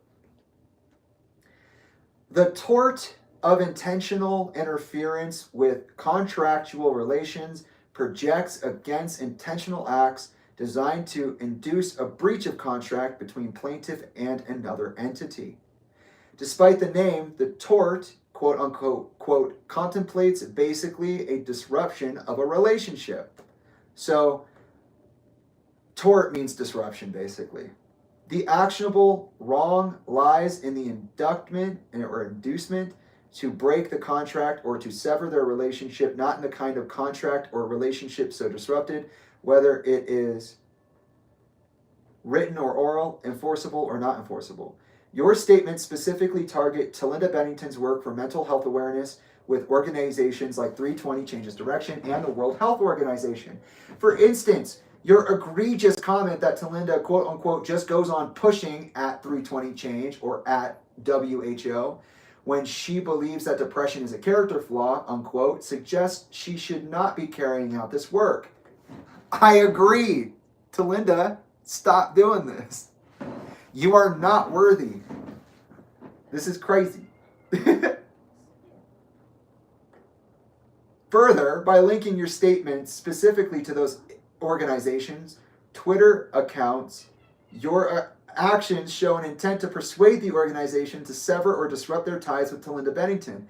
Your comments about Talinda's work with mental health organizations have incited other reckless and defamatory statements. See, for example, Twitter user Gen2U Gen2U's reply on February 8th. Quote unquote, and 320, where is the money really going? Yeah, we asked Lincoln Park the same question and nobody wanted to answer it. By publicly accusing Talinda Bennington of essentially not being fit to work with mental health organizations such as 320 Changes Direction and the World Health Organization, a reasonable jury could find you liable for intentional interference with contractual relations. Oh, I get it now. So they're not saying that Toby or John were in contract with Talinda. They're saying that they're trying to get Talinda's employers or colleagues to break up with them by pointing out how unworthy of the job they actually are. Cyberstalking and harassment. Additionally, your actions may be subject, or, oh, hi. Hi. What you doing? I'm reading the cease and desist that she sent me to John and Toby. For saying that we had an affair online. But when she called me to tell me she's going to kill Toby and John, and she sent me the cease and desist. Can you read that? They already put it out in public. Oh. Yeah. I should also clarify. They put all the pages out. So. I was thinking I was just gonna eat a soup real quick. Okay, that's fine. I don't need any food right now. So. Okay. Thanks. Everything's so funny. It's like, you're making me sing this way. I was like, but these are your actions. You literally did this. You literally this. say and do these things. Yeah. You haven't just commented, this is exactly where the money's going. This is why we don't. That's why. Yeah, you could just answer the question. Where's the money going? Who are you hanging They're out not with? a Scientologist, maybe. Yeah, how do we know that 320 wasn't directly tied to Scientology at all? We don't. Oh, I wasn't making that. No, that is a thing to think about. I was thinking about in the shower that it was funny that we found Beth and Emily's photos together. Yeah. And then thinking about T possibly being the one who was encouraging Mike, because Mike's like, everybody was telling me about this crazy great person named Emily. They Since she was pushing Dead by Sunrise as well. Me. Yeah. And I was just like, who's everybody? And that's so funny that he's like, it was my decision though. And I was like, nah, you just had some bunch of people apparently being like, pick this person, pick this person, pick this person. And then you're like, guys, I'm picking this person because I want to pick this person, not because you told me to pick this person. Yeah. But I just thought that was funny. That is funny. Thinking about like her being the one to do that, but also like Beth's whole situation, that when I first met her, she made me watch her reality episode, TV show. even though I told her I didn't want to watch her episode. They put it on and had me watch it anyways, and then they played it again. Yeah. And they were like, we watch it every single time Beth comes over. I'm like, why? And then during COVID, she became an artist. Yeah. She just started art and then started making like thousands of dollars on a piece. And I'm like, yeah, that you would be friends with Emily the Scientologist. Yeah. Supposed Scientologist. Who knows? For real. We don't deserve the truth. We're not privileged. We just deserve the lies. Cyberstalking and harassment. Additionally, your actions may subject you to civil and criminal liability for cyberstalking and harassment. California state stalking laws prohibit harassing or threatening other persons, including over the internet, to the point where the person suffers. That's literally how it's written. To the point where the person fears suffering substantial emotional distress. You have engaged in a pattern over time of posting false and defamatory statements on social media. These comments serve no legitimate purpose. Rather, they were made with the intent of harassing Talinda Bennington, defaming her, and tarnishing her reputation in the eyes of others, including a community of Chester Bennington fans. Your Twitter posts have incited others to carry on a conversation of reckless and hateful statements, claiming, for instance, that Talinda, quote unquote, just wanted the fame, money, and sadly didn't love Chester, unquote.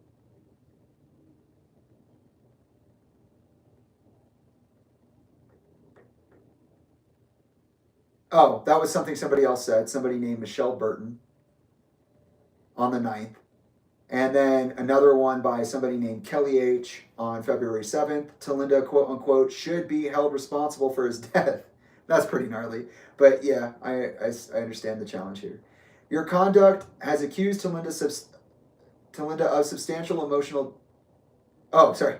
Your conduct has caused Talinda substantial emotional distress and meets the standards set forth in the Civil Code, section 1708.7. For cyberstalking, a person found liable of cyberstalking may be responsible for paying substantial monetary damages to the plaintiff, including for emotional distress, loss of business, and punitive damages.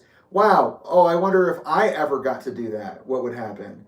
If you maliciously continue to post harassing comments after being warned, punitive damages would be warranted to deter your future conduct. Your conduct may further subject you to criminal liability for harassment. By directing your outrageous and false accusations to members of the community in which Talinda Bennington lives and works, you have caused her to fear the unwarranted retaliation may occur against her. In fact, as recently as December of 2019, Talinda made you aware that she had actual written threats directed toward her. The most recent tweets have incited others to reply with comments such as, quote unquote, Talinda should be held responsible for his death, which they already used by Kelly H. By continuing to publicly comment in an arena that you know is filled with fans of Chester Bennington, when you are specifically aware that such comments may result in actual threats to my client, and given the provocative nature of your comments, a reasonable jury could conclude that you posted your comments with the specific intent to incite or produce unwanted physical contact, injury, or harassment by third parties to Talinda Bennington. As such, your conduct would violate Penal Code 653.2 and subject you to penalties of up to 1 year in jail and a $1,000 fine. Conclusion. We will not allow you to continue to disparage Chester or Chester's family, which does nothing but harm the integrity of the Bennington family, as well as stifle Chester's family from attempting to effect some positive change in the world through raising mental health awareness. Yeah, because that's what happened. If you, in good consciousness, have a valid concern, you should address it directly, not by seeking public attention and affirmation of strangers. We certainly hope no further action will be necessary if you are forced to protect Chester and or his family. However, we will seek an immediate injunction, compensation for damages sustained, and award for punitive damages against you to deter further misconduct, and attorney's fees and costs incurred. Do not mistake the explanation of the consequences of failing to cooperate as an idle threat. While my client would be entitled to an award of damages, the primary concerns are that Chester's name and memory be untarnished and left alone, that the private lives of all Benningtons remain private, and that future public discourse be respectful to Chester's family. Yeah, because that happened, right? When Linkin Park came out and Grey Days did its thing, and Ryan did his thing with Dead by Sunrise, everybody was respectful to Chester's family, right? Everybody was. We weren't talking shit about Chester's mom. We weren't telling Jamie, Chester's oldest son, to go kill himself and not to give that guy a platform. We weren't doing that, right? In sum, we demand that you, 1, immediately remove any mention of Chester and Chester's family from your social media accounts and any other media that you own, control, and or operate, including the posts detailed in this letter. 2, immediately issue a public apology for your false statements. 3, cease and desist from any further such statements. In terms of the apology, my client requests that each of you publicly state, quote unquote, I would like to sincerely apologize to Talinda and the family. I regret my comments and did not intend to put Talinda and or her charitable work in a false light. We also demand that you confirm with me by email within the next 48 hours that you have complied. You will be advised to comply with these demands immediately and to inform us in writing of your respective agreement to do so. It will be costly in time and money to test our client's resolve with regard to protecting her rights and the rights of Chester's estate against your blatantly false statements. If you do not comply with this demand, it will constitute a rejection of our client's attempt at private resolution. Regardless, we ask that you forward this letter to your attorney with my request that he or she accept service of process on your behalf. Having been formally notified of our representation, you are instructed to not contact our client under any circumstances. Please direct all future contact and correspondence to this office. This letter does not constitute a complete or exhaustive statement of our client's claims or contentions. Nothing stated herein is intended as, nor should be deemed to be, constituting of a waiver of relinquishment of any of my client's rights or remedies, whether legal or equitable, all of which are hereby expressly reserved. This is a confidential legal communication and not for publication. You act at your own peril. Govern yourself accordingly. Very truly yours, the Catham Law Group. So Talinda forwards me this, and she calls me, and she goes, Jamie, I'm going to New Jersey. I'm taking it the time I can do it. I'm gonna kill Toby, and I'm gonna kill John. I can't take this anymore. I'm not gonna stand for it. I'll take the time. I'll get out. It'll be no big deal. You just come to Arizona, you come from Arizona to California. You help me raise my kids. You all have access to my money. You and Trilogy or Bella at the time, you guys can do that together. And I stopped her right there, and I said, "Hey, what the hell is that? One, no, you're not killing anybody. Two, don't say that out loud. Three, you don't make life decisions for me. And four, you're not putting any of your children in this position. You're going to let someone who can handle it, and I will be the one to handle it." So I went against what I said in January the very next month in order to protect the livelihood of someone. And that someone is my dad's sister. The one who apparently is accusing me of hurting her son in a way that is literally impossible. It can't be that way. It's not true. I tell her that I'll call Toby. I'll call John first. I'll call Toby if John doesn't talk. John has a migraine. I call him out a bunch of times. He does not answer the same way that I called him out before on Twitter. Called him a coward. I said, you don't know what's going on. You're running your mouth. You're being a coward. You're ruining this family. And what's left of it. Because remember, it's not that I'm against what they're saying about Talinda. It's that the kids only have one mom, and I'm in the business of protecting these kids, creating a better world for them to grow up in. That's why I'm doing the film festival. That's why I'm doing X, Y, and Z. So, or in part, that's part of the reason. And so I go and I talk to, I went to Toby and I said, "Hey, I don't appreciate this. We're going to stop this right now. And you're not allowed around the kids. I already told you. We've already gone through this." She said, "John's his own person. I can't stop him, and I won't." So she didn't, and that's what it was.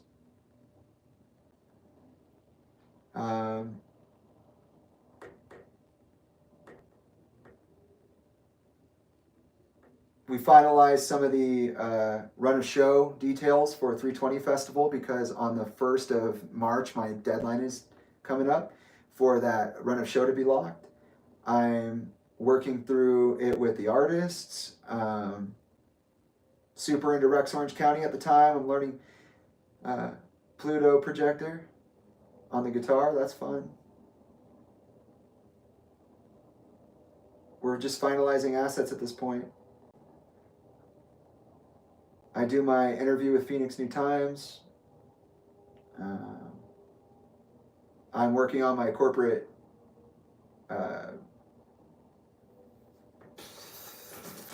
commercial. And then some interesting stuff starts to happen.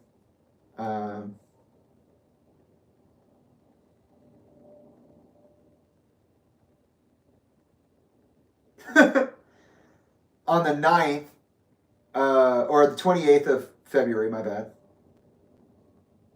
I get a message from somebody named Melina McKinnon, the CEO of a entity called M3 Films. And they want to know what the audio specs are for the Regal Cinemas. And I'm like, "What do you mean?" And she's like, "Well, I wanna dial in the audio for this Blue October documentary of Justin Furstenfeld, and I want to make sure that the sound is perfect." And I'm like, "Bro, we don't. They still haven't worked out streaming rights with me. They took all my resources away. I don't know what the fuck the specs are for the speakers." Try to figure that out.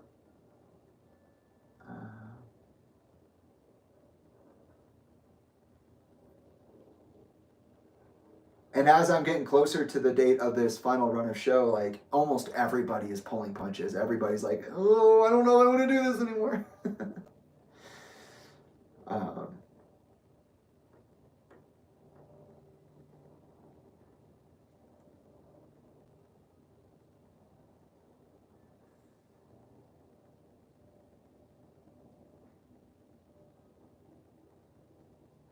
oh, they sent me a mock-up of the film festival like poster that they were doing, a website mock-up, and it only includes Get Back Up and not any of the other films that I was talking about. And I thought that was so annoying.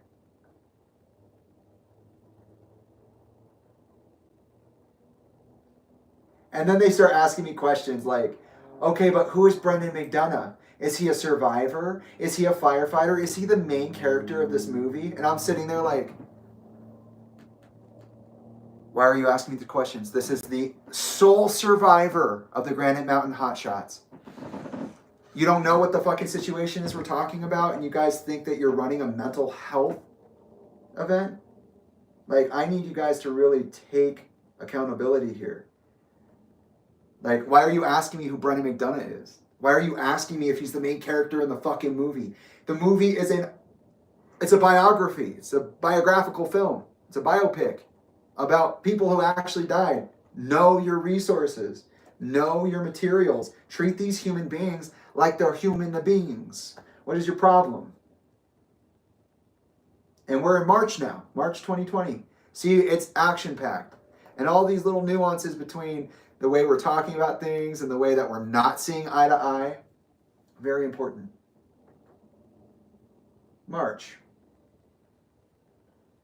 I'm trying to do this corporate commercial and they're pulling fucking teeth on the budget. They want us to spend only like $5,000 in total. That includes total payout and production. That's insane. That's almost as insane as the Grey Days music video. This is definitely crazier, actually.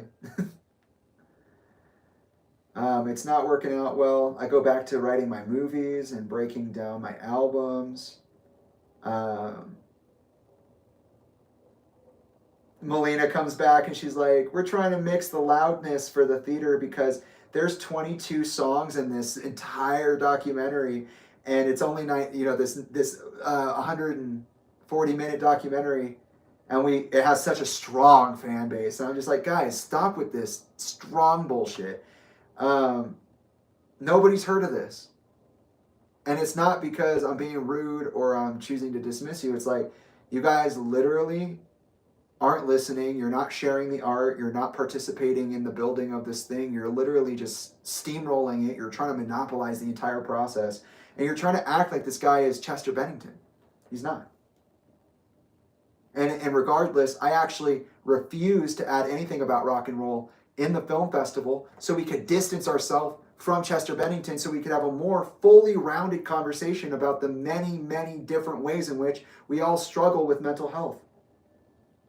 But nobody cares.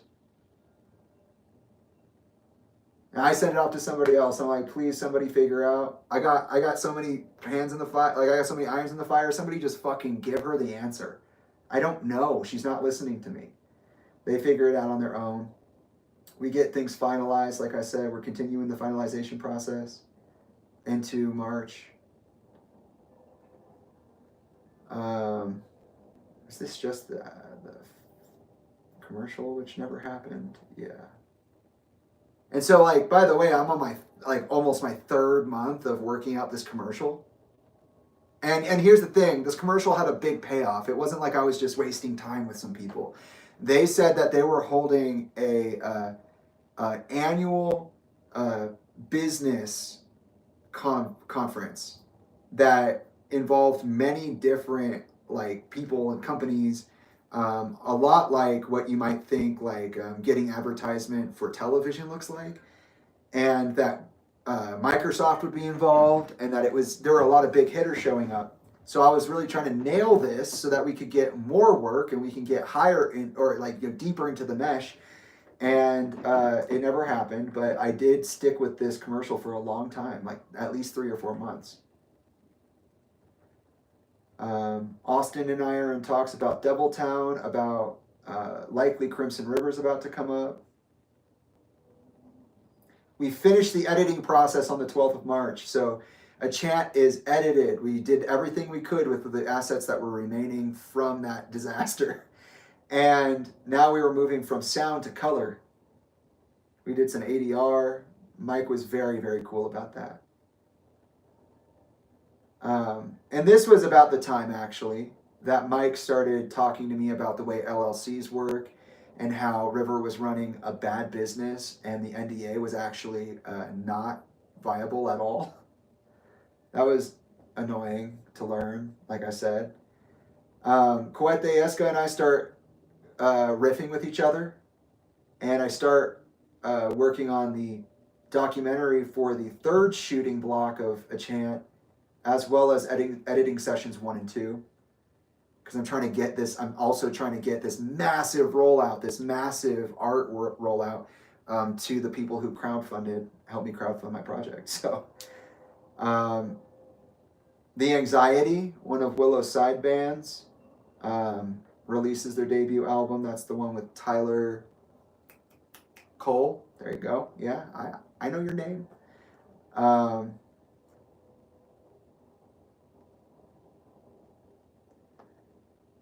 When is it that? When was it? It's not here.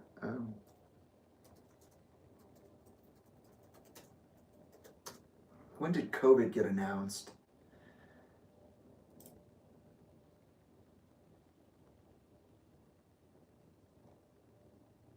Yeah, it was March. So also during this month, the entire festival gets reworked because, and I don't know how, I swear to God she knew a little earlier because she was hanging out with the WHO at the UN, and it's just like, it doesn't make any sense, but COVID happens. And all of our hard work gets shifted to online. So they're going to cut me out of the festival soon. During the month of, oh, there we go, COVID-19's on the rise. That was 3/16. The commercial deal is about to fall out because of 2020. They don't want to deal with that. I'm still producing for Slaves to Humanity. I'm still producing my albums. Our 6-month anniversary is on 3/20, mine and G's. We build a fucking actual pillow fort and put up a projector, and we just play games and watch movies. It's so cute.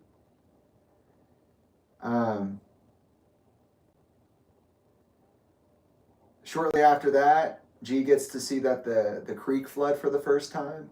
I do my podcast. We released the first teaser. So at the time, I'm also working with my friend Kay, who I acknowledged earlier as being a major letdown. This is the 23rd of March. They're posting my first teaser for the Project Freelance podcast.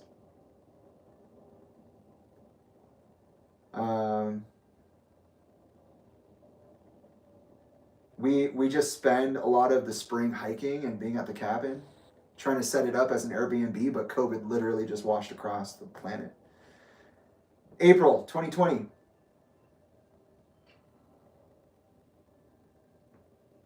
Vampire Diaries. Hey.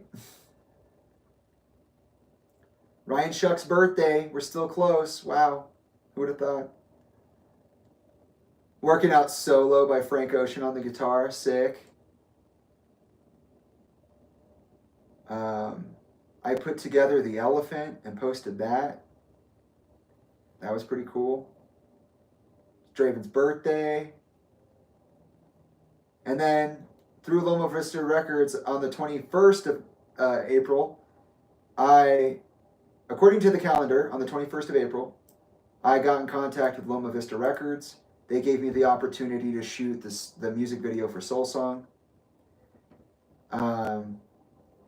I told Sean, remember, in January, the first week, at the wedding, that I would be willing to do a music video. And because I worked on Soul Song, he gave me Soul Song. I talked to Todd Netter about it. We got into conversation on that. And my whole point was, I want to make a music video. about my posthumous relationship with my dead father, which includes the blinding white orb, this many synchronicities of our existence. After he died, how many things have happened. And so basically I was like, I want to create essentially an autobiographical recount of my relationship with my father after he died. And I want it to be attached to Soul Song. So that's what we did. On the 25th, my second teaser for the Project Freelance podcast comes out. I visit Ethan and hang out with him. I've got my entire EP mapped out. Track 1 is Abandonment. Track 2 is about the dual mind complex, or non-duality, and how duality is challenging in a mental space. Number 3 is the weaponization of sex. EP number 4 is Public Grief. Track number 5 is about loneliness and isolation. And number 6 is about expectations in general, the idea of expectations. Song number 7 is about separation and traumatic projection. Number 8 is the shaping power of trauma. Number 9 is the difficulties of letting go and accepting help.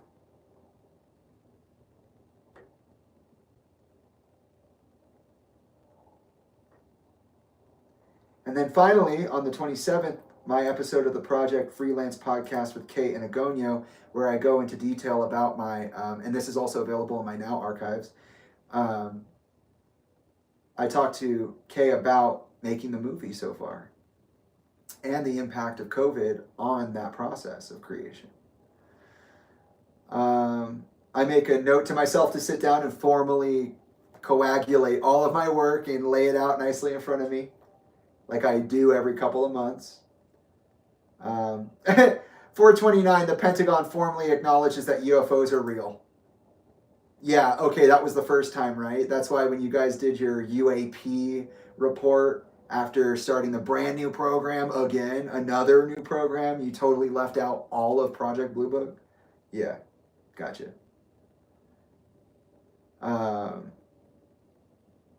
We have a conference on the Soul Song video treatment. Pretty much at this point, you know, a lot of the big stuff for 320 Festival is low key now. We're past it. We got to the deadline. We locked in the run of show. We have like streaming rights left to figure out. We're still building out the panels, but you know, it's all ready to go. So we're really working on the commercial, which is falling out as well. Getting ourselves into a self-made press circuit with the Project Freelance podcast and some other interviews that would come out eventually. We are working on the Soul Song music video. And then here on 4:30, I prepare for my interview with Josh Morales. My first interview with Josh. Here, I have the Soul Song treatment correction that somebody wanted to offer. This was their idea, that the son character finds and reveals a book of truth/stories at the cabin. The book acts as an anchor to a transition in and out of. It gives Jamie something to interact with and could be helpful for the audience. Jamie receives messages/secrets to enlightenment from the book or other item of choice, like the TV maybe on the front of Willow's Curious and Furious. We see the sun in all of the beautiful setting Jamie mentioned, which is Sedona. By including the book, it explains to us, the viewer, that he is wrestling with something, trying to reveal something, spiritually downloading wisdom from this book that goes everywhere with him. This would be revealed through the lyrics on the track. The choruses are super heavy, and here the sun would finally reveal his wisdom or /enlightenment to the world.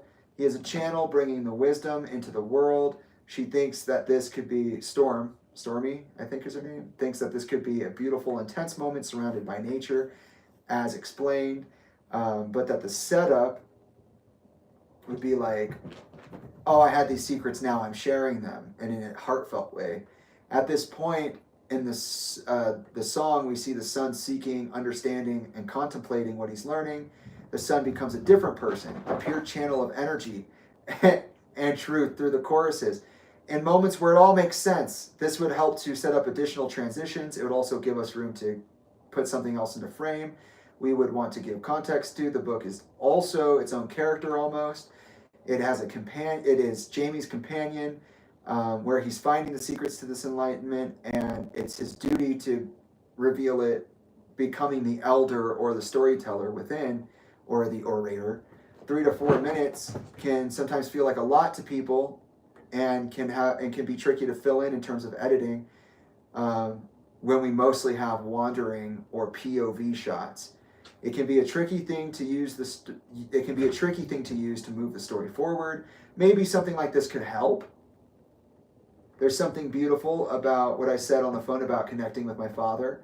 The courses would be a good time to visually represent that connection.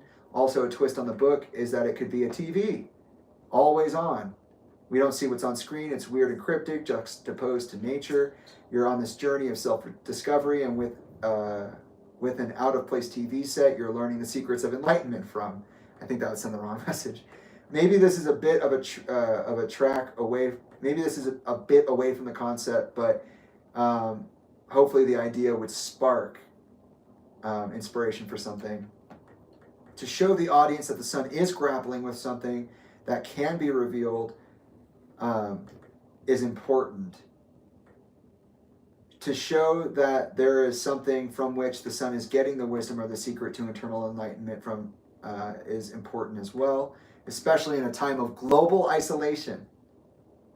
The item conveys that we are never really alone. We have all of the answers within us, but sometimes we do need assistance from external sources to reveal things to us. This is difficult to show in a video without dialogue. We are all searching for solace and guidance as we look inward at this time. I think it makes your concept even more relatable to people who never go inward. I responded that I appreciate the follow-up, that I appreciate the suggestions, the TV idea sounds interesting, that I like some of the more surreal elements that they suggested, that Mark and I are jumping on a call soon to talk about it. And ultimately I decided, no, I don't agree with any of that. This is a recollection of real life events. We're not using superfluous metaphor or anything like that to do anything that's not the point of the video. And the one compromise I made was that they wanted me to sing, and there's a part in the video where I'm singing. I was so mad doing that. I was like, don't make me do that. And they're like, yeah, well, we want more Chester or we want you singing. And I was like, well, this isn't about Chester. This is about my relationship with Chester, so I guess I'll do the singing.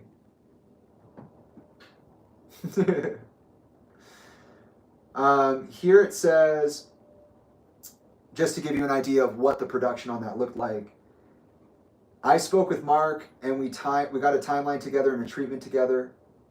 My vacation to California was canceled because it was mandated that Californians shelter in place until June, which is 3 months away, 2 months away.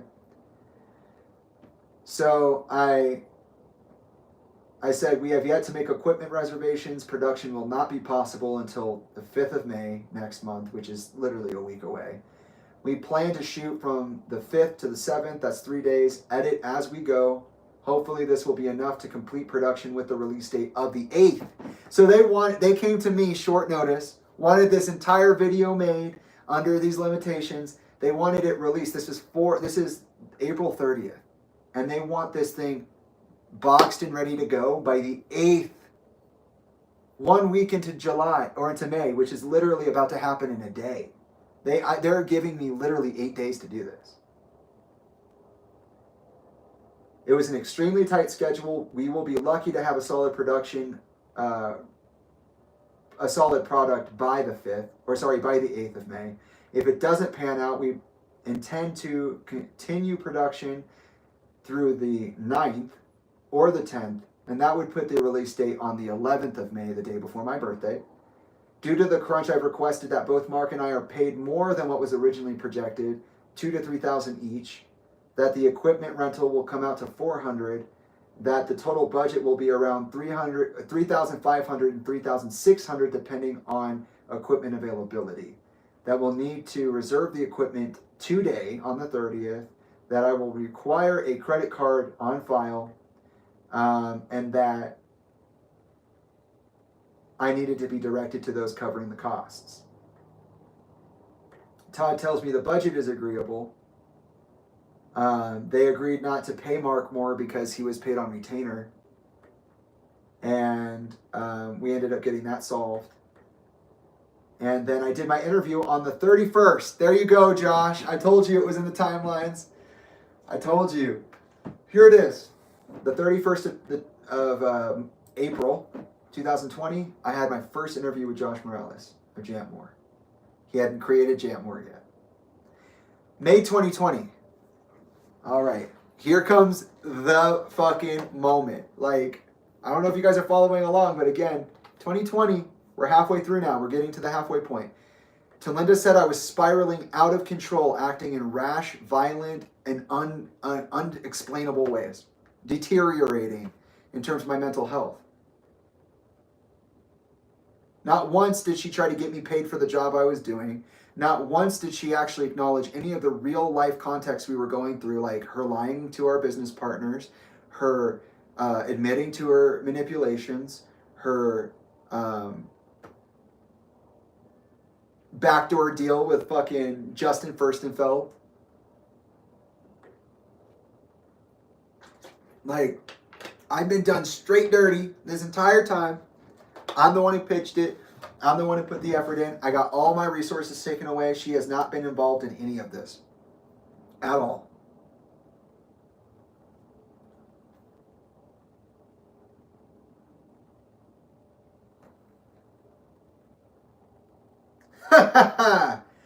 You piece of shit. Okay, so here I do an interview with Culture Nerd. We're in May now. This is on the 1st. And then I get a response from Sean Dowdell about the Soul Song budget. Sean follows up on the budget meeting with excitement, telling me that I'm going to make something special, that this is something that is going to live forever and will be totally incredible. I thank him for the opportunity once again to work on the album. I'm grateful to be a part of this project and honoring my father. And I clarify that Mark never asked for anything. I was just looking out for him, getting his ass covered, and that whatever deal they worked out in terms of retainment payments should be fine. And would you look at that? Sean Dowdell, Captain Liar Pants, who's like, Jimmy doesn't know anything. Jimmy, you didn't do anything with your life. You're so fucking useless. Well, guess what? On the 1st of May, you literally said it was going to be something special that would live forever and be absolutely incredible. And I even thanked you for the opportunity, you asshole.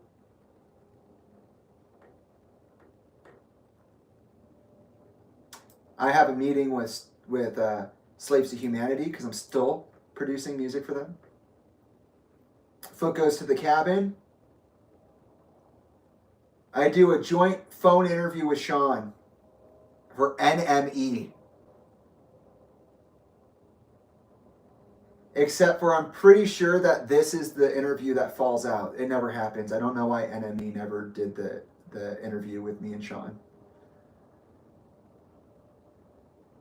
Maybe they did one for Sean. They didn't do one for me, I don't think.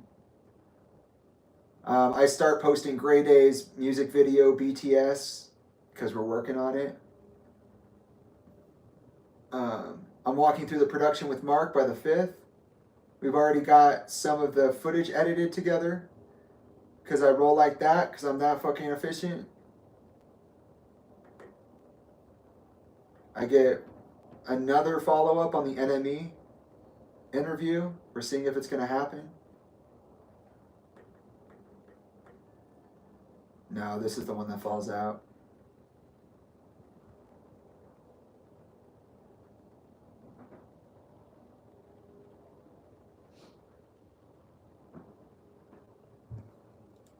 Mark sends over a rough cut. Everybody, I chime in to let everybody know that there are parts of the video that are blank on purpose. That I wouldn't present anything I wasn't proud of. Because when I sent it, we still had some special effects. And they were like, Jamie, I think this is broken. I think it's wrong. I'm like, no, I got to put stuff in it still. I got tired of putting in photos of Chester. That's what I said. They tell me I'm doing a good job.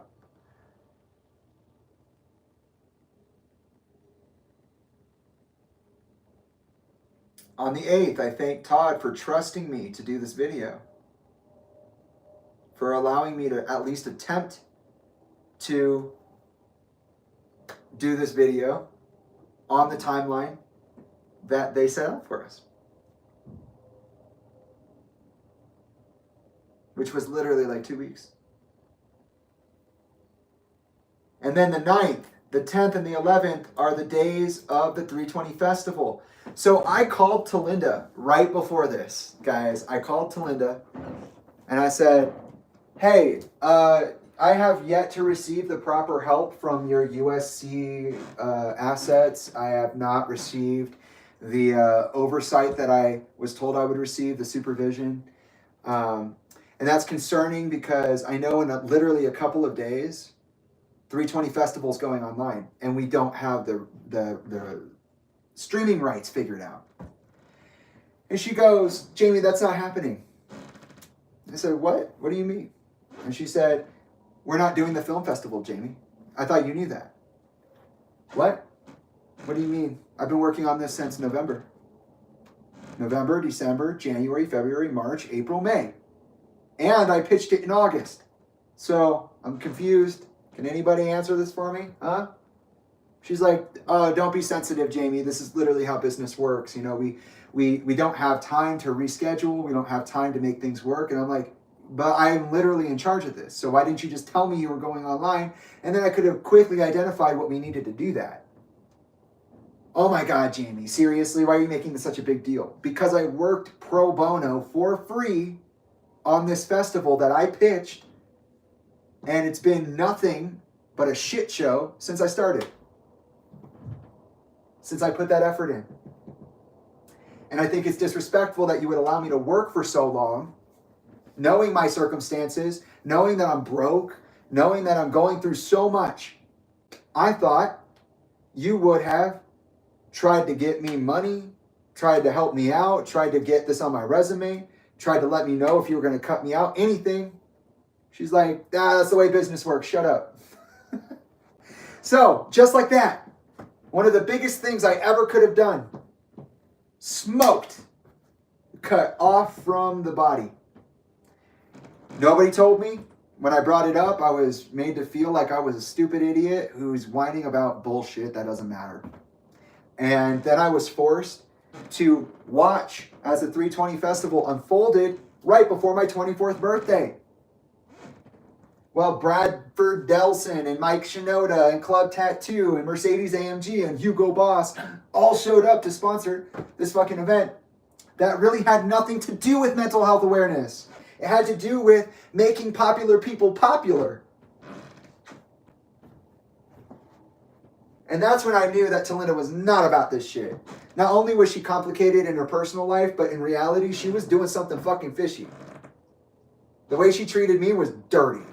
The way that she treated my work was disgusting. The fact that I'm here literally trying to solve the problem.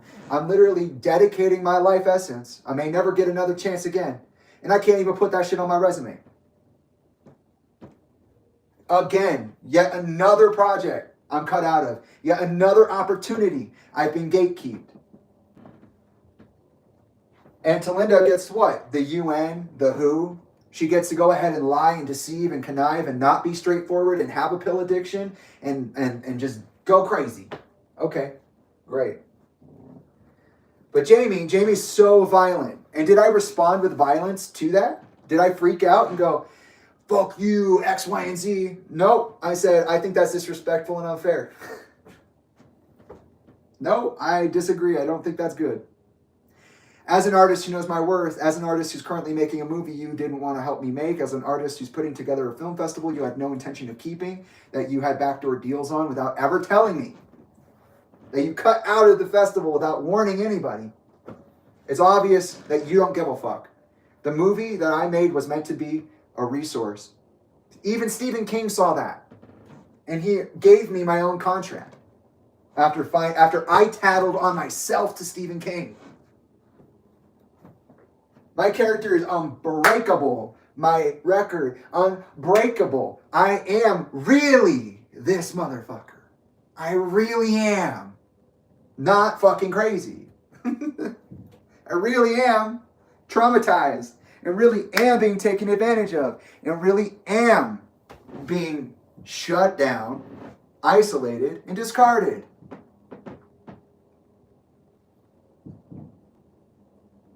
And she never apologized. There was no, I'm sorry for doing that. I realized how serious this was. There was no acknowledgement of the work, no acknowledgement of the artist. One of the worst things I ever had to do was hype these guys up, tell them they're making art that is really very impactful. And then go to someone like Coet Deesca and tell him, hey, sorry, man, we're not doing it. What do you mean we're not doing it? We're literally not doing it. It doesn't exist. Bro, really? Yeah, I don't know what to tell you, dude. I'm so proud of you, and I want to share your story, and I love meeting you, and I can see this working out for us on a personal level, but no, they totally iced me. They cut me out, they shut it down, and they didn't tell me, and they cut all of you loose without telling you too. So, sorry. What, you want to teach people how to rehabilitate themselves after being a participant in long-term gang activities? Help them get their anxiety and their panic underneath them. Help them deal with their empathy. Too bad. Too bad. Sorry, not going to happen. You want to talk about the 19 firefighters who died during the Granite Mountain fire, and you want to talk about how that affected Alan and how that affected Brendan and Amanda Marsh. Well, too bad. It's not happening. You want that to be a solution? Too bad. You want to hold these people up? You want to do your interviews underground? Too bad. Sorry, loser. We don't give a fuck about that. Linkin Park showing up. Going to Scattering CJ and be like, hey guys, I love what you stand for, but nope, not happening. Why? There's no answer. There's no answer. The reality is that there were dozens of sponsors, including some of the richest companies on the planet. And they could have rescheduled.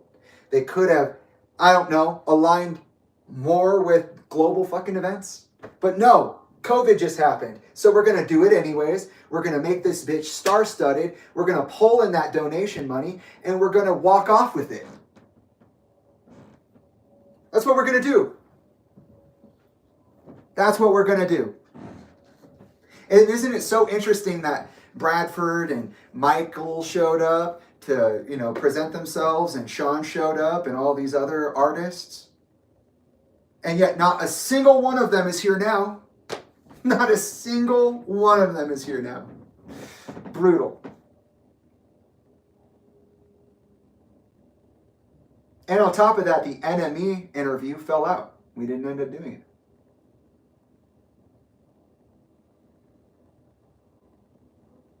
.511. It took Josh about 2 weeks to get that interview posted to YouTube.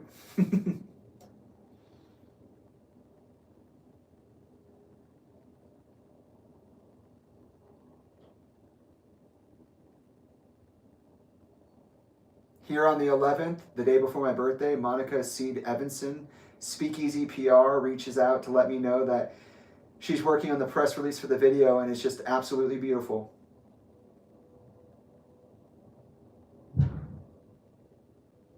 That was a loud sound. I'm going to check on that.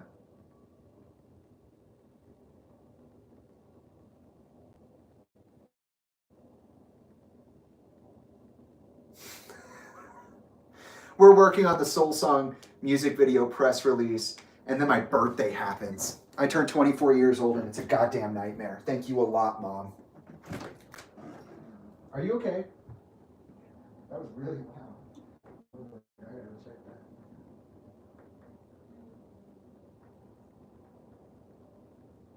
You can do that by yourself. I know you've done it before. All right. Did you smoke? I love that for you.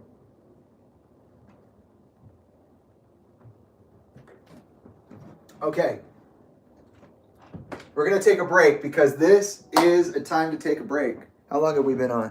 640 minutes. I told you I'd take my time. I told you I'm gonna be that way, and I was that way. I told you. What else I gotta say? Huh? I'll be back. I'm gonna use the restroom.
Okay.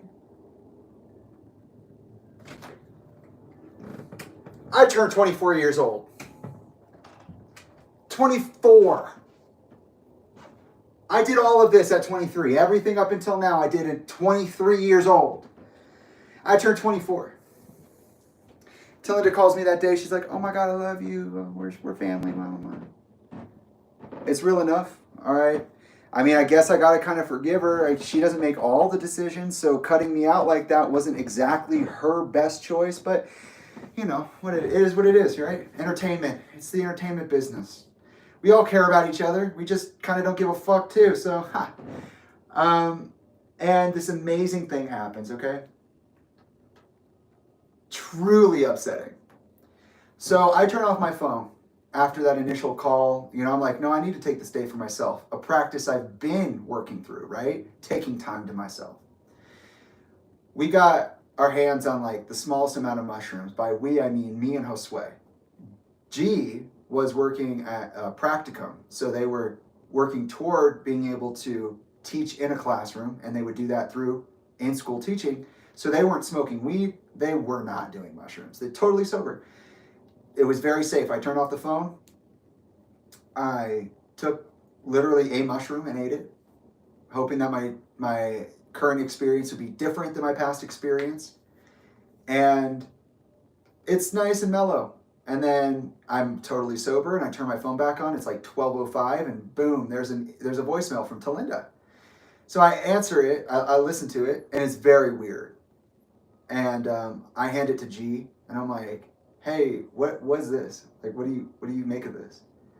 And they were like, at the time, she was like, "This is strange. Like, your mom doesn't sound all right." And I was like, "Yeah, I agree. Like, they sound like they're high on something for sure. They're definitely on pills of some sort." And the voicemail was pretty weird. She wanted to talk about sex. She alluded to me being old enough to participate in something she's participated in a long time. I say that, in general, the vibe that I got was very like, oh, come to the Diddy party and stay after the kids leave. And I thought that was weird because Trilogy's 3 years younger than me. So if I had just become old enough, Trilogy definitely wasn't old enough. And then there's the connotation of sex in the actual voicemail. I thought that was strange. So, I called Talinda back. And when she answered, and in her original voice message, she had said, "Are you alone? I need to talk to you about something." So I said, "Hey, are you alone? I'm calling you back." She's like, "Oh, why are you asking me if I'm alone?" And like flirting with me almost. And then we get to the point in the conversation where she's like asking me, but telling me. She's like, "I don't need to know who you're sleeping with, but you need to tell me who you're sleeping with." And I was like, "What?" So at this point in time, Xander died, right? That happened in November of 2019. My cousin died in the house that I grew up in. That was abusive. Okay? I had told people for years to look out. They told me it was just a phase. I was just being bothered. Well, I wasn't, and I was right. Okay? Remember I said Trilogy went with me to the wake and met that side of the family, and I had that conversation with Xander's older sister, Talia, about our innate spiritual gifts.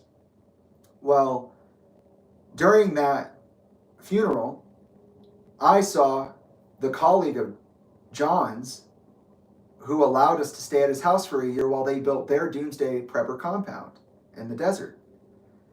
And I didn't recognize his face.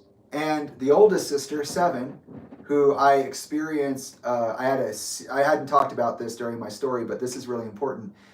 During the last 2 years of high school of college, right before Chester died, I literally went through the ringer with 7 because she started taking opiates. And she said, "I want to dumb myself down with these drugs and addict myself than over being expressive of what I've been through in my life, because that's how damaged my life is." And I was like, "I told you it's all trauma. You need to talk through it." She said no, and she became a pill addict. And she chose that. She chose to erase herself.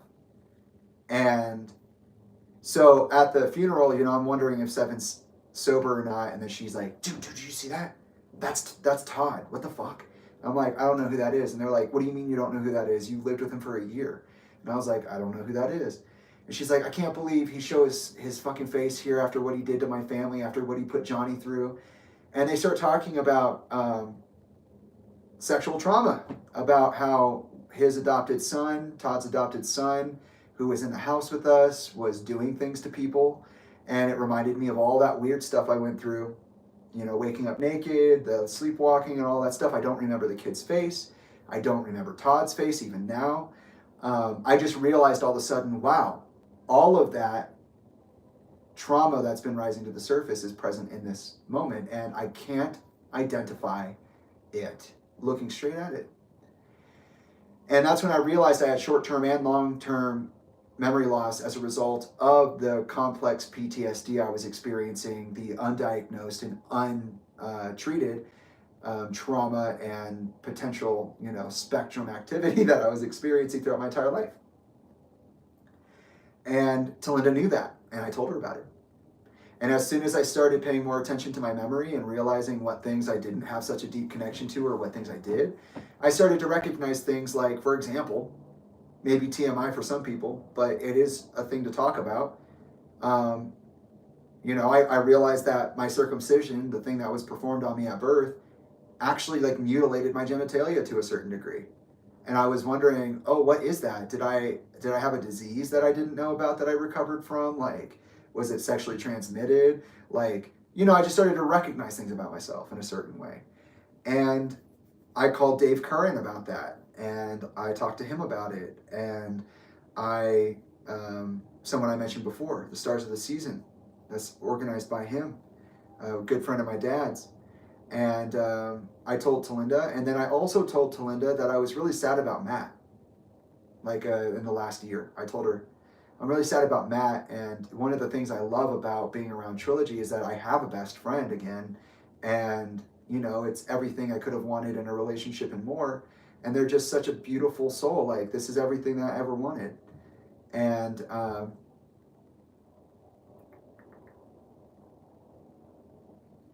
had said, I don't know if I had feelings for Matt, because the way he left was really weird, and the way I was raised was really weird. And so my interactions with Matt before he left were really, really strange if you look at them a certain way. And I'm just not sure if he felt like I was being strange and that's why he needed to leave that way, or what happened, you know? I know he worked at GRF, and that was a big part of the equation as well, but I didn't know if it was me, you know what I'm saying? And so I thought about it, like, well, did I have feelings for Matt? Did I act in a weird way? And the general idea came down to this. Yeah, I probably did act a weird way. I probably was even hateful and mean or cruel in some ways, because that's the way I was raised and that's what I untaught myself. But the truth is that I also changed my vocabulary when Chester died, because when Talinda became a part of 320 Changes Direction, I gained the wonderful opportunity to change my language toward a more emotionally understanding, mindful, and sensitive vocabulary. I absolutely took advantage of that. And so by this point in time, I've already revamped my entire language once and started speaking differently and started acting differently to be more aligned with who I really am and not what I was taught. And immediately Talinda was like, oh, you're my gay son. I've always wanted a gay son. Wow, we should go to the club. I'll dress you up, you know, blah, blah, blah. And I was like, wait, no, I don't want that. If I wanted that, we would have done that already, but we didn't. No, I like my girlfriend. I love my best friend. I want to be with them. I don't want to be with anybody else. Oh, but you're my gay son. We can go out here and do... No, stop. That's not what this is. I'm just talking to you about my gender explorations and my subsequent re-examinations of interactions I've had with people in the past that have hurt me and also been a great source of joy for me. So, no, that's not what I'm saying at all. I'm saying I like Trilogy that much. I love Trilogy that much. And we hadn't even talked about the divine partnership, the lifetime partnership that we entered into, because, again, at this point in my life, I was very good at compartmentalizing information. So, and I didn't think certain people should have access to certain things. So, Talinda knew about my gender exploration and my re-examinations of old memories based on that exploration. She knew that was triggered by Trilogy, that I loved Trilogy, that I only wanted to be with Trilogy. And she knew that I had just become sexually active in relationship to the discovery of my relationship with G. And so for her to, and then the memory loss on top of that. So she knew everything. She knew everything. I told her everything. And so for her to call me on my birthday and say, who are you sleeping with, both of them, was like, you just don't fucking listen. You just don't listen. And I didn't get mad about it right away. In fact, it would take multiple hours for me to feel the impact of her actual actions. Because I called her back, she asked me that. I said, no, I have my girlfriend, and then they have their best friend. They're like, yeah, but you sleep with both of them sometimes, don't you? And I was like, Talinda, I'm open to having this conversation with you, but not right now. This is very weird. You're obviously high on something. You obviously are tired. It's late night. I called back to hear what you had to say. I heard what you had to say. Maybe this is something best to pick up later. So I told her, maybe you should go to bed. She said, maybe I should go to bed. She hung up. That was it. A lot like the end of the July 5th conversation. And also, very triggering, that July 5th incident when she called me from the garage, allegedly sitting next to Tyler, and told me that I was a pain in the ass and nobody wanted me around and to come back later. I wasn't invited to the beach. that obviously triggered me back to the memory of having that experience on my 24th birthday a year before. A little more, a year and some change, because it was July and then August, and this happened in May. And I got off the phone and I looked around, and Trilogy and Josue were like, "Why do you look like that? What's wrong with you? What just happened? We heard some of it. That was definitely weird. But like, are you okay? What's going on?" And I was like, "Yeah, I'm fine." And they were like, "No, you're not fine. You look crazy right now." And I was like, "Really?" And then all of that faceless trauma, I could have pinned it on Todd. I could have pinned it on my aunt and uncle. I could have pinned it on anybody. If I wanted to, I could have pointed my finger and said, "Yeah, it's this person," and then like destroyed their life. You know, child predation and sexual assault and all those things would just be intrinsically tied to that, and it would be a whole blown out thing. I know very well what false accusations like that can do to people, how it can destroy their entire lives in and out of prison. And I didn't want to control anybody's life like that. I would not ever say something I wasn't sure of, especially when it came to defining what these unfaced traumas were, what these definitionless traumas were that surfaced. And yet, here we are, and Talinda said what she said, and it all of it, right on her. And I was like, what? Why is that? Why is it now, all of a sudden, everything that I've been internalizing and meditating on and working through for the last year or two is just on Talinda? Almost 3 years now. Why is it all on Talinda? And so I spent 14 hours strategizing how I would talk to her about this, how I would go to her for help as well. I even got Alyssa involved. I hit up my cousin who had a long-term partner. I said, "Hey, here's this voicemail that I was sent. What do you think of this?" And Alyssa came back and said, "Oh yeah, that's really weird. I don't know why, like that sounded very strange. There's a lot of interesting connotations. What did she say after this?" And I told her. And she was like, "That's so weird. Like Talinda's never acted like that with me." And I was like, "Well, that's what I was wondering. I was wondering if you guys were ever, because you're a couple and I'm a couple with this person now, did you ever get invited, or did you ever, to something like this? Did you ever get a message like this?" And she was like, "No, never. Talinda would never say those things to me, her kid." And I was like, "Oh yeah, well, that's weird she said them to me, right?" And she's like, "Yeah, that is weird. Do you mind if I talk to Talinda on your behalf and begin the process of opening up conversation on this? Because, I want to make sure we handle this appropriately. I really appreciate you coming to me and keeping in mind Talinda's traumas while you're doing so, and just like trying to do the right thing. So let me go talk to her." Alyssa comes back not long after, probably same day actually, and she's like, "Oh, Talinda's so funny. She had such an interesting interaction with this. Let me just like let me just patch you through. You guys can talk it. I think you'll totally love. Like, I think you'll understand it. I think it'll be funny." So I called Talinda, and Talinda immediately is like, "I'm so sorry that I did what I did. I did not mean to infer anything. I did not mean to imply anything. I'm not a monster. I would never ask you to be a part of some kind of like sexual party or anything with me. Like, I would never do that. I'm sorry for being out of context like that." And I was like, "Okay." And she's like, "Well, I fell asleep last night and I watched this TLC adult summer camp show. And I thought it would be fun if we went," which is interesting because I would think that wasn't so fun. And I was like, well, literally on my EP then, I have a song called Postmod Icon, which says that reality TV is a cancer. So, and we'd had a couple of instances in the past where Talinda almost got a reality TV show, like kind of like the, Orange County Housewives or whatever. It almost went through and it didn't happen. So when she said this, I was just like, we've been here before. That's kind of a strange thing. She claimed that she was sober with the exception of a CBD gummy. If any of you take CBD, you know that that's her behavior, this slurring of words, this odd connotation, this language she was using, this interaction. That's not what CBD does.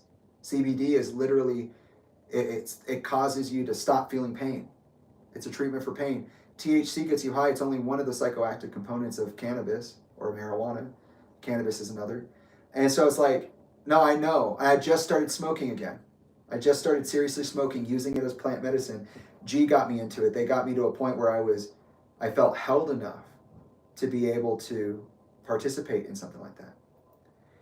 And they helped me through my, my curling into the fetal position and things like that. And it was really nice. And they helped me get into plant medicine. And so I knew CBD wasn't it, and I knew that THC wasn't it, and I knew that it had to have been the Ambien or the painkiller she was being prescribed for her back injury, her apparent spinal fusion, and 3 other surgeries, learning how to walk again and all that. So keeping that in mind, that my mom was grieving and in some serious pain, I listened to her, and afterwards I said thank you for apologizing and clarifying, and I do see what you're saying, but I do find it strange still. I do need to say something for myself, and I thought really hard about how to say it. The way you made me feel was very strange. It definitely triggered an interesting interaction within me that I wasn't anticipating.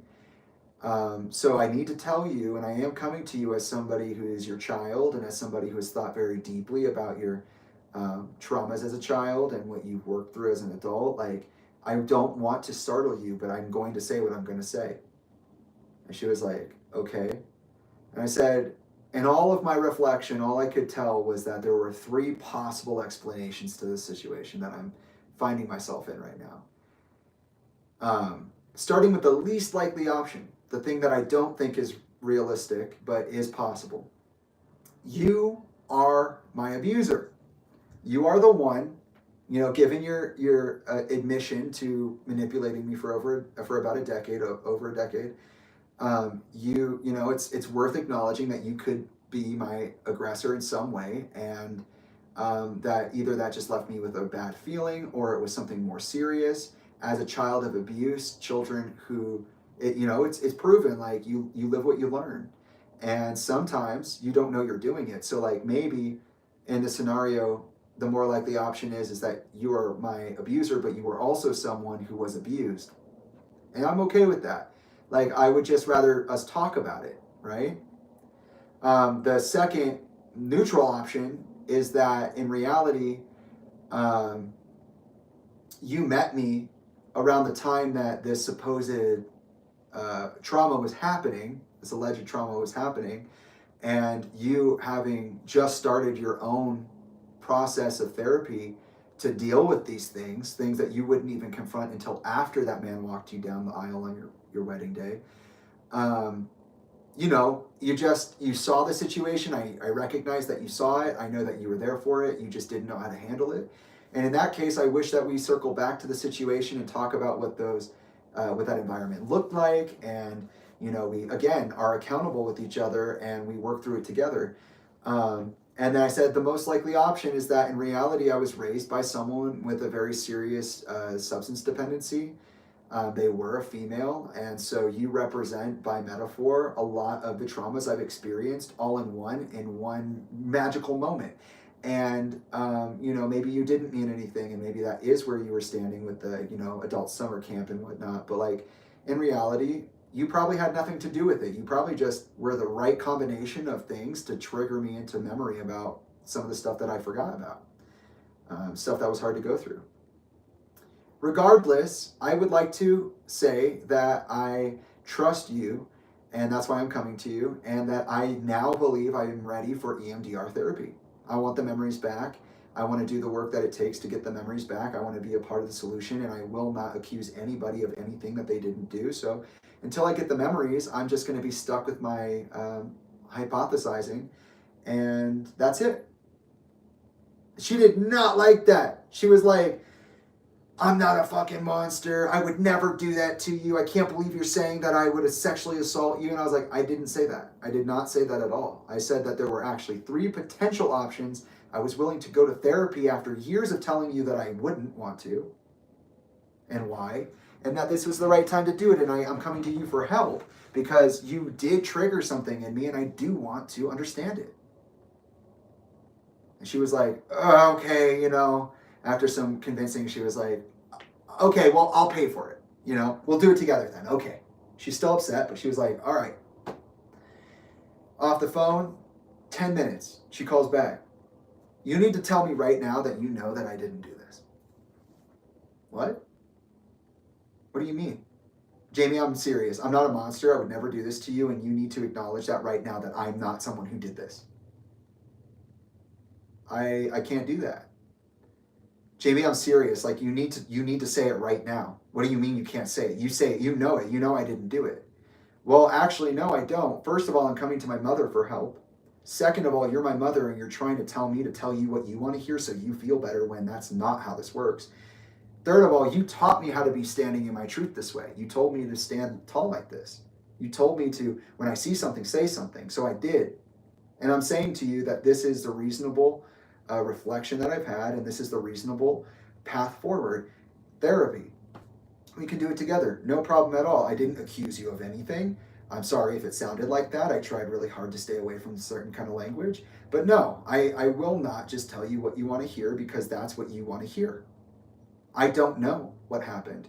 I don't know who was involved. That's the whole point. I don't have the memories. I would never just point my finger at Todd and say, he's a child predator. Why would I say that? I have no evidence. And if I somehow that gained traction, that man would lose his life and he might not even be the one who did it. He might have nothing to do with it.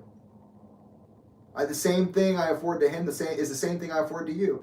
And you actually are somebody that this stuff has coagulated around, magnetized around. And so, no, I'm going to therapy. I'm going to figure out what those memories are, and there's nothing you can do about it. She said to me, you can go down this road if that's what you want to do. Go ahead. But when you come back, I probably won't be here. And I sat there like, what the fuck do you mean? And she's like, you have to choose right now. You can tell me that you know I didn't do it, or we're not in each other's lives anymore. And I said, well, then I guess we're not in each other's lives anymore. I already told you in January you're not doing this shit to me. You tried to pull it in, February or March when you tried to go after Toby, and then now you're doing it again after you cut me out of the fucking festival. No way. No way. I said I would drop you like that, like a hot pan. Oh, I don't want to touch that. It burns. I said I would do it. So I did it. I said, fine. Then I guess I won't be seeing you then. A week goes by.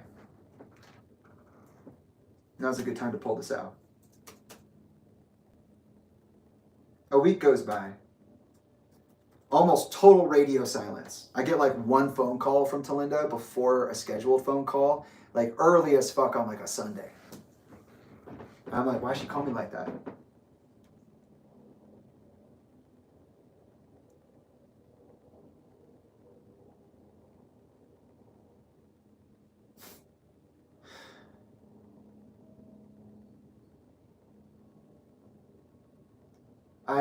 I go to Dane's house and I tell him about everything on the 16th during this period of silence. I'm just hanging out for a moment, trying to figure out what the hell I'm going to do and what she means by not being here anymore because she's paying my bills. And I visit Dane and I tell him everything and it does basically nothing. Anybody I ever tell about Talinda, it does nothing. Nobody listens, nobody cares. They all want to, oh, you got this connection? Oh, you got that 4th of July party? Get the fuck out of here. I'm doing a Soul Song interview. It's due on the 18th. I was working on the corporate commercial. I had to pull that back. I was like, I'm sorry, there's a family emergency that showed up at my doorstep. G starts working on the 17th at Walmart. So I'm literally taking them to work. They don't have a car.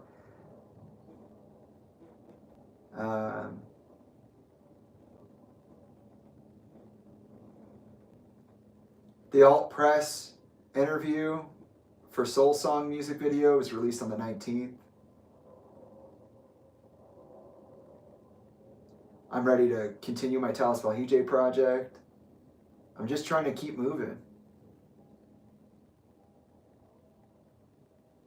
We finally get the Soul Song budget and everything locked down. We did the W-9 for the contract, all that stuff.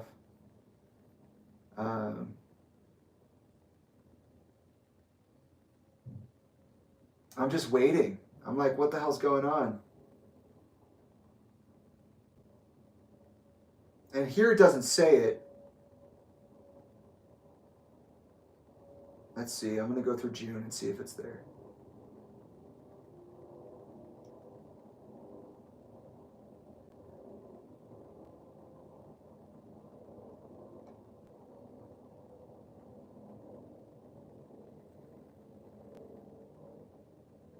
Let me see. Go up here.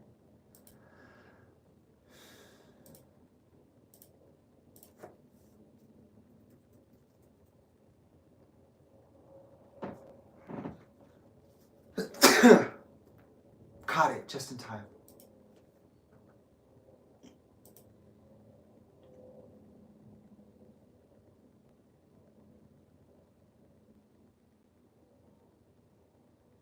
Okay. So my severance letter was sent, and it was in June after the 12th. Basically a month from my birthday. I sent a severance letter to my family.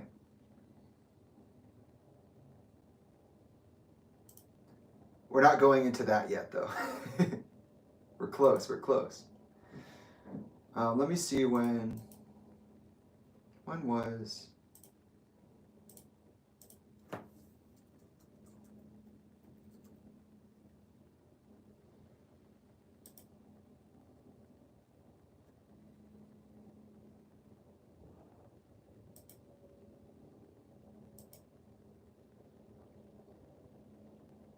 On the 30th of May. All right. Here we go. So it wasn't in here. I'm glad I looked. Let's finish May, right?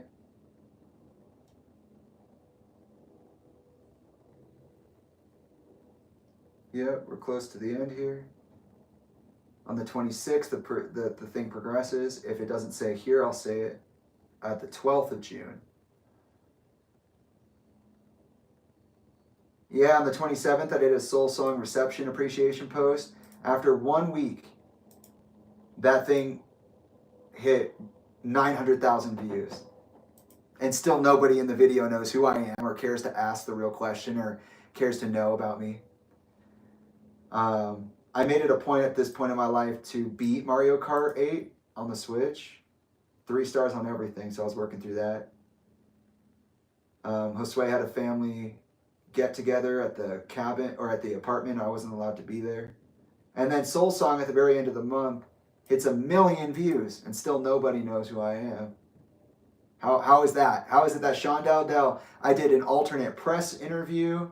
I talked about what the video was, where my aspirations were coming from, where my influences were. I included Willow Smith in that. 1 million views and nobody knows who the fuck I am.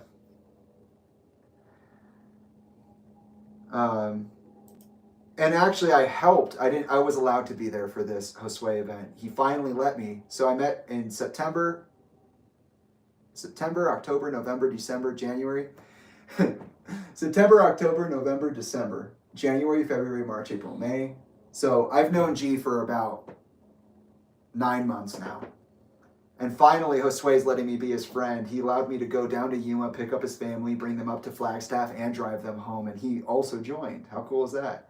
We ended up, there's a big fire at Sunset Point on the 31st of May, 2020, where that's one of the roads up to Flagstaff. And we were stuck there forever. And there were fires on all sides of us. Back down in Black Canyon City, etc. In June, I'm back at the cabin. We're back at the Ridge. We're back at the apartment. We're working on our EP.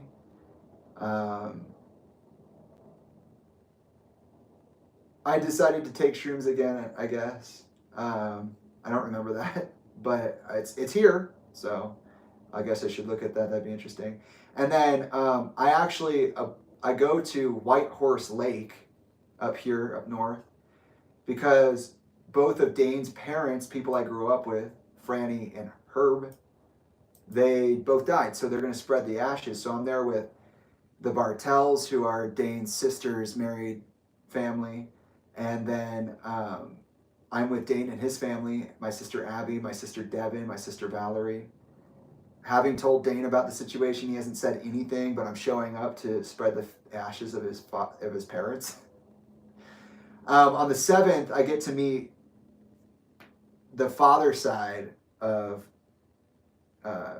Trilogy's family, and we have a interaction with Yana, G's sister, who we had a big challenge with when I met G. So on top of having the best friend of 5 years, we also had this thing where Trilogy, just like me, great, good-hearted, they brought their sister up from Yuma to live a different life, and their sister was like, no, I'm going to party the whole time. She got pregnant, ended up going home. And that ended up being my nephew. And I love that boy. I love all three of them.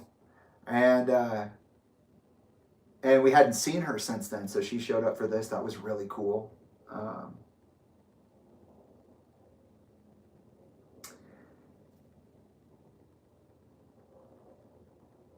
I'm still handling family issues on the 9th. We get that tax, that stimulus check. I'm talking to Alex about the music for the movie. Some weird stuff's happening around the cabin, just like weird like meta stuff, like glitches in the Matrix. And then finally on the 12th, oh, here. On the 10th, I do another meta world theory breakdown. I do an expansion on my world consciousness and multiverse theory, which would eventually become my metaphysical understanding of the universe. And I began to plan what I call the Kachina sequence for the Talis Valhije chakra alignment sequence, which I was so excited about, and I'm excited to potentially get there in the future, but not now. And then on the 12th, I send Talinda my severance letter. So on the 30th of May, 2020, at 9:50 a.m., I received an email from Talinda after about 2 weeks of torture. So right after what happened on my birthday, Talinda said, I'm not going to be in your life anymore. For about a week and a half, 2 weeks now, she is totally silent from the 12th to the 30th. I have a conversation with Roxanne, one of Talinda's friends, and also a spiritual mentor of mine who taught me how to speak to gems or rocks, crystals. Fucking backstabbed me. Talinda called me once and she did not respond. Again, she did not answer the phone. Alyssa was texting me on and off through this entire period, and you know what she said to me almost verbatim was, you have no idea what problems you started. You need to apologize to Talinda and accept what she said, or else you're going to lose your friends, you're going to lose your family, you're going to lose your connection, your reputation, everything that you ever liked and loved, you will lose. And I said, no, I didn't do anything. Yeah, I can't believe you called Talinda that. I didn't call Talinda that. I didn't say she did anything. I didn't accuse her of anything. I asked for therapy. Do I get any sympathy from Alyssa? No. Nope. And her last text to me, oh, I see your true colors now. For what? Going to my mom about something she did? Something she has a long history of doing? Being inappropriate, being aggressive, being on drugs, etc. Pushing herself into injury, X, Y, and Z. And this starts the infamous chain of emails, because what happens is Amanda Van Roberts calls me and she's like, hey, I saw what happened with John online. I saw you went out and defended Talinda against John, because I did. John started saying that Talinda cut him off from the family. And I said, no, I did. You're a coward. That's when I said that.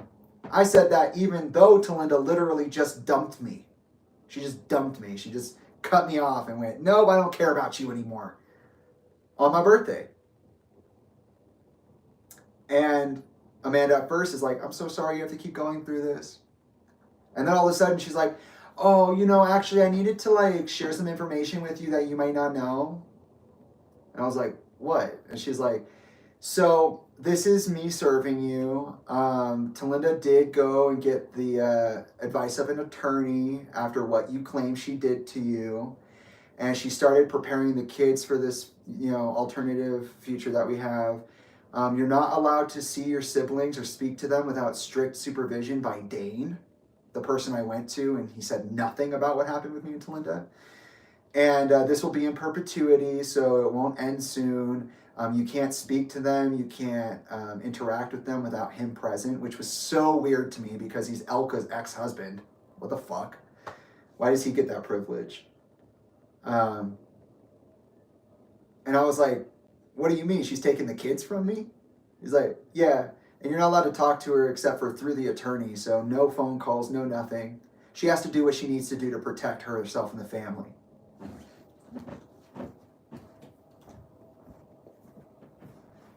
What the fuck are you talking about? That could not have been a more chill situation that you turned into a goddamn catastrophe. I called Dane up and I'm like, hey, D, what's up, bitch? You know that Talinda put you in this position? How do you feel about that? And he was like, actually, yeah, I just heard it. I received a text. I'm actually, I'm picking up the ashes for my father. I said, dang, what do you mean? So you just heard about this. You heard about what Talinda's making you do. It's not even your problem, but she's going to make you do it. You should stand up for yourself. She's saying you're going to do this forever. She did not ask you. She knows that you're picking up your father's ashes right now. You should be standing up for yourself, saying no, saying this is my boundary. I encourage you to stand up for yourself. And if you won't, I will. And I did, and he did not. He chose to align with Talinda, even though he fucking raised me. Makes me really wonder what Chester expunged off his record. Because he must be owing somebody something. And, yeah. So, Dane totally fucking folds on me. He's not reliable at all. Man's not a father. Crazy. Crazy shit. And I call Talinda. I call Alyssa. And I say, you guys knew that the kids were going to be taken from me? You knew this was going to happen? This is why you've been quiet? I went to you for help. Alyssa, I went to you as a middleman and you offered that. How am I being treated this way right now? How is it that Jamie's being a problem again, just like you said during the wedding? Why are you going to be this way, Jamie? You can't just have fun? I don't know. Does this sound like fun to you? What I'm going through, does it sound enjoyable to you? No, that's right. You don't even live that life. You ain't even about the work. You ain't even about the conversation. You just go off and do whatever the hell you want to do, live your, quote, normal life, while I struggle in the background trying to make the world better for people. I'm being fucking stomped out by giants everywhere I go. I'm more than qualified. I have more than enough art behind me. I have more than enough experience. I've branched out significantly. I'm literally just too fucking crazy for this shit. And you all treat me like I'm a stupid child who doesn't know what's going on, is the cause of the problem. Oh, wait, that sounds like the rest of my life. That's right. So I call them and I say to both of them, if you do not respond by the end of the day, I will never forgive you. And I will never speak to you again. Not after what you did, what you're refusing to acknowledge as you did. They don't respond. The same way Dane doesn't respond to my 7 days, and neither does Devin. Fucking mind blown. Somebody I called a sister. Somebody I called a mother. And they're just like, fucking, what the fuck? What the fuck? Why is this happening to me? And then I'm like, oh yeah, no shit, I'm being Chestered. Duh. Already came across this fucking epiphany. But yeah, I guess this is how it feels, huh? I wonder what that motherfucker went through.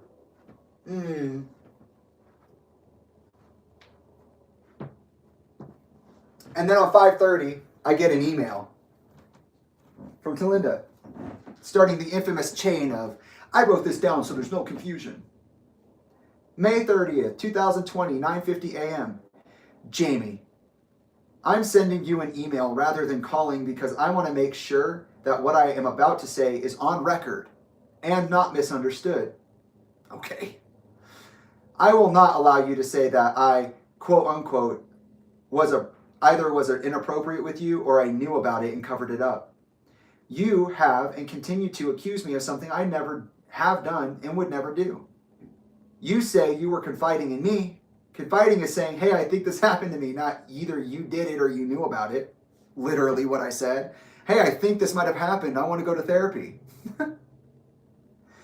Your words are reckless, dangerous, and damaging to me and my kids. Oh, did you see that? All of a sudden, my siblings aren't my siblings anymore. Me and my kids. Oh, really? You and your kids? Wow, that's crazy. Because I thought I was your first son. Ho.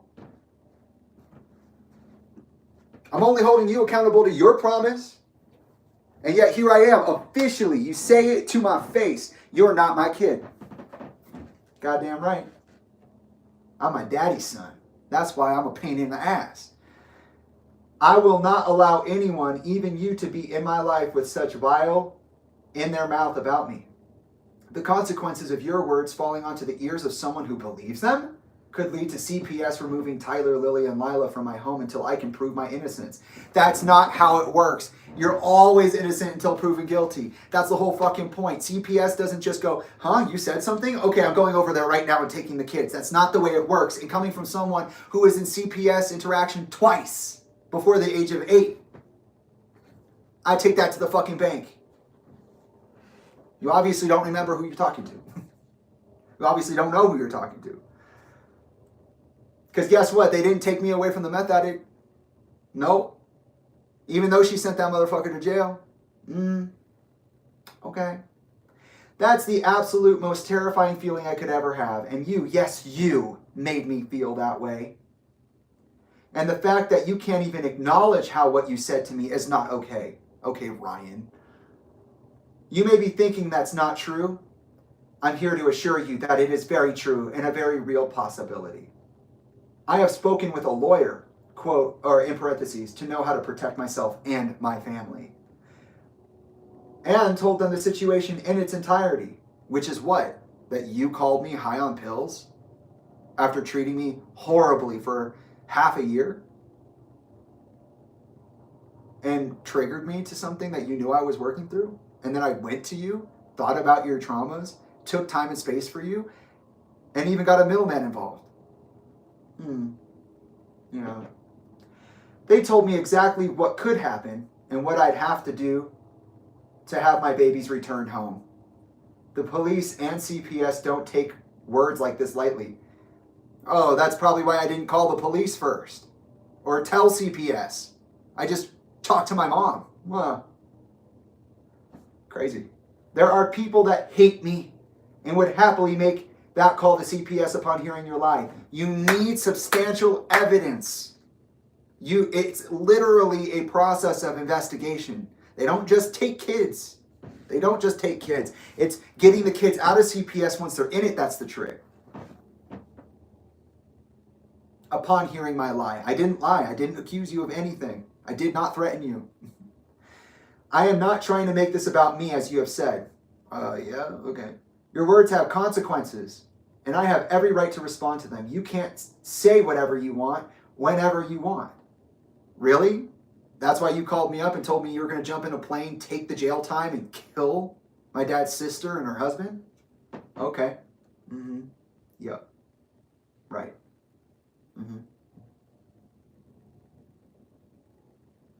And my, in all caps, kids are not your kids. You did not raise them as you like to say. You stepped in as a brother and a good one, but that's it. Literally walked back on everything she pulled me aside to bring me in on when Chester died. Just like that. Because I went to her at a time that was difficult for me because of her behavior. I did not step in as a good brother. If I was a good brother, I was a phenomenal brother. You told me I was the head of the family. You told me I was their father and that you needed help to raise your kids. So I gave that time and that energy to you. This is 2020. I graduated in 2018, 2 years. I dedicated to you and the family while I tried to put myself first. I propped you up for all those 320 interviews. I propped you up to make sure that you were in the best possible space to perform the way you wanted to. And you were being hailed as a fucking sensational speaker in the mental health world. I was a big part of that. I'm not saying I did all of it. I'm saying I was there. And yet you're still wanting to tell people that all of 2020 I lost my goddamn mind. What is this? That's crazy.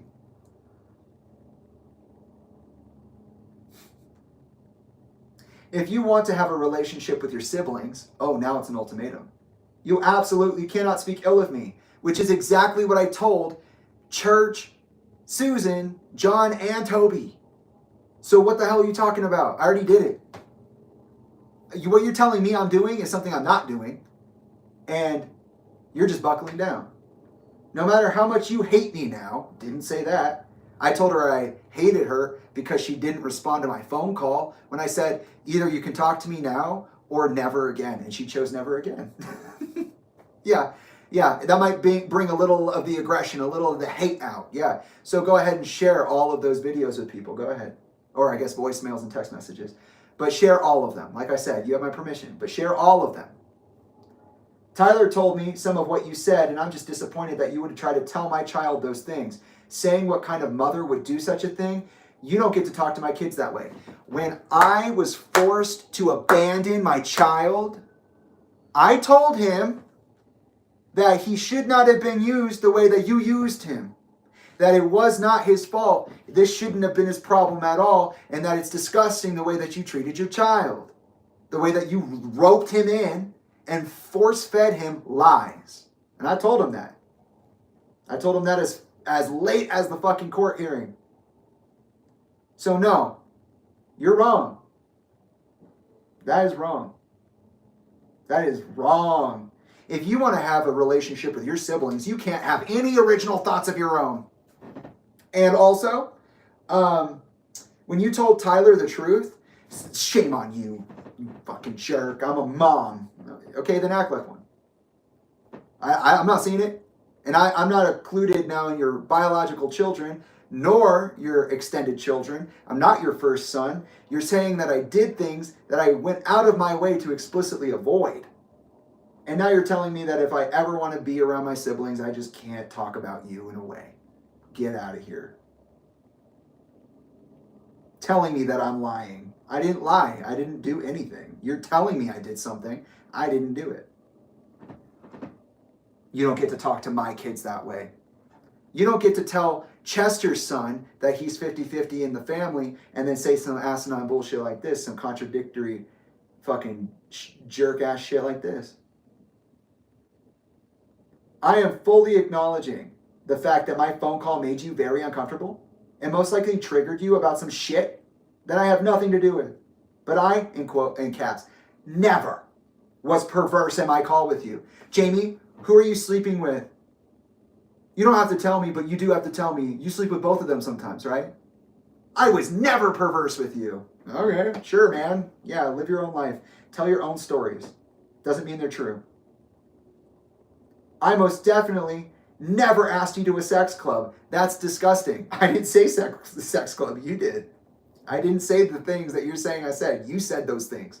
And you're saying I said them. You said I did those things and you're saying I did them. I would like to see some accountability on your part. No, 14 hours of strategizing didn't work for you. But so far, or a middleman, there isn't no accountability on your part, Jamie. Your voicemail to me, yelling at me and demanding I do my job as a mother. Yeah, I demanded it. Who the hell do you think you're talking to? My mother? You need to speak with respect even when you're furious. Oh yeah, because you do that? You're furious right now and you're speaking respectfully and honestly? Okay. Sure. You have to be perfect at all times no matter what. And if you're not perfect, then you don't get to talk and you don't get to exist and I don't have to see you. And I want you to be exactly what I want you to be. And I told you that. I said, you tell me right now that you know I didn't do it or else we're done. And I said, no. So we're just continuing the behavior. Okay, great. I would like to see some accountability. I gave you all the accountability. You're the one who has not taken a single step toward accountability. Even now, after you lied about me under oath, the thing you said I did, I would be doing right now. This is 2020. This is May. You said all of 2020 I was hysterical and falling apart and being a certain fucking way. And then right here, you have emailed me acting this way. You're trying to tell me that I threatened to kill you and tried to kidnap 2 of your kids while I was literally distancing myself from you? That's crazy. And what I said, I gave my list of demands. I'll go over them in the severance letter. And this inheritance money that you want. There isn't any, Jamie. Yeah, your dad died a $30 million rich man. I made multiple millions of dollars, allegedly, out of the payouts I received from life insurance, Lincoln Park, and Grey Days. But there's no money for you. None. Oh, you wanted to offset the debts that I laid on you? You wanted to offset the car payment and the utility bills for the house and the insurance premiums that I agreed to upkeep until November of 2021? Oh, you want to be that fucking selfish? You want to tell me that you're literally impoverished and that you have no connection to the outside world and that everything you've ever worked for has been trashed because someone like your mother didn't help you through it and choose to take you seriously when they came to you for help? There's no money for you, Jamie. Shut the fuck up. There isn't any. You received a home that's valued at $500,000. I gave that to you out of the goodness of my heart. No, you did not. I pay the taxes and bills on it. Yeah. I gave you a home and a way to make money. No, you gave me a home and you made me make it money. That's different. What did I say? I said that I was trying to get that house up for how long, and she would sit there and berate me for how little fucking work I was putting in. But have you ever thanked me? No. Wait a second. So you gave it out of the goodness of your heart, but I have to thank you for it? Now you're claiming that I'm ungrateful and disrespectful on top of everything else you're saying? You're saying that I have not taken accountability or expressed to you that I appreciate what you do for me? Give me a break. You say that the money I gave you for a ring was making it about me? That's fucked up. That's a fucked up way of thinking about it. Someone helping you and trying to be kind. You could have told me in the moment that you didn't want the money. You could have not accepted it, but don't worry. I won't help you ever again. I don't want to be accused of everything you say about me. I won't put myself in the line of fire.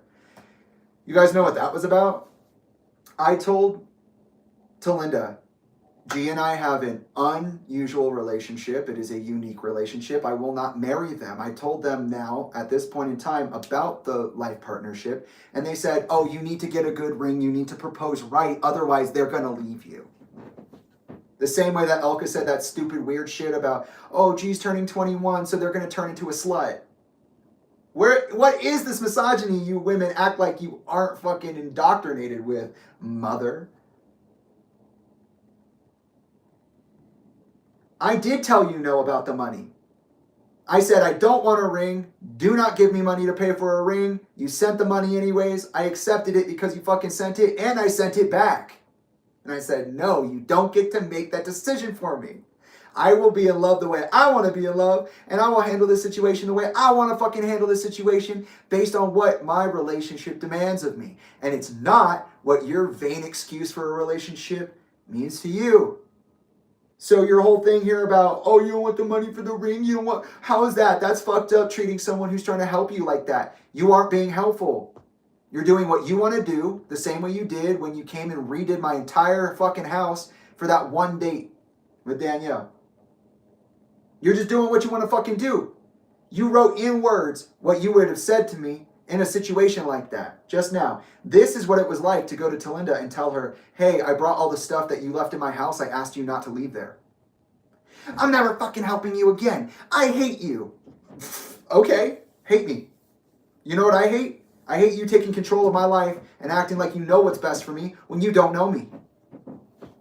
And then turning around and saying that I'm fucking irresponsible and blah, blah, blah. Like, bro, give me a break. Jamie, you're right in many things in your life, but this is not one of them. If you can find it in your heart to try and see how your words affected me, scared me, then maybe we can find a peaceful common ground. I admit how my words have affected you, and I'm sorry for that. Is this an admission? Is this an apology, Emily? My silence these last 2 weeks was not me shutting you out. It was me collecting my thoughts so that I could, in all caps, respond and not react. I hope you find therapy. Oh, you were going to pay for it, but now I got to pay for it myself, which I couldn't do Especially before you laid all those fucking bills on me, and yet you're going to lay them on me, aren't you? I hope you find therapy. Not very big words coming from a mental health professional. You need to work these feelings out. Yep, that's what I said. It's not healthy for you to hate me. I said I hate you for very real reasons, and you chose that. I don't hate you, Jamie. And I am almost certainly have not abandoned you. You literally, by the textbook definition, abandoned my ass. Why? Because I didn't want to tell you what you wanted to hear. I said, no fucking way, girl. That shit stinks. I didn't want that. You said, tell me right now, or else. And I said, get your fucking ultimatum the fuck away from me. And I already told you your answer. You abandoned me. You abandoned me. Don't you fucking sit here and act like you didn't. Crazy. I didn't want to talk to you on the phone because you do not listen. What? The whole point of me calling you was listening. I listened to you first, and then I told you how I felt. And then you attacked me, and then we came to an agreement. Then we hung up, and you called me, attacked me again, gave me an ultimatum, and abandoned me. What are you talking about? You do not listen. I'm actually a good listener, and I've even actively tried to change and apologize for things that might be my fault.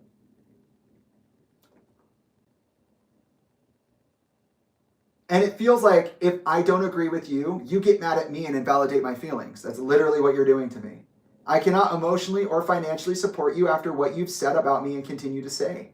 You have health insurance until 25, I believe. You can call Sheila directly to find out your benefits. Why is it now everyone else's job to respond to me and interact with me when you are the one who said I could come to you if I needed help? With respect to the kids, their therapist and I told them that they need to have a break from you for a while. The girls understand you have said a lie that is big, in parentheses. They don't know what exactly. And they have been prepped on what to do/expect. What's happening if CPS shows up here? Their therapist said they needed to know because the threat is real. My lawyer agreed. Tyler knows everything. From my voicemail to what you said, he has overheard me talking to you. Tyler's therapist is helping him navigate his feelings through this. Tyler is infuriated at you for being so careless with your words and putting him and his sisters at risk for being taken away. You did that. You did it. In fact, if anything, your child coming to you when you said that you would help them in a time of need is actually the child doing exactly what the child is supposed to be doing. I didn't tell the kids that I was calling CPS. I didn't tell you that. I didn't call the police. Why? Because of our initial conversation, where I very clearly laid out the fact that I was caring about you and your traumas, that I thought very hard about how this might affect you, and what it is that I think after holding space for everything you had to say.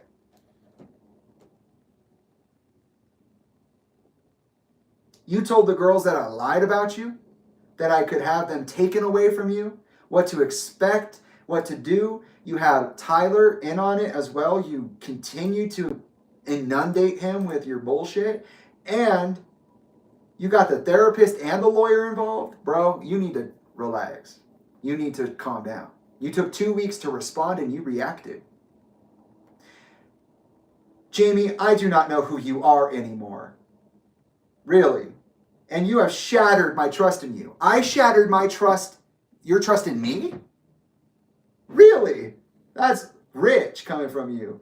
I can't rationalize what you're saying or why you're saying it. It sounds like the court transcript. I have no idea why he's going on about what he's going on about. And since I can't trust you and don't know who you are or how you'll behave, I will not allow my kids to have contact with you until you have received substantial mental health care and can prove you're emotionally safe to be around. Wah, wah, wah. I'm hearing a narrative forming. What was it? Oh yeah, it was Sean Dowdell and Ryan Shuck. They said, Jamie, get some help. If you don't get psychiatric help, I think that you're not worth taking seriously. And also, I may take legal action against you, seeing as that because you're not conforming to my wishes, you're inherently dangerous. Oh, that's right. It sounds like the same person talking through different people. I wonder.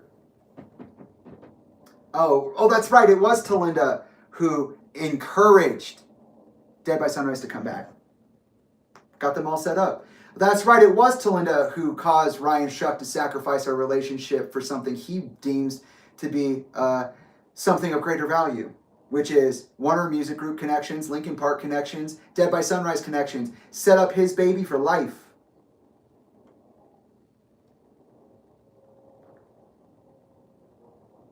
You have broken my heart, Jamie. I hope that you will finally understand that there are consequences for your words. You can't say whatever you want, whenever you want. This time you have permanently crossed a line. The fact that I have to worry about anything above anything above over a lie from your mouth just makes me sick. I'm sick to my stomach that things have come to this. I would never have imagined. I do wish you well. I love you, and I'm very hurt by all of this. Talinda. Yeah. Uh-huh. So then, my severance letter comes, and I thought, wow, so she's keeping this for legal purposes. She's writing this all out for legal purposes. So she's painting a narrative. She's controlling the space. So I wrote my own severance letter at the same time that she said I entered into her house against her wishes, threatened to kill her when she asked me to leave, and said I was there to kidnap 2 of her children. I sent her a severance letter. Talinda, there are a lot of things that need to be said. You've written your words down for clarity and accountability in the eyes of the law. I will do the same. It is only fair. First, thank you for taking the time to talk to me about this. That's all I wanted in the first place. Before I begin, I would like to lay out the order of events over the last 30 days, May 12th through June 12th, 2020. Order of events, May 12th through May 30th. On May 12th, 2020, my birthday, I received a call from you around midnight. You left a voicemail in which you told me that you were alone and wanted to ask me some questions about sex. You then told me that there was something I was old enough to be invited to, that both me and my girlfriend, Bella Orono, were invited. I called you that night and spoke with you about the voicemail from my girlfriend's cell phone because my phone had died. During that phone call, you asked me aggressive questions about who I was having sex with. You said, quote unquote, you don't have to tell me, but tell me who are you sleeping with? It is both of them, isn't it? Sometimes. To which I responded that our conversation was uncomfortable for me. When I expressed that, I did not feel comfortable with the questions being asked, and that I was with my girlfriend and my friend, Josue. Trying to celebrate my birthday, you told me that you wanted to go to sleep. I agreed that you should go to sleep. The phone call ended. That night, I ingested 2 psilocybin mushrooms, a little less than a gram, and had experienced a light psychedelic trip. I had been away from my phone for a while, and your phone call had gone to voicemail. During said trip, I experienced 0 audible or visual hallucinations. It was a body high, and I was 10 minutes out from being totally sober when I heard the voicemail. However, I recognized that having had been high, that I might have misinterpreted the voicemail you left and had it reviewed by Bella promptly after hearing it. Bella was 100% sober that night due to an upcoming job interview. She had agreed with me that also she was doing practicum. Bella was 100% sober that night. She had agreed with me that it was a strange message, but encouraged me to call you back. You sounded to be under the influence of some kind of drug, which at the time I identified as Ambien, and we both wanted to make sure you were okay. The next day, I consulted Alyssa Morse about the voicemail that you left. I let her listen to it and then told her about the conversation we had over the phone that same night. I explained to her the message had stirred a number of uncomfortable feelings I had been dealing with for a number of months before this incident toward the trauma I sustained as a child, all of which you knew about. I then acknowledged that the feelings that I was feeling were in fact just that, feelings, that there were large portions of my childhood that I did not remember and that I didn't want to leap to any conclusions. After this talk, Alyssa spoke to you on my behalf. She then encouraged me to speak with you about it, claiming that you had a good explanation for what had happened the night before, that everything was okay. I took up her offer and called you to talk about what had happened. When I spoke to you, you had told me that you did not remember the voicemail or the phone call. You had said that Kashi Walmer, your friend, had given you a CBD gummy and that you had no memory of falling asleep. You apologized for your behavior. I accepted your behavior, or your apology, sorry. I then asked you if maybe you had taken an Ambien that night and simply forgotten you had. You claimed that you had not, but that you couldn't be sure. As far as you knew, all you had in your system was CBD. I then took the time to talk to you about your drug use. You told me that you would count your pills to be certain, but that you had been sure you had just taken one, just to be sure. This would have not been the first time something like this had happened. You often forget when you have taken Ambien. Instead, I convinced you to throw them all away. So she said she couldn't be sure she took the pills. And then she cried and she said, "You're right, Jamie, this is a problem. I hear you. As your mother, I care about you, and I'll throw them away." And she never did. I then explained to you that the voicemail had done more to me than make me feel uncomfortable. It had reignited negative feelings I'd had toward my traumatic childhood, a childhood I barely remember. I had spoken with you at great lengths about my feelings toward the undefined trauma months prior, claiming that I had felt the trauma to be sexual in nature. The voicemail had not only brought me back to those feelings, but it also provoked surprisingly negative emotions toward you. Before I continue on to tell you what I thought this meant, I made sure to express calmly and clearly the fact that I was not accusing you of anything, that I did not remember anything, and therefore I could not place blame on any one person. All I could do was express my thoughts and feelings on the matter and see where that took me. I then explained that I thought one of three things could have happened. One, something had happened between the two of us when I was younger. This could have been something as small as a moment in time. Sexual assault is definitely possible, but I don't feel it likely. It was far more likely that I had been instead triggered by the call. Two, you may have had seen signs of sexual abuse I either witnessed or endured as a child, specifically around the time I lived with Todd, and you didn't know how to handle it at the time. After all, it would be years before you had the strength to confront your own sexual traumas, and even if that wasn't the case, people who are actively looking for signs can miss them, especially if they're right under their nose, i.e. Armando. Because guess what? When Chester and Talinda had a housekeeper named, oh boy, I'm going to forget her name now. She was a big deal all throughout high school. Her husband helped her clean. His name was Armando. And one day, that motherfucker trapped my sister in her room and tried to sexually assault her. And you know how people responded to that? They called out the gang. My brother called out all of his homies. He was like, "Get around the fucking house. We're going to kick this dude's ass." Fucking Adrian came home with a gun. Elka came home fucking flying. But the second I mention anything about what I'm going through, nobody gives a fuck. Nobody gives a fuck.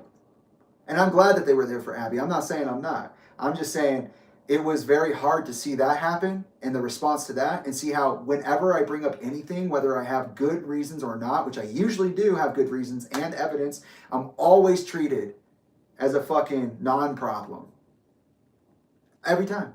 It's fucking bullshit. So let's go back down here.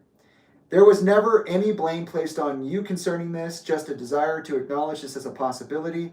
I'd also like to acknowledge the fact that you have no recollection of meeting me for the first time at Todd's house, and instead believe that we met at John and Sophia's last we lived. That was an argument between us, where we met for the first time. The voicemail and subsequent phone call triggered me to an event from my childhood with a similar context. This is the third option.